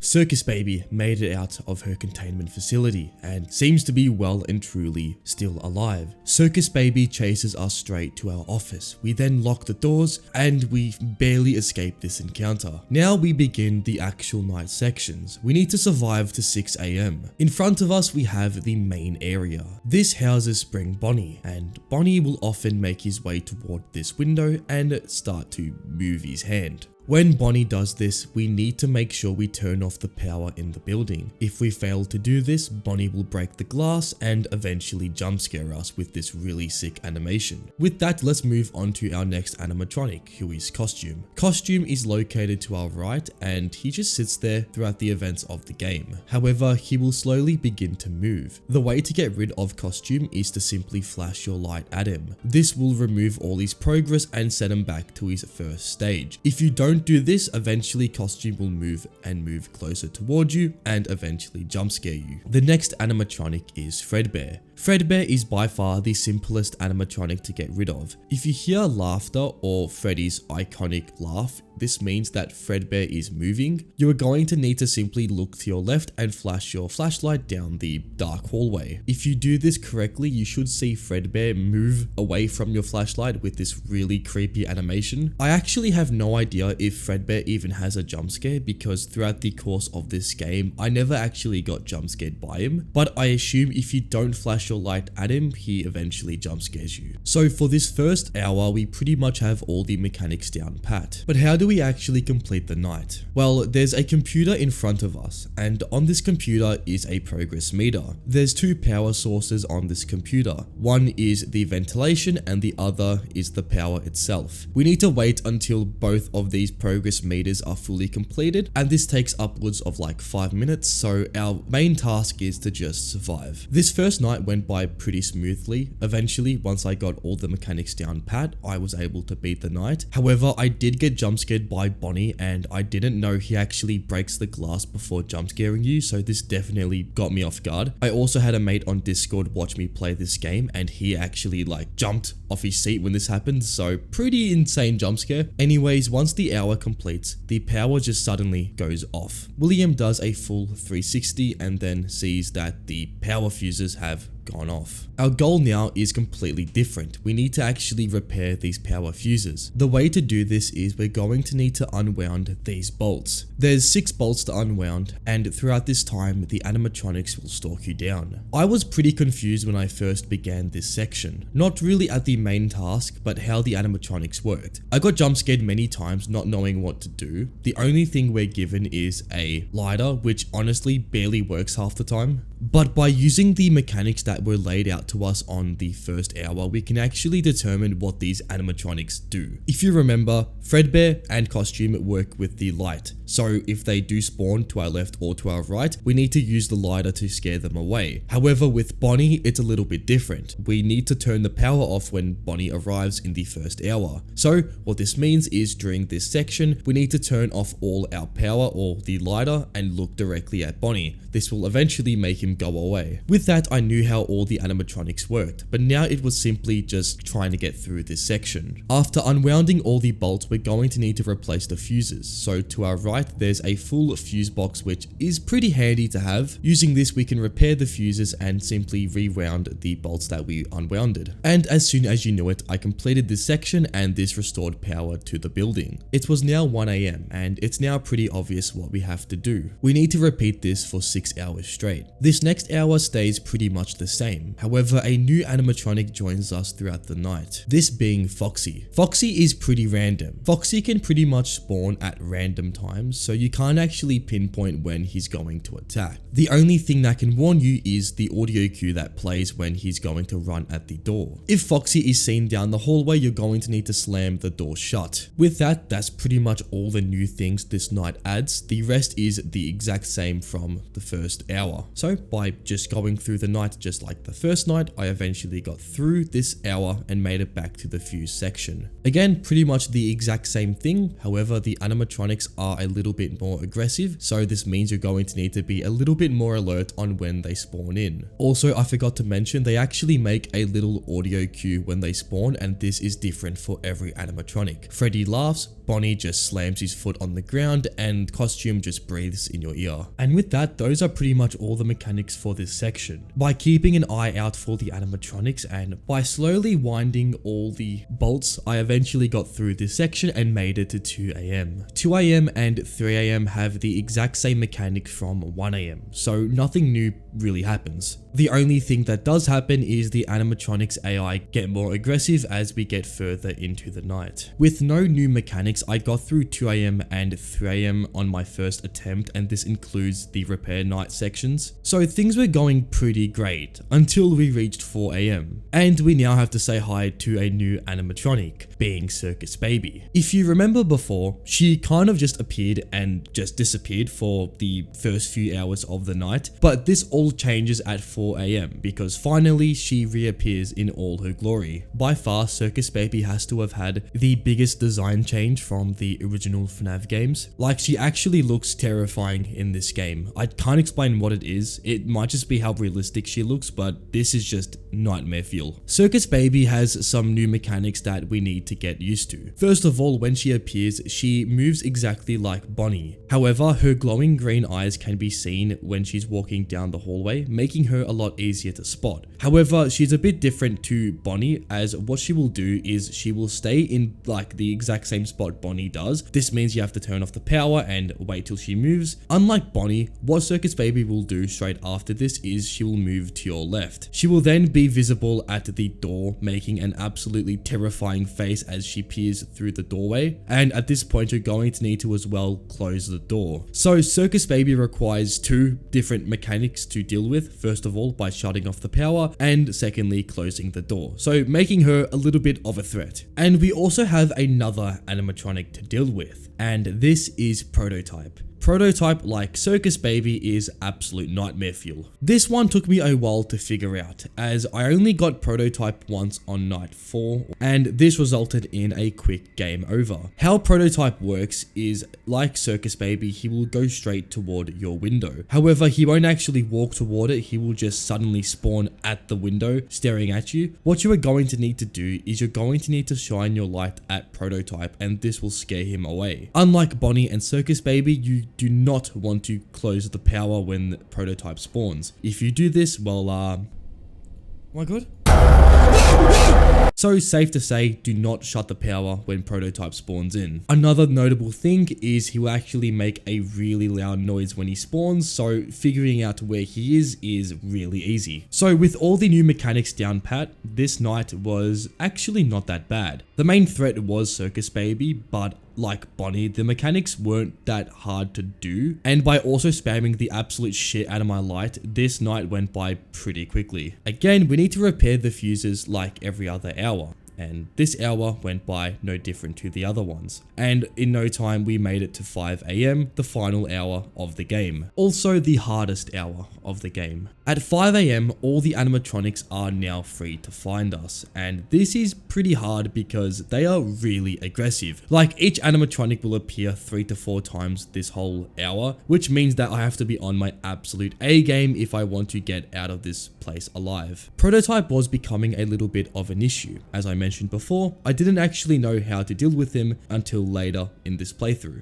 I thought you have to shut the power off when he spawns in, but what you need to do is, well, flash your light at him, and this took me a while to figure out. And with the amount of times he spawns during this night, well, not knowing how he works was pretty much causing me to die a lot of times. Eventually, I was able to beat 5 AM, and what happens after this is actually insane.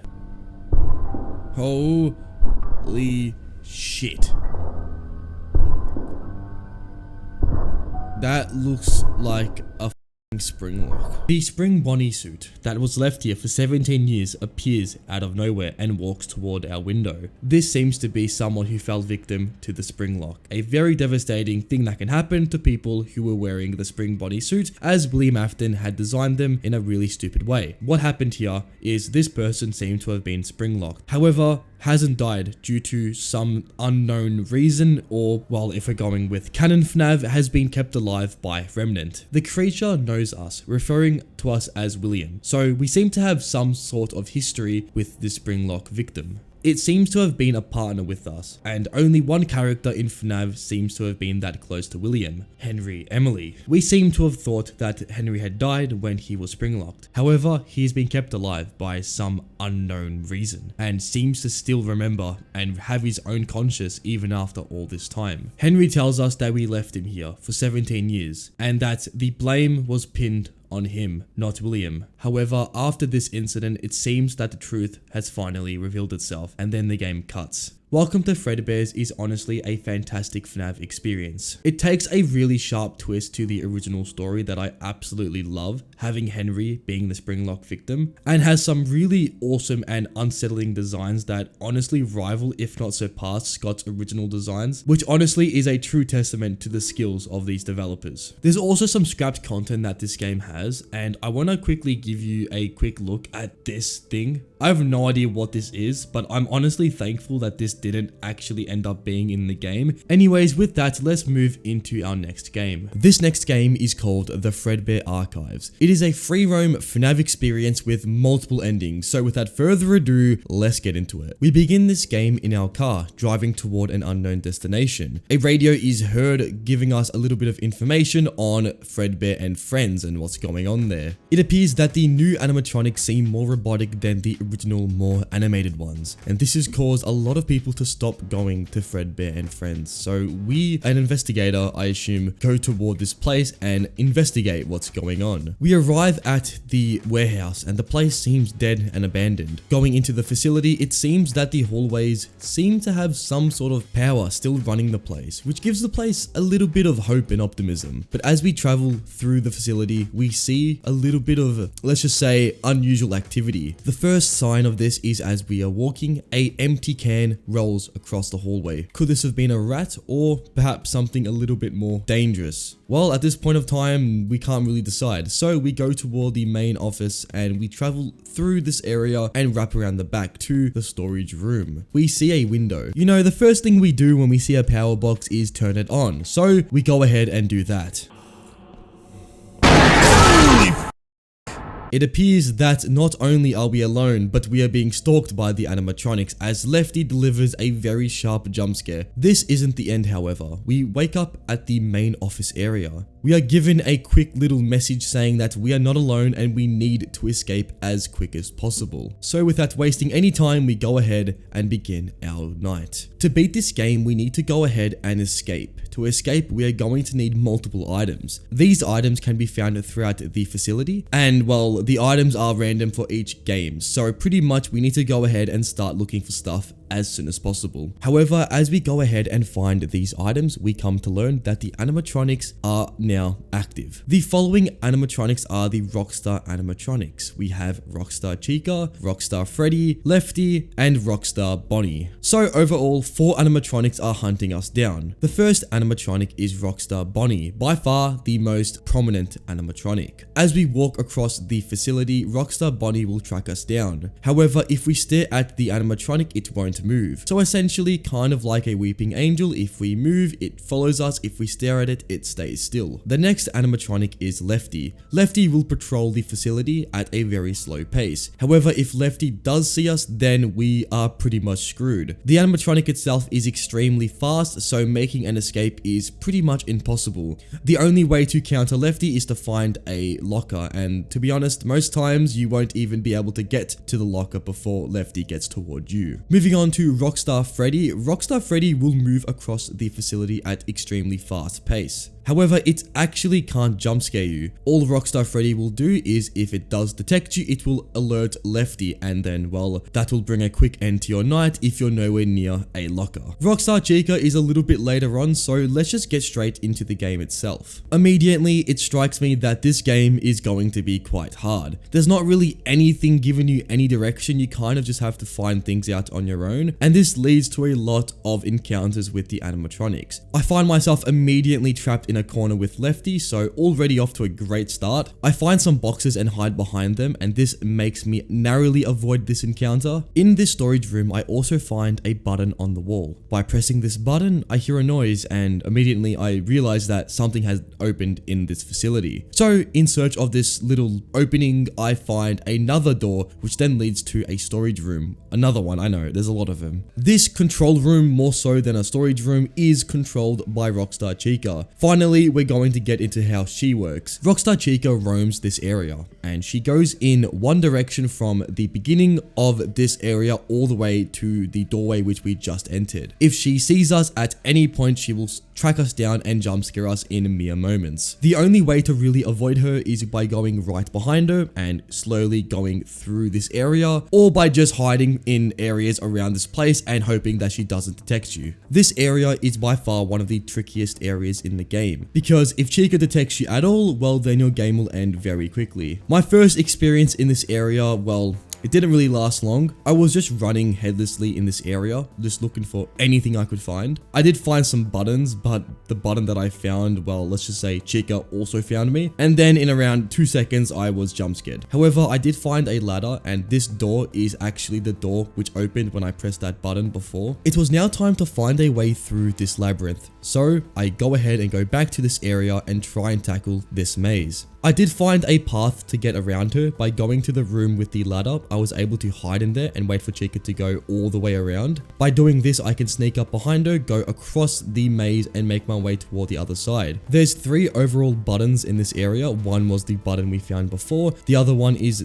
in the middle of the maze, and the last one is at the very end. By pressing all 3 buttons, a area will open, and this will house one of 2 items, either the hammer or the screwdriver. Now it was time to get back toward the other side of this maze. However, Chica is now going toward us, so we have to go inside the locker. However, in this playthrough, as you can see, let's just say I wasn't really checking on Bonnie and I kinda got stuck. So with no way of escaping, I just succumbed to the inevitable, and let's just say it didn't end well. I tried this again, and this time I was a lot more successful in leaving this place. By keeping tabs on Bonnie, I was able to keep him away from this area, so I was able to escape Chica and finally exit this absolutely brutal maze. I then had to find the storage key, so by roaming across the facility, I would eventually find the storage key. This allowed me to enter the storage room, which housed the other item which I needed, this being the lockpick. With both items, I then made a last dash toward the exit door. However, I then was met with two options. Either go through the vent, which I didn't have the items necessary to even go through it, so the only option here was to go through the exit door. Going through this door, we then end up in the area where we were before. However, now everything is boarded off, and if we go toward the other door, which we need to actually escape in, the door is blocked off. So the only way to escape is through the area in which we just came in. However, the door slowly opens, and something is pretty off-putting about it. We appear to be trapped,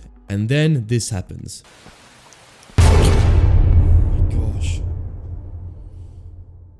We had an escape, and this is essentially the bad ending of the game. But I wasn't done yet. I needed to get the good ending. Hopping into a new playthrough, we need to now collect every single item. The items which I had missed was the screwdriver and the 3 ladder pieces. So it was now time to find these items. By going through the facility, I would be able to find the first ladder piece in the door we opened before in the control room. Next, by grabbing the hammer, we could now open the second ladder piece. There's a box around the facility, which is pretty obvious. You can see it's a box with an item inside of it. If you smash open the box, you will see the second ladder piece will be in the box. And lastly, we need to actually grab a forklift control key. This key can be found in the very same room where you can find the second key item, where in this game it was the lockpick. In the room next to this item, we found the forklift key. By activating the forklift, it will go straight toward this wall and it will drop the last piece for the ladder. With all 3 ladder pieces, we now need to make our escape. So by going to the door which we opened before, this time we can actually select the vent option. This option allows us to go through the vents, but something is actually inside these vents that we need to watch out for. At this point, we just need to keep on going through the vents, but eventually we find that Foxy is also in the vents with us. Foxy is pretty simple. He will just kind of make his way through the vents occasionally, and if you do see him, just don't continue on forward. Just wait until he passes and then continue your path. I had a few encounters with Foxy, but eventually he just kind of left me alone and I was just kind of left to find my way throughout this maze. The vents themselves are quite confusing as there's not really a direction to go, you just kind of have to guess where you're going. But by just continuing on forward for a long period of time, I eventually found a hatch. By going down the hatch, we had escaped the building. So by entering our car and driving off, we have escaped the Fredbear archives. And by doing this, we also get the good ending, finally solidifying that we have in fact successfully escaped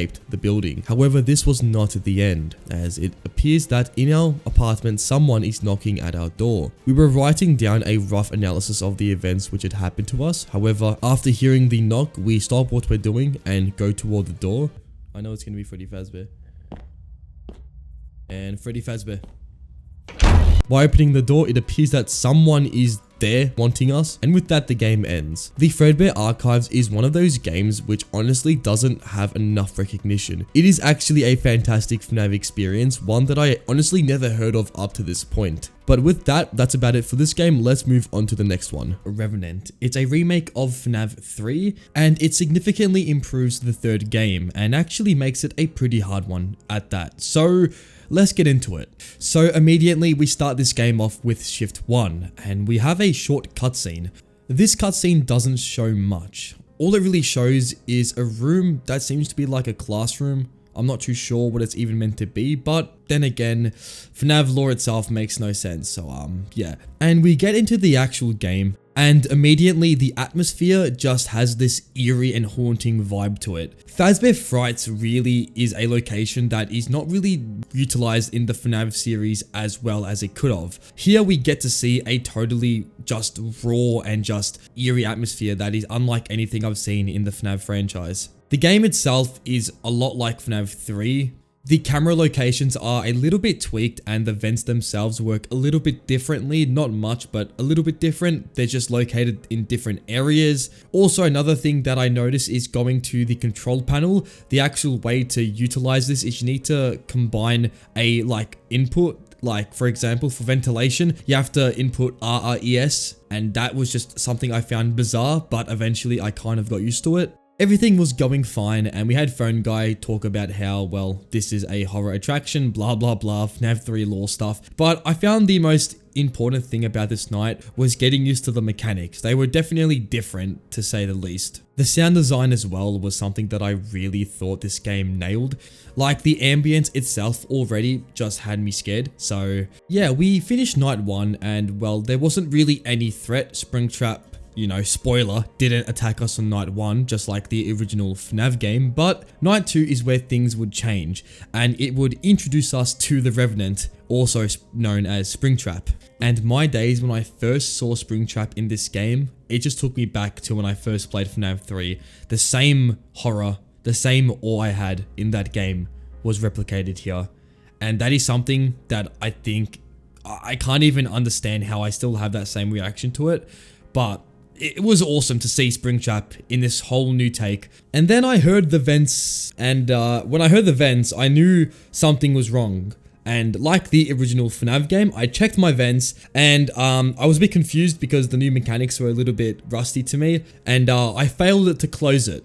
And if you know what happens when you fail to close the vents, well, it's not good, because at that point, I start to hear some breathing, and it was really making me just unnerved. And then I turned my camera down and I got jump scared, and it was the most intense jump scare I've ever had in a while. Like, this one like actually took me off guard. It was terrifying. I was screaming. I didn't actually track the audio of me screaming, but I can let you know right now, I was in absolute shock. Like, it was night 2, 1 AM, and already the game threw a curveball and I was just in for a ride. I was getting used to how Springtrap acted, and let's just say this attempt went a lot better. I actually completed the night. Something I did pick up was the phantom animatronics, which at first I didn't know how they acted, but they are essentially the same from the original, but they just kind of look different. Like, this is how they are looking in this game. Pretty much they look like burnt just things. So yeah, pretty terrifying stuff. We complete night 3 and get this really cool 6 AM animation, and at this point it's about time to head into night 4, where again it was essentially the same thing. We just had to keep track of Springtrap, and finding Springtrap was the hard part, because in this game he's essentially just a stealth god. Like, in some cameras you'll see his glowing eyes, some cameras you actually see his full body, and sometimes you will see him up close breathing in the camera. Like, he is very unpredictable, which makes him just so much more effective in this game. I was also sparingly using the control panel, not spamming it, but using it when I needed to. Like, if I had to do ventilation, I would go straight toward the control panel. If I had to repair a camera, I would look at the specific camera which broke, and in this game you can actually just repair a single camera, and this would get me through night 3 pretty comfortably. But then we would get to night 4, where things were getting a little bit harder. Springtrap was becoming a lot more aggressive, and at this point I had to be a lot more concerned about how long I give Springtrap before I use the audio on him, and this night definitely tested me toward my limit. By keeping track of Springtrap on the cameras, I learned that using Cam 7 was a very powerful tool in this game, because for some reason on Cam 7 specifically, he always used the vent to his left. And this was something that I used very much so, and this kind of kept him trapped in that certain area of the map. If Springtrap got too close to my office, it was pretty much game. I couldn't really react to Springtrap after he got past the area in front of me in my office. By that point, I was already screwed. I tried using Cam 2, but even then, it was just too late. Also, closing vents quickly in this game was very important to my survival. Like, if I kept a vent up for more than 3 to 4 seconds, it was just done. I was dead. With enough luck in keeping Springtrap in the top half of the pizzeria or the fright attraction, I would eventually complete shift 4 and move on to shift 5, which is by far the hardest night 5 in this whole challenge. This one really tested me because Springtrap became literally Usain Bolt, and it was just terrible. We start night 5 with this very eerie cutscene of the pizzeria and Springtrap, well, kind of being in it. He kind of appears at the very end, just kind of, you know, just hinting at what's gonna happen. And let's just talk about the night itself, because this is where things heat up, because Springtrap just was an absolute pain in this night. He moved too quickly for me to even react. Like sometimes I would see him and next minute he'd be next to my office ready to kill me. It kind of felt like completing Nightmare mode in FNAF 3 but for night 5 in this game. And I learned eventually that keeping Springtrap in Cam 7 like the last night was the best route, but before doing that I kind of just let Springtrap kind of move around. I knew that Springtrap just had this AI that was too unpredictable, so I couldn't really predict exactly where he was gonna be. Even the audios half the time didn't work, so I couldn't even use that as a backup. I just had to really rely on finding him, and that was the hard part because I could you not, half these cameras are just too hard to see. You can't see anything. Like half the time all I will see is like Springtrap's left eye, and that's pretty much it. So this was definitely the hardest part about this night. And let's not get to the vents, which were just insane. In night 5, if you are on the control panel and Springtrap gets into a vent, you die immediately. You literally can't even react to Springtrap. He will kill you instantly. I don't know if this is a glitch or if this is part of the game's design. It was all RNG. But in saying that, the way I actually defeated Springtrap is using a vent. Yeah, pretty mind-blowing, I know, but we kind of touched on before the Cam 7 and how useful it is to keep Springtrap away. Well, it is literally the most broken thing in this game. When Springtrap is on Cam 7, he has a very high chance of getting in that vent. If we keep Springtrap in this little corner, it makes our night a lot easier and actually makes the RNG not as hard. So I kept him at Cam 7 and I had him there for nearly the whole night. Literally from 2 AM to 6 AM, Springtrap was in my top left camera. So that was awesome. It is a little bit like cheating, but if the game allows it and it's programmed in the game, then I mean, what can I do? And also, it's not guaranteed that Springtrap will listen to every audio lure I make. So it was a bit of RNG, and mainly we just kind of used Cam 7. So with that, I would complete night 5. We have one last shift to complete, which is going to be the ending shift or whatever it's called. I honestly forgot, but in this shift we are essentially in the FNAV 1 pizzeria and we kind of just walk around looking at the environment and it is just completely shut down. This place looks like it hasn't been touched in literal decades. Honestly, I thought an animatronic would just pop out of nowhere and say hi to me, so that was pretty frightening. But eventually we would find a boarded off room that houses a William Afton who seems to be somewhat in his Springtrap phase where he's being, well, spring locked. It appears that we actually find Springtrap and bring him to Fazbear Frights. That's what I'm alluding to. But nonetheless, pretty cool ending to this amazing fan game. Honestly, huge props to the developers on this game. Just, it was an amazing experience. It turned FNAF 3 into one of my all-time favorite games. Just top tier. And the cherry on top is we get some concept art for this game, and here are just some awesome designs. And that about concludes Revenant. So the next game is going to be Return to Bloody Nights. As soon as I opened this game, immediately the quality overflowed me. It was really top tier. I mean, you start off and the game already gives you a cutscene, which is really awesome. The voice acting as well was really top tier. As soon as I loaded into this game, I already knew that I was going to be very scared. The game's ambience mixed with this really tight and really fast gameplay makes for a insanely fast-paced but terrifying FNAF game. You are essentially in the Fazbear family diner before the events of the first FNAF game. Henry, Emily, and William Afton have bought a pizzeria called Fredbear's Family Diner. You, the security guard, are hired to keep track of the animatronics during the nighttime. Another thing I found very cool about this game is during the nights, once you complete them, there actually is a animatronic repair section where you need to use the ghost detecting machine. I really found this really eerie and awesome with the aesthetic this game kind of gives. As the nights continued, the animatronic threats start to increase and eventually it started to get to me that this game is hard. Like, really hard. The time you need to actually get rid of the animatronics is really tight. Sometimes the game gives you barely any breathing room. You have to rely purely on skill and instinct. The puppet I found to be one of the easier threats in this game to detect. All you need to do is look behind you, detect the puppet with your flashlight, and well, it goes away. A cool thing I also found was a Sonic Easter egg. Whoever added this is an absolute legend. As the nights continue, the animatronic threats got a lot more intense. Eventually, we would close off with night 4, And at this point, we would have to go ahead and use the ghost detecting machine on Fredbear, or the version 2 version of Fredbear. Yes, this game has multiple versions of the animatronic, which is absolutely insane. We would next get this really awesome monologue, and now it was time for the Friday shift. And here we have every animatronic thread in the game. The puppet, version 1 of Fredbear, version 2 of Fredbear, version 1 of Spring Bonnie, and version 2 of Spring Bonnie. And we also have the cupcake, who has now made an appearance. This night was brutal. Everything down to the animatronics, the way they hunt you down. Fredbear is by far the most terrifying animatronic in this game.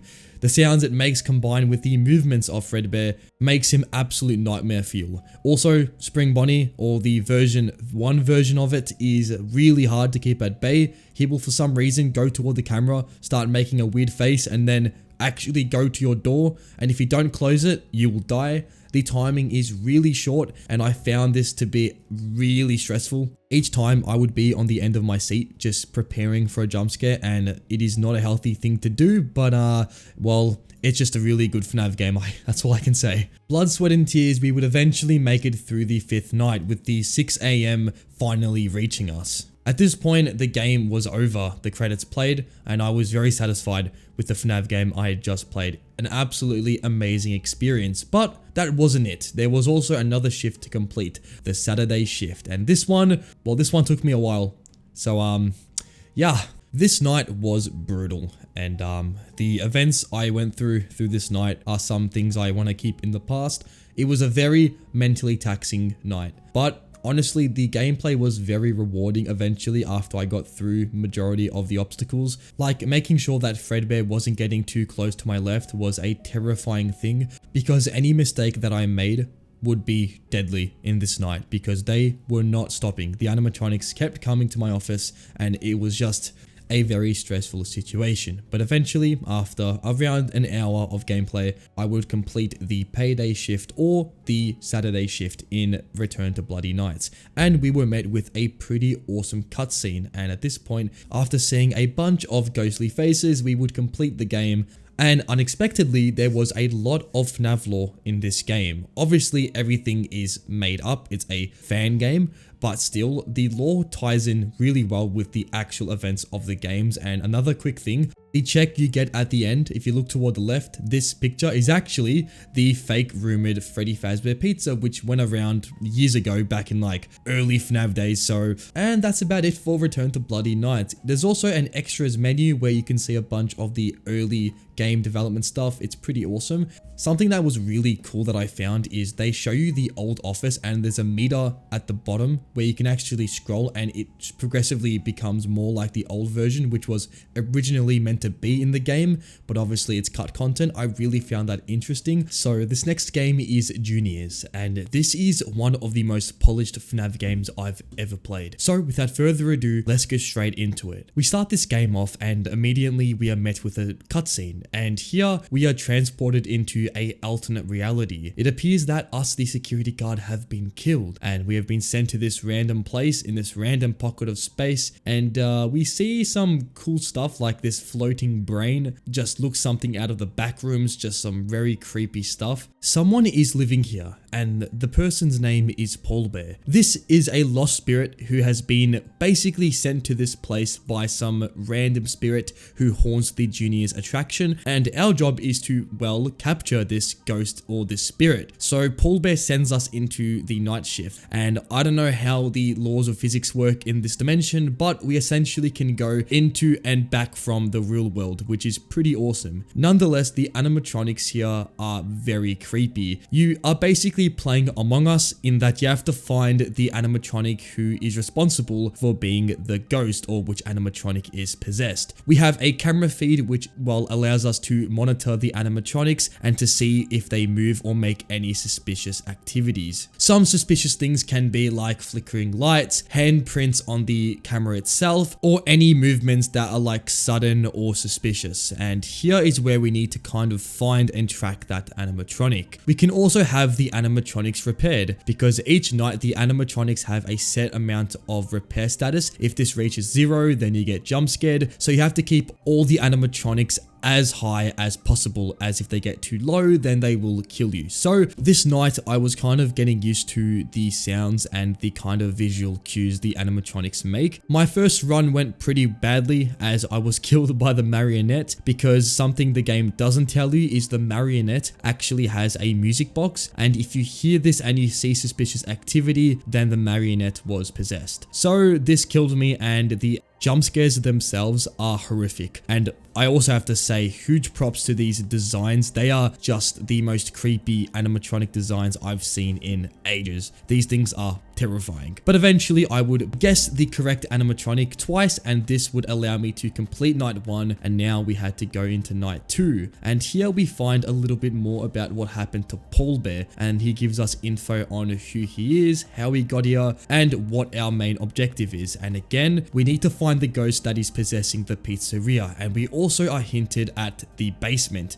which is where the ghost resides. The next night is the exact same thing, however now we have another entity to find, so it is a little bit harder, and this is where I used the repairs for the first time. And they're very quick sections where you are put in a back room and you have to grab the mechanical part, pop it into the bin, and pop the spare part and chuck it into the animatronic. Pretty simple. This would allow me to essentially get me further into the night and also be able to grab more info on the animatronics. I would also see some fingerprints, and this would kind of cue me in to who is responsible, and this would allow me to find the animatronic responsible for making all the paranormal activity. I also found that Balloon Boy is the only animatronic that isn't in the cameras. To find Balloon Boy, you have to go to the stability and you have to check for his percentage, and if it's glitching out, then it's Balloon Boy. I made my way to the final animatronic, but however, I had Chica and Foxy running out of percentage, which means I was very close to dying. So I would wait until the animatronic was in the pizzeria, and by this point it was just a guessing game. And I chose to guess Freddy as he had the highest percentage in my game, and what do you know, Freddy was possessed. So I barely made it out of night 2, so that was pretty interesting. This would conclude the night, and well, we would grab a VHS tape, and this was pretty alarming because I didn't know that these were even in the game, so getting one was kind of off-putting, but I chose to watch it out of my own reluctancy, and this would give me a bunch of lore details on what was going on. The video itself is a sketch of Freddy, well, a Play-Doh version of Freddy, and he seems to be holding a leg and bringing it to someone. The next night would give us some information on what was actually going on, and it seems that Freddy was actually collecting parts for this thing called the Mangle, who is pretty much the main antagonist of this game. So our task here was to go back to juniors and to really find out what was happening with the Mangle. This night we would have to find 4 animatronics that were possessed, and it was a little bit harder, but the night itself was pretty manageable. I would die a few times due to, well, me being pretty bad at the game, but eventually I would find out more cues are actually in the game without it telling you. Like for example, if the camera gets shut off, this could mean that there's an animatronic that is possessed in that camera feed, and finding out new ways to find if animatronics were possessed helped me a lot. On my third go, I would beat night 3, and this would give us a new VHS tape, and here we see Bonnie and Freddy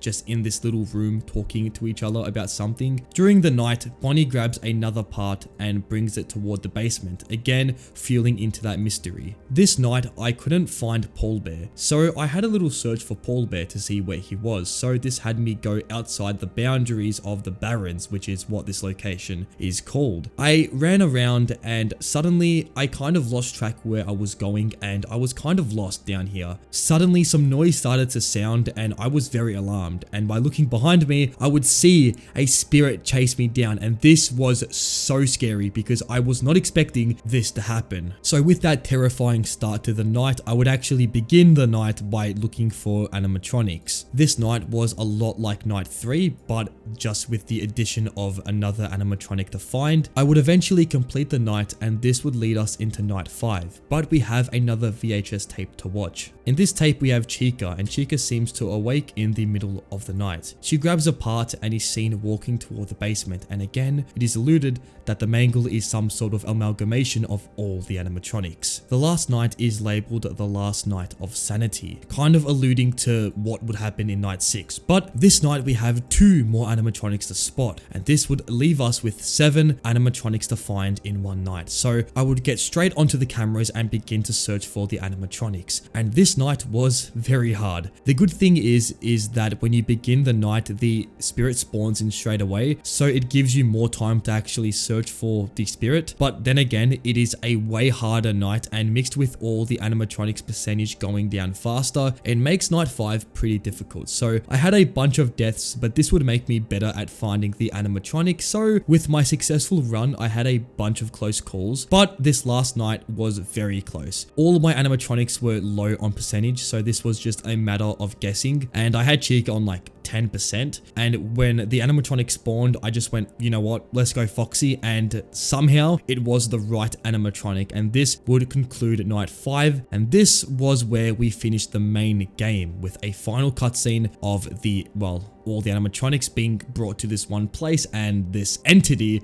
being showed fully. And now it was time to actually enter the basement with night 6. We say our goodbyes to Paul Bear and we enter the basement, where we are met with a very sick cutscene of the FNAV 2 trailer but redone. This was something that I was not expecting. They pulled the FNAV 2 Bonnie trailer, and this was to show that we are now in the FNAV 2 building. This was insane. Like, when I realized that they were pulling this off and I saw Bonnie's eye glow, I was fully just ecstatic, because I knew at that exact moment we would be sent to the FNAV 2 pizzeria. And this basically acts like normal FNAV 2. You have the music box which needs to be wound, and you have all the animatronics, just not including the toy ones. The building itself looks run down, and instead of having a Freddy mask, this time you have a Bonnie mask, so that was pretty cool. The animatronics would also look more withered in this version, kind of looking like their FNAV 2 counterparts, so that was also another cool detail. I would eventually get to 2 AM, and this would introduce the Mangle, who is the final animatronic in this game. The music begins to get louder, and the reveal of the Mangle was very sick, and to have Mangle as the final animatronic was just so awesome to see. We would now have to face off against the spirit and Mangle herself, and this would make a very tenseful final act of the night. How Mangle works is she will spawn in a bunch of owls randomly. If an owl does spawn in, you have to use the mask, and this will get rid of any owls in your office. Mangle is pretty simple. She will spawn in the hallway in front of you, and if she does this, she will do a massive roar, and you have to use the flashlight to basically scare her off. And lastly, the spirit, how she works is you have to go on the camera, and if you see her, you have to simply use the flashlight, and this will make her go away. This night was super tenseful, but eventually I would beat the night, and this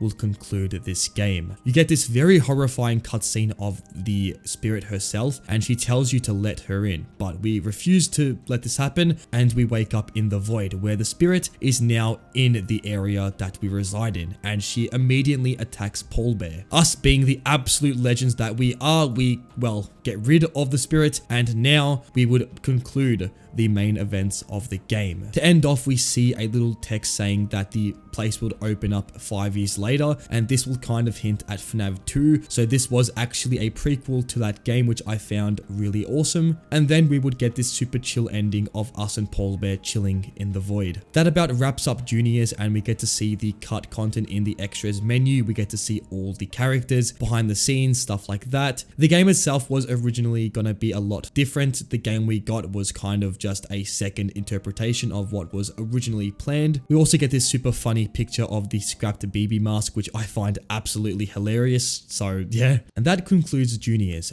This next game is Final Nights 4, one of the most iconic FNAF games ever made. So without further ado, let's get straight into it. So starting off, a cutscene plays. Us, the main character Henry, are a paranormal investigator. We've been fixated on the case of Fazbear's Pizza, the investigation which has led us down a path of complete isolation. We needed to know more about what happened, so in a last-ditch effort, we made our way toward the pizzeria. But before this, an interesting letter came to our door, a letter from an unknown person. The letter states that whoever this person is waiting for us in the pizzeria. So that night, we pack our bags and make our way toward the pizzeria.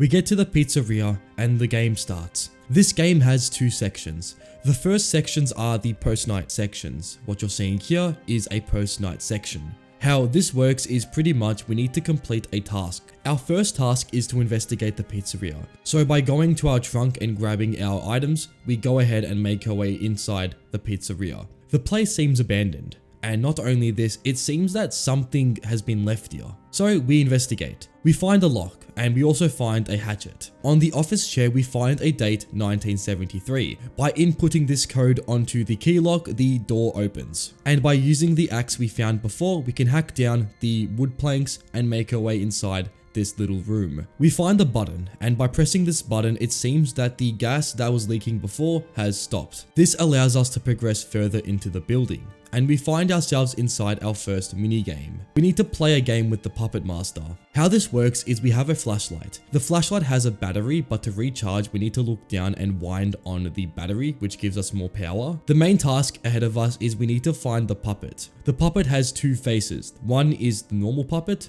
and the other is the hand puppet. The hand puppet is pretty simple. We need to use our flashlight on it, or if it's behind the curtain, we need to pull the curtain and look at it. And the puppet is the complete opposite. If we see the puppet, we have to just continue to stare at it. If we pull the curtain with the puppet in there, it will jump scare us. So we need to make sure that we can distinguish which one is which. This took me a while to figure out, as the game doesn't really give you much of a hint of what to do, but eventually I would work this part out. And mind you, this is a post-night section. This isn't even the main game. But with that, I would eventually complete the night and would absolutely be startled by a puppet jump scare. This took me completely off guard, but nonetheless, we completed this section and move on to the first night. Finally, we get into the main gameplay, and it's very complex like the post-night section. So immediately we get a phone call by William. He tells us about the pizzeria and also about how the animatronics work. He warns us though that this place isn't really the best place to be at, but nonetheless he knows that we want to find out whatever's been happening here. So he gives us a little hint on how these animatronics work. Firstly, we have Fredbear. Fredbear begins in the main stage with Spring Bonnie. At this point, Fredbear will remain here until he begins to move. At this point, you need to use the alarm, which we can find on the left side of our screen, and by pressing this button, Fredbear will be attracted to different locations around the pizzeria.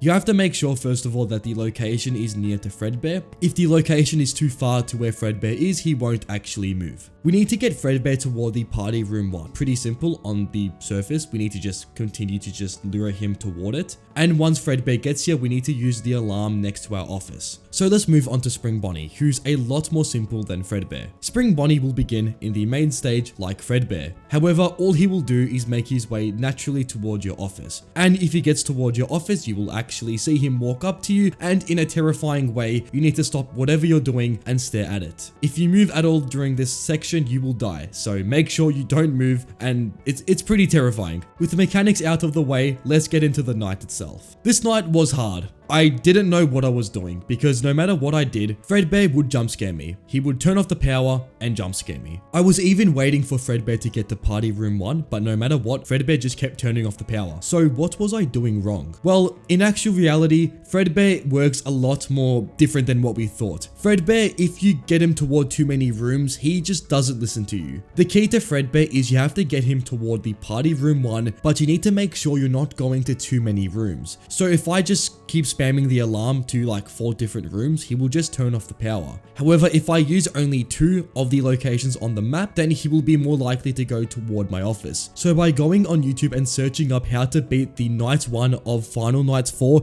yes, I searched this up, you need to get Fredbear to the puppet corner and then get him toward the party room 1. So by only using 2 rooms, Fredbear would now be more likely to go toward the hallway. And you know, not turning off my power and jump scaring me. We actually got through night 1, and yes, this took me nearly 40 minutes to do, but let's move on. We now move into a new post-night section, and this one is located in a house in the middle of nowhere. This house seemingly belongs to William, but let's get into that a bit later. We arrive on the outside of the premises, and we now need to get toward the back shed. In the back shed, we find a cleaver, just a knife, pretty much. And with this knife, we can now make our way into the premises. So by going to the front and by cutting off the power supply, we actually make our way into the house. We then peek through the front door. However, Freddy didn't like this at all and proceeds to actually knock our head in. And we then go unconscious and we are dragged into the house. I'm not too sure what Freddy really wanted from us, but he knocked us out, so yeah. With us in the house, we have to find a way out. So obviously the first thing we do is we find a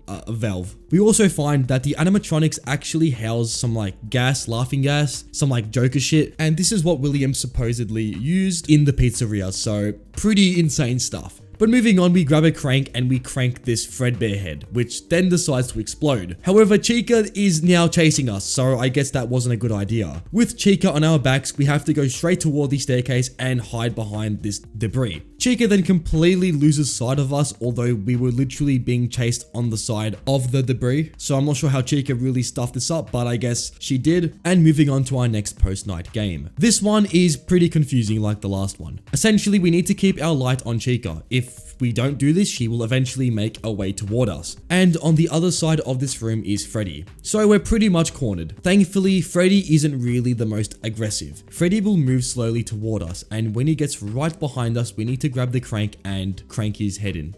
I guess. I don't know what this really does. And we need to repeat this multiple times, as eventually we explode Freddy. He explodes. And hopefully you've been keeping track of Chica, as she moves pretty fast. So if you've been doing that correctly, Chica shouldn't be... You shouldn't be dead. But however, she will be right at your door, so you need to go behind the door and wait till she goes in the room. And then you have to go right up behind her and crank her head in. So by cranking the animatronics, we escape the house. And then the puppet is late for like trick-or-treating or some shit and then goes, "What are you doing here?" And then we just burn the heads.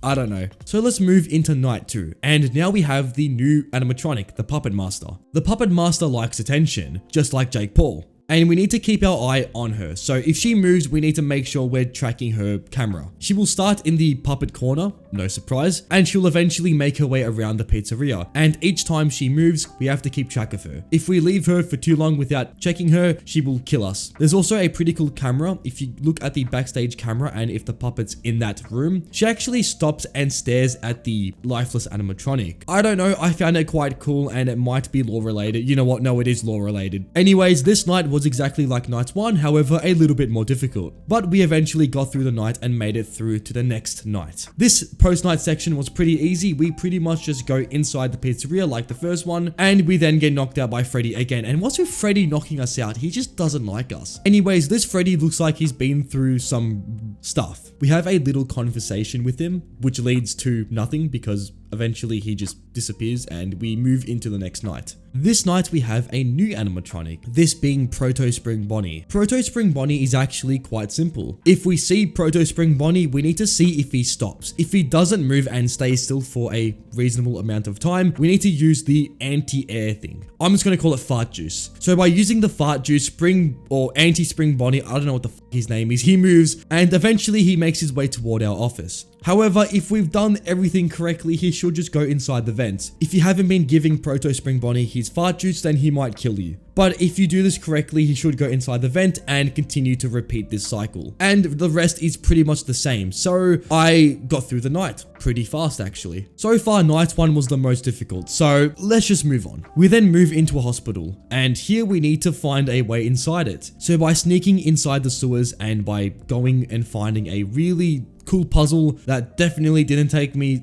some time to complete, we were able to open the garage door. I don't know how this works, but I guess there was a power outage or something and maybe this turned on the power.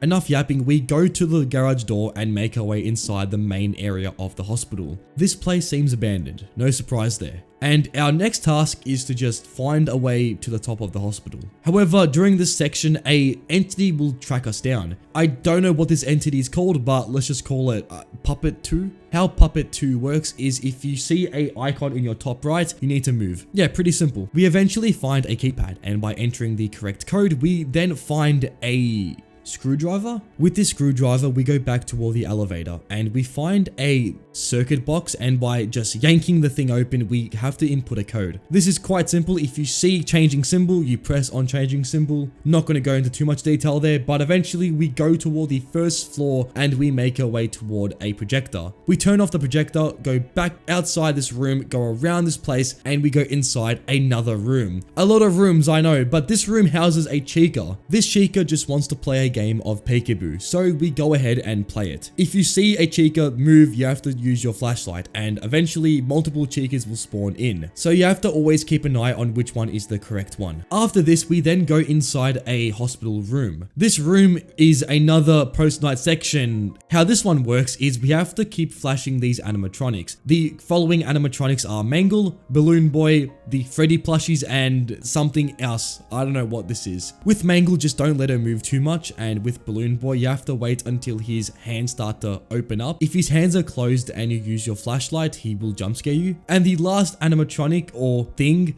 is Reaper Puppet. Reaper Puppet is actually pretty simple. If you see him spawn in, and this is pretty simple, as in your top right you will see the Reaper Puppet icon. If you see that, just turn the light off by using this light switch. This is pretty simple, just survive like 3 to 4 minutes and eventually you should complete the night. Alright, so moving into night 4, we have a new animatronic to say hello to, this being Proto Freddy. How Proto Freddy works is he's kind of similar to Proto Spring Bonnie. We will first see him in the backstage and he will eventually make his way toward the vents. And yes, the vents are finally being used in this game. They kind of just existed, but now we actually have to pay attention to them. Eventually, Proto Freddy will go to the vent on top of us. And yes, there actually is a vent up here. I didn't even know this, but anyways, when Proto Freddy gets here, you will see him in his full glory. At this point, he will go closer and closer towards you, eventually being right up against the vent. If we see Freddy in this position, we need to close the vent door. At this point, Freddy gets kind of mad that you did this to him, so he will get out of the vent and go toward the hallway to your right. If you see Freddy in the hallway or if you hear him, you need to stop what you're doing and stare at him. You can't go on cameras at this point, so all you can do is just stare at Freddy. With Freddy's mechanics out of the way, the night itself was a little hard to adjust to. With all the new animatronics to say hello to, it actually made characters like normal Freddy a lot harder to deal with. Like a lot of times my power would just shut off because I haven't been actively checking on normal Freddy. And even then at times I had to use the alarm next to my office, and with all the animatronics at my office, this wasn't really the best idea. But I soon realized that with the proto animatronics, you can still use the alarm next to the office. So after learning this, the whole night became a lot more easier to deal with. With a few attempts later, I would have a really successful run. I would be getting all the animatronics just out of the way, but something happened at 5 AM that really took me off guard. I was really paying attention to the proto animatronics that I completely just forgot about the puppet. So at 5 AM, I actually learned that the puppet doesn't have a jump scare. All it does is with this little pen puppet, it uses it on the camera, and then you can't use it for the rest of the night. So at 5 AM, I had no camera, I had nothing. I just had to really just lock in and survive. The night was getting quite hard. All the animatronics were appearing at my office, but I thought and I believed that I could beat the night. And with enough luck, I would eventually successfully beat night 4. We then returned to the post-night section where this Freddy is still talking to us. I just started yapping to it, you know, saying some random stuff, and then as soon as you knew it, night 5 began. And this night completely turns everything on its head. We have a new animatronic to say hello to, but before the night even starts, we get a talk from William. It pretty much says that if we survive the night, then we're pretty lucky, so not going off to a great start. The game really kicks into overdrive, and we have a new animatronic, which I don't really know what this thing is called, but we're gonna call it Glitchman. With Glitchman, if we look on our camera system, eventually some red alarm like icons will appear. In any room in which we see this alarm, we need to use our actual alarm. And if we do this correctly, Glitchman should go away. He spawns in a lot. Like this night was very active. You would get an animatronic spawn each like 20 seconds. And another ability of Glitchman is he can appear right in your office toward your right. And if you see this, you just need to use the alarm in the hallway. This night was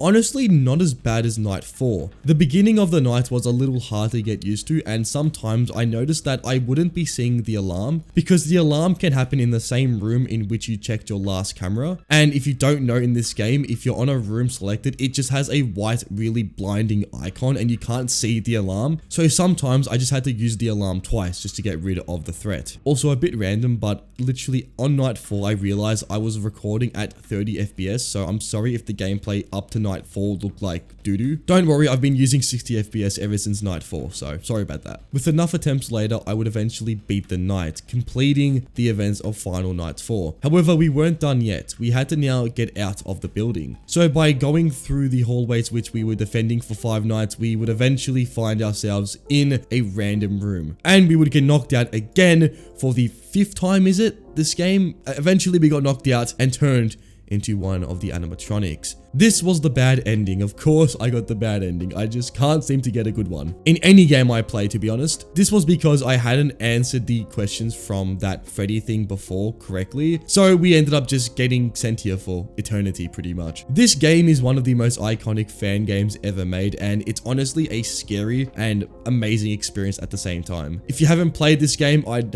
highly recommend doing so. It is so fun. There is some questionable things like the Minecraft crafting system, but honestly, I had a blast playing it. This next game is called FNAV Shadows Awaken. The game itself is a PT-like FNAV horror experience that really utilizes and embraces the horror aspects of FNAV. And that's the reason why it's one of the scariest FNAV games ever made. So let's get into it. We, Michael Afton, have been pretty much out of the FNAV establishment for some time. However, an unknown entity refers to us as Michael and states how we have this ability to look into the light. An ability that allows us to see some unknown force or some unknown entity in this world. In a house that seems familiar to us, we open the door in front of us and begin to explore this really nice looking house. Something feels off with how it all feels, and this becomes very clear when we hear a radio which doesn't seem to be turned off. It states the missing children incident, a horrific incident that plagued the Fazbear pizzeria all those years ago. The radio acts as kind of a reminder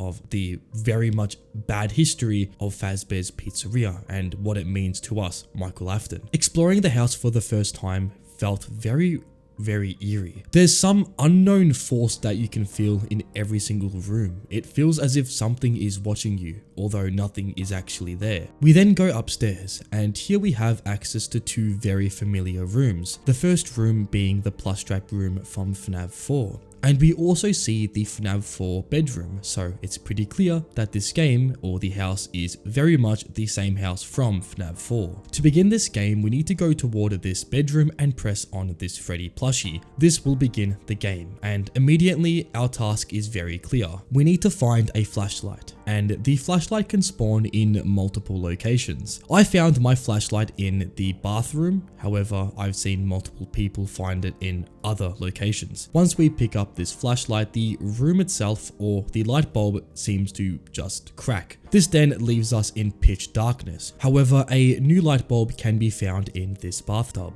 With the light bulb equipped, we can now go ahead and replace the light bulb which cracked, and this is a mechanic that will become a lot more helpful in the near future. After this, we need to make our way toward the entrance of the house. On the door, we see a poster that says focus and a very disturbing picture of 2 eyes. With that, once we pick it up, we then get a new ability, the ability to focus. What this ability allows us to do is to see the other world. In this other world, we can hear and see otherworldly entities which will stalk us throughout the events of the game. Our first task is to follow the music, and this music seems to be coming from different rooms across the house. To find where the music is, we need to tap into the other world by using the focus ability. Using this, we can then hear music start to become louder and louder, which hints that we are getting closer and closer to where the music is coming from. If we find where the music is, then we will hear laughter, indicating that we have found where the music is coming from. We need to do this multiple times, and eventually our objective task will become different. We are going to need to make our way toward the door which we entered this house from, so the back door from the kitchen, and on this door a different poster can be found. The poster says that you are not safe in the dark, which hints or alludes to something that could be a threat to the player. With that, we get a new mechanic, and this mechanic is called anxiety. How anxiety works is that if we are in the darkness for prolonged periods of time, the heart icon in the bottom left of our screen will begin to beat, and it will eventually get faster and faster the longer we remain in the dark. The more it beats and the more red it gets indicates that we are becoming more and more insane, so we need to find light immediately. After grabbing this poster, we make our way back toward the main entrance door. However, on our way we stumble into a very unknown and terrifying entity. It seems to be a very gigantic version of Freddy, but with a really unknown and very weird look to it. At this point, the main game begins, the game where we get stalked by Freddy. As we enter different rooms, Freddy will begin to pose in different areas. The key is to not go too close to Freddy, because if we do this, then we get jump scared. So we need to make sure that at all times we know where Freddy is, and for this section of the game, we can actually see him completely. So identifying where Freddy is not the issue, it's getting around him that is. What I found is by going to different rooms, you can actually make Freddy teleport. So by tricking Freddy and going to different rooms around where the front door is, we can actually make him teleport away from it. And at this point, we see another poster. The poster says repel, and this gives us our new mechanic, the repel mechanic. And the game gives us a new objective, to find a camera. However, as we are doing this, we are going to be stalked by Freddy, so we need to make sure we don't get too close to him. The camera in this playthrough was found in the bathroom again. However, like before, the camera can spawn in multiple locations. By finding the camera, we can now use the repel mechanic, and this is simply to use the camera's flash. If we take a picture with Freddy in it, he will go away and move to a new location. So by doing this multiple times, our objective changes. Going through different rooms and trying to look for Freddy was just a very terrifying experience. And with the overall design of Freddy, or well, it's known as the centipede in this game, the feeling was honestly just terrifying. I absolutely love, but also at the same time hate how good this design looks. We then make our way back toward the main entrance door, and we see a poster that says pierce through the dark. So how to use this mechanic is we're going to need to focus. When we are in this focus state, we're going to need to use our camera. Doing this will give us a hint on where the ghost voice is, and we need to follow the ghost voice until we find where it originates from. And if we do this correctly, we should hear a laugh indicating that we have found the correct location. So off the bat, this wasn't too hard. Finding where Freddy was pretty simple, as he was in a actual visible form, and going through the house honestly wasn't that bad. This all changes when we get toward the first voice location, and after this, Freddy then decides to become invisible, and the whole game from this point changes. So with Freddy being invisible, you might ask, how are we going to beat this mode? Well, like the ghost voice, we can also see Freddy in the focus state. However, the only way to get rid of Freddy is to move to a different area, as Freddy will not move in his invisible state. So if Freddy is right outside where the ghost voice is, well, you're not going to be getting anywhere near it until he moves, which can just take any amount of time. It kind of depends on the area you are in and the location you are in. He kind of moves near where you are, so yeah. This is where the game gets pretty challenging, as you need to always be on your lookout, as Freddy can literally be right in front of you at any stage. And as I mentioned before, running straight into Freddy results in a jump scare. After finding the ghost on numerous occasions, something really bad happens. The house starts to flicker with the light bulbs becoming very fragile, and then it just becomes dark. And as I mentioned before, if you're in the dark, your anxiety goes up. And eventually it goes into the red state, or the state where you need to find a light immediately. Because if you don't, then Freddy becomes extremely active and will hunt you down, and I don't think that's what we really want here. Going toward a light bulb and repairing it, we get out of this state just before Freddy decides to jump scare us. This next part results in the house becoming very dark. However, to light up the house, we're going to need to find the light bulbs, which can be found in any location. They're not really in one certain spot. There will always be 2 light spots throughout the house that will always have light. However, the remainder of the house will stay in pitch darkness. And Freddy is also invisible, making this section of the game absolute nightmare fuel. This next part was pretty challenging and took me quite a while to beat. Trying to find where Freddy is mixed with the really unsettling gameplay is honestly a just nightmare experience. And this next part took me upwards of 2 hours to beat. I was pretty much stuck in this section. First of all, I didn't know how many times I had to find the ghost. honest, finding the ghost didn't seem to actually progress the game because the amount of times you need to do it is a lot. You have to do it like 5 to 6 times, and this is, you need to also find where Freddy is, and it all just is a very time consuming experience. But eventually I would find where the source of the ghost voice was for the final time. Michael. Brother. Michael! Our anxiety spikes, and we now have one last objective: to leave the house. If you thought going through the front door was the right thing to do, then you are wrong. We need to exit through the back door of the kitchen. However, at this stage, honestly, I had no idea what to expect, and I still don't really know what's meant to happen. I didn't know if Freddy was meant to stalk us or honestly anything at all, but I just made my way toward the kitchen and then toward the back door. Getting to the back door, the screen begins to static and then cuts, and this means we have completed the game. The unknown person speaking to us says that we can hear their whispers, and then the screen cuts to a window with something inside of it. This being Bonnie, and giving us a little hint at what's to come in the next chapter of Shadows Awaken. Overall, this game was an absolutely fantastic FNAF experience, and it really did give a unique approach to the, well, FNAF. And I have to say, I was absolutely terrified at the way this game presented just the gameplay and the way the centipede looked. This game is called Those Nights at Fredbear's New Destiny. Before starting this game, we get a really prominent warning that there's jump scares, flashing lights, loud noises, and you can already tell this game is going to be the scariest one just by the warning itself. So the first thing we see is a cutscene, and the camera zooms into the Fredbear's diner, and we get some dialogue on what's happening in the pizzeria. Essentially, some guy is, well, doing some stuff, and basically we need to investigate what's happening inside the animatronic. So we get into the establishment, we grab our flashlight, and our job now is to find the office. This place is massive. I remember first spawning in and being absolutely just stunned on how big the building is. Like, scale wise, this game is just huge. So yeah, we get to the office and we find a nice camera feed which gives us all the cameras around the building. This building has a whopping 23 cameras. Like, looking at the map, this building is humongous. Like, why do you need 23 different rooms in a Fredbear pizzeria?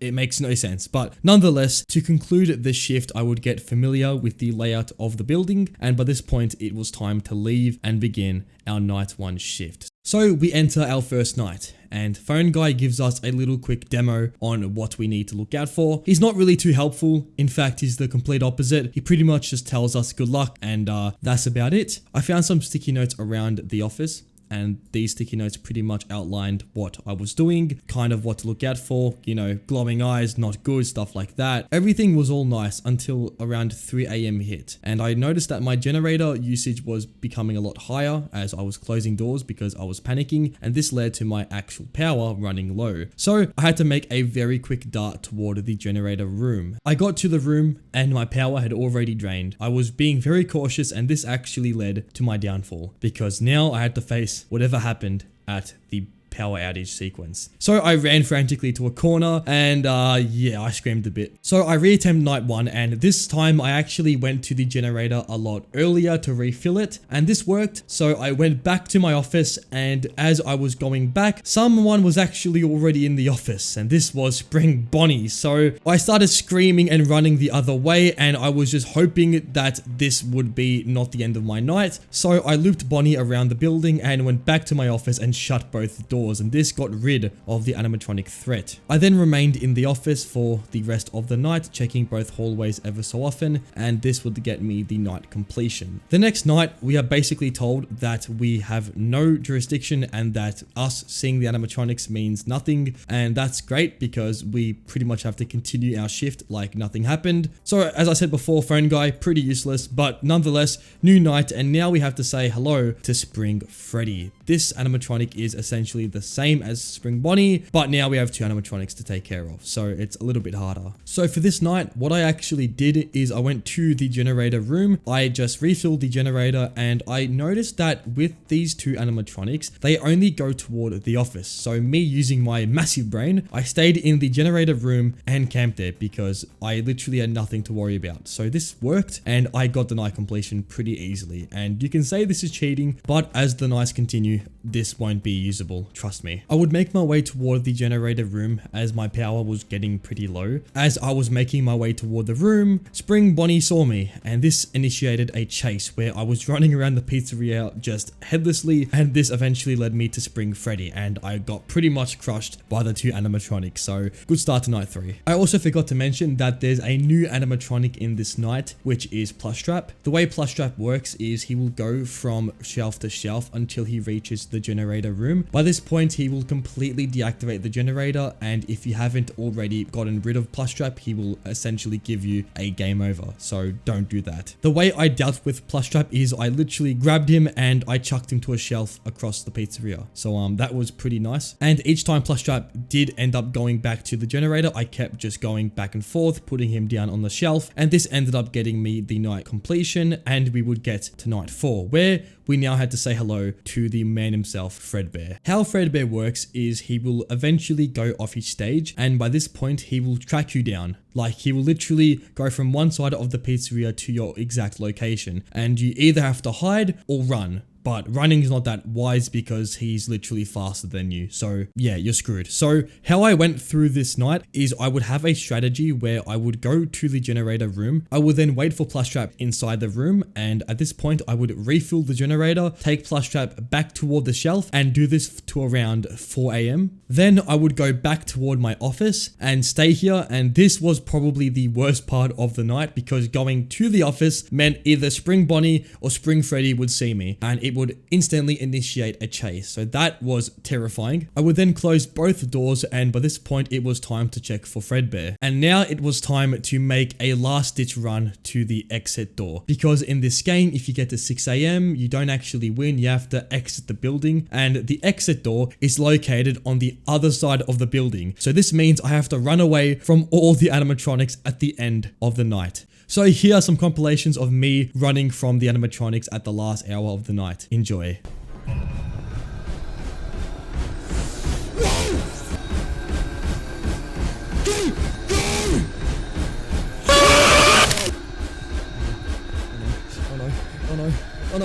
Oh no.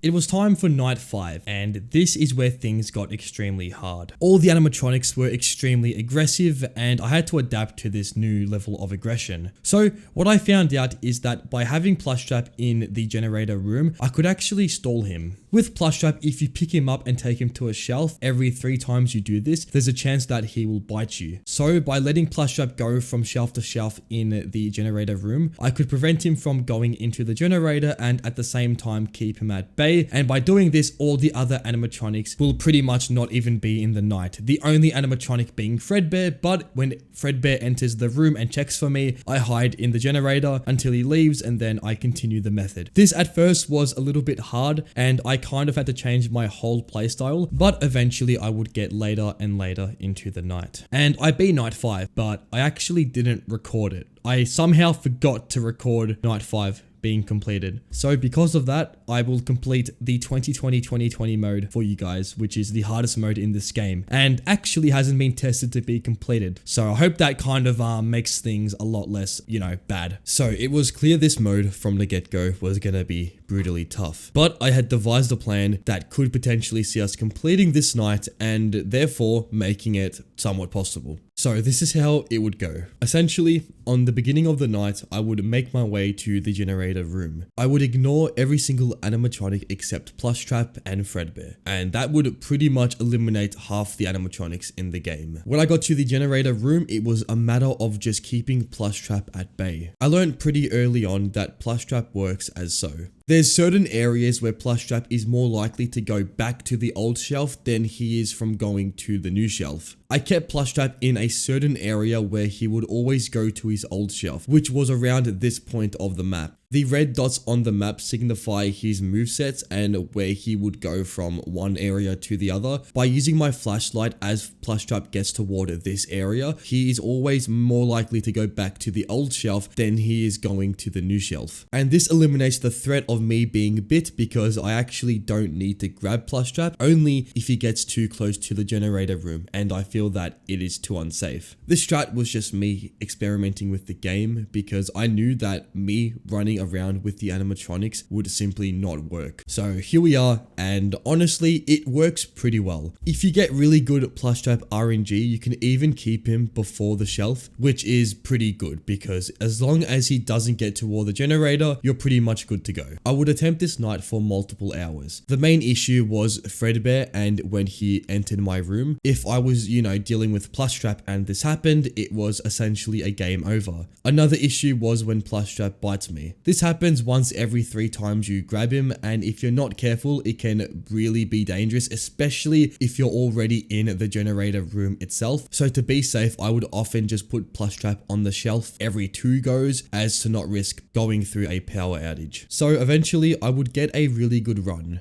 However, at around 5:50 AM, Plushtrap would enter my generator, and this would initiate a power outage sequence. With not much time left, I would make my way directly toward the exit. All that remained was Fredbear, and thankfully, he didn't become aggressive until I left the building. If Fredbear had become active, it would have been a very close exit. But that concludes the max difficulty night in Those Nights at Freddy's. To conclude, we get this really cool animation of all the animatronics staring us down with text saying that it's over now. So we also get the extras menu, and here we can see all the animatronics in all their glory. I just found that the size of Plushtrap compared to everything else was just absolutely hilarious. Like, look at this little dude. It's kind of insane how he became the most dangerous animatronic in this whole game.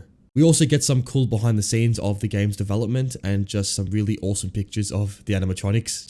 Yeah. And with that, that's about it. That was Those Nights at Freddy's. Overall, a very fun and scary FNAF game. It is a remake of Nixon's original back in 2015, but nonetheless, it is an awesome, just kind of homage to Nixon's game. So very well done. We start this game off and immediately something is not right. It appears that we are being stalked by an unknown entity. We are then met with a blue screen, but don't worry, it's just an in-game cutscene. And the game begins. Our job here is to survive the night, and that's about it. We are given 3 cameras to check on the animatronics. We are also given a pretty bad flashlight that, in all honesty, is pretty bad. You constantly need to be recharging it, so yeah. Around the room we are in, we have a bunch of drawers and a bunch of closets, which can house the fuses which we need to keep the place running. We also have a fuse box, and it is very important that we keep things going and nothing, runs out of battery, because if it does, let's just say it's not going to end well. We need to keep looking for these fuses as our overall power will eventually go down, and if we drain too low, then we will have a power outage sequence. My first time playing, I was crowded in the corner of the fuse box room, and I was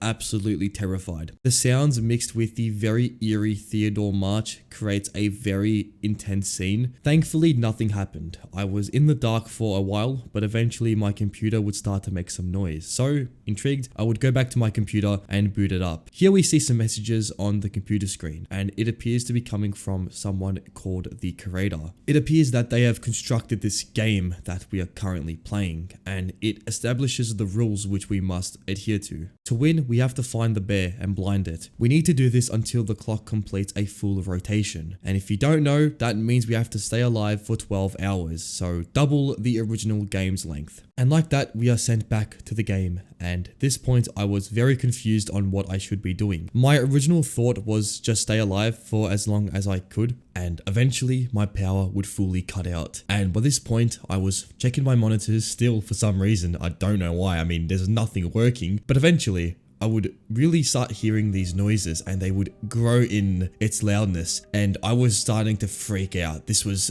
truly terrifying. Something would appear appear out of my front door and some Freddy thing would jump scare me and just, oh, it was so bad. This jump scare was an absolute, it was awesome. This is a 10 out of 10 on the jump scare scale. I was absolutely shocked at this jump scare and how good it was. So after that terrifying experience, it was back to going on the computer and checking for new hints, and we would get new hints on the bunny or Bonnie, and it is told that we should not look at it directly. So knowing this, I still got jump scared by Bonnie, and I got punched in the head. Again, that was fun. After getting clotheslined by Bonnie, I would again meet the same fate as before, getting jump scared by Freddy, but I was now determined to fully find how to beat this mode. And what I found is that I actually need to flash Freddy with my flashlight. I thought before this is how you die, but in actual reality, you need to do this to progress through the night. And I learned that we need to do this 12 times. So with that, I would begin to kind of find my way into the game, using my flashlight sparingly and making sure Freddy would get the flashlight treatment. As I got later and later into the night, I found that I was being stalked by something. I didn't know what. I thought at first it was Freddy doing this, but eventually I found that it was Chica. And yeah, I haven't mentioned Chica or Foxy yet, but Chica is a bit of a weird one. She kind of stalks you down and will eventually do something that will terrify me, but she was something that I didn't really know what to do. Now Foxy, on the other hand, he is more of a passive animatronic, and in saying that, he still will kill me, but not as quickly. Foxy appears on my camera, and if I see him, I have to stare directly in his eye, and he will go through like 3 phases, and if I do this correctly, he should go away. If I somehow, if I mistake Foxy for Freddy and flash him with my flashlight, then I die. And if I let him stay in the camera for too long, I also die, but a lot more horrifically. I found for this night especially, it's very important to be holding a fuse, at all times, just in case the power does go out, because what I learned is if you don't have a fuse in your hand and that power goes out, you're dead. You're dead. Eventually, I would get pretty far into the night, and in saying that, we were about like 9 AM or PM or whatever, but eventually Chica literally went through my roof. She started dangling in some goo pile, and I know that sounds pretty weird, but she was in my roof and I had to react very fast. Me being the absolute smart genius that I am, I did nothing and was just terrified. I stood there still, and this led to another power out sequence. I just can't win in this game. What I found later on is that Chica, when she spawns in, you have to look for her little cupcakes that spawn around the office, because I was meant to know that, and you're meant to use the flashlight on them, and they're so cute, but they're so annoying at the same time. Like, can you just go away? Please, I am trying to beat this game. But nonetheless, eventually, I would learn how to deal with these little things, and this kind of gave me a little advantage because I knew every single animatronic and their mechanic. Well, I thought I did until I died another 20 times. So, and like all FNAF games, eventually, instead of being scared, I grew a hatred to some animatronics like I do. Bonnie, for example, I absolutely hate Bonnie in this game. Like, every time he punched the camera, I think I punched my monitor, so that was fun. And I kid you not, after 2 hours of playing the demo, eventually, I would get pretty far into the night, and I felt confident, and I knew that I'm doing well. My fuses are being maintained really well. Everything's got power. Happy days. And I was doing pretty good. There was a bunch of close calls where I literally just barely managed to put the fuse in before the power outage sequence. In fact, I think literally the power went out and I still somehow survived. When I mean close, right? Chica spawned in. I checked for her cupcakes. I told him to go away, and that was all going well. Foxy, I took care of him, and a lot of times I was pretty, nervous because I hadn't been this far in hours, so this was going well. And eventually, and for the last time, I would find Freddy and tell him to get out of my house, and at this point, I would complete the night. But that wasn't it. The door in front of me opened up very anonymously, and I walked out of my room, my safe space, and I started walking down the hallway, and as soon as you know it, I was just mesmerized by a cutscene that took me to a new dimension. And as that happened, the game would cut and we would get the to be continued. I hope you all enjoyed that game. Honestly, by far the scariest in the video. And with that, those are all the FNAF games for this video. Yes, this is the biggest FNAF video I think that's ever been made, or one of the biggest ones. So if you made it this far, congratulations. Honestly, I don't know how you've done it, but yeah, congratulations to you.